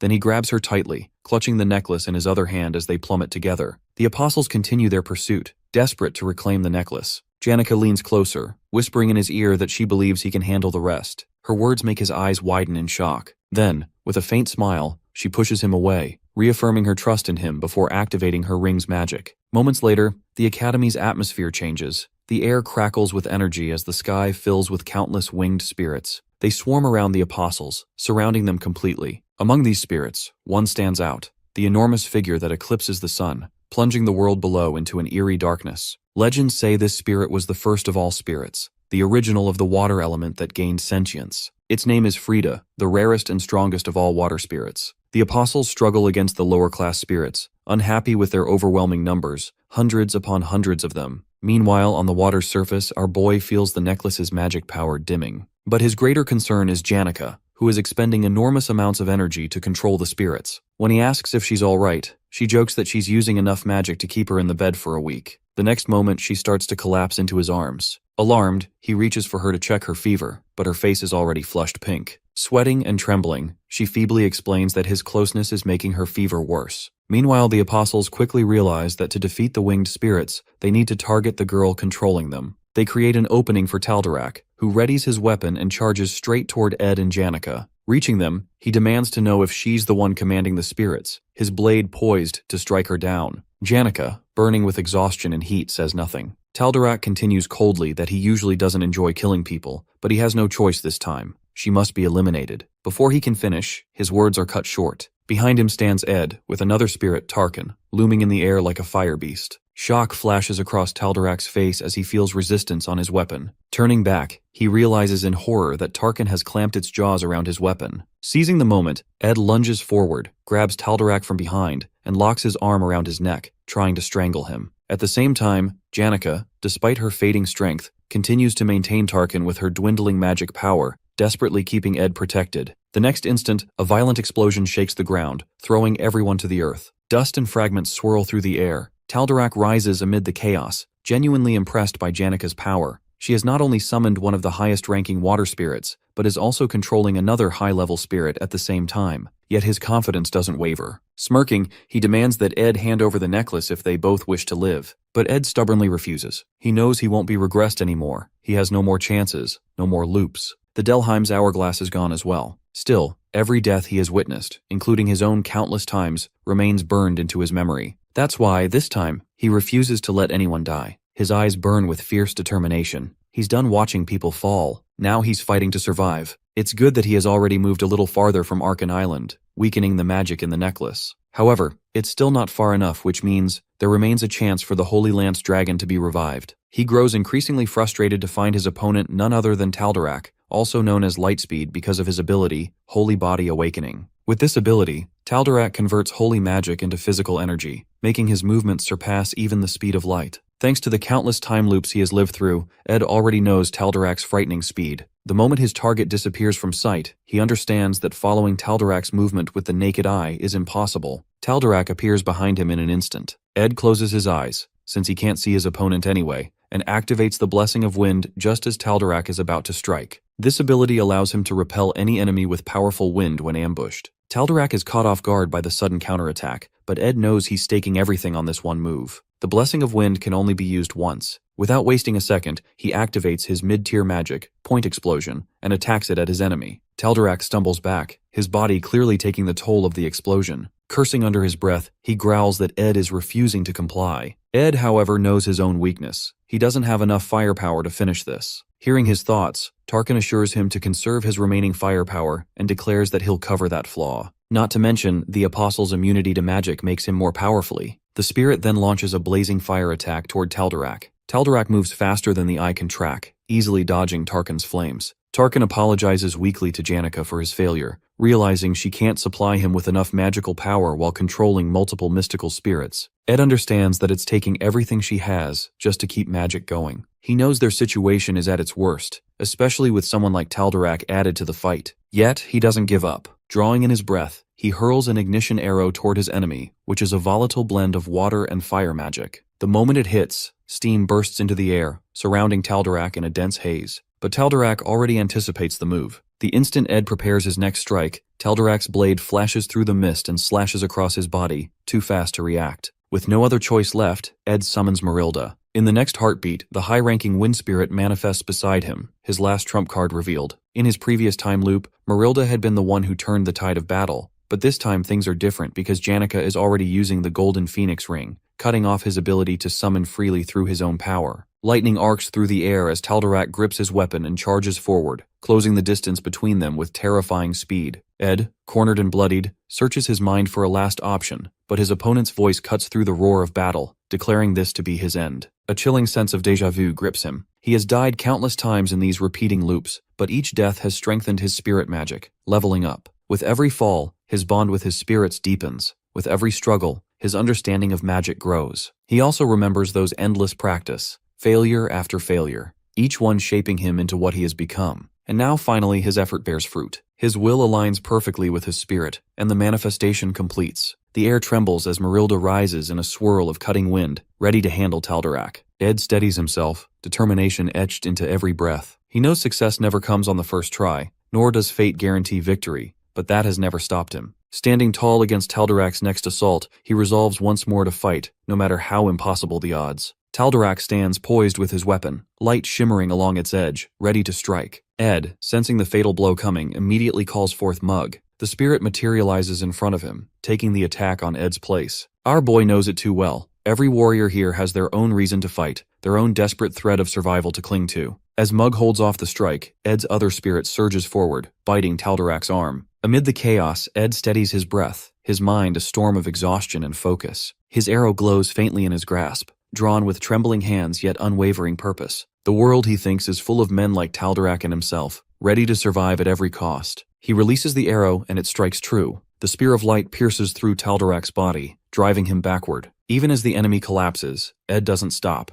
He raises his fist, striking at Taldarak's limp form, his body screaming in protest, but his will refusing to break. Every ounce of strength, every breath left in him, he pours into the struggle to stay alive. When it finally settles, Ed staggers to his feet because he knows time is slipping away, but his goal remains unfinished. He retrieves the necklace, clutching it tightly, the key to everything. At that moment, Clarice is still in the cathedral. She tries to make Holy Pope aware of the situation, urging him to reason with Verdio. But Verdio only watches her with a sly, unreadable smile. His words drip with mockery as he questions whether Holy Pope would really be swayed by someone as naive as Clarice, someone who, in his eyes, knows nothing of what the Order truly does for its cause. Clarice's anger flares as she throws his deceit back at him, revealing that she already knows about the Order's plan to use the Wellbrock necklace to revive the Holy Lance Dragon, stage its defeat, and parade their false victory before the people. Verdio's composure cracks for the first time. She goes on, her voice cutting through the cathedral air, telling him what she has witnessed in the loops of time,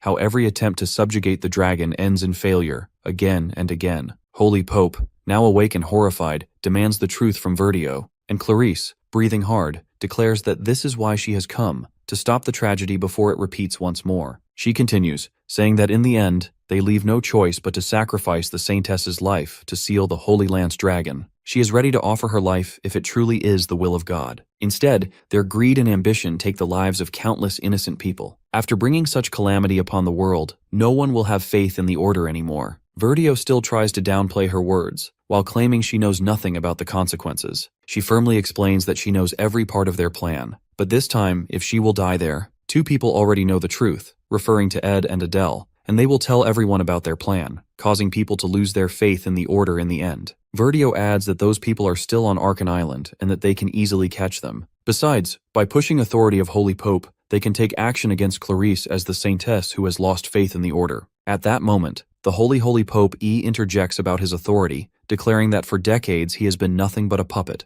one who kept choosing between doctrine and reality, a coward who never did anything but follow others. Now he decides to place the future of the Order in Clarice's hands instead of Verdio's. With fire in her eyes, she turns to Verdio and firmly states that his plan will never succeed. As the Order now stands under the Holy Pope she officially excommunicates Verdio. Verdio starts to chuckle, amused, as if her words can't change anything. He grabs her wrist and drags her ahead, revealing his plan, that if she refuses to sacrifice herself, nothing can stop the revival of the Holy Lance Dragon. Besides, he is confident that Ed will be stopped by the apostles. Even if Ed somehow defeats them, Verdio is certain he won't make it far in his current condition. Meanwhile, Ed takes out the necklace, while Verdio states firmly that the revival of the Holy Lance Dragon is about to begin. But Clarice stops suddenly and shakes her arm free from him, her eyes filled with confidence in our boy's strength. With that, she activates her holy power, a divine discharge that causes Verdio immense physical pain. The air cracks with lightning as her divine energy bursts forth, striking Verdio down in a flash of brilliance. Lying limp, he asks when she becomes so colorful, because as a saintess, she is supposed to follow only pure white light. She explains softly that she is also a student who has learned that even a beam of light, which looks pure white to the naked eye, is made up of many colors. Red, which reminds her of Loritel, gold, of Janica, turquoise, of her summoned water spirit, blue, of Ed, and violet, of Lucy. All of them have fought in different time loops against the revival of the Holy Lance Dragon. Now Ed hands the necklace to Lucy, who flies away at the speed of lightning. Meanwhile, Clarice reflects on how the efforts of all these colors blend together to form pure white light, symbolizing their united struggle to triumph over darkness. Meanwhile, at the second joint combat training ground, Taylor is training with the first years as an upperclassman. However, the efforts of the first class should relentless in the original storyline because they want to surpass their seniors to earn better grades. But because of certain reasons in the early scenario, when everyone sees Ed and Marilda, not many students from first year joins Class A. In this way, Taylor is able to defeat the top student of the Faculty of Alchemy, Claude. However, refusing to give up, Claude desperately drinks the forbidden potion, the evil god's blood, and awakens as the mid-boss, the alchemist of calamity of this act. Empowered by the magic of the evil god Mebulaire, Claude unleashes all kinds of black magic, creating countless trails of destructive energy that leave other students injured. Now this chapter within a game reaches its climax. The protagonist has already faced countless enemies. In the end, both Ed and Taylor can barely stand, yet the story continues as Taylor unleashes an elemental slash at his enemy. Now he is powerful enough to cut through even the darkness element as well. A lightning strike bursts from the department building, shocking everyone, as Ed keeps moving forward despite his injuries. Because originally, in the game, this is how Chapter 3 of the second joint training is meant to conclude. Taylor emerging from the combat training fully recognized as a powerhouse, shedding his past reputation as a failed swordsman. Everyone claps and cheers for him, witnessing his victory. From this moment on, Taylor's name is etched into everyone's mind. But originally, as soon as Taylor leaves the arena, he is supposed to receive the news of Adele's death. No one originally knows how she dies, only that according to the story's script, she is meant to die at this point. Now, in the present story, when Adele is about to throw herself onto the rune to sacrifice her life, Ed grabs her from behind. Her eyes widen as she looks back at our boy with tears in her eyes. Looking at Adele, Ed realizes that he has changed the story's timeline. Meanwhile, Taylor and his companions never receive any news of death this time. Rumors spread of a disturbance within the Order as Verdio continues shouting at Clarice. Verdio gets punched hard by a knight while the Holy Pope silently watches him. Everyone assumes this commotion to be an internal matter of the Order. In this way, by changing the course of events and preventing Adele's death, the faithless saintess never comes into existence. As a butterfly effect, the Holy Lance Dragon is never revived earlier than its destined time, and the Order's army never descends upon Arkan Island. Finally, the final boss of the third chapter, Awakened Lucy, never appears, as she is originally the unintended villain of this episode. On the other side, many other events unfold. In the end, Lucy simply wants to eat meat. Meanwhile, Academy remains safe and protected. After 2 days, Ed is knocking on Janika's door, asking about her well-being. She protests from inside, telling him not to come in since she hasn't washed up yet.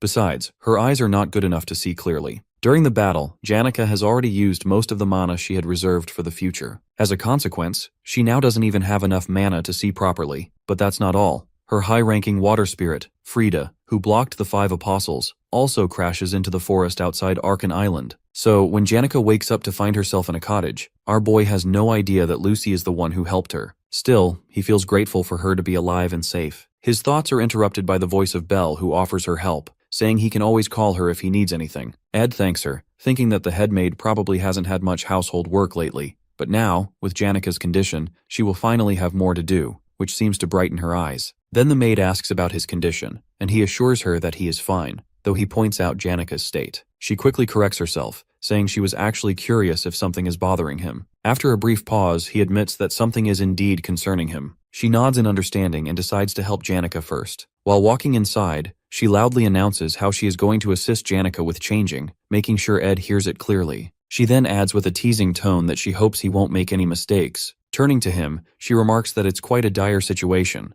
but slyly adds that she wouldn't mind if he came closer to the cottage to listen to what's happening inside. Having had enough of her nonsense, Ed slams the door shut and firmly tells her to focus on her work instead of talking nonsense. Yet she comes back out again, throwing a cheeky comment of his usage of informal speech. Left speechless, he chooses to walk away rather than dignify her words with a response. While waiting outside, he overhears an argument inside, the sound of Janika protesting about having to stay in such a dusty place. Hearing that, he sighs softly. He thinks about Belle's earlier remarks and her question, realizing that she has sensed his inner turmoil. Tending to Janika is troublesome, but he's still grateful that the day finally passes. Besides, it's weird. He has only been away from the camp for a few days, but it feels like an entire month. Looking at the pile of firewood, he realizes he needs to gather more. At that moment, someone calls out to him. At first, he calls her Kaylee, but when the person reveals her face, it turns out to be Clarice. Once they settle down, Clarice explains that she has officially excommunicated Verdio. He is now being escorted to the capital under the order of the Holy Pope and the Apostles. Later, he will receive a suitable punishment decided by the Pope himself. Ed wonders whether she can really trust the Church. She answers that the Holy Pope understands Verdio's past and his passive errors. But she can't help thinking about how Verdio, with his misguided ideology, managed to wield so much power over the Church. But this incident alters Order's entire direction. Therefore, Clarice decides to have faith in the future. Then she swiftly reveals the news about Adele's disappearance. She has used all her authority to locate her, but it seems Adele's trace has completely vanished. Ed asks if she wants to say something to Adele. Clarice admits that initially she wishes to share her experiences since leaving the capital with her. Then, softening her tone, she corrects herself and says that for now she simply wants to express her gratitude to her. She then leaves her loot there, quietly adding that wherever Adele goes, she always takes it with her. She hopes that, in this way, Adele will choose this camp as her next travel destination. They continue walking, and she asks if he stayed at the camp during the summer vacation. He confirms, saying he had nowhere else to go. Hearing that, she requests him to treat her like his junior. He replies that this is already what he's been doing. Besides, calling her Kaylee feels more natural now. She corrects her request, instead offering her help whenever he might need it. She adds that she can't repay what he has done for her, but she will support him with everything she has. With that, she goes on her way while Ed watches her until she disappears from sight. At that moment, someone approaches from behind, warning that she should leave soon. Otherwise, she'll run into Clarice. It's Adele. He asks if she will be alright on her own. She answers that although her holy power and effectual magic haven't fully returned yet,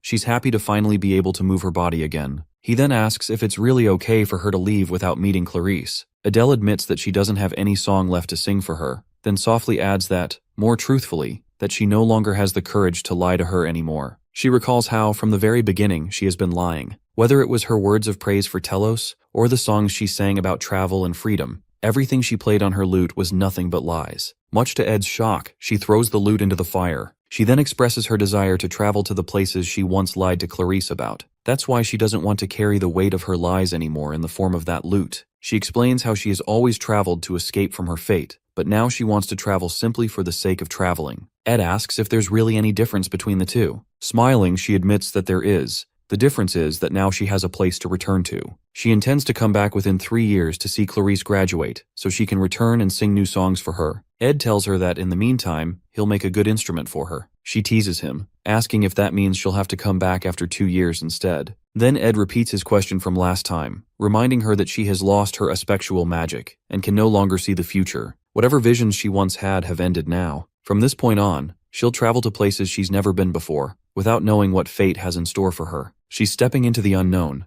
leaving behind everything that was once written in her destiny. Finally, he asks if she's afraid of the future she can no longer see. This time she easily admits that she is, but with a gentle smile, she adds that it's that very fear that makes her journey exciting. When she leaves, Ed keeps thinking about how Adele was supposed to be dead, one of the many things that have changed. He remembers the crossroads where he stood 2 days ago, faced with a choice: to stop the revival of the Holy Lance Dragon, or to save Adele. He chose to stop the revival, which means he also chose to sacrifice Adele. At that time, Adele's holy power was weakening, and if Lucy still hadn't regained her memories, Ed had no choice but to abandon Adele for his own survival. He knows exactly what kind of person he is, as he remembers his past life, where he used the excuse of survival as a shield. At this moment, he understands that no matter what, be it companionship, duty, or friendship, he will always choose his own survival over everything else. As the fire dies out, he thinks about the summer vacation he now has to spend at the camp. Janica comes outside and rests her head on his shoulder while he sits lost in thought, reflecting on how far he has come and how much things have changed. How he, Ed Rothaler, who should have been long dead, has become a top student. The final boss of the first act, Janica, is here with him. The boss of the third act, Lucy, has disappeared. Then his thoughts turn to the one thing that hasn't changed at all. During his time here, when he had to alter predetermined scenarios or turn a blind eye to Adele's sacrifice, through all of that chaos, one truth remains constant: that despite all of the odds, he survives. As darkness settled over the camp, the obsidian saintess Adele quietly gathered her belongings and left earlier than planned. The script Ed had been depending on was now completely off track, throwing the entire timeline into chaos. Even so, he was keenly aware that the next major turning point was fast approaching: the Lucy subjugation battle. He understood that this event was not merely a disorderly boss encounter, but a rare chance to accumulate skill proficiency, level experience, and unique abilities that could be deliberately leveraged. Acquiring those advantages was essential for enduring the horrors awaiting in the fourth act. At the same time, a more alarming issue weighed on him. With the timeline fractured, Tai, the person truly destined to save the world, was in danger of lagging dangerously behind in level progression, a mistake that could have catastrophic consequences. Ed recognized that he could not continue coddling the original plot indefinitely, yet he also regarded Tai's growth as his primary safeguard against the coming apocalypse. He further acknowledged that this battle was pivotal to Lucy's personal development, as it was meant to be the moment she finally released the emotional burden she carried regarding Gluck. Concluding that the most effective way to repair the derailed script was to consult the source directly, Ed attempted to reach Lucy.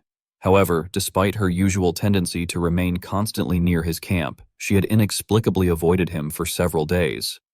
As the pressure of the collapsing plot weighed on him, Ed tried to sleep in hopes of dulling his anxiety, only for his body to betray him at the worst possible moment.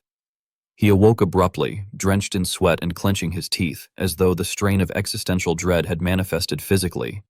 Gasping for air and gripping the bedsheets as if they were his sole anchor to reality, he realized it had been a long time since he had experienced a night terror of such intensity. Though he could not recall the exact threat from the dream, the lingering fear made it clear that it had been anything but harmless.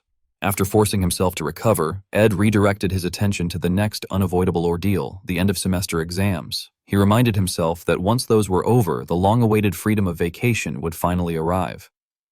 Later, he sat by the campfire with a book in hand, briefly savoring a rare moment of peace. That calm was shattered when an immense surge of pitch-black energy suddenly erupted, spiraling through the clearing and extinguishing the firelight. The abrupt darkness triggered a painful recollection Ed had not anticipated. His mind drifted back to the time before he had been cast into this world, when the tranquil forest imagery was replaced by visions of blazing flames and torment, with himself seated calmly at the center of the inferno as though it belonged to him. He realized then that the fiery hellscape had been the recurring nightmare that plagued him every night prior to his arrival in this world. Back in reality, concern over Ed's mental state quickly disrupted the group's casual downtime. Jix, while nonchalantly devouring a plate of cookies, responded to questions about Ed by noting that although Ed insisted he was fine, he was clearly emanating an unsettling aura. On the surface, Ed appeared as busy and composed as ever, but his pretense of well-being was convincing no one. He continued to function like an impeccable academic weapon, juggling camp responsibilities, scholarship obligations, and coursework flawlessly. Despite this, Jix remained unconvinced, trusting his instincts that beneath Ed's stoic and obsessive productivity lay an overwhelming mass of unresolved emotional strain. Tanya, for her part, was visibly distraught, openly worrying about the deterioration of her brother's mental condition. While Jix agreed that the situation was grim, his own anxiety stemmed from a more specific concern. He emphasized what he saw as the most dangerous factor of all, Ed's social circle itself. In his view, it was not merely complicated but lethally hazardous. A chilling image formed of Lucy, Jenica, and Lortel appearing less like potential companions and more like overwhelmingly powerful raid bosses poised to annihilate anyone who crossed them. The realization sent a shiver through Tanya, as she was acutely aware of just how dangerous those three individuals truly were. Jix observed that Ed almost never showed weakness, which meant that his current emotional slump could easily be mistaken for a rare opening, or more accurately, the signal flare for a brutal competition to claim him. This realization made Jix uneasy, as he sensed that the struggle for Ed's affection was on the verge of becoming bloodier than a battlefield. Meanwhile, back at the cabin, Jenica was focused solely on regaining control of her magic. She informed Ed that she believed she was ready to handle low-rank spirits again. Ed responded by pointing out that her eyesight was still so blurry it resembled a smudged camera lens. Jenica admitted that she was genuinely afraid her unstable mana might twist out of control and explode in her face. However, she reasoned that as long as Ed remained nearby as a safety net, she was willing to take the risk. She explained that she could not afford to remain on the sidelines forever, especially with the exams drawing closer. After steadying herself with a deep breath, she began the chant. Ordinarily, Jenica never resorted to chanting for low-tier summons, as her skill level made such measures unnecessary. This time, however, she treated the process with extreme caution, as though she were defusing a bomb. Ed carefully observed the swirling mana and took note of the specific spell sequence she was using. Before he could analyze it any further, the energy suddenly destabilized. A blinding flash erupted, and Mug appeared, loudly celebrating the fact that his favorite summoner had finally remembered his existence. The successful summon immediately backfired. Jenica began coughing violently, as though she had inhaled soot from a chimney, leaving Mug utterly bewildered as to why his dramatic entrance had turned into what looked like a medical crisis. The mana drain struck her at once, causing the world to spin around her. Just as gravity threatened to pull her down, Ed's instincts took over. He caught her in mid-collapse, preventing her from smashing face-first into the ground, and asked whether she was all right. What could have ended in a concussion instead became an unintentional embrace. Jenica's mind instantly short-circuited, her face flushing to a shade of red that rivaled the fire spirit she had just summoned. Ed, completely unaware that he himself was the cause of her condition, ordered Mug to leave so that he could concentrate on treating her. The spirit reluctantly obeyed, disappointed that his moment in the spotlight had been cut short. Ed, meanwhile, misinterpreted Jenica's romantic panic as a medical issue and assumed she was running a high fever. He placed his hand on her forehead to check her temperature, an action that sent Jenica's heart rate skyrocketing and confirmed that her problem had nothing to do with mana exhaustion, but everything to do with being far too close to her crush. The moment was abruptly interrupted by a new voice, which remarked that witnessing such a chaotic dynamic in person felt strangely unreal. Ed looked up to identify the speaker and saw Lortel strolling in, greeting him with a cheerful wave. She explained that she had merely stopped by to check on him after his long absence, even as her thoughts screamed in disbelief. Although she had prepared herself mentally, stumbling upon what felt like a live romantic comedy scene had not been something she had anticipated. Lortel took a moment to register the fact that Ed had actually managed to build a fully functional cabin. However, the cozy, domestic atmosphere surrounding him and Jenica immediately made a vein throb in her forehead. She promptly shut down any possible explanation, deciding that she truly did not want to know why they looked like a happily married couple on their honeymoon. Her sharp voice cut through the tension, snapping Jenica out of her daze and making her realize they were no longer alone. The confrontation began with polite greetings, but the atmosphere quickly grew thick with tension. Jenica, however, chose not to de-escalate. Instead of clarifying the misunderstanding, she smiled with unnerving confidence and casually declared that she and Ed were living together. She straightened her posture, clearly proud of this supposed new status, while Ed attempted to interrupt and explain that it was not technically cohabitation at all. His effort came too late. Lortel maintained her smile, though the visibly bulging vein on her forehead suggested she was only seconds away from committing arson. Forcing herself to remain composed, she corrected Jenica by reframing the situation as nothing more scandalous than them being neighbors. Eager to change the subject before she completely lost her temper, Lortel shifted the conversation to business. She advised Ed to purchase all of his supplies for the next semester immediately, regardless of how strained his finances might be. Ed expressed confusion, pointing out that the vacation period had not even begun, so there seemed to be no reason to rush. In response, Lortel's expression darkened as she dropped her usual merchant facade and issued a grim warning. She made it clear that this was not about saving a few coins. If he waited until the end of the break, she warned, the supplies would not merely become expensive, they would become impossible to obtain. Finally, she attempted to reassert her superiority by remarking, in a condescending tone, that Jenica was fortunate to have stumbled upon such exclusive information at all. Jenica was not merely holding her ground, she was planting a flag. She dismissed the remark about luck with a sweet smile and reminded the merchant that, since she was practically Ed's roommate, she naturally received all breaking news by default. She still offered a cheerful expression of thanks, which Ed immediately recognized as the polite equivalent of a slap in the face. He watched in awe as his usually gentle friend transformed into a ruthless verbal gladiator solely for Lortel's benefit. However, the playful exchange died the instant Lortel dropped her mask. The air around her twisted, and the friendly atmosphere was incinerated, replaced by a dark, fiery aura that made it clear the coming shortage was not a simple market fluctuation, but a full-blown catastrophe. Lortel, who prided herself on her composure, neither screamed nor hurled fireballs. Instead, she muttered that the situation was irritating in a way that struck harder than a curse. Deciding that staying any longer might actually cause her to lose control, she turned to leave. She did not get far. After only a few steps, she came to a sudden halt, not out of hesitation, but because she was a merchant first and a jealous rival second. She took a breath and genuinely admired the surroundings, the fresh air, flowing water, and prime real estate. Lortel casually remarked that she now understood why Lucy treated the place like a premium nap zone. The comment immediately triggered Jenica's instincts. Jenica voiced her confusion, asking what Lortel meant, and although her physical vision was still blurry, her intuition was perfectly sharp. In that brief moment, Jenica saw the truth as Lortel's mask slipped. Lortel was not simply enjoying the scenery, she was staking a claim. With a dark, predatory grin that signaled imminent capitalism, Lortel quietly stated that this was the place she had been looking for. It was the unmistakable Lortel Kihan smile, the expression of a merchant who had just discovered a gold mine in someone else's backyard. Back at Lortel's official residence, events were already unfolding. One of the head maids was handed a letter personally sent by Lortel, containing a job offer for a member of the staff. This was no ordinary offer, but a blatant poaching attempt, complete with a promise to provide a replacement if the maid chose to leave her current post. The maid was stunned by the sudden proposal, especially when she saw that it included an advance of 3 to 4 gold coins, a substantial sum that proved this was far from a casual invitation. At first, the maid scoffed at the idea, believing that years of loyalty to the Offless Hall could not be shaken by a mere pay raise. That confidence faltered when the head maid casually mentioned that she had noticed the fine print. She explained that she had initially doubted her own eyes, but the offer was unmistakable, a salary of 3 to 4 gold coins paid daily, not monthly or weekly. The staggering number caused the maid's thoughts to completely short-circuit as she realized the offer was enough to buy a small country, or at least her undying loyalty for the rest of her life. Faced with such an overwhelming sum, loyalty stood no chance, and the maid timidly wondered aloud whether she was truly about to quit her job.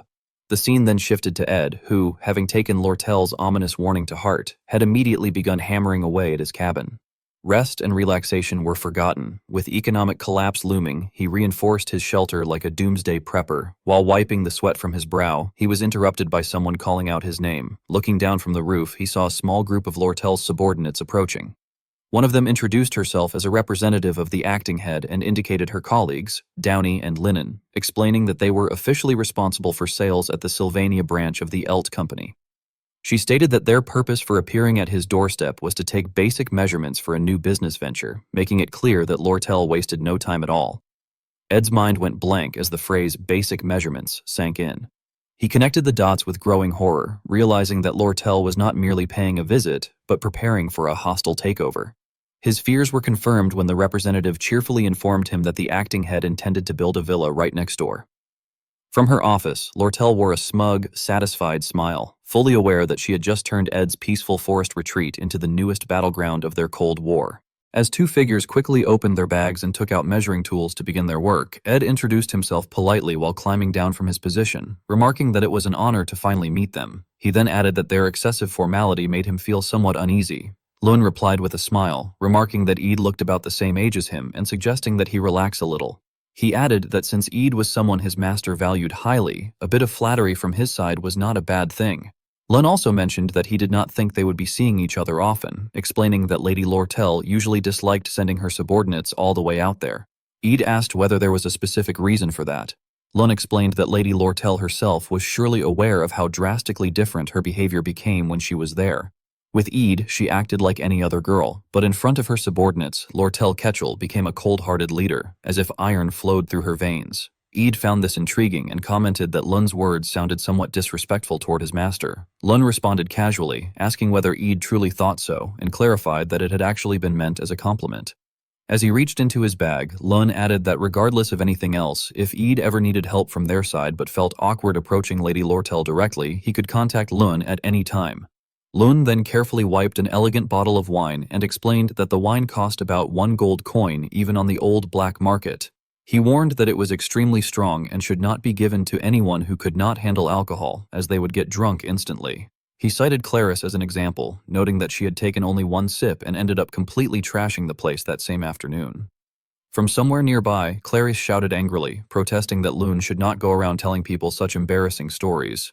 Ed took the bottle and muttered that Lun was overestimating him. Laughing, Lun remarked on the irony of that statement as he turned to leave with a mysterious smile, adding that, on the contrary, he believed Ed was underestimating himself. Sometime later, at Gulvin's store, Ed stood with a dark, exhausted expression as he looked at the pile of magic tools before him. He recalled Lortel's instruction that he should shop before the semester began, noting to himself that since he could now craft most items on his own, he mainly needed consumables. Suddenly, Ed sensed someone behind him and asked why that person was there. Annie greeted him, accidentally dropping her book with a long sigh. She explained that she had come to buy a few things and had not expected to run into him. She pointed out that he had not visited the lab recently and must have been busy. Annie mentioned that she had heard about Janica Pular Rover and that Janica had been injured quite badly. She admitted that she had been shocked when Janica announced she would be living at Ed's camp, but observed that she seemed to be settling in well. Annie added that Ed must be going through a lot himself. She continued talking without pause, saying that she understood Ed's situation and had already explained things to the professor. She urged him to take care of himself and reassured him that Kleendale and Ziggs Eifelstein were doing well, so he could relax a little. She emphasized that he needed that scholarship to make life easier. Ed, momentarily dazed by her nonstop talking, thanked her awkwardly. Annie then stepped back and said she would take her leave. However, in her haste, she bumped into a table and her grocery bag slipped. Ed quickly stepped in to catch it and asked whether she was all right, warning her to be careful because she had almost fallen. His gaze then drifted to the contents of the bag, and he noted with surprise the sprouted potatoes, a rotten apple, hand-dug spinach, and bread that appeared moldy. Realizing his rudeness, Ed quickly apologized. Annie responded coldly, telling him to go ahead and look because there was nothing special inside. She stated that she had no reason to try to impress him and questioned whether being poor was something to be ashamed of. She added that just because he had seen her like that did not mean she needed his approval. Overwhelmed, Annie suddenly broke down. She sat down and sobbed, saying that she simply wanted to die. Ed stood there like a statue, completely flustered, and apologized repeatedly. Annie had always been known for her noble aura, despite being a commoner, but her family had gone bankrupt just as she entered the academy. Ed realized that although he himself was struggling, her life was even harder than his. Later, the two sat on a nearby bench. Annie even bought Ed a pastry. Ed thanked her quietly to himself, thinking that she shared a bakery card with Clara and that he could have lived his entire life without realizing how poor they truly were. Her face still red, Annie explained that a new professor was replacing Professor Glass, which was why she was buying missing supplies. She remarked that Ed also seemed to be purchasing many items lately. Eid replied that it was nothing and said he had merely heard that the prices of school supplies were going up.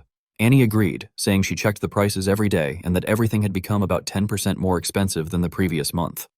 Eid broke into a cold sweat as he realized that Annie checked prices every single day.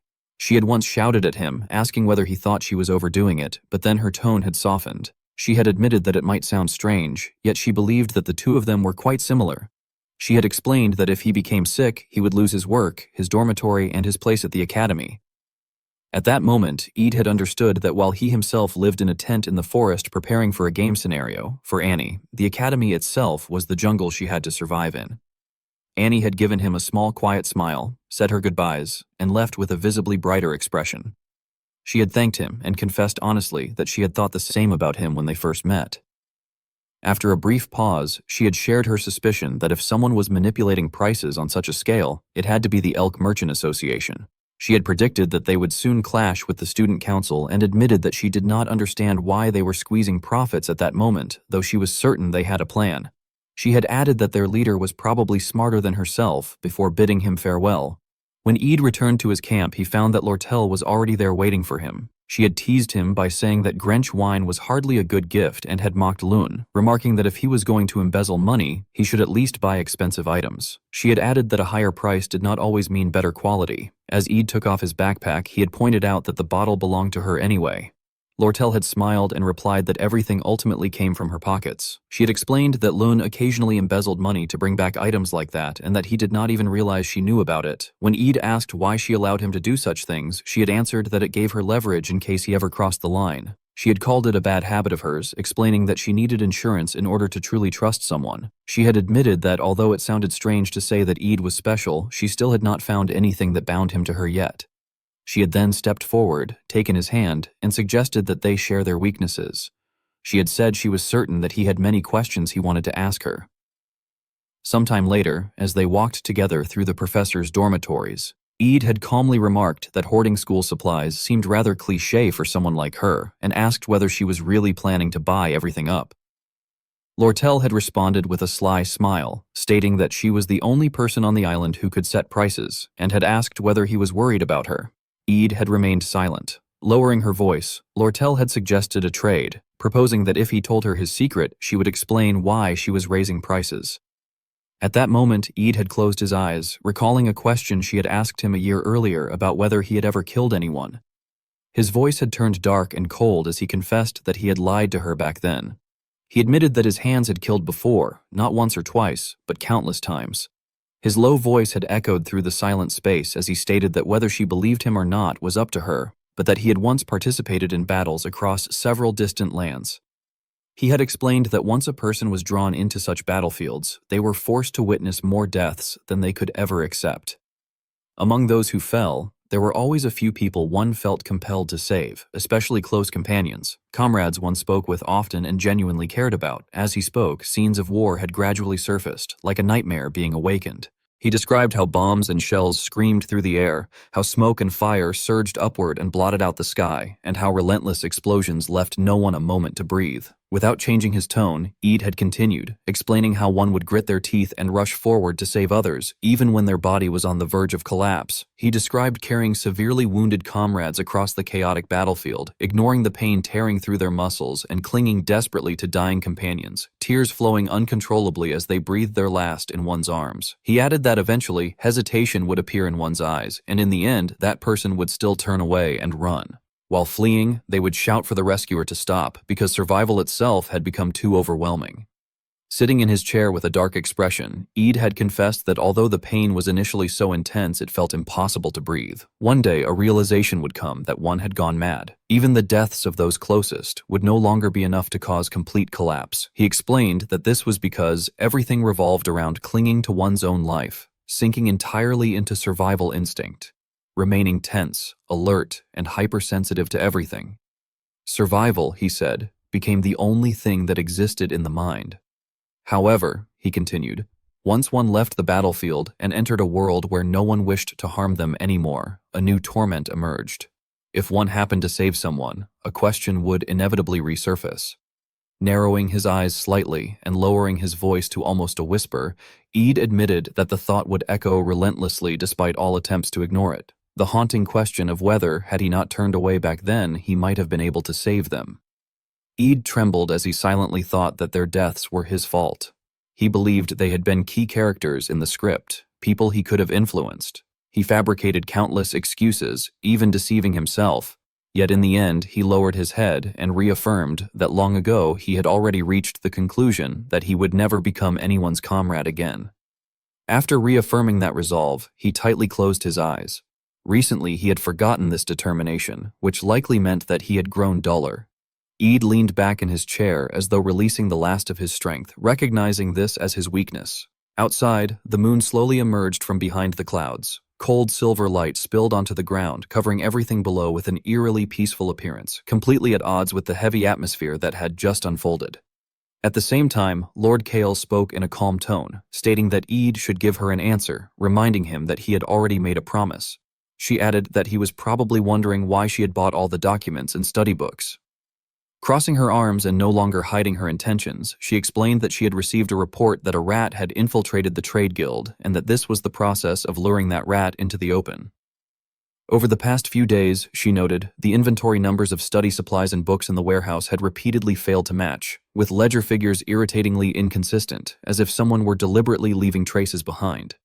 Hearing this, Eid spoke with a hint of doubt, saying that it meant someone had been embezzling goods. Tilting his head slightly, he thought for a moment before suggesting that it might have been Lun, mentioning that Lun had even claimed to have used the embezzled money to buy alcohol. Lord Kale immediately denied this, asserting that Lun was not that bold. She explained that Lun only dared to indulge in minor luxuries and had never crossed the line. Raising her eyebrows slightly, she exhaled softly as if organizing her thoughts, then said that she believed there was someone far more sinister than Lun. She reasoned that when prices rose, that person would sell ahead of them and then flee, and that would be the moment they caught the rat, adding that she might even have to kill someone. Hearing this, Eid could not help but feel startled. Suddenly, Lord Kale tilted her head as if recalling something. She reminded him that they had discussed this before, mentioning that he had once asked her whether she had ever killed anyone. At that time, he had answered solemnly that he never had. Lord Kale slightly lowered her head, her voice growing heavier, and said that although he had never personally killed anyone, if they counted those he had failed to save, then he must have killed many people as well. Lifting her head, her gaze turning cold, she said that he was the kind of person who ignored the world and judged everything solely by the numbers in an accounting ledger. She pointed out that he was the only person who had seen a girl with a rope once around her neck. The image of a rope dragging across the ground flashed through her mind. Lord Kale's hand tightened, though her voice remained calm. She remarked that everyone was like that. She gave an example of a merchant who noticed a child's talent and bought the consent of the child's biological parents to adopt them. While the child ate burnt bread in a corner of the slums, those parents never realized that after selling their child, they would be killed to prevent any leakage of information. Lord Kale shifted slightly, her tone firm, and stated that all of them were accomplices. She then asked Eid if he knew how much her parents had sold her for. Slowly opening her palm, she revealed that it had been for 3 gold coins. Lord Kale smiled, the expression carrying a faint sense of nostalgia, as though it had all happened just yesterday. She reflected that just yesterday she had been a girl sold for 3 gold coins, and now she had become someone who could spend 3 gold coins a day merely to recruit someone she liked, remarking on how ridiculous it was. Eid hesitated before speaking, then remarked that 3 coins a day seemed a bit excessive. Lord Kale replied gently that she thought the person would refuse, but that it did not matter. She said that dealing with the rat who had sneaked into the trade group handling Lun, the one constantly plotting betrayal, did not bother her in the slightest. Glancing to the side, she explained that this was because she expected nothing from anyone and trusted no one. She added that Eid already knew the reason. Eid answered immediately that it was because she did not want to be disappointed. Hearing that, Lord Kale curved her lips into a faint smile, confirming that this was also why she was always lonely. She smiled once more, this time with a strangely cheerful expression, and admitted that this loneliness was her weakness. Eid narrowed his eyes, hesitating as if he had just made a connection. He inferred that from the very beginning, the reason she had set aside her busy schedule to invite him for a night walk was related to something she had already noticed. Lord Kale lightly interrupted his thoughts, implying that she had ears and was fully aware of what was going on. As she said this, she gently took his arm, the movement so natural that it was difficult to tell whether it was intentional. She then mentioned that her hearing was slightly sharper than normal, and that she could hear farther than other people. It appeared that she had heard the recent rumors circulating within the academy, rumors suggesting that he looked depressed, as if he had run out of energy. Thinking of this, Lord Kale subtly tightened her grip on his arm. She then brought up that among the children of noble families, there was a ritual performed before marriage, in which the two parties would exchange their weaknesses, because once two people knew each other's weaknesses, they would naturally grow closer. She spoke of this softly, as though merely blurting it out in the stillness of the night. At night, the academy was truly quiet. Roads that were usually crowded were now eerily empty, the silence so profound that it felt as if one had been cut off from the rest of the world. A place that was normally lively had suddenly become deserted, giving rise to a sensation of being left alone in the world. She acknowledged that it really did feel that way, yet Lord Kale had no intention of stopping. She admitted that such a feeling had always existed for her, even during the daytime, but sometimes she needed it, and she believed that he understood that as well. Eid gently closed his eyes, his expression gradually relaxing, before lifting his gaze to the night sky. He conveyed that the atmosphere felt very comfortable. She tilted her head slightly to look at him, the corner of her lips lifting, and remarked that she had already told him that they were very similar. The next morning, a voice rang through the hall as Belle Mary Bode sincerely apologized to Miss Lordle Calum. Belle explained that although the high salary offered would have been very beneficial to her, she took pride in working at Offals Hall. After a brief hesitation, she continued, admitting that she was not always treated fairly and that there were times when she felt dissatisfied. Sometimes the work was extremely difficult, and there were moments when she was completely exhausted, yet despite all that, she still wished to continue taking responsibility for Offals Hall. Upon hearing this, Lord Alcale lowered her gaze slightly.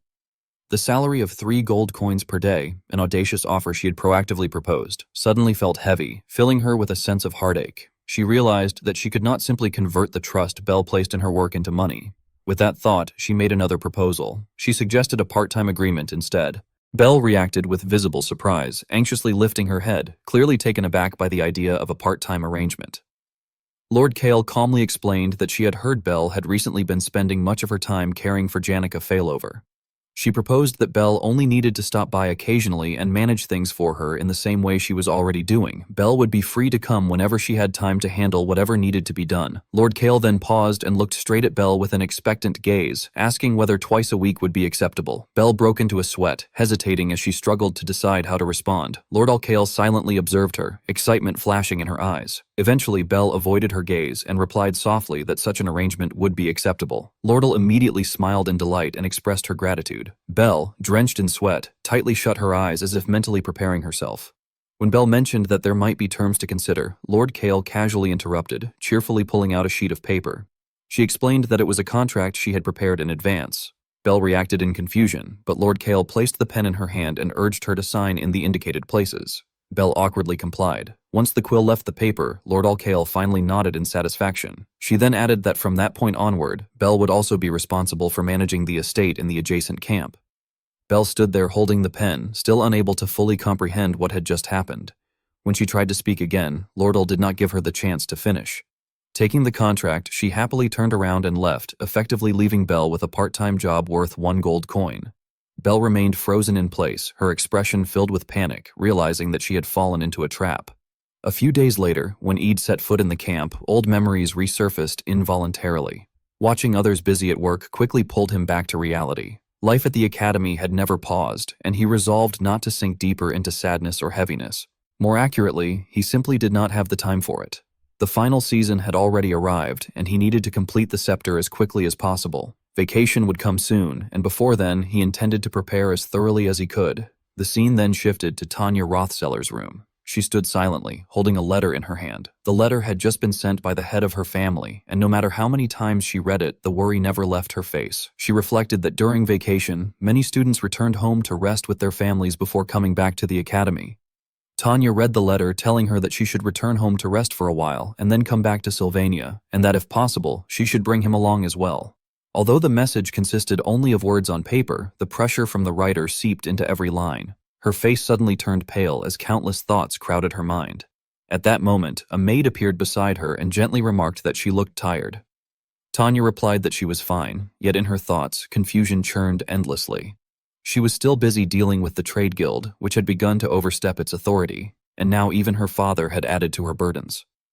The castle remained filled with sighs throughout the night, but the troubled night quickly passed, giving way to a dimly sunlit morning. With half-closed eyes, Tanya walked down the corridor, tugging at her clothes while complaining that her head hurt terribly. Before she could finish, she abruptly stopped. As soon as the door opened, a familiar figure stood before her. Upon realizing it was Tanya, the person opposite was equally startled.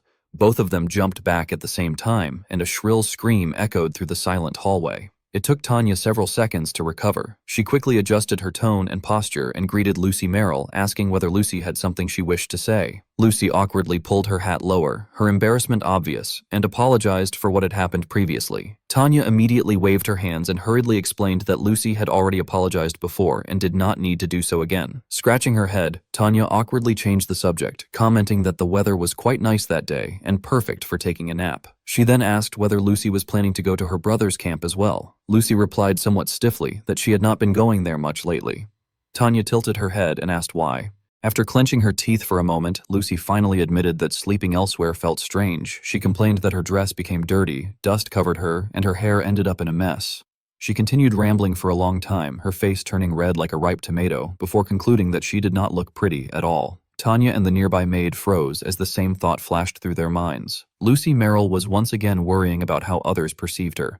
It was a weak concern, yet somehow at that moment it made laughter impossible. Lucy then added that she had been planning to visit the camp the next day, explaining that not going there for a long time made her want to stop by for a while. Tanya's maid hesitated briefly before stepping forward to comfort her, telling Lucy not to worry. Suddenly, she became enthusiastic, raising her hand with determination and swearing on her title as a maid that she would prepare the most perfect appearance possible for her. That, in truth, was the main duty of the deputy maid. Offals Hall's primary task was to support students, while its secondary task was to excel in romantic affairs, knowing who liked whom and who was paying attention to whom, all of which lay firmly within their grasp. Lucy was left stunned, her mouth hanging open, unable to utter a single word. Meanwhile, the scene shifted to a house on the edge of the forest. A pigeon leisurely perched on the windowsill, but before it could coo, all its feathers suddenly stood on end. Not far away, a gloomy demonic aura spread outward, its owner casting a deadly gaze across space while voicing a cold accusation toward Lord Kale. Before the accusation could be completed, the sound was abruptly cut off. Space twisted violently as another dazzling light erupted. Two sources of power collided and intertwined, forming a massive cocoon in midair. When the remaining energy gradually dissipated, a silver-haired spirit slowly emerged. Tilting her head, she playfully asked how it had gone. Eid casually evaluated the situation, noting that summoning her in human form no longer consumed much strength. She responded indifferently that it seemed so. At the same time, she silently sensed the lingering power on the 1,000-year-old wooden staff that had once been struck by lightning and concluded bluntly that making it had indeed been the right choice. Janica Failover, meanwhile, looked extremely excited and remarked that she had never seen a staff made from such wood before. Eid slowly suggested that she could try using it, asking hesitantly whether Janica wanted to give it a test. Janica took the staff but remained cautious, explaining that she had not fully recovered yet and was unsure if she could properly test it. Even so, she eventually closed her eyes, her expression turning serious. In an instant, the surrounding air began to stir as mana surged like an invisible vortex. Janessa could not help but exclaim in amazement, remarking that it was incredible. She noted that not only was it effective, but she could also feel mana naturally flowing through her body. Standing beside her, Eid quickly explained that this was because her spirit sensitivity was already extremely high, which was likely why she could perceive it so clearly. Janica beamed and firmly stated that this staff would definitely enhance her spirit's power. It was hard to believe, and she finally understood why people loved magical tools so much. After a brief pause, she reached out and told Eid to take it back. However, Eid refused decisively, stating that it belonged to her. Janica blurted out in confusion, asking if it was really hers. Eid confirmed that he had made it specifically for her, adding that he owed her a great deal and apologizing for not properly thanking her even until now. Janica stared at the staff and softly asked whether it would not suit him better instead. Eid sat down on a tree trunk and tried to reassure her, saying that he could simply make another one, so she should not worry. As soon as he finished speaking, his gaze froze, because Janica's next words were far too shocking. She remarked that if he made another one, then there would be a matching pair. Blushing, she hugged the new gift tightly and promised that she would use it well. When she expressed her gratitude, her eyes were even moist. Eid stared at her blankly for a moment before finally smiling in satisfaction, thinking to himself that he had indeed made the right choice. The scene then shifted to the crowded Academy Plaza. The announcement for the final exams had been posted high up, immediately drawing the attention of most students. The atmosphere quickly became noisy as the final exam season officially began. Who would take first place this time depended entirely on the subject. Eid would be required to face both a written exam and a field exam, though this rule only applied to intermediate and advanced students. The written exam was capped at 100 points, while the field exam had no maximum limit.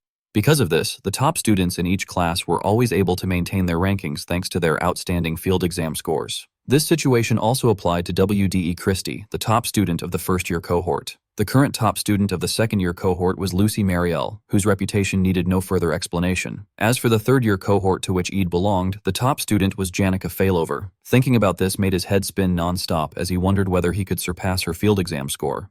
He had heard that there would be a mock exam directly supervised by professors. Most students believed that exceptions like Lucy or Janica did not have enough strength to directly confront professors. However, in return, the overall top student would be exempt from all tuition fees. In truth, Eid could still manage with the Academy Scholarship and his trading arrangement with Lord Al-Kale, but life had been quite tight in the past. Back then, he had no chance of aiming for first place, but now things were different. Clenching his fist, he resolved that this time he would take first place. At the student council room, a familiar voice rang out, guiding him inside and informing him that the president was waiting. Eid opened the door politely and expressed his thanks. The girl who had guided him responded awkwardly before muttering softly to herself that he really was very popular. At the same time, the contents of the letter sent to Tanya replayed in his mind. In the letter, his father mentioned that the first vacation would be coming soon and expressed a strong desire to see her again. He suggested that she return home to rest for a while before going back to Sylvania. He also stated that he knew Eid was still alive and asked that, if possible, she bring him along. He added that if public opinion had improved and Eid's magical abilities had progressed, he would no longer pursue the matter regarding the insult to the princess. He wished to accept Eid back into the Rothsayler family, both as family and as his father, and said that he wanted to give him one last chance. He asked Tanya to convey these words to Eid, explaining that after losing Arwen Rothstar, he did not want to repeat the same mistake again. Finally, he stated that if Eid wished, the doors of the Rothsayler house would always remain open. Eid read the letter extremely quickly, an indescribable feeling rising in his chest. It had been a very long time since he had last received a letter from his father. Tanya lowered her voice as she tried to persuade him, telling him that their father had already forgiven him, and that this was precisely why he wanted him to return and resolve everything through conversation. Eid responded with apparent indifference, remarking that if that were truly the case, then it would indeed be a good thing. However, Tanya immediately sensed something amiss. She pointed out that just from his expression alone, she could tell that he did not genuinely believe what he was saying. Inside Eid's mind, calculations continued endlessly. An opportunity to reclaim power was presenting itself to a fallen noble. On the surface, it appeared beneficial, yet inwardly he was filled with doubt. His father had once attempted to assassinate him, and now suddenly wanted to summon him back. To him, this could only be a trap. After pondering the situation, Tanya nearly jumped to her feet, stating that she would return herself and speak to their father directly. Eid immediately stopped her, insisting that they should return home together during this vacation instead. He burned the letter right in front of her and added that it was fine, as he already had plans of his own. What followed was a tale that now existed only as a fragment within the history books of the imperial era. In that year, the Chloral Empire had been engulfed in a fierce war against the AIN race. The enemy forces advanced all the way to the front of the capital, Clol, pushing the entire empire into an unprecedented state of despair.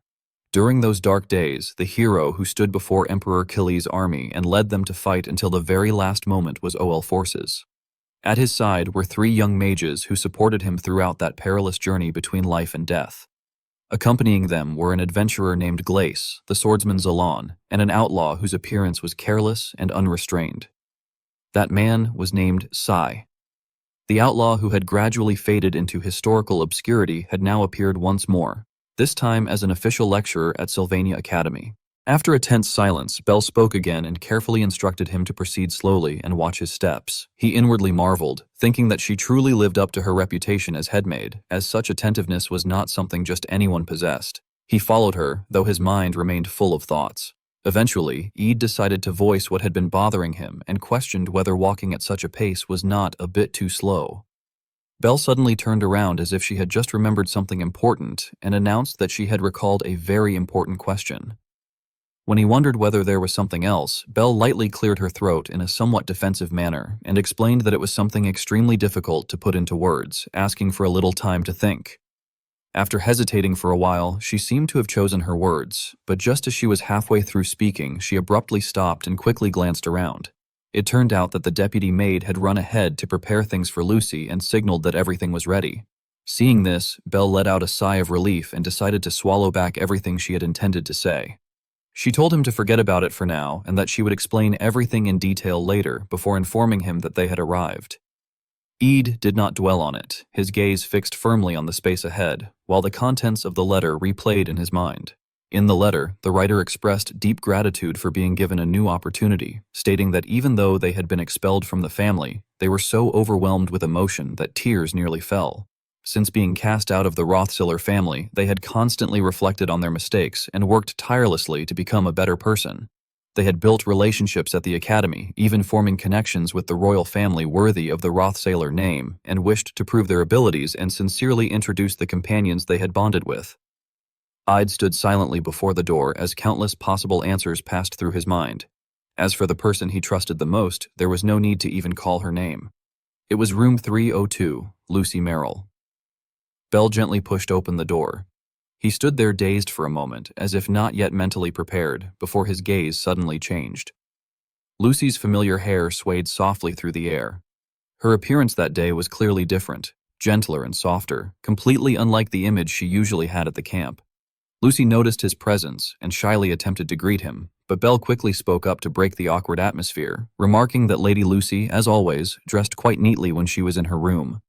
Eid smoothly continued the conversation by noting that Lucy had not appeared much at the camp recently and asking whether she had been busy. Lucy flusteredly denied it, insisting that it was not really the case. Eid walked around the area while quietly observing her, remarking that she seemed completely different from how she was at the camp and noting that this must be how she spent her time while resting. Standing beside her, he blurted out his surprise, commenting that it suited her unexpectedly well. Belle, stepping forward in confusion, asked what he meant and pointed out that everything there suited Lucy perfectly, then reminded him that he had said he wanted to discuss something with her and urged him to get to the point. Startled, Eid hurriedly refocused on the real matter. He recalled his intention and, after a brief pause, asked Lucy whether she would return to the family with him once the exam ended and the vacation began. Emboldened, he added that they would then greet his father together. His words caused Lucy's face to flush red, while the headmaid was so shocked that she stood frozen with her mouth agape. Realizing how his words sounded, Eid quickly corrected himself, insisting that he had misspoken and asking her not to misunderstand. He took a deep breath and explained that what he truly meant was this. From his perspective, the journey ahead was one in which he would be staking his life. He went on to say that they would have to travel to Duke Rothsailor's territory, a task that would demand tremendous time and effort, and that he had no intention of asking for her help without offering anything in return. He stated solemnly that this was something he could only say sincerely because he truly trusted her. Ide then declared that he planned to overthrow Rothsailor's power from within the family itself, acknowledging that it was immoral and a betrayal, but asserting that he no longer intended to allow his father to remain as the head of the family. Lucy slumped lazily in her chair and asked indifferently whether this was for the sake of revenge. The question made Eid pause. After thinking for a long time, he replied that it was not for revenge, but simply to survive. He explained that once the father who wanted him dead was overthrown, the next family head would likely be Tanya, which was an outcome he could accept. After that, he would become the eldest son of the greatest ducal family on the continent, standing in a position where no one could easily threaten or harm his life. With a serious expression, he added that from that position, he would do everything within his power to help her, and he earnestly asked her to help him in return. Lucy maintained her usual languid posture, and only after a long silence did she finally say that she had no particular intention or opinion regarding the matter, reminding him that she had never been interested in power. Eid lowered his head and nodded, saying that he understood. However, Lucy suddenly asked what then he thought she was interested in and whether he believed she could truly fulfill the promise she had made to her master. She pushed open the window, allowing sunlight to flood the room, and freely voiced her worries. She wondered whether the crisis he had spoken of had truly passed, whether she had fulfilled that promise well enough, and what she should focus on so that she could continue living peacefully without being dragged back by her past. She reiterated that she had no interest in power, and that if she chose to help him, it would simply be because she wanted to help, with no other motive involved. Then, Lucy suddenly changed her tone and stated that even so, she could not do it for free. Eid hesitated briefly before asking what she wanted. Lucy did not evade the issue and spoke directly about what frightened her the most. She confessed that after completing all the promises she had made to her master, what awaited her was not peace, but emptiness. She feared that once she cast off all her burdens, that emptiness would swallow her whole. Looking straight at Eid, she asked him to help her escape that feeling. Hearing this, Eid felt his heart sink, though he was still confused, and asked what exactly he was supposed to do. Lucy stood with her back to the light, her figure submerged in the pale sunlight pouring through the window, and told him to help her search for a reason, something that would allow her to continue living without fear. A sudden gust of wind blew the curtains apart, and in that moment, everything became strangely clear to Eid. He realized that the weight of Lucy's words was immense, serious, heavy, and sincere, too real to be taken lightly. Her face remained expressionless as ever, neither smiling nor crying. He wondered what expression would appear if he reached out now. Before he could say anything, Lucy suddenly blushed. At some point, without him noticing, Eid had hooked his little finger around hers, as if a promise had already been formed. No further words were necessary. The two of them reached a silent understanding. Lucy parted her lips as though she wanted to say something, but in the end, she said nothing. Instead, she stepped forward and tightly embraced Eid beneath the golden sunlight. In that moment, he understood how much that hug meant to her. There were burdens she had carried for a long time, burdens he would never fully know. Lucy remained silent for a long while, focusing only on the embrace, as if it were the only place where she could finally find comfort. Later, outside the written examination room, Eid glanced at Janica and told her that, for the time being, the two of them were enemies. Janica was startled by this declaration and internally questioned why they had suddenly become enemies. In contrast to her panic, Eid remained completely calm. He explained that although he did not intend to make things overly serious, he was also aiming for first place this time. From the moment he opened his eyes and transmigrated into this world, Eid had only one goal: to graduate safely from the academy. To achieve that, he needed an enormous amount of tuition, relying on a scholarship from the Glock Fund and the money earned from his deal with Lordl. He had struggled as much as he could, yet still did not know whether he could last until graduation. However, if he managed to take first place, all tuition fees would be waived. In the past, he had never dared to dream of ranking first, but now things were different.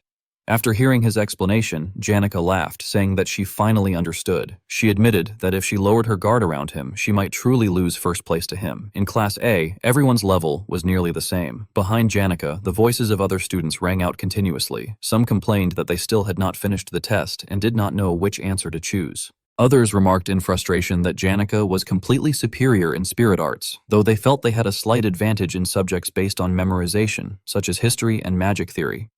Janica raised an eyebrow with interest and declared that she would not easily give up first place to Eid either, explaining that the people of her hometown would be very proud if she ranked first. Eid did not respond and only looked over quietly. At last, the final evaluation exam officially began.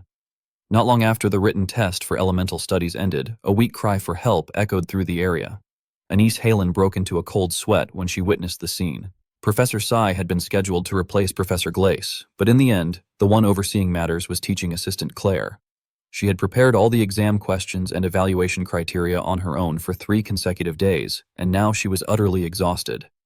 Confused, Anise asked what was wrong with that student. Clee Nordelin was slumped over, muttering endlessly to himself. He kept questioning why he had gotten everything wrong, even material from the basic swordsmanship textbook, and concluded that he was completely useless.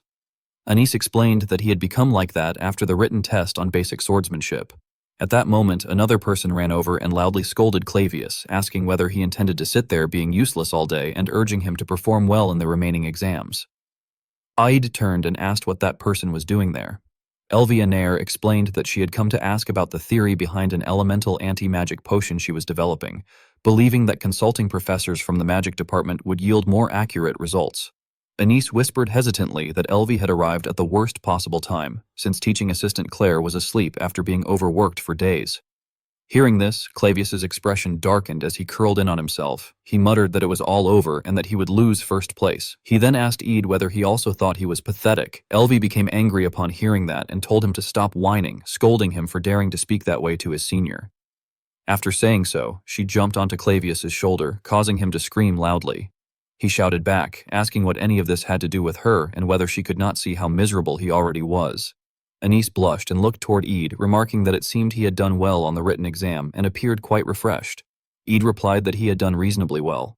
Anis pointed out that since entering the academy, he had never neglected reviewing theory, and now that he had stable lodging and a steadier life, achieving good results was only natural. Judging by the scores, Janica currently held a slight advantage. However, if someone wished to truly compete for first place, the decisive points would lie in the Practical Elemental Studies exam. According to the curriculum, this term's practical exam involved a duel with a lecturer. The opponent was supposed to be teaching assistant Claire, but Anis could not help feeling worried. Given Claire's current condition, she wondered whether the exam would really proceed smoothly. With the exam scheduled for the next day, she looked as though she were on the verge of collapse. There was no telling where she would find the strength to undergo a combat test. Anis poked the person slumped over the desk and remarked that it would be difficult, noting that the woman was clearly exhausted, though she believed another lecturer would probably replace her. At that moment, hurried footsteps echoed through the hallway. A bearded man clutching his head rushed into the room, frowning as he complained that his head hurt terribly and wondered whether he had drunk too much alcohol. Teaching assistant Claire recognized the familiar voice and immediately jumped up, asking why Professor Sai was there. Sai walked over, his voice dropping as he explained that he had just been severely reprimanded by Principal McDowell. The principal had criticized the entire situation as ridiculous, pointing out that everything, from the written exam content to the supervision of the practical exam, had been reported under the name of the youngest teaching assistant. He had angrily questioned Sai about what he had been doing and sarcastically asked whether he was a professor who never worked, simply because the principal believed himself to be superior. Claire immediately apologized in a panic. Sai pulled out a chair and sat down, sighing as he said that it was fine. Since he was receiving a salary, he reasoned that he should do his job. He then confirmed that the practical exam was scheduled for the next day and instructed Claire to go rest, stating that he would take charge of the practical exam himself. After that, he narrowed his eyes and glanced at Eid, identifying him as Eid Rothsailor. With an interested smile curling at his lips, he proposed fighting him. Hearing this, Eid broke out into a cold sweat, completely taken aback. The next day, at OL Hall's combat training ground, the chatter of students echoed everywhere. Rumors spread that the new lecturer, Sai, would be fighting Eid Rothsailor from Class A, and many believed the match would be impressive. Students pointed out that even the student council president had come, along with Chief Secretary Ziggs Favelstein and the head of the action department. Tanya watched nervously, sweating as she thought that she simply could not believe Eid could defeat a lecturer. Aside from Lucy Merrill, no matter how talented a student was, no one could overcome a professor, especially not Professor Sai, who was nicknamed the War Hero. Despite her busy schedule, she had still come to watch. Tanya did not want Eid to be injured before the vacation began, particularly since he was about to return to his family estate. Sai stood before him, disdain evident on his face. He thought that sleeping drunk on the floor had made every bone in his body ache and mused that perhaps he should drink less. Blue energy overflowed from his body as he declared in a low voice that Eid would lose the match. Before he had even finished, Sai launched a direct attack. Eid did not dodge and immediately raised his hand, blocking it with an identical spell. Blue light erupted between them as fierce winds blew and dust scattered everywhere, the two attacks completely canceling each other out. Sai narrowed his eyes, admitting that Eid's firepower was stronger than he had expected. He then closed his eyes as blue lightning began to emanate from his body. Eid frowned cautiously, realizing that this was not basic magic. Lightning burst forth like a storm as Sai activated intermediate lightning magic, Flashlight. A blinding explosion of light erupted, power spreading outward and obscuring everything in a hazy glare. The students cried out that they could not see anything. Eid raised his arm and pulled up his clothes to shield his eyes from the intense light. Suddenly, Sai's voice rang out beside his ear, praising his performance and noting that his reactions were quite good. In the next instant, Sai appeared directly in front of Eid, preparing a fierce assault. He charged again, activating intermediate lightning magic once more. Purple lightning shot from his body, tearing through the air and carrying surging mana straight toward Eid. Without hesitation, Eid immediately deployed basic defensive magic. The barrier had barely formed when it was struck by overwhelming pressure, shaking violently yet managing to hold. Right after that, Eid lowered his center of gravity and thrust his other hand forward. Fire-attributed mana rapidly gathered as the surrounding temperature soared, and he launched his attack without delay. Sai erected a shield around himself and even smiled slightly, acknowledging that Eid had mastered basic magic well. However, in the very next second, his eyes widened in surprise as he suddenly realized that his vision had been obstructed. At that moment, a fireball exploded, its blast echoing across the arena floor as countless sparks scattered through the air. Amid the smoke and flames, Eid stood motionless. His face was cold, his eyebrows raised as he stared straight ahead, sweat slowly sliding down his face. Sai let out a low laugh and remarked that Eid learned quickly, noting that he seemed to be the type who practiced immediately after seeing something once. Without waiting for any response, Sai shifted his tone and declared that they should move on to practical application and speed things up. Immediately, the water and fire elements collided violently. Thick steam surged upward, smoke and mist swallowing the arena and blocking all vision. The entire battlefield fell into chaos, where sounds became warped and distorted. Eid remained still within the steam, his cold gaze sweeping the surroundings. He recognized this kind of vision-obscuring environment as something familiar. Suddenly, a dark figure emerged from the fog. Eid instantly raised his hand and activated his magic, but when the attack flew out, he froze. What stood before him was nothing more than a block of ice carved into Sai's shape. At the same moment, Sai's real body appeared behind him. Eid was unable to conceal his shock. A sudden strike came crashing down, and Eid leapt aside at the last second, narrowly avoiding the blow. Sai pointed out that Eid's reaction speed was good, but criticized him for thinking too much, warning that in real combat, hesitation meant death. Around Eid, multiple clones appeared one after another, completely surrounding him. Even when Eid unleashed wind blades to disperse the steam, the fog quickly regrouped as though it had never been broken at all. Sig's mana output overwhelmingly surpassed Eid's. Eid considered that he simply needed to find the real body, but immediately rejected that idea. He concluded that all the visible clones were fake, reasoning that Sai must be quietly moving behind him, waiting for the moment Eid let his guard down. At that realization, Eid suddenly widened his eyes. That instant reaction caused Sai to freeze for a brief moment. A black hole appeared at the center of the arena, sucking in all the surrounding clones and erasing them without a trace. Eid had activated a coercive holy spell of forced convergence to eliminate all the afterimages at once. In the blink of an eye, the arena was completely cleared. There was no steam, no clones, nothing left behind. However, just as everything seemed to have gone smoothly, Eid's eyes flew open in alarm. The holy convergence spell in his hand was suddenly dispelled and replaced by violent wind blades that tore through the air. Eid failed to defend in time, and the attack struck him squarely in the back. His body slid across the arena floor like a torn doll that had been thrown away. Sai watched him with suspicion and questioned what he thought he was doing, wondering if Eid was deliberately limiting himself to elemental magic alone. Eid struggled to his feet and answered honestly that it should have been obvious, since the opponent before him was an elemental studies professor. From the stands, Tanya covered her mouth in shock. Below, Sai burst into loud laughter, commenting that this brat was interesting. He admitted that he had never evaluated a student using only elemental magic before and told Eid to use whatever spells he knew. Eid asked in confusion whether that was really acceptable. The desolate scene resurfaced in Khalid's memories, reminding him that the war had ended, and Emperor Cloel's reign had continued. Guardian Obel and the three heroes of the war had headed to Sylvania Academy, where they all took up teaching positions to train the next generation. However, as Khalid sat alone in the self-study room, he questioned what he could possibly teach students who were like greenhouse flowers, raised in good homes and sheltered environments. His thoughts drifted back to the battlefield.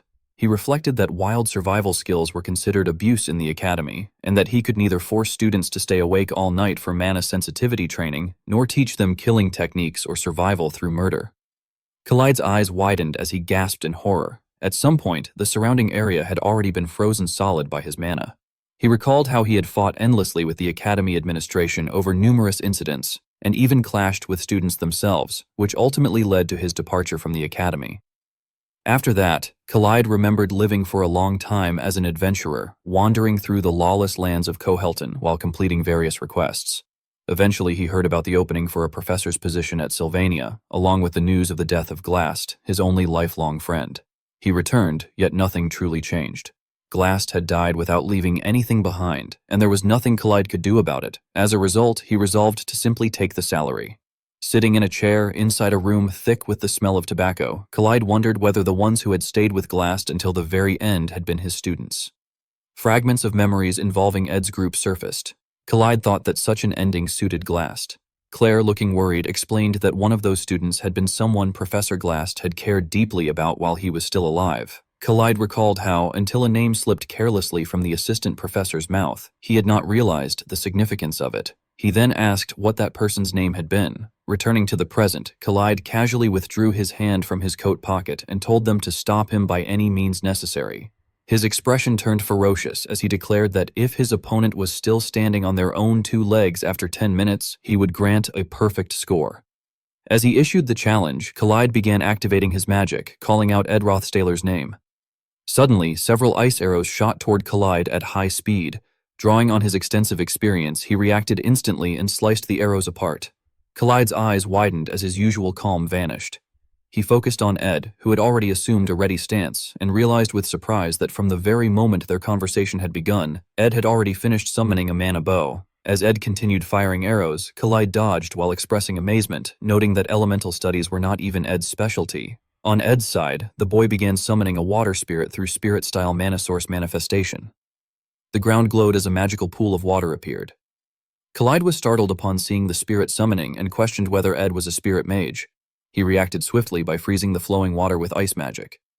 Observing Ed more closely, Khalid came to a realization. From the very start, it was difficult to even call Ed a mage. While closing into melee range was standard for mages, when the opponent was also a mage, one was taught not to close the distance. Khalid noticed Ed charging straight toward him and understood that the moment Ed realized fighting purely with mana was disadvantageous, he had instantly changed his fighting style.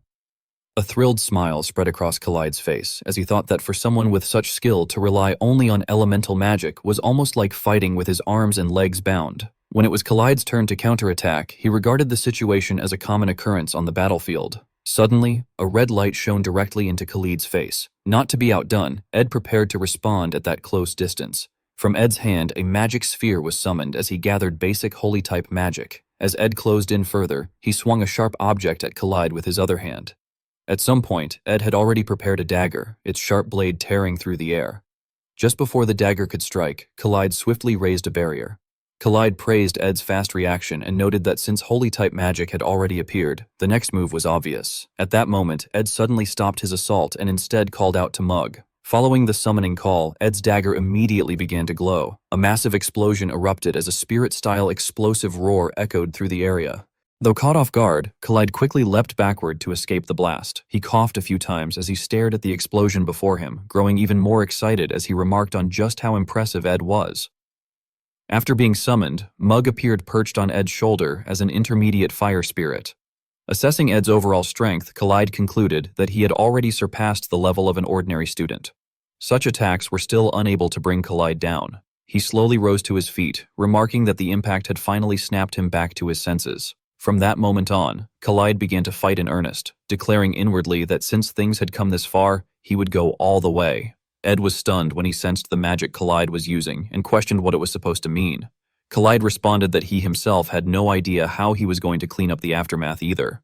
It became clear that the spell Khalid was preparing was no longer basic magic, and he dryly noted that he would probably have to write yet another incident report.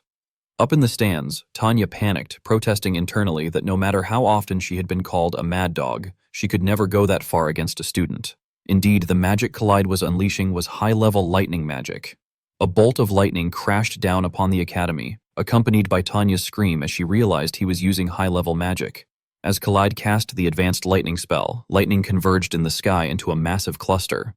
An overwhelming force struck the academy's training grounds, an attack known as Heavenly Punishment. After the strike, the entire arena floor was engulfed in thick black smoke.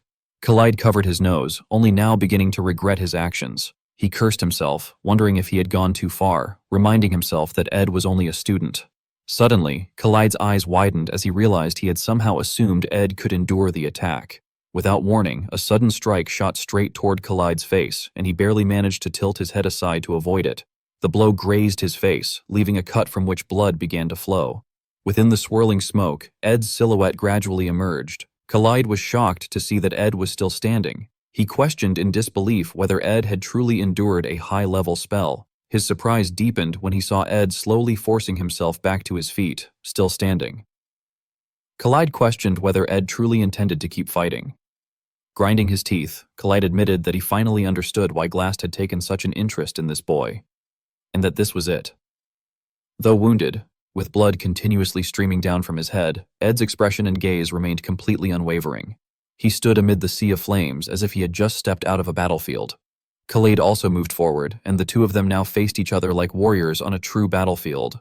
Khalid reflected that Ed was someone who had crossed countless lines of death. He challenged him, urging him to come forward, recognizing the killing intent that could dwell only in the eyes of such a person. Ed responded by summoning another spirit to counterattack. The spirit roared, instantly activating wind magic, and Ed charged forward without hesitation to confront Khalid head-on. In response to Ed's assault, Khalid invoked ice magic, erecting a massive wall of ice. The two energies collided directly, and the ice wall began to crack under Ed's sharp, relentless strikes. Ed surged forward with a dagger in hand, his eyes brimming with killing intent. Seeing that gaze, Khalid was suddenly reminded that he had faced countless people with eyes like that before, comrades with whom he had fought while placing his very life on the line. The battle continued without pause. The fight shifted into close combat. Ed launched an attack, and Khalid answered with a powerful counterstrike. The two remained locked in a stalemate, neither willing to yield. Ed countered again, driving his knee straight into Khalid's abdomen. Suddenly, Khalid's hand began to glow as he cast magic at point-blank range. A massive explosion detonated directly toward Ed, an intermediate spell known as Point Explosion. Ed took the hit head-on, and within the blast, his form blurred and faded. Then, unexpectedly, a hand shot out from the explosion. To Khalid's astonishment, Ed's hand clenched tightly onto his collar. Ed was still able to fight, having activated a blessing that granted temporary fire protection and a surge of fire immunity. Seizing the opportunity, Ed launched a lightning-fast counterattack using a spirit-style technique known as Explosive Voice. Khalid's expression gradually twisted into madness, exhilarated by the intensity of the battle. This time, Ed's attack succeeded in blasting Khalid away, aided by the Blessing of Tempest, which caused an unexpected hit to hurl the enemy back with violent wind. Ed staggered slightly and questioned why the Blessing of Tempest had activated. Turning his head, Ed finally realized that he had narrowly escaped death. He concluded in shock that this outcome had been deliberately engineered to intentionally trigger the Blessing of Tempest. Khalid rose to his feet and warned that, on the battlefield, even a single moment of carelessness could cost lives. He then continued casting ice magic, stating that Ed understood that truth better than anyone. Everything within the spell's range was instantly frozen, as Khalid declared that it was only one step away from high-level ice magic known as Eternal Permafrost. Before such advanced magic, even Ed's body was completely immobilized. Khalid's face turned cold and merciless as he remarked that even if the ice were melted now, it would make no difference. Preparing to end the battle, he summoned a barrage of sharp ice arrows and asserted that it was already too late. The icy projectiles shot forward at extreme speed, and at that moment, Ed could only shut his eyes and await his tragic end. Suddenly, something rushed in and blocked the attack in front of him. A large man appeared, stopping every strike launched by Khalid. Ed opened his eyes and stared in shock at the scene before him. The man standing ahead clenched his fist tightly, smoke rising from his fingertips.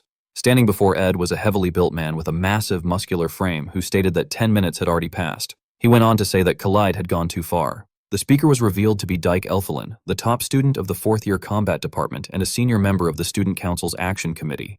As Dyke continued, he pointed out that Ed Rothstaler was no longer capable of fighting and formally addressed Khalid as a professor. At the same time, Tanya rushed to support Ed, anxiously asking whether he was all right and if he had been seriously injured anywhere. Khalid admitted that his blood had boiled for the first time in a long while and that he had acted out of character. Dyke then bowed deeply, expressing his gratitude for Khalid's understanding. Khalid, however, grumbled irritably that it was enough, scoffing that Dyke clearly understood nothing and was already eager to write the incident report. Khalid then announced that Ed Rothstaler would receive a perfect score on the Elemental Studies practical exam. Ed questioned this in disbelief, asking whether the practical exam did not have an upper limit. Khalid replied indifferently that in that case, Ed should simply take the highest score, adding that if he performed well on the written exam, he could even place first overall. Khalid walked over to Ed and remarked that he finally understood why Glast had kept an eye on him. He added that he did not know why a young master from a ducal family was living in a place like that. But before he could continue, Ed explained that there had been personal circumstances following his expulsion and that he had grown accustomed to living in a forest cabin. Khalid cut him off and flatly said no, clarifying while glancing downward that he was not talking about a cabin. Those words made Ed freeze in place as Khalid stated that Ed was living on a battlefield. After saying that, Khalid turned and left, advising that regardless of the reason, it would be best to get out of such a place quickly, no matter how comfortable it might seem, because screams would eventually pierce through the walls. His hands began to tremble as he added that in the end, if someone stayed in a place like that, they would become a wreck who could not endure without being intoxicated by something. As he walked away, Khalid took a swig of alcohol, and a look of sorrow crossed his face as he concluded that such a fate would be just like his own. Khalid turned around and left, casually remarking that he would see them next time, while also commenting that not only he, but that guy as well, was seriously out of his mind.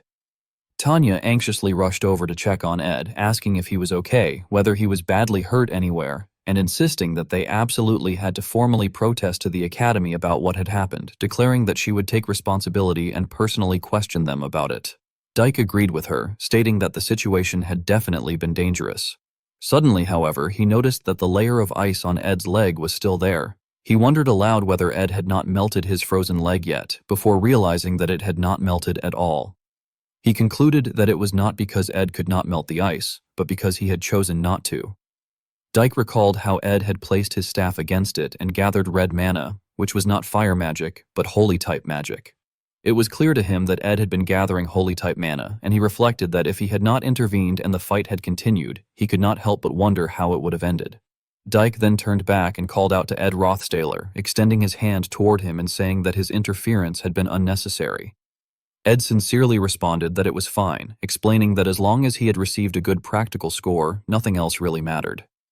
Dyke expressed his admiration, saying that he had only heard rumors before, but that this was his first time seeing Ed in person.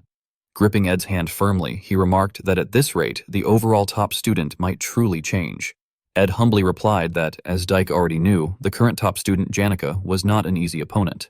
Dyke laughed comfortably and said that was so, adding that seeing juniors climbing up one by one was starting to make him feel a sense of crisis himself. Ed let out a relieved breath and noted that the exams were now over, and all that remained was the grade announcement. Inside the professor's office, a familiar voice greeted Collide, addressing him as Professor Collide. Collide stepped out looking completely drunk and asked who the person was, before suddenly remembering and saying that they were the student assistant, Anise Halen. He mentioned that there were rumors claiming she was more efficient than most assistant professors. Anise awkwardly accepted the stack of documents and asked what they were. Collide instructed her that they were the grade data and told her to put them up on the bulletin board. Anise asked in return whether it was the top 20 students per grade that were released every semester, adding that she would organize it and post it. She then tried to find her own position on the list, thinking to herself that while her practical exam had been a bit lacking, she was confident in her written exams, and that although it had been close last time, this time would be different. Seeing her reaction, Collide bluntly told her that her name was not there. Anise shot him a dissatisfied glance and internally dismissed it, thinking that it did not matter anyway.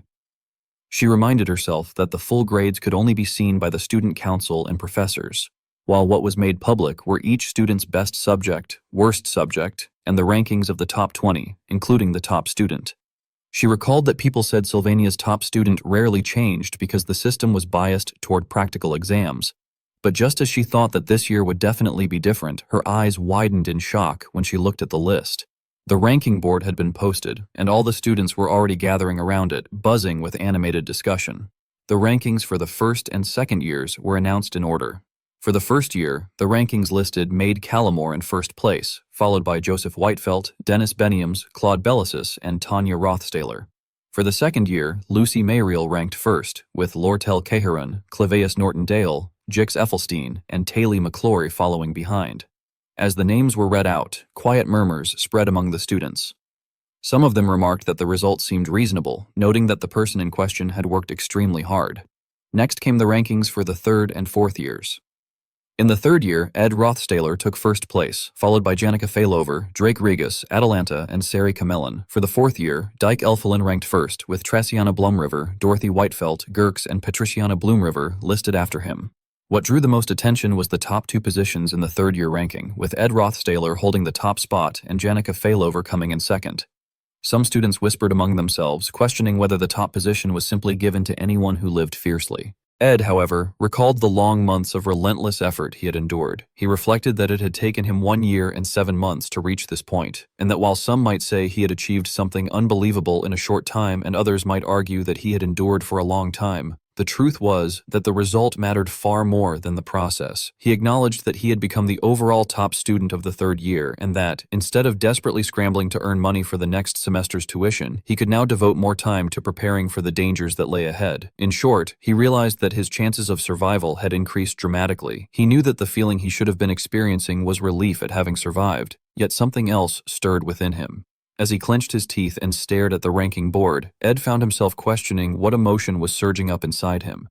At that moment, a familiar voice called out his name. Janica ran toward him excitedly, loudly announcing that Ed was the top student. She then spoke shyly, admitting that she had ended up in second place and that Ed had won. Ed interrupted her by calling her name sharply.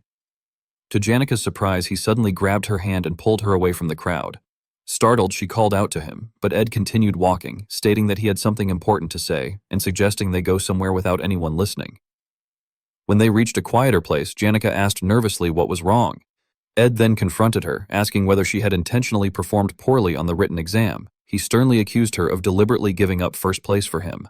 Janica hesitated before admitting that it had been obvious. She hurriedly explained that because of her previous disciplinary action, she would not have received scholarship benefits even if she became the top student. She added that she had already moved out of the dorms and that, honestly, the expectation of being first place had felt heavy.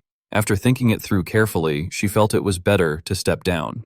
Hearing her explanation, Ed ground his teeth in anger. Janica insisted that her grades were more than good enough to make her the top student, but that for now, she thought it made sense for Ed to be the third-year top student instead. Eventually, Ed swallowed his anger and forced himself to steady his breathing. Coldly, he thanked her, saying that it was thanks to her that he had won and that he would not forget this. Unaware of his inner turmoil, Janica cheerfully responded that it was nothing and reminded him that he was always the one who worked the hardest. Suddenly, their conversation was interrupted by another voice remarking that the two of them were there. Janica turned around in surprise and asked Anise what had brought her there. Anise reminded her that they were supposed to go to Laplace Bakery that day to celebrate the closing ceremony, the three of them along with Clara, and scolded Janica for always forgetting. Janica reacted in shock, realizing that it was indeed that day. Anise then appeared to come and go like the wind. She greeted Ed briefly, apologized, and said she would borrow Janica for a while since Janica must have forgotten about their plans. Left alone, Ed sighed and simply agreed. That afternoon, as the sun burned red in the sky and time quietly passed, Anise and Janica sat together on a bench. Anise, sounding helpless, told Janica that she had messed up. When Janica still failed to understand, Anise sighed again and explained that Janica had not acted with bad intentions, but simply liked Ed and wanted things to go well for him. She added that she had seen Ed's grades, and that even if Janica had earned a perfect score on the written exam, Ed still would have taken first place. Hearing this, Janica became even happier and exclaimed in relief, expressing how glad she was and emphasizing that Ed had truly worked hard and had really wanted to become the top student. Anise shouted at her, telling her not to forget that, because of Janica, Ed could not become the top student and that he had given the position up to her. At those words, Janica could no longer smile. Anise continued, telling Janica that she needed to realize something important. When standing in a high position, simply being kind was not always a good thing. Anise spoke while glancing toward Janica, carefully observing her friend's expression. She slowly sat down beside the trembling girl and gently advised her, suggesting that if Janica did not trust Ed, then she needed to consider what choice she truly had left. Night had already fallen in the forest near Ed's residence. Sitting alone, he silently reflected on the events of the day. He recalled that he had tried to become the top student purely because it had been necessary for his survival, and from that perspective, the process itself had never truly mattered. However, he could not shake the gloomy feeling lingering in his chest. He realized that perhaps his desire to become the top student had been something separate from mere survival. His thoughts drifted to his match against Professor Collide, an exam in which he would have earned full marks simply by lasting 10 minutes, yet he had still tried to win regardless. He admitted to himself that he could have stopped on his own. From the moment he arrived until now, his goal had always been singular: survival. And yet, at that moment, he found himself worrying about something beyond that. Feeling a surge of melancholy, Ed tossed another branch into the fire. He then stood up and concluded inwardly that it no longer mattered. The semester was over, and he no longer had time for idle thoughts. Whether he liked it or not, he resolved to focus solely on survival from now on, and decided that he would depart immediately for the Rothstaler estate. The scene shifted as another morning arrived at the imperial palace of the Clowell Empire. From within the palace, a voice remarked that it had been nearly 5 years since the Rothstaler estate had last been mentioned. A young woman was kneeling deeply before the emperor, addressing him as her father. She stated that she had heard Penia was returning from Sylvania and expressed regret that she would have to leave without seeing her. The emperor of Clowell responded that he understood her desire to reunite with Penia and catch up after such a long time. However, from the perspective of the emperor of Clowell, he explained that the Rothstaler duchy represented a tremendous opportunity. The young woman reflected inwardly that even if her father had arranged this assignment to separate her from Pania, the Rothstaler family was still the greatest ducal house on the continent. She acknowledged that if she were to become emperor, it was a tool she would have to master completely. She considered that many influential nobles would attend the social gathering, but if she had to prioritize, the Rothstaler family itself would come first, particularly Patriarch Crepin and Tanya Rothstaler, the first freshman to ever become Sylvania's student council president. She also recalled that there was a son who was supposedly being reinstated during this visit, though she questioned whether he had not been expelled in the first place and concluded that he was probably not worth worrying about. She then rose to her feet and announced that she would take her leave. The emperor instructed her to travel safely as he watched his daughter depart. That daughter was Saleha, the front princess, who was now setting out to fulfill her duty, departing toward the Rothstaler estate.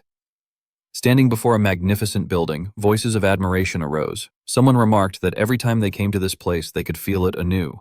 Tanya looked around in awe and commented that the place truly felt like another world. Together, Tanya and Ed entered the building, which was known as Ophalis Hall, the most luxurious and expensive facility on Arkan Island. In terms of cost alone, it ranked second, though its scale was not even half that of Ophalis Hall. The guards bowed respectfully and invited them inside. As he walked in, Ed wondered silently whether there was something particularly special about this facility. When the doors opened, the sight within was even more astonishing than expected. He realized that everything inside existed solely for one person. A young woman had already been waiting for them. When Tanya and Ed arrived, Penia turned around and formally identified herself as Penia Elias Cloel, the third princess of the Cloel Empire. Both Tanya and Ed immediately bowed, offering their greetings and expressing gratitude for granting them an audience. Ed began to explain the reason for their visit, but before he could finish, Penia bluntly stated that they needed her authority. She pointed out that since she had been the primary individual responsible for his expulsion, her approval would make his reinstatement significantly easier.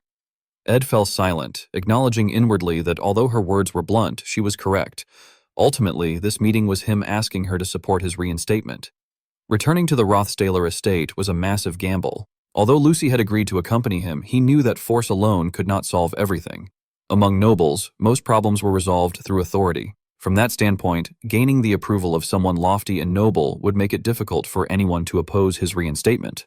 The problem, however, was that receiving such approval was difficult, and proving that he had received it was equally challenging. Penia then remarked that it had been a long time since she had sent her greetings to the Rothstaler family. She asked Ed Rothstaler to deliver her regards to Lord Crepin on her behalf. Ed looked down at the letter placed on the table, momentarily stunned. He wondered to himself whether it was truly a letter and questioned whether she had prepared it in advance. He had believed that Princess Penia viewed the Rothstaler family as hostile and had planned to propose a deal in which he would investigate the family's internal affairs. Yet instead, she was suddenly entrusting him with a message of goodwill. As Ed held the letter in his hands, he realized the gravity of the situation. A royal letter could not be entrusted to just anyone, and more importantly, the meaning behind the letter was even heavier. The absence of a wax seal meant that Penia deeply trusted him not to tamper with it in any way, an indirect but unmistakable expression of that trust. Ed spoke up, saying that he had been prepared to negotiate further. Penia smiled, her expression visibly relieved, remarking that this meant something important. She then agreed calmly, stating that it was fine. Ed understood clearly that this implied the sender completely trusted the messenger. The scene shifted to Ed's small cabin deep in the forest. He noted to himself that departure would be in 2 days and that he needed to prepare to leave the camp for a while. He had already collected all the traps he had set around the forest, oiled them, and stored them away, even putting a lock on the cabin door. As he continued checking everything, he thought that what remained was just food supplies, guessing that aside from items that could be stored long-term, it would be better to use everything up. Suddenly someone called his name. Janica had appeared by the fireplace without him noticing. Looking embarrassed, she told him that it was ready. While stirring the pot of soup, she spoke rapidly, explaining that Miss Bell had shared some precious herbs, so she had added them to the curry. She mentioned that she had tasted it earlier while seasoning and that the aroma had been amazing. Ed immediately sensed something unusual and pointed it out, questioning her behavior. He asked why she had been acting so cautious around him. As he observed her more carefully, he realized that she had been watching his reactions a lot lately. He then asked her directly whether it was because she had given up first place, or because she thought she had been rude to him. Janica hurriedly denied it, insisting that she had not given anything up and questioning what he meant. However, Ed was not fooled by her clumsy lie and concluded that this was indeed the reason. In the end, Janica let out a sigh and admitted it. She lowered her head and said that she thought she understood him well, but sometimes felt like she did not know him at all, which was why she kept having bad thoughts. Ed asked what kind of bad thoughts she meant. At that, Janica's voice began to tremble as she confessed that she feared Ed might eventually end up hating her. Ed reflected inwardly that kind and capable people sometimes became rude precisely because they were overly considerate, and that Janica must have been disliked for this reason before as well. Seeing that her eyes were beginning to well up with tears, he spoke, thinking that she worried far too much. He told her that it was impossible to fully understand someone anyway, but he could say with certainty that there was no one in the academy who knew him as well as she did. Even if she was a bit rude at times, he could never hate her that easily. He then affirmed that, to him, she was someone truly special. Hearing this, Janika's face instantly turned red. She grabbed the hem of his clothes and asked him why he would not just be rude to her once, whether through a mistake, a slip of the tongue, or even by asking a favor. Ed reacted in confusion, but she persisted, saying it could be something difficult or time-consuming. She then revealed that she was not even going home during this vacation. After hearing that, Ed hesitated before making a suggestion. He asked whether she would be willing to take a request. Janika's face filled with determination as she immediately agreed, telling him to say anything. Time passed quickly. 2 days later, they arrived in the Rothstaler territory, located at the very heart of the empire on its most valuable land. Anyone wishing to enter the imperial capital from the bustling cities along the western coast had to pass through this territory. Its position was such that it embodied the authority of the Rothstaler family, and the people of the empire often referred to it as the shield of the imperial capital. Inside a carriage, Ed was sleeping soundly when a whispered scream rang out. Tanya, who was sitting beside him, panicked and called out to him, begging him not to wake up. Janica, meanwhile, was staring at Ed with a terrifying expression, commenting that the atmosphere was too frightening and questioning whether they were really going to continue like this all the way until arrival. Her gaze was fixed intensely on his legs, as if she wanted to devour him. It turned out that Lucy was sleeping soundly on Ed's lap, which greatly displeased Janica. She tried forcefully to pull Lucy away, warning that sleeping like that was dangerous. Tanya watched the two of them in fear. Janica still refused to give up, insisting that Lucy move and repeating that it was dangerous. Tanya's face turned pale as she wondered why this was happening at all, and questioned whether those two people were actually together. Overcome by fear, tears streamed down her face as she muttered that it was scary. While the carriage was speeding along the road, it struck a large rock. The strong impact jolted Ed awake. He slowly opened his eyes and looked down. Inside the carriage, everything was in chaos, and the person lying beneath his feet was Janica. Confused, Ed wondered what on earth had been happening up until now. By the time the carriage stopped to rest, the sky had already grown dark. Someone announced that they would arrive sometime the next day. Tanya then spoke, remarking that Ed seemed very close with those two. Ed began to explain that since the start of the semester, but Lucy suddenly interrupted, calling Janica by name. Everyone was startled by Lucy's voice. Lucy looked straight at Janica and told her to stop it, pointing out that there were countless spirits around them as well. Hearing this, Janica jumped to her feet in shock. Lucy then exposed the truth, explaining that spirits swarmed around the camp every day, and that whenever something happened, they ran to Janica to chatter reports. It was obvious that they had been reporting every single move of that girl to her. Lucy questioned her, asking whether she truly did not feel like she was being watched day and night. Janica denied it awkwardly and hurried to explain that the spirits had acted on their own. Lucy immediately exposed her, pointing out that Janica could have stopped them but had chosen not to, all while pretending to be innocent. Lucy let out a sigh and bluntly concluded that Janica was sneaky. Ed then spoke up, saying that it was fine and that he did not really mind, adding that, given his position, there were also valid safety reasons. Janica quickly seized on his words, insisting that Ed himself had said he did not mind. However, Ed continued by clarifying that he had not thought things had gone as far as reporting every single detail. His remark left Janica frozen in place. Lucy took the opportunity to press her advantage, describing the situation as creepy. She circled around Janica, hurling insults and calling her sneaky and gloomy. Lucy kept attacking verbally, stating that if it were her, she would feel so ashamed that she would stay as far away as possible. Ed finally stopped her, telling her that it was enough. He then announced that they were almost at the Rothstaler estate and said they needed to discuss how they would proceed from there. He reminded them that the Rothstaler estate was essentially enemy territory and emphasized that they should not forget their purpose, coming here to find evidence that could expose Krepin Rothstaler's true intentions. The next morning, the carriage convoy continued its journey. It was explained that the Rothstaler estate was not merely one building but a cluster of 5 or 6 structures visible at a glance. The estate was larger in scale than Awfulus Hall and resembled a village more than a mansion. It was a place where the family's authority stood even higher than that of the imperial family, and where a member of the Rothstaler family ranked above even the emperor.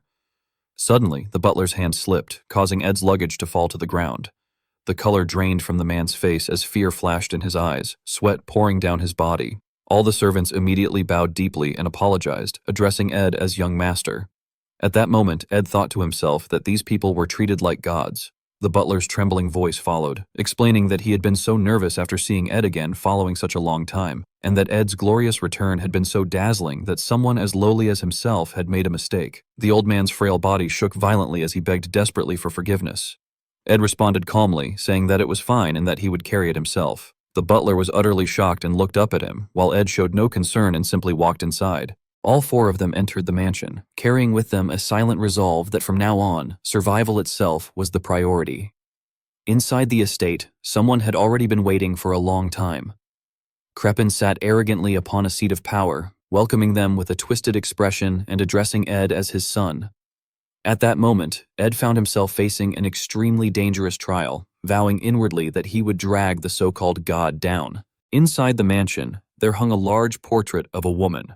Tanya remarked that he would be seeing Sister Arwen's portrait again after a long time, and reminded him that when he had been at the estate before, he had strangely disliked that portrait. Ed frowned and reflected that Arwen Rothstaler, the eldest daughter of the Rothstaler family and his older sister, was no longer in this world. He stared at the painting and wondered why it was hanging there, questioning whether it was out of longing for a daughter who had passed away first, or to honor her life as a model noble lady of the Rothstaler family. While he was lost in thought, a familiar voice said that he had come. Crepin descended from upstairs and told him that he must be tired from the long journey. Smiling, Crepin added that he had wanted to see him, calling him his son, Ed. He then began explaining that the estate must be quite busy, as a grand social gathering would begin the following evening. With everyone seated together in the room, Crepin explained that all the servants were occupied with preparations and asked for understanding if they seemed somewhat inattentive. Ed apologized for returning at such a hectic time. Crepin gently replied that it was precisely because of this occasion that he had summoned him, since at the social gathering they would announce to all that his proud son, Ed Rothstaler, had returned. He then looked at the companions beside Ed and inquired whether they were the academy friends to whom his son owed a debt. Unika shyly introduced herself as Unika Feylover. Crepin responded that the name was not entirely unfamiliar to him and recalled that she was a spirit mage capable of handling high-level spirits without difficulty. Turning to Lucy, he remarked that she must be the one Tanya had mentioned in her letter, the renowned once-in-a-generation genius mage. Lucy cut him off and simply stated her name as Lucy Mayriel. Her bluntness caused the atmosphere in the room to fall silent. Crepin suddenly rose from his seat, causing the household servants to panic, but he forced a smile and commented that Ed had brought interesting friends. He added that although he would have liked to have breakfast together, Her Highness Selaha, the Frost Princess, had just arrived at the Rothstaler estate, and as her vassal he was obliged to treat her with the utmost hospitality. He told Ed that his room had been kept as it was and instructed him to go and rest. Ed agreed but said that before that, he had something to give him. Taking a carefully kept letter from his pocket, he told his father that he had something to present to him. Later, at the dining table, Crepin held the letter in his hand. Selaha tried to deduce what it could be and observed that it bore Pinia's seal, yet lacked a wax stamp. Crepin stared at it and understood it as a symbol of perfect trust. Selaha wondered whether Crepin Rothstaler, the power behind the imperial court, had already sided with Pinia. Suddenly, Crepin stated that she seemed to be mistaken. Placing the letter away, he explained that he was the recipient, and that a letter without a seal did not symbolize trust toward the recipient, but rather trust toward the one delivering it. Smiling, he added that in his opinion, Princess Selaha would be more curious about who had delivered the letter. Meanwhile, Ed stood before the door to his old room and realized that it was Ed Rothstaler's private room. He slowly opened the door and glanced inside, only to look downward instead of around. Lucy entered behind him.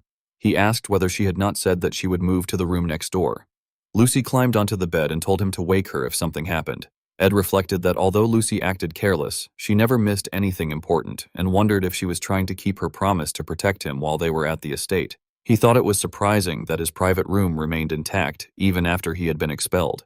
He had heard that Arwen Rothstaler's room was also untouched, so perhaps it was not strange, given that there were so many spare rooms that it was possible to leave them as they were. He approached a cabinet and opened it, thinking with relief that it was fortunate. However, he was surprised to find a locked drawer. He reasoned that since he was already considered reckless Ed Rothstaler, it would not matter if he broke the desk.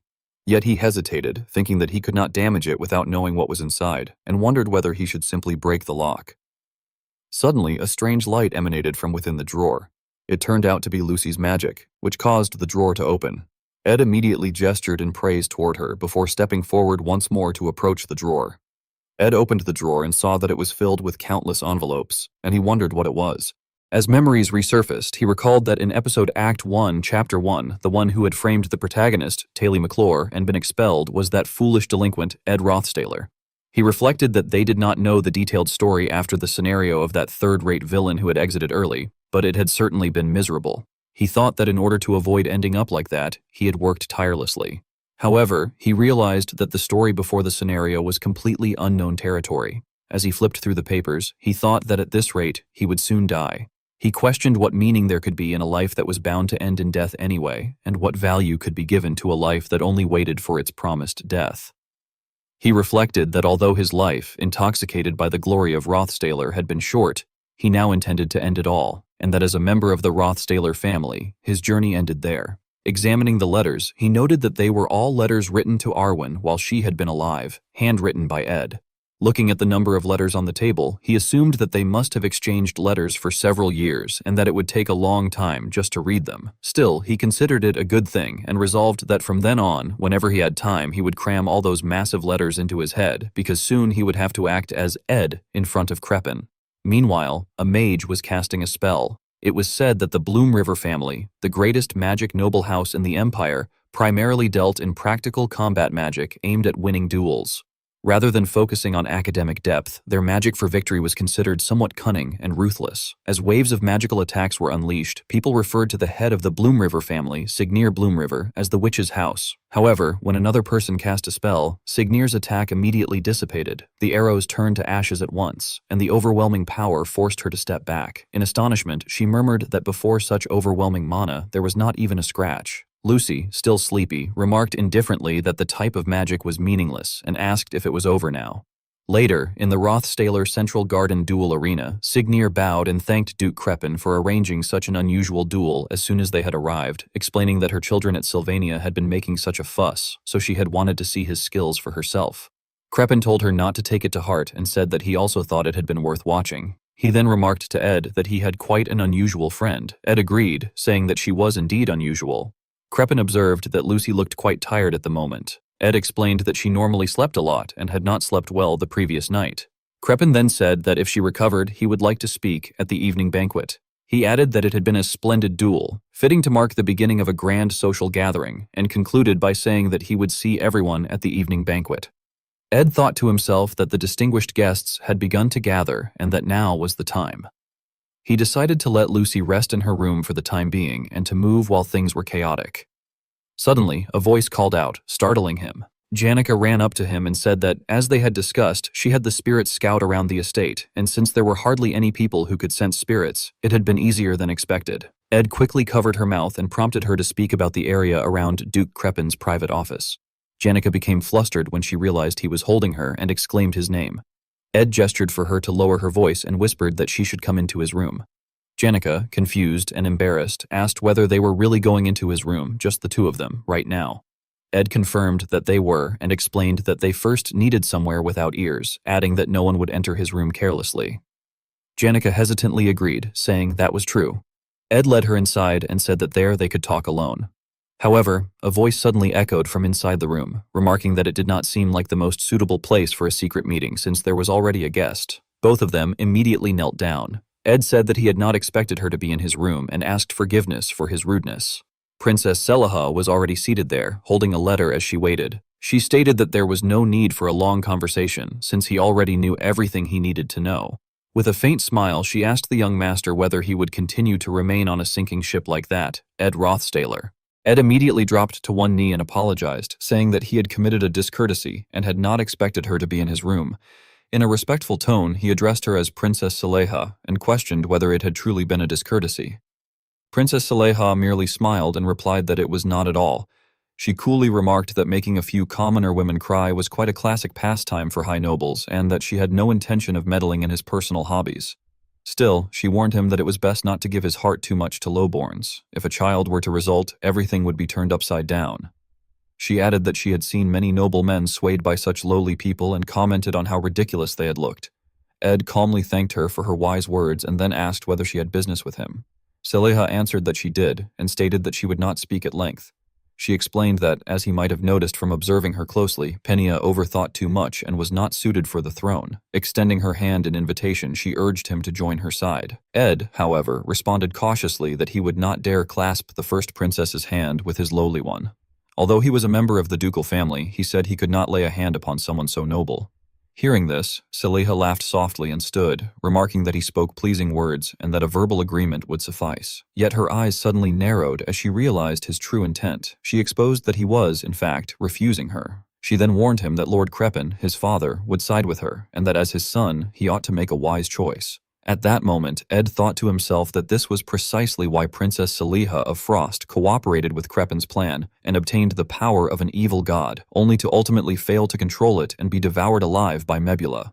Recalling the course of events, he reflected that even among the Act 4 characters, her fate had been especially horrific, and thus he could not join her. If he had to find grounds to refuse, this was the moment.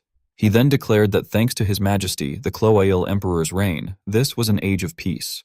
In such times, he asserted, a virtuous ruler was needed, and he firmly believed that Princess Penia would be a fitting emperor. At this, Saliha crushed the paper in her hand and countered that Penia had no desire for imperial power, asking whether he knew that. Ed did not hesitate to respond that even if she had no ambition for the throne now, he would quietly trust and wait for Princess Penia. Inwardly, he admitted that there was no better pretext than Penia to refuse Saliha's offer. After his words, the room fell silent for a moment. Eventually, Saliha stepped closer and lifted his chin, murmuring that he looked appetizing. Startled, Ed asked her pardon. Looking down at him, she elaborated that she enjoyed plunder, that chastity was most beautiful when broken, and that she wished to see how far his conviction toward Penia would go. Ed could only think to himself that, to be honest, he was not actually supporting Penia, and that there seemed to have been a misunderstanding. Saliha withdrew her hand and said that there was plenty of time.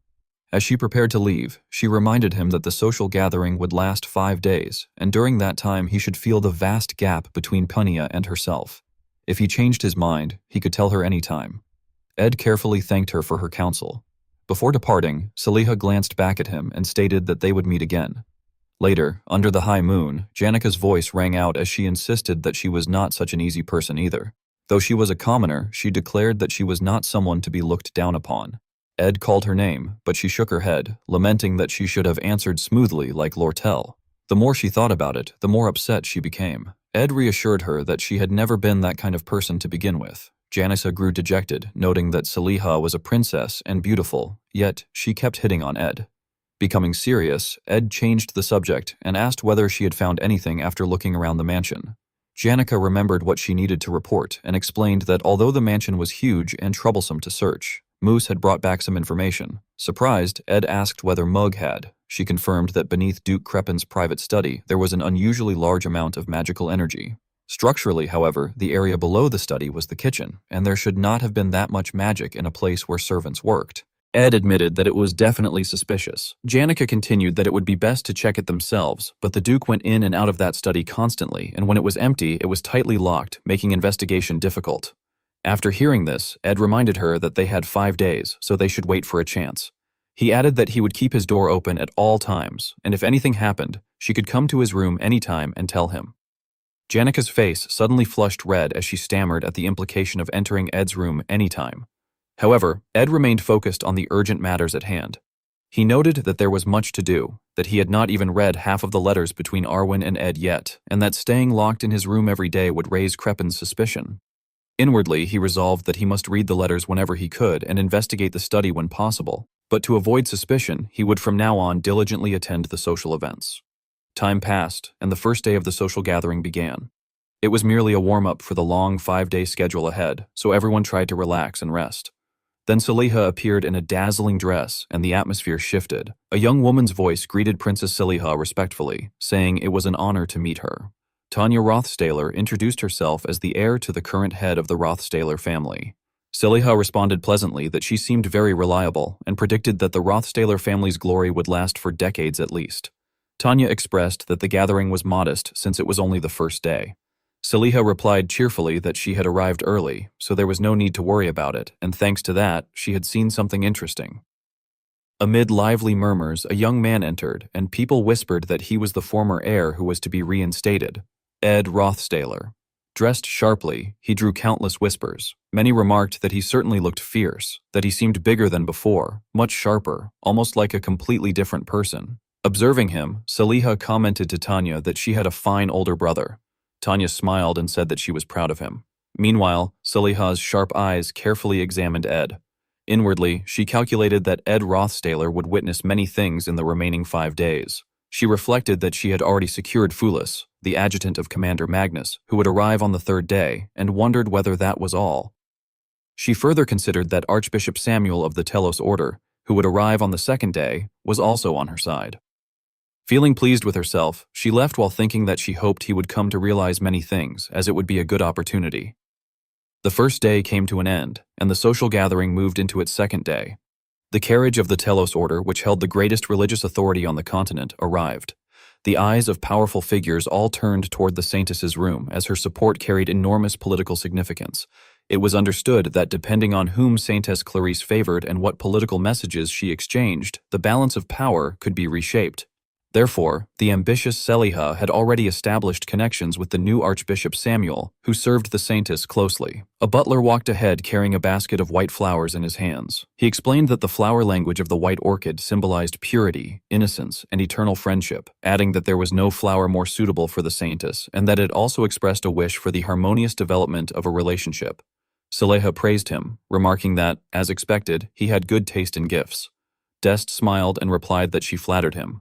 Saliha then confidently stated that since she had already spoken with the Archbishop, she would be the first to meet the Saintess, adding that there was no need to be overly forward at first and that leaving a good impression would suffice. However, Archbishop Samuel suddenly began to stammer. Even though Saliha was already standing before him, he hesitated before finally informing her that the Saintess was not present at the moment. Saliha was stunned and asked what he meant. Inside another room, a girl's voice rang out saying that meeting him at his family home felt special, like a romantic chance encounter in a distant land. Ed hesitated and responded that it was an honor. A hand clasped his firmly, and she told him that the honor was hers. Blushing, Clarice insisted that she was the one who felt honored. Ed explained that Saintess he had managed to leave under the pretext of showing her the Rothstaler mansion. In Arwen Rothstaler's room, Ed held his head in frustration and pointed out that every move she made was being watched by everyone, asking whether she should not act with that in mind. He then asked what had put her in such high spirits. Clarice cheerfully replied that it was nothing compared to when she had been buried in the crowds of the holy capital. She admitted honestly that she had been a bit worried. Although she had been overjoyed when she heard he would be reinstated, she had feared that he would not be treated well. Ed acknowledged that he had not exactly been well regarded to begin with. As she spoke, Clarice jumped down from the bed and said that if anyone had tried to harm or insult him, she had planned to teach them a lesson, though fortunately that did not seem to have happened. Ed answered that even if it had, it was something he should handle himself. Suddenly, Clarice grabbed his hand and told him not to try to shoulder everything alone. She abruptly suggested that they could handle it together. Startled, Ed asked what she meant. Stammering, Clarice clarified that she meant he could make use of her authority.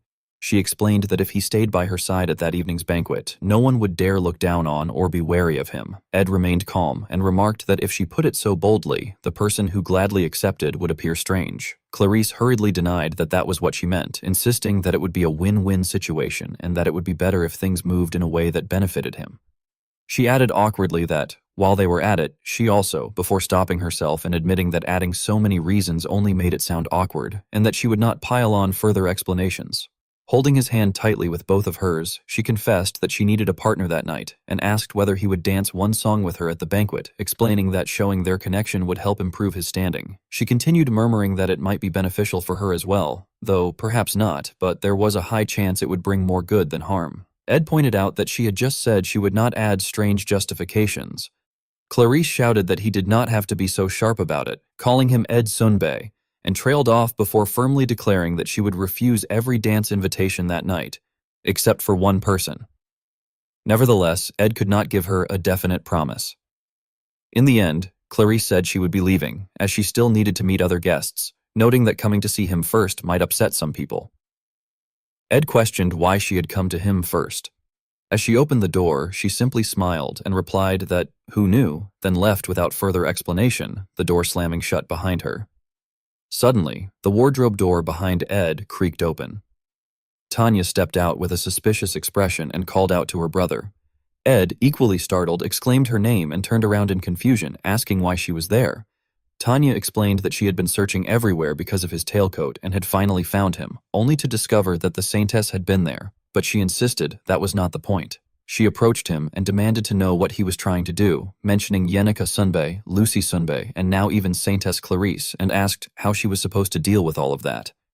Ed had no chance to respond at first and could only call her name. Troubled, he attempted to find a reasonable explanation, beginning to say that it had just, before ultimately conceding that things had simply turned out that way. Down in the courtyard, Clarice was breathing heavily. She thought to herself that this was not Sylvania Academy, but a social gathering, and that being the best at magic, the richest, or having the highest grades did not matter there. A faint smile appeared on her lips as she reassured herself that, in any case, within the Rothstaler estate, she held the highest authority, at least for that night's banquet, and that there was no one who could challenge her. The renowned Emperor Cloel was said to have had a son. However, after the Crown Prince announced that he would not succeed to the throne, the people's support naturally split among the Emperor's 3 daughters, leading to a fierce struggle for power: the Frost Princess Selaha, the Princess of Wisdom Persica, and the Princess of Charity Penia. The next morning, a voice echoed through the palace halls, remarking that it had been a while. Penia knelt deeply before the king and respectfully greeted him, asking whether he had been well, addressing him as her father.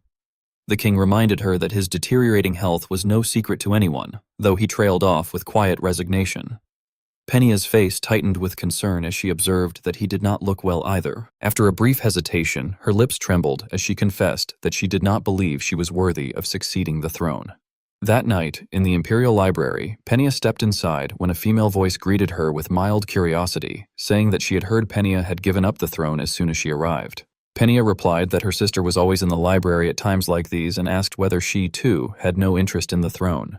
Persica lifted her gaze from her book and commented that there was always joy to be found in discovering new books to read there. She was the Empire's second princess, Persica Elias Cloel.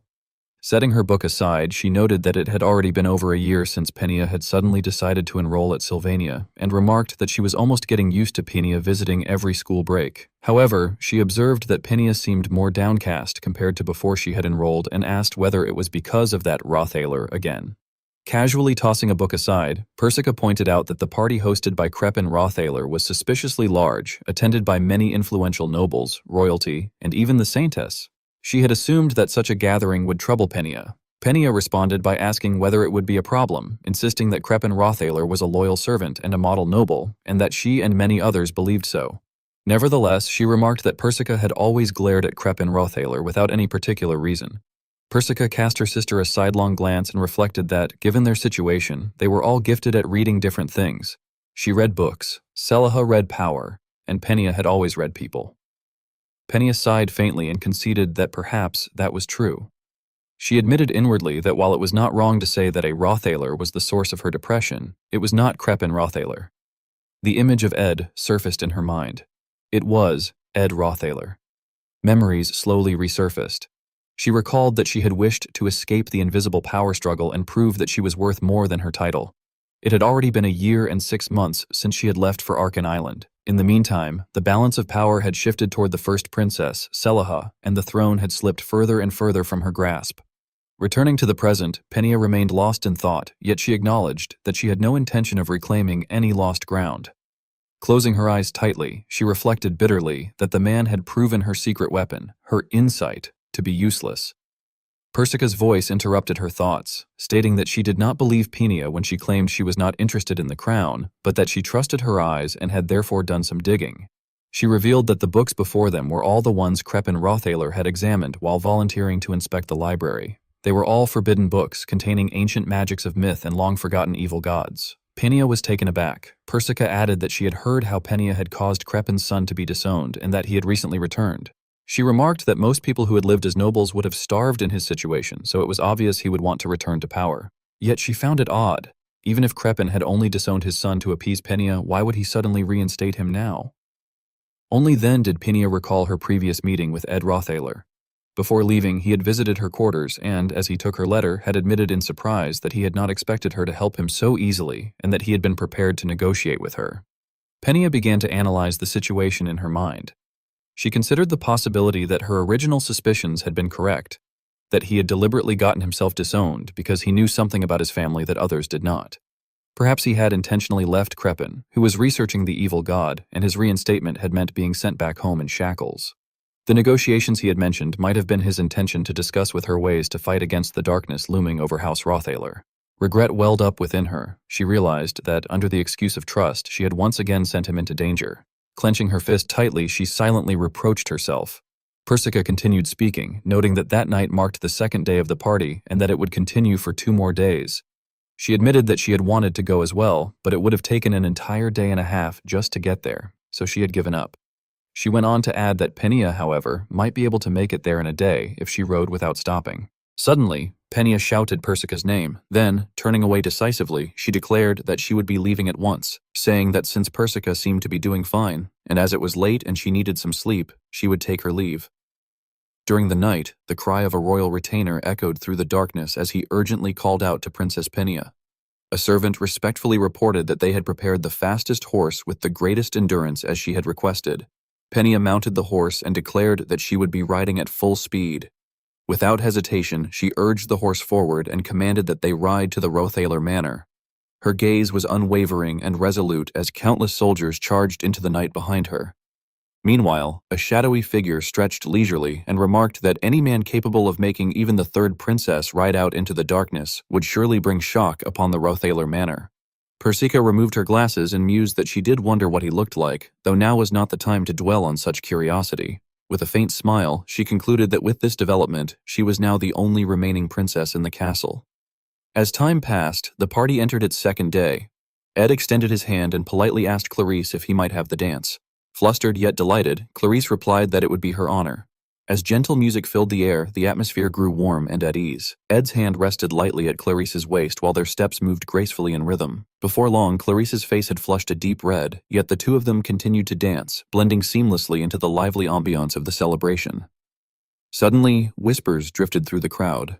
Someone pointed out the loser who had only just been reinstated, while others murmured that they had seen him the previous day and that he had seemed like a completely different person. Even so, they questioned how such a lunatic could ever truly change. The malicious words reached Clarice's ears, and her expression darkened. Ed calmly reassured her that there was no need to be upset. Clarice admitted sadly that she had merely been thinking that perhaps she had done all of this for nothing.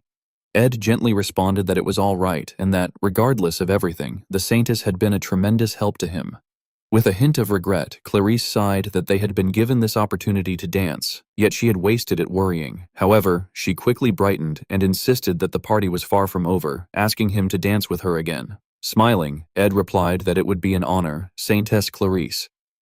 As they continued, Ed reflected inwardly that on the second day of the party, a more thorough search would begin.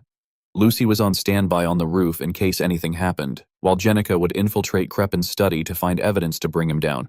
He acknowledged that dancing with Clarice had drawn unwanted attention to himself, but he believed it would benefit him in the long run. He was confident that none of the nobles present would dare to pick a fight or interfere with his plans. At that moment, a voice addressed him, remarking that he seemed busy. Ed Rothaler. Ed cast a glance and thought to himself that everyone might stay out of his way, except her.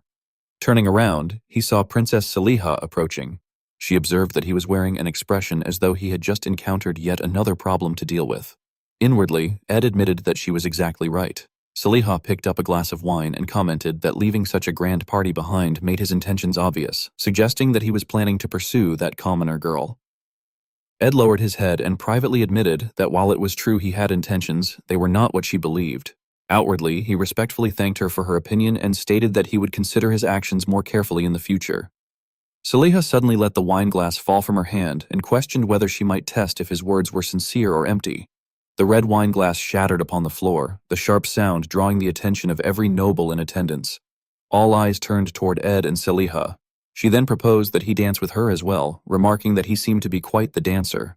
Ed quickly assessed the situation.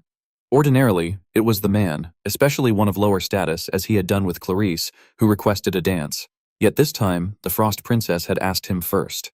With everyone watching, there seemed to be no way he could refuse. And yet, to the astonishment of even the maid who had been cleaning nearby, he calmly stated that he could not. Maintaining his respectful demeanor, Ed explained that he could not possibly dare to lead a dance with the princess, as he was unwell and would only cause trouble. Having said that, he turned and left swiftly, not allowing Saliha another word. Taken aback, Seliha inwardly cursed his insolence, thinking that it knew no bounds. The more she reflected on it, the darker her expression became. Furious, she departed, reminding herself that this party had been her opportunity to establish herself as the next sovereign. On the first day, she had met the patriarch Crepin, and on the second, she had intended to meet the saintess. Yet not only had Ed claimed the honor of meeting the saintess first, he had also refused her offer to dance. She bitterly wondered whether he had resigned himself to becoming Pania's dog, and concluded that in doing so, he was merely shortening his own lifespan. She resolved to isolate him completely from all power. Looking ahead, she recalled that on the third day, the investor Roland would visit. He was an investor in a trading company that handled all goods entering the capital and a close aide to the company's leader, who had recently taken charge of the entire operation. She believed that Ed would deeply regret his actions once he realized that Roland stood firmly on her side. The soldier turned back and informed Mr. Roland Bellatrax that his superior had canceled his business trip and that he had been requested to return to headquarters to continue his work. A man's voice echoed in disbelief, questioning how that could be possible and demanding to know why. Roland grew suspicious and questioned whether the leader was going instead, insisting that it was nonsense and that he should be the one to go this time. The soldier then asked whether he would like to speak to the leader himself. Roland shook his head and replied that it would not be necessary. He reflected that the eye of the storm could not be considered isolation, but rather the very center of everything. Inside the carriage, Lortel wore a sinister smile, being the leader of the trading company. Meanwhile, Clarice delightedly covered her face, the saintess of the Telos order. Penia continued rushing forward with all her strength, the princess on horseback. Jenissa quietly carried out her plan, the genius spirit sorcerer. Lucy remained fast asleep, the legendary mage prodigy. Ed had already changed his clothes. They were all gathering around one man, and Ed appeared to be fully prepared. The Rothstaler estate had 6 floors. As the banquet continued late into the night, many servants were still moving about. However, the higher one went, the fewer people there were. Most major facilities were located on the lower floors, as the upper floors contained private areas used only by family members. Above the 3rd floor, servants prevented outsiders from entering. A voice suddenly remarked that they had heard he was not feeling well. Ed responded indifferently that he could manage on his own and told the person to go inside. Of course, members of the Rothstaler family could enter freely. His study was located at the end of the 4th floor corridor. All the windows on the 4th floor were locked, which meant that he was not there. While the social gathering was underway, the host, Crepin Rothstaler, had to attend to incoming guests and the party, so he had no reason to be in his study. The sky had already darkened, and preparations were complete. A sudden gust of wind passed through, and it was now the perfect opportunity to uncover Crepin Rothstaler's secret. Pressing himself against the door, Ed whispered that she had slipped away quite well. Jenica chuckled softly and replied that, unlike him, no one noticed when she disappeared. The door slowly creaked open. Both Ed and Jenica, filled with curiosity, tilted their heads to peer inside. A bewitching voice suddenly echoed, stating that they had come and that, without others watching, they had not had the chance to speak alone. Crepin curled his lips into a faint smile and suggested that they talk, remarking that Ed had survived countless trials and returned in glory, and that he had many questions for him. Ed hesitated and addressed him as father, saying that he had something for him. However, Crepin responded with suspicion, asserting that his son would not call him father because he truly hated him. He claimed that no matter what his son had endured, those feelings would not fade so easily, yet he did not sense any suppressed hatred from Ed. Instead, Ed looked at him like a complete stranger. Confident in his judgment, Crepin declared that he was not Ed Rothstaler. Crepin clenched his fist, creating a brilliant burst of light that instantly enveloped his body and spread throughout the room. After a brief pause, he expressed surprise, observing that summoning 3 mid-level spirits instantly was impressive. He added that Ed could have handled high-level spirits as well, but had held back to prevent the building from collapsing. Jenica, worried, asked whether he was concerned about the people downstairs. Crepin mockingly addressed her as Spiritist Jenica Failover, acknowledging her great power but criticizing her for being too dependent on the situation.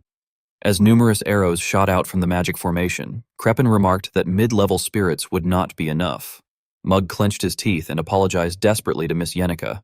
Janica was ensnared by the chains and became overwhelmed with fear, crying out in shock and then screaming in pain as tears streamed down her face. Numerous chains extending from Crepin activated at once, leaving her unable to resist. Suddenly, a streak of light cut through the air and severed the chains. It was basic wind magic, Windblade.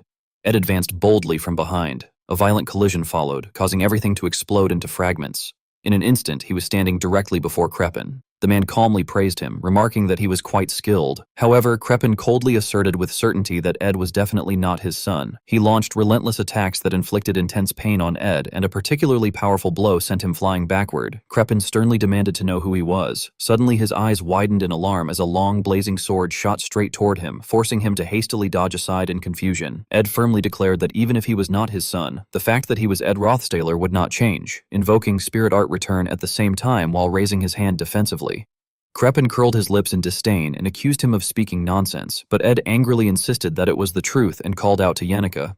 Hearing the signal, Yannicka immediately moved to provide support. The battle grew increasingly intense, dust rising inside the study. Crepin Rothstaler, the boss of Act 4, possessed the ability to control gravity, inertia, friction, and the flow of physical energy at will, creating the impression that he held the world's energy in his hands.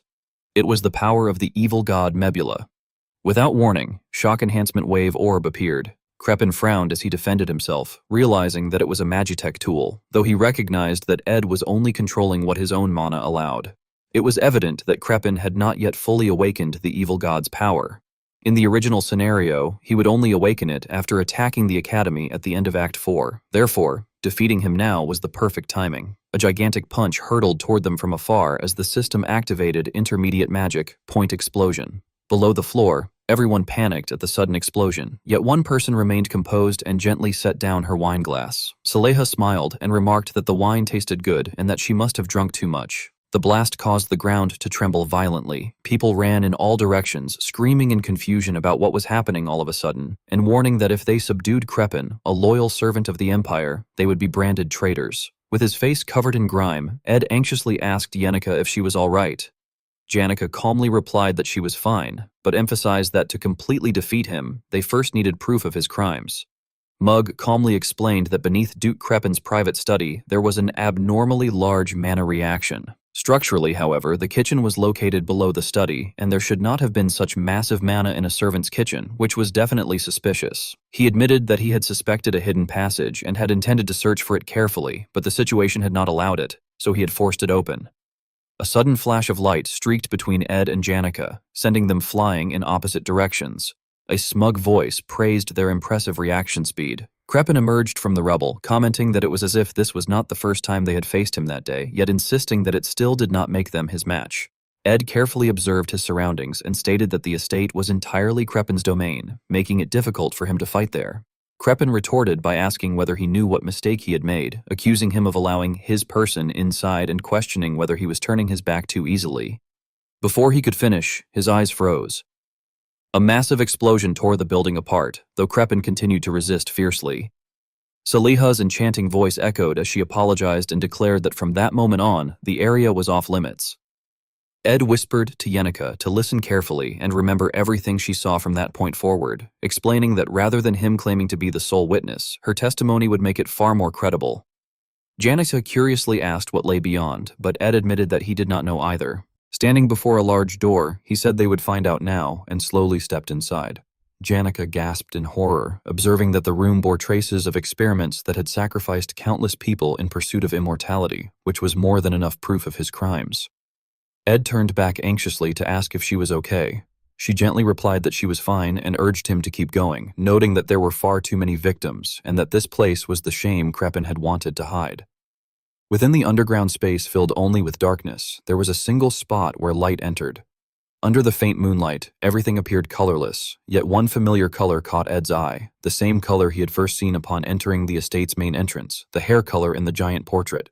It was the same golden shade as his own. Yannicka stared in shock and addressed Ed, asking if that person could be who she thought. Before them stood the frail figure of a woman holding a long, sharp sword. Both of them were stunned, realizing that it was Arwen Rothstaler and wondering whether, after failing to force his daughter, Crepin had attempted to use his other children as well. Yannicka observed that she looked very different from the last time she had seen her. Arwen weakly spoke, saying that it had been a long time, addressing Ed directly. A huge explosion suddenly occurred. Lucy snapped her fingers, and small bolts of lightning immediately appeared as she invoked Highlight Magic, hilt of the Radiant Sword, declaring that from that moment on, the area was off-limits, and that anyone who disliked it could try breaking through. Hearing this, Crepin fell silent. He then dropped down onto the ground and remarked that she had prepared quite a lot and that breaking through would not be easy. Meanwhile, from another side, Arwen spoke to Ed, commenting that he looked very different from the last time she had seen him. She added that she herself had changed as well and said that it had been a long time, addressing him as Ed. Ed frowned at her and called her Arwen Nuna, explaining that it was not a pleasant sight and that he had thought seeing him might only hurt her. Nevertheless, Arwen replied that she had still wanted to see him at least once. The narration revealed that Arwen Rothstaler was the older sister of the original owner of Ed's body, a character whose existence had been unknown in the main story. Arwen then continued asking about his life at Sylvania Academy, wondering whether it had been manageable and remarking that it could not have been easy for someone like him who had never suffered before. Ed responded that now was not the time to ask about such things. Arwen smiled and said that he was right, recalling that after fighting with her badly, he had ended up leaving her. No, leaving the family. As Ed slowly walked toward her, he told her that she should have left as well, addressing her as Nuna. He pointed out that she had known about Crepin Rothstaler's crimes, yet had still chosen to follow him. Arwen raised her eyes and insisted that his actions could not be called evil. She stated that their father had raised them with great care and had passed down the glory of their great family. Therefore, she said, Ed should return as well and stay with their father. As she touched Ed's face, she added that they were family and would be together forever. Suddenly, Ed tightly grabbed Arwen's hand and told her to stop, declaring that she was not Arwen Rothstaler. Hearing this, she froze, and the atmosphere fell into silence. Arwen then revealed her true appearance, with one side of her face grotesquely deformed, and asked how he had known that she was a fake. Leaning against the wall, Crepin explained that the real Arwen had volunteered for experiments meant to deal with the evil god and had followed him until the moment she lost her sense of self. The false Arwen then stated that Crepin's son had left for Sylvania after a huge fight with Arwen, and that even within the estate, only a very small number of people knew this. She questioned how a fake like Ed could possibly know about it. Ed replied that, just as Crepin had said, he had indeed had a major fight with Arwen. He explained that he had learned this after reading the massive number of letters found in Ed's room. All of those letters had been written in the short period between the fight with Arwen and his entrance into Sylvania, and because they had been written within such a brief time, many of them repeated the same content. Books and documents lay scattered across the floor, leaving the scene in complete disarray. Overcome with anger, Ed raised his voice and demanded to know why she would not stop their father. Arwen smiled and remarked that it was the first time Ed had ever been angry at her. Ed then pointed toward a book surrounded by a blue aura and told her to look at it, explaining that it was a historical book about the evil god of the mythic age, Mebula, who governed hatred and rage. He added that the imperial family had designated it as a forbidden book and that summoning the evil god required countless human sacrifices, especially royalty or high-ranking nobles with great prestige. Clenching his fists, Ed said that she knew very well that their father would use any means to achieve his goal and warned that soon she herself would become the target. Arwen calmly replied that she already knew this, but insisted that their father had a great purpose and that it was the family's policy. Hearing that, Ed was stunned and asked what she meant by that, addressing her again as Nuna and questioning whether Arwen truly believed such a thing. Arwen then explained that, until the end, she alone had accepted Crepin and that she would not force her opinion on Ed. Therefore, she told him that if he did not like it, he could leave the family even now. She added that Ed had never been talented in physical matters and suggested that he try studying magic instead. Since the application period for Sylvania Academy had just arrived, she had been the one who sent him there. Grinding his teeth, Ed turned his back and walked away, thinking that the very same person who had sent her younger brother away was now telling him to come back. He recalled Arwen calling him back, saying that he should return and stay with their father, yet he realized that there was actually no reason for her to call him back into the family. Ed fell silent, sinking into his thoughts. Arwen simply smiled and remarked that there was indeed no reason for him to answer. As soon as she finished speaking, she suddenly lowered her head and collapsed. Ed clenched his fists so tightly that his hands trembled. At that moment, the entire room began to shake violently. Cracks spread across the ceiling and fragments of debris started falling to the floor with loud clattering sounds. Janica looked stunned and asked what they should do because it looked like the place was about to collapse. Ed looked upward and said that roar made him wonder if something else was happening. Crepin then stood up while holding his face and said that he had already confirmed how strong a mage Ed was and that Ed was not someone he could face alone. As half of his face revealed two eyes, he remarked that it was as expected and then created a massive sphere, adding that facing them alone was difficult. When Lucy saw the sphere, she froze and realized what it was. She immediately thrust hundreds of swords toward Crepin, and the attack caused a massive explosion. Crepin quickly created tentacles that wrapped around his body to protect himself and called upon the omnipotent evil god Mebula, declaring that he would borrow its power. He then raised the tentacles and used them to bind and kill the people inside the house. The victims screamed in fear, begging to be saved, while Kreppen excitedly proclaimed that all life within the Rothstaler territory would become sacrifices. At that moment, the room where Ed and the others were was close to collapsing. Ed had to leave, yet his gaze remained fixed on Arwen. After hesitating for a moment and clenching his teeth, he suddenly lifted Janica in his arms. The unexpected action startled her, and she cried out in surprise, calling his name. Ed then accelerated and told her that they had to run. As he carried her quickly up the stairs, Janica remained confused and insisted that she was not heavy. When they reached another room, Ed suddenly stopped and frowned. He told Janica to listen carefully and explained that the magic circle had been created to offer sacrifices to the evil god and that it must have manifested by borrowing Mebula's power. He added that the evil god Mebula never granted human wishes without a price and that they themselves were the sacrifices. He warned that if they remained within the range when the magic circle activated, there was a high chance they would lose their lives. He also pointed out that she and he were the only ones who had seen exactly what had happened below. Janica lowered her head and said that if he told her to run outside the range beforehand, she would get angry. She asked him to listen carefully and confessed that she could die for him, but insisted that both of them had to survive. She continued that if he died anyway, but suddenly became embarrassed and awkwardly said that she simply meant it that way. Ed replied that he appreciated it, but pointed out that there was currently an evil god in the sky.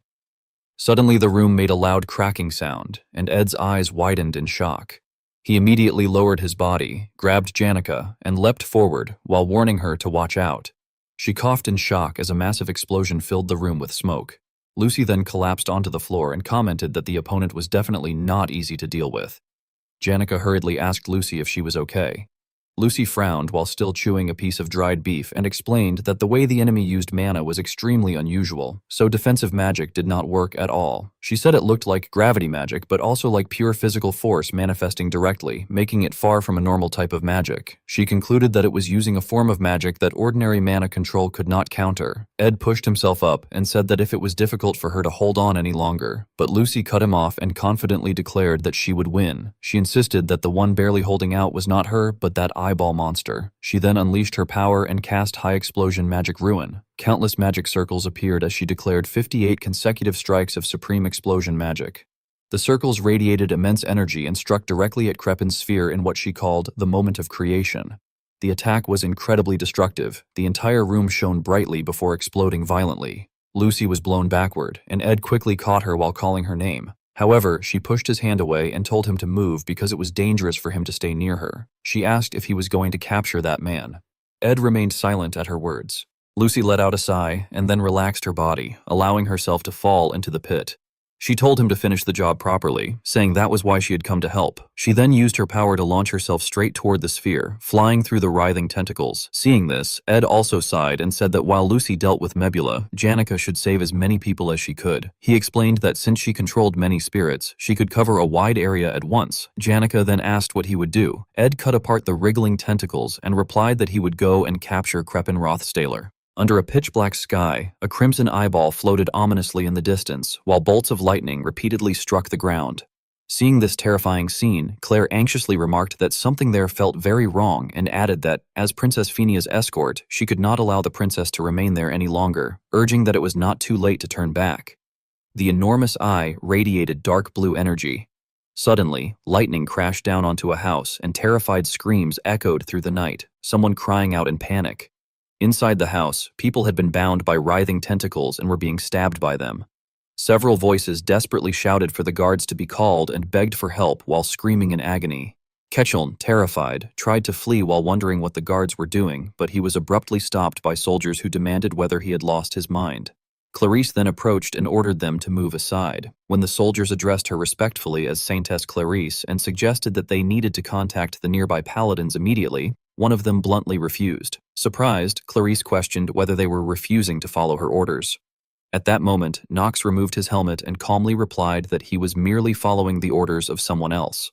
As half of his grotesquely deformed face was revealed, he declared that he was Bear Knight Knox and that he was acting under his master's command. At once, the other soldiers began attacking the guests. Panic spread as people realized the soldiers themselves were involved, and many screamed for everyone to run. Watching the chaos, Mary gritted her teeth and thought that there were barely any capable fighters present. Most of the people there were high-ranking nobles along with the saintess. She could not understand how such a situation had arisen and felt that something was clearly wrong with those soldiers. She urged the saintess to step back, saying she knew the situation was confusing, but before she could finish, a soldier rushed toward Clarice. Clarice immediately unleashed holy magic, divine power discharge, successfully blasting the attacker backward. She reassured the others that she was all right and explained that her blessings protected her from most attacks. As she glanced elsewhere, Knox roared in anger, raising his hand to cast another technique. Clarice again called upon her power and ordered the others to help the remaining guests, insisting that they had to escape immediately. Meanwhile, Cacheln clutched his head and angrily declared that the Rothtaylor family members were all missing and must have been involved in the conspiracy, both the heir-daughter and the son who had returned. He insisted that they must convince the crown and have the entire family executed. Irritated, Clarice ordered everyone to be quiet. She then released a stronger strike that sent Knox flying into a wall, knocking him unconscious. Breathing heavily, she tried to calm the crowd and urged everyone to survive together. The guests panicked and rushed out through a broken wall. However, once they escaped outside, their steps gradually slowed as they were confronted with a horrifying sight: a gigantic eyeball covered with countless tentacles. Someone stammered in shock, asking what it was. Cacheln stared wide-eyed, his body stiffening as innumerable smaller eyes fixed their gaze upon him. He realized in horror that their eyes had met. One of the giant eye's pupils opened wide and then split apart, transforming into a swarm of bats. People screamed in terror, asking what those creatures were. Cacheln, stunned, muttered that they were gremlins and that the monster had even spawned demons. Suddenly, one bat flew straight toward him and bit into his neck, causing blood to spray everywhere. Chaos erupted as people shrieked and ran. Clarice desperately fought off the incoming bats while pleading for everyone to calm down. Mary also battled the creatures but warned the saintess that there were far too many of them. She explained that the two of them alone could not protect everyone, and that they could not maintain control of the situation, especially since there had never been any proper organization among the guests to begin with. At that moment, a massive explosion shook the ground. The narration recalled that two fourth-year daughters at Sylvania had once explained that the only reason they had managed to become valedictorians was due to fortunate timing, since the academy currently had a once-in-a-generation genius mage among the second-year students and another among the third years. Just then, Janica arrived in time and called out for everyone to follow the spirits to safety, explaining that the spirits would guide them toward the exits. It was said that there existed a one-man army among them. Meanwhile, Princess Salaha was escorted by her Chamberlain Dest through the central hallway, while Senior Bloomliver, the matriarch of the House of Witches, helped the guests escape with the aid of spirits. As Saintess Clarice saw Janica, she hurried after her and asked where she was going. Janica replied that they needed to retrieve something from Ed's room and urged her to hurry as she ran in that direction. The night at the Roth-Taylor estate grew more chaotic with every passing second. At that same moment, Ed walked calmly along the stairs with a serious expression, revealed as the only man who had seen through everything. He reflected that the descent of the evil god was supposed to mark the end of the fourth act of the story, around the winter break of Taylor's second year. However, unlike the original scenario, even though they had prevented the sage's sealed grimoire from falling into Crepin's hands, Crepin had still managed to summon the evil god half a year earlier than expected. Ed reasoned that in order to borrow the evil god's power, countless human sacrifices were required, especially nobles, who were revered by their peers and therefore particularly favored by the evil god.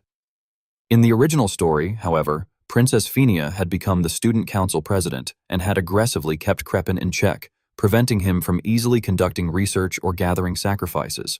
Eventually, Crepin would have attacked Sylvania in search of the relic, since many noble children studied there, but events had unfolded differently. Fenia had lost the race for president and, along with it, her desire for the throne. As a result, Crepin's only restraint had vanished. There was no longer any need for him to attack the academy when he could simply exploit the regular parties held at his own estate, where more than enough noble guests would gather as sacrifices in order to impress Princess Selaha.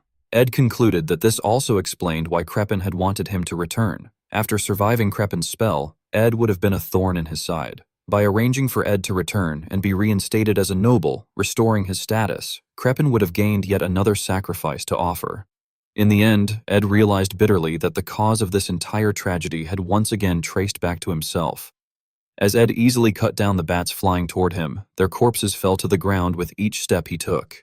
His blade pierced directly into the bat's weak points, causing fresh blood to spray out, and his entire body radiated killing intent as he declared that it was him and that they were in the annex on the 3rd floor of Roth-Taylor Hall.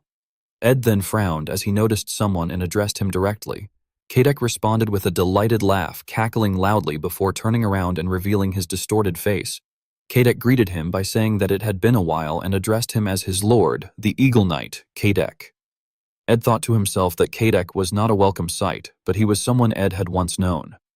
Ed raised his blade and took a fighting stance, explaining that those who had been sacrificed turned into monstrosities, slaves of the evil god. Kadek, holding 2 sharp knives, replied that it was impressive, addressing Ed as his lord.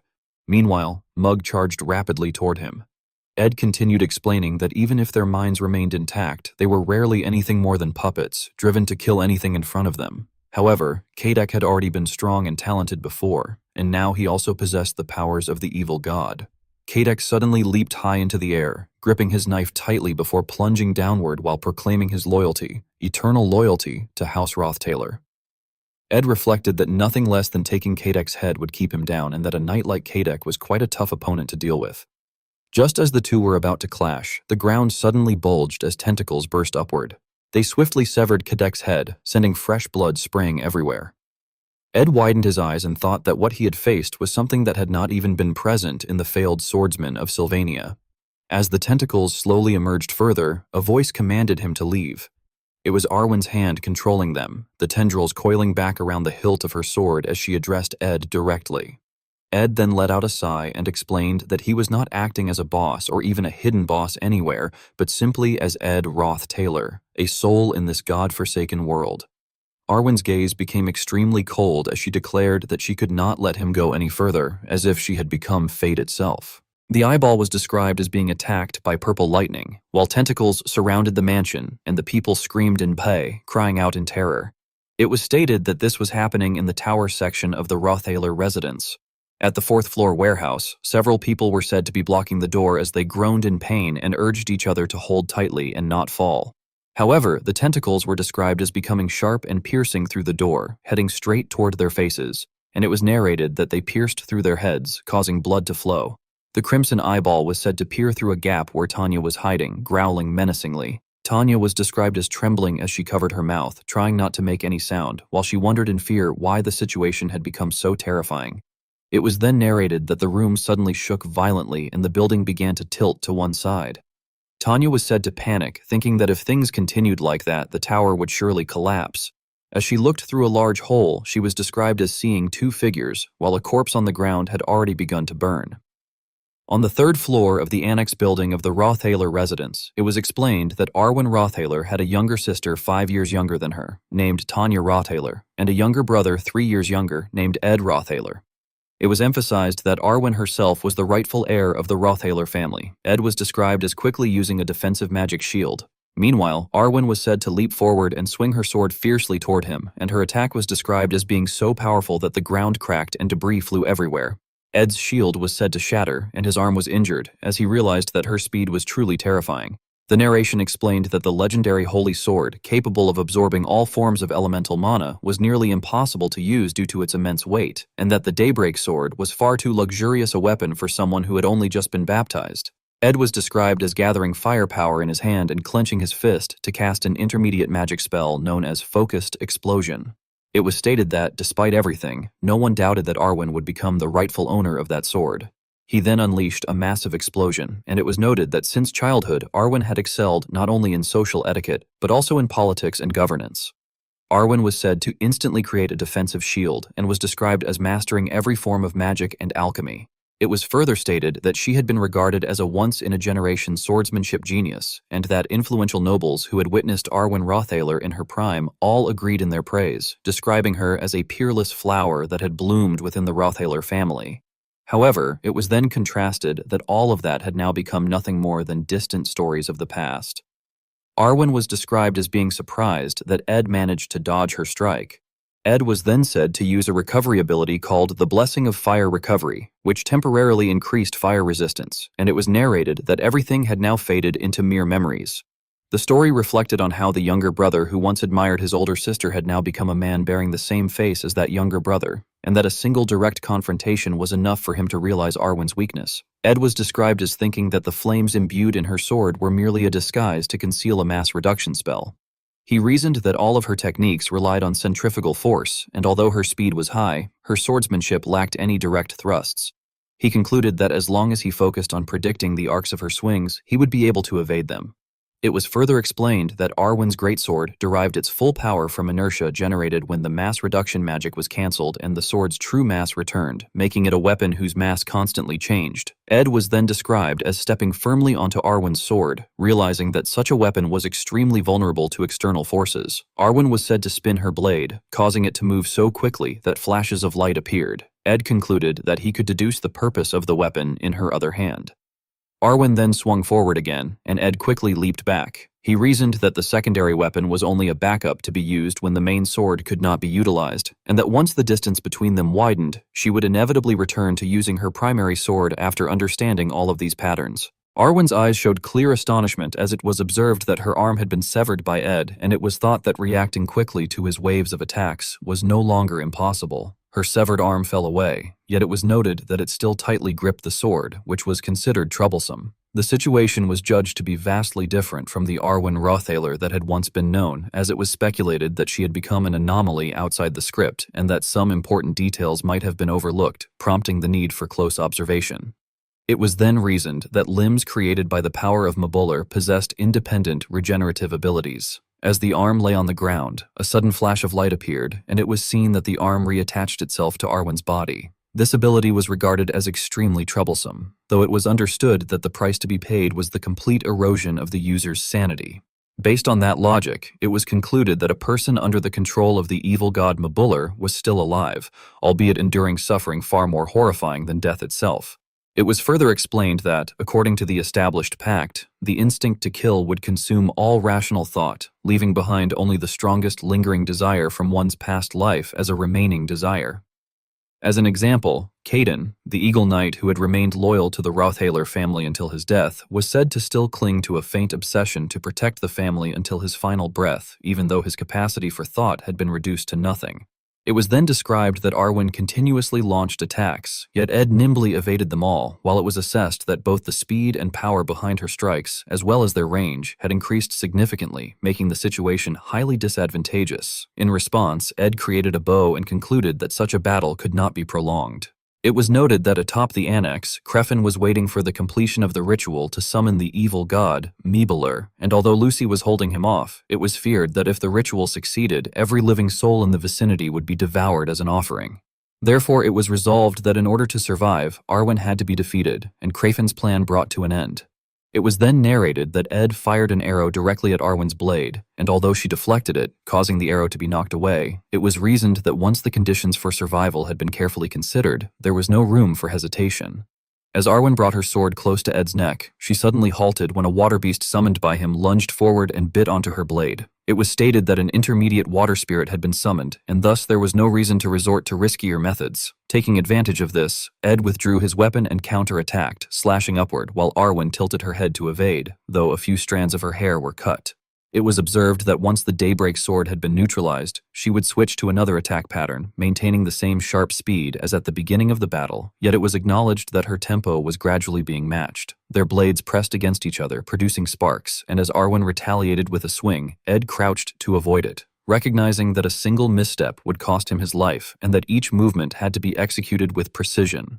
It was then described that a sphere was thrown beneath him, identified as Magitech Attraction, which temporarily pulled surrounding objects toward the user. It was noted that he managed to grasp the tip of her sword as she attempted to retract her attack, and although it lasted only a fraction of a second, it was deemed sufficient to turn the tide, since even if she reclaimed her weapon, her next strike would be delayed. It was further recounted that Arwen activated acceleration, moving so quickly that after images appeared, which caused Ed to widen his eyes in shock as he realized it was acceleration magic. Her blade was then enveloped in a strange light, leading to the realization that she intended to perform a thrusting attack. However, at that moment, Ed's eyes widened in surprise as the building split apart and began collapsing, while Tanya was seen flying toward them, screaming in fear as she shut her eyes tightly and burst into tears. Dust and debris scattered everywhere as Ed's blade flashed and Arwen's sword continued to glow. It was described that her eyes widened, veins bulging around them, before her hand loosened and the sword slipped from her grasp. It was then seen that she reached out to catch Tanya, and in that moment of distraction, Ed seized the opportunity to rush forward and strike her forcefully across the back, causing blood to spurt out. It was stated that the eastern tower, having been struck by Mobuller, collapsed entirely and crashed onto the annex, with stones falling one after another and thick dust obscuring everyone's vision. From within the haze, the silhouettes of 3 figures emerged, and Ed anxiously looked through the ruins, calling out for Tanya. Arwen was then heard remarking that they were truly fortunate, which caused him to freeze.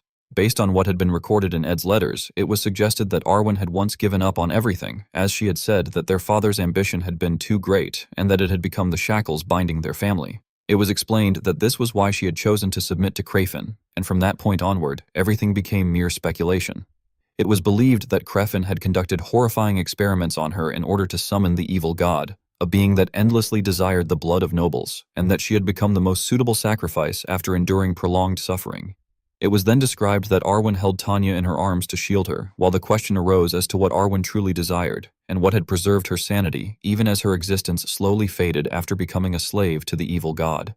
She was seen gently stroking Tanya's head and, with great difficulty, telling her to leave, addressing both Tanya and Ed and insisting that they must not remain there.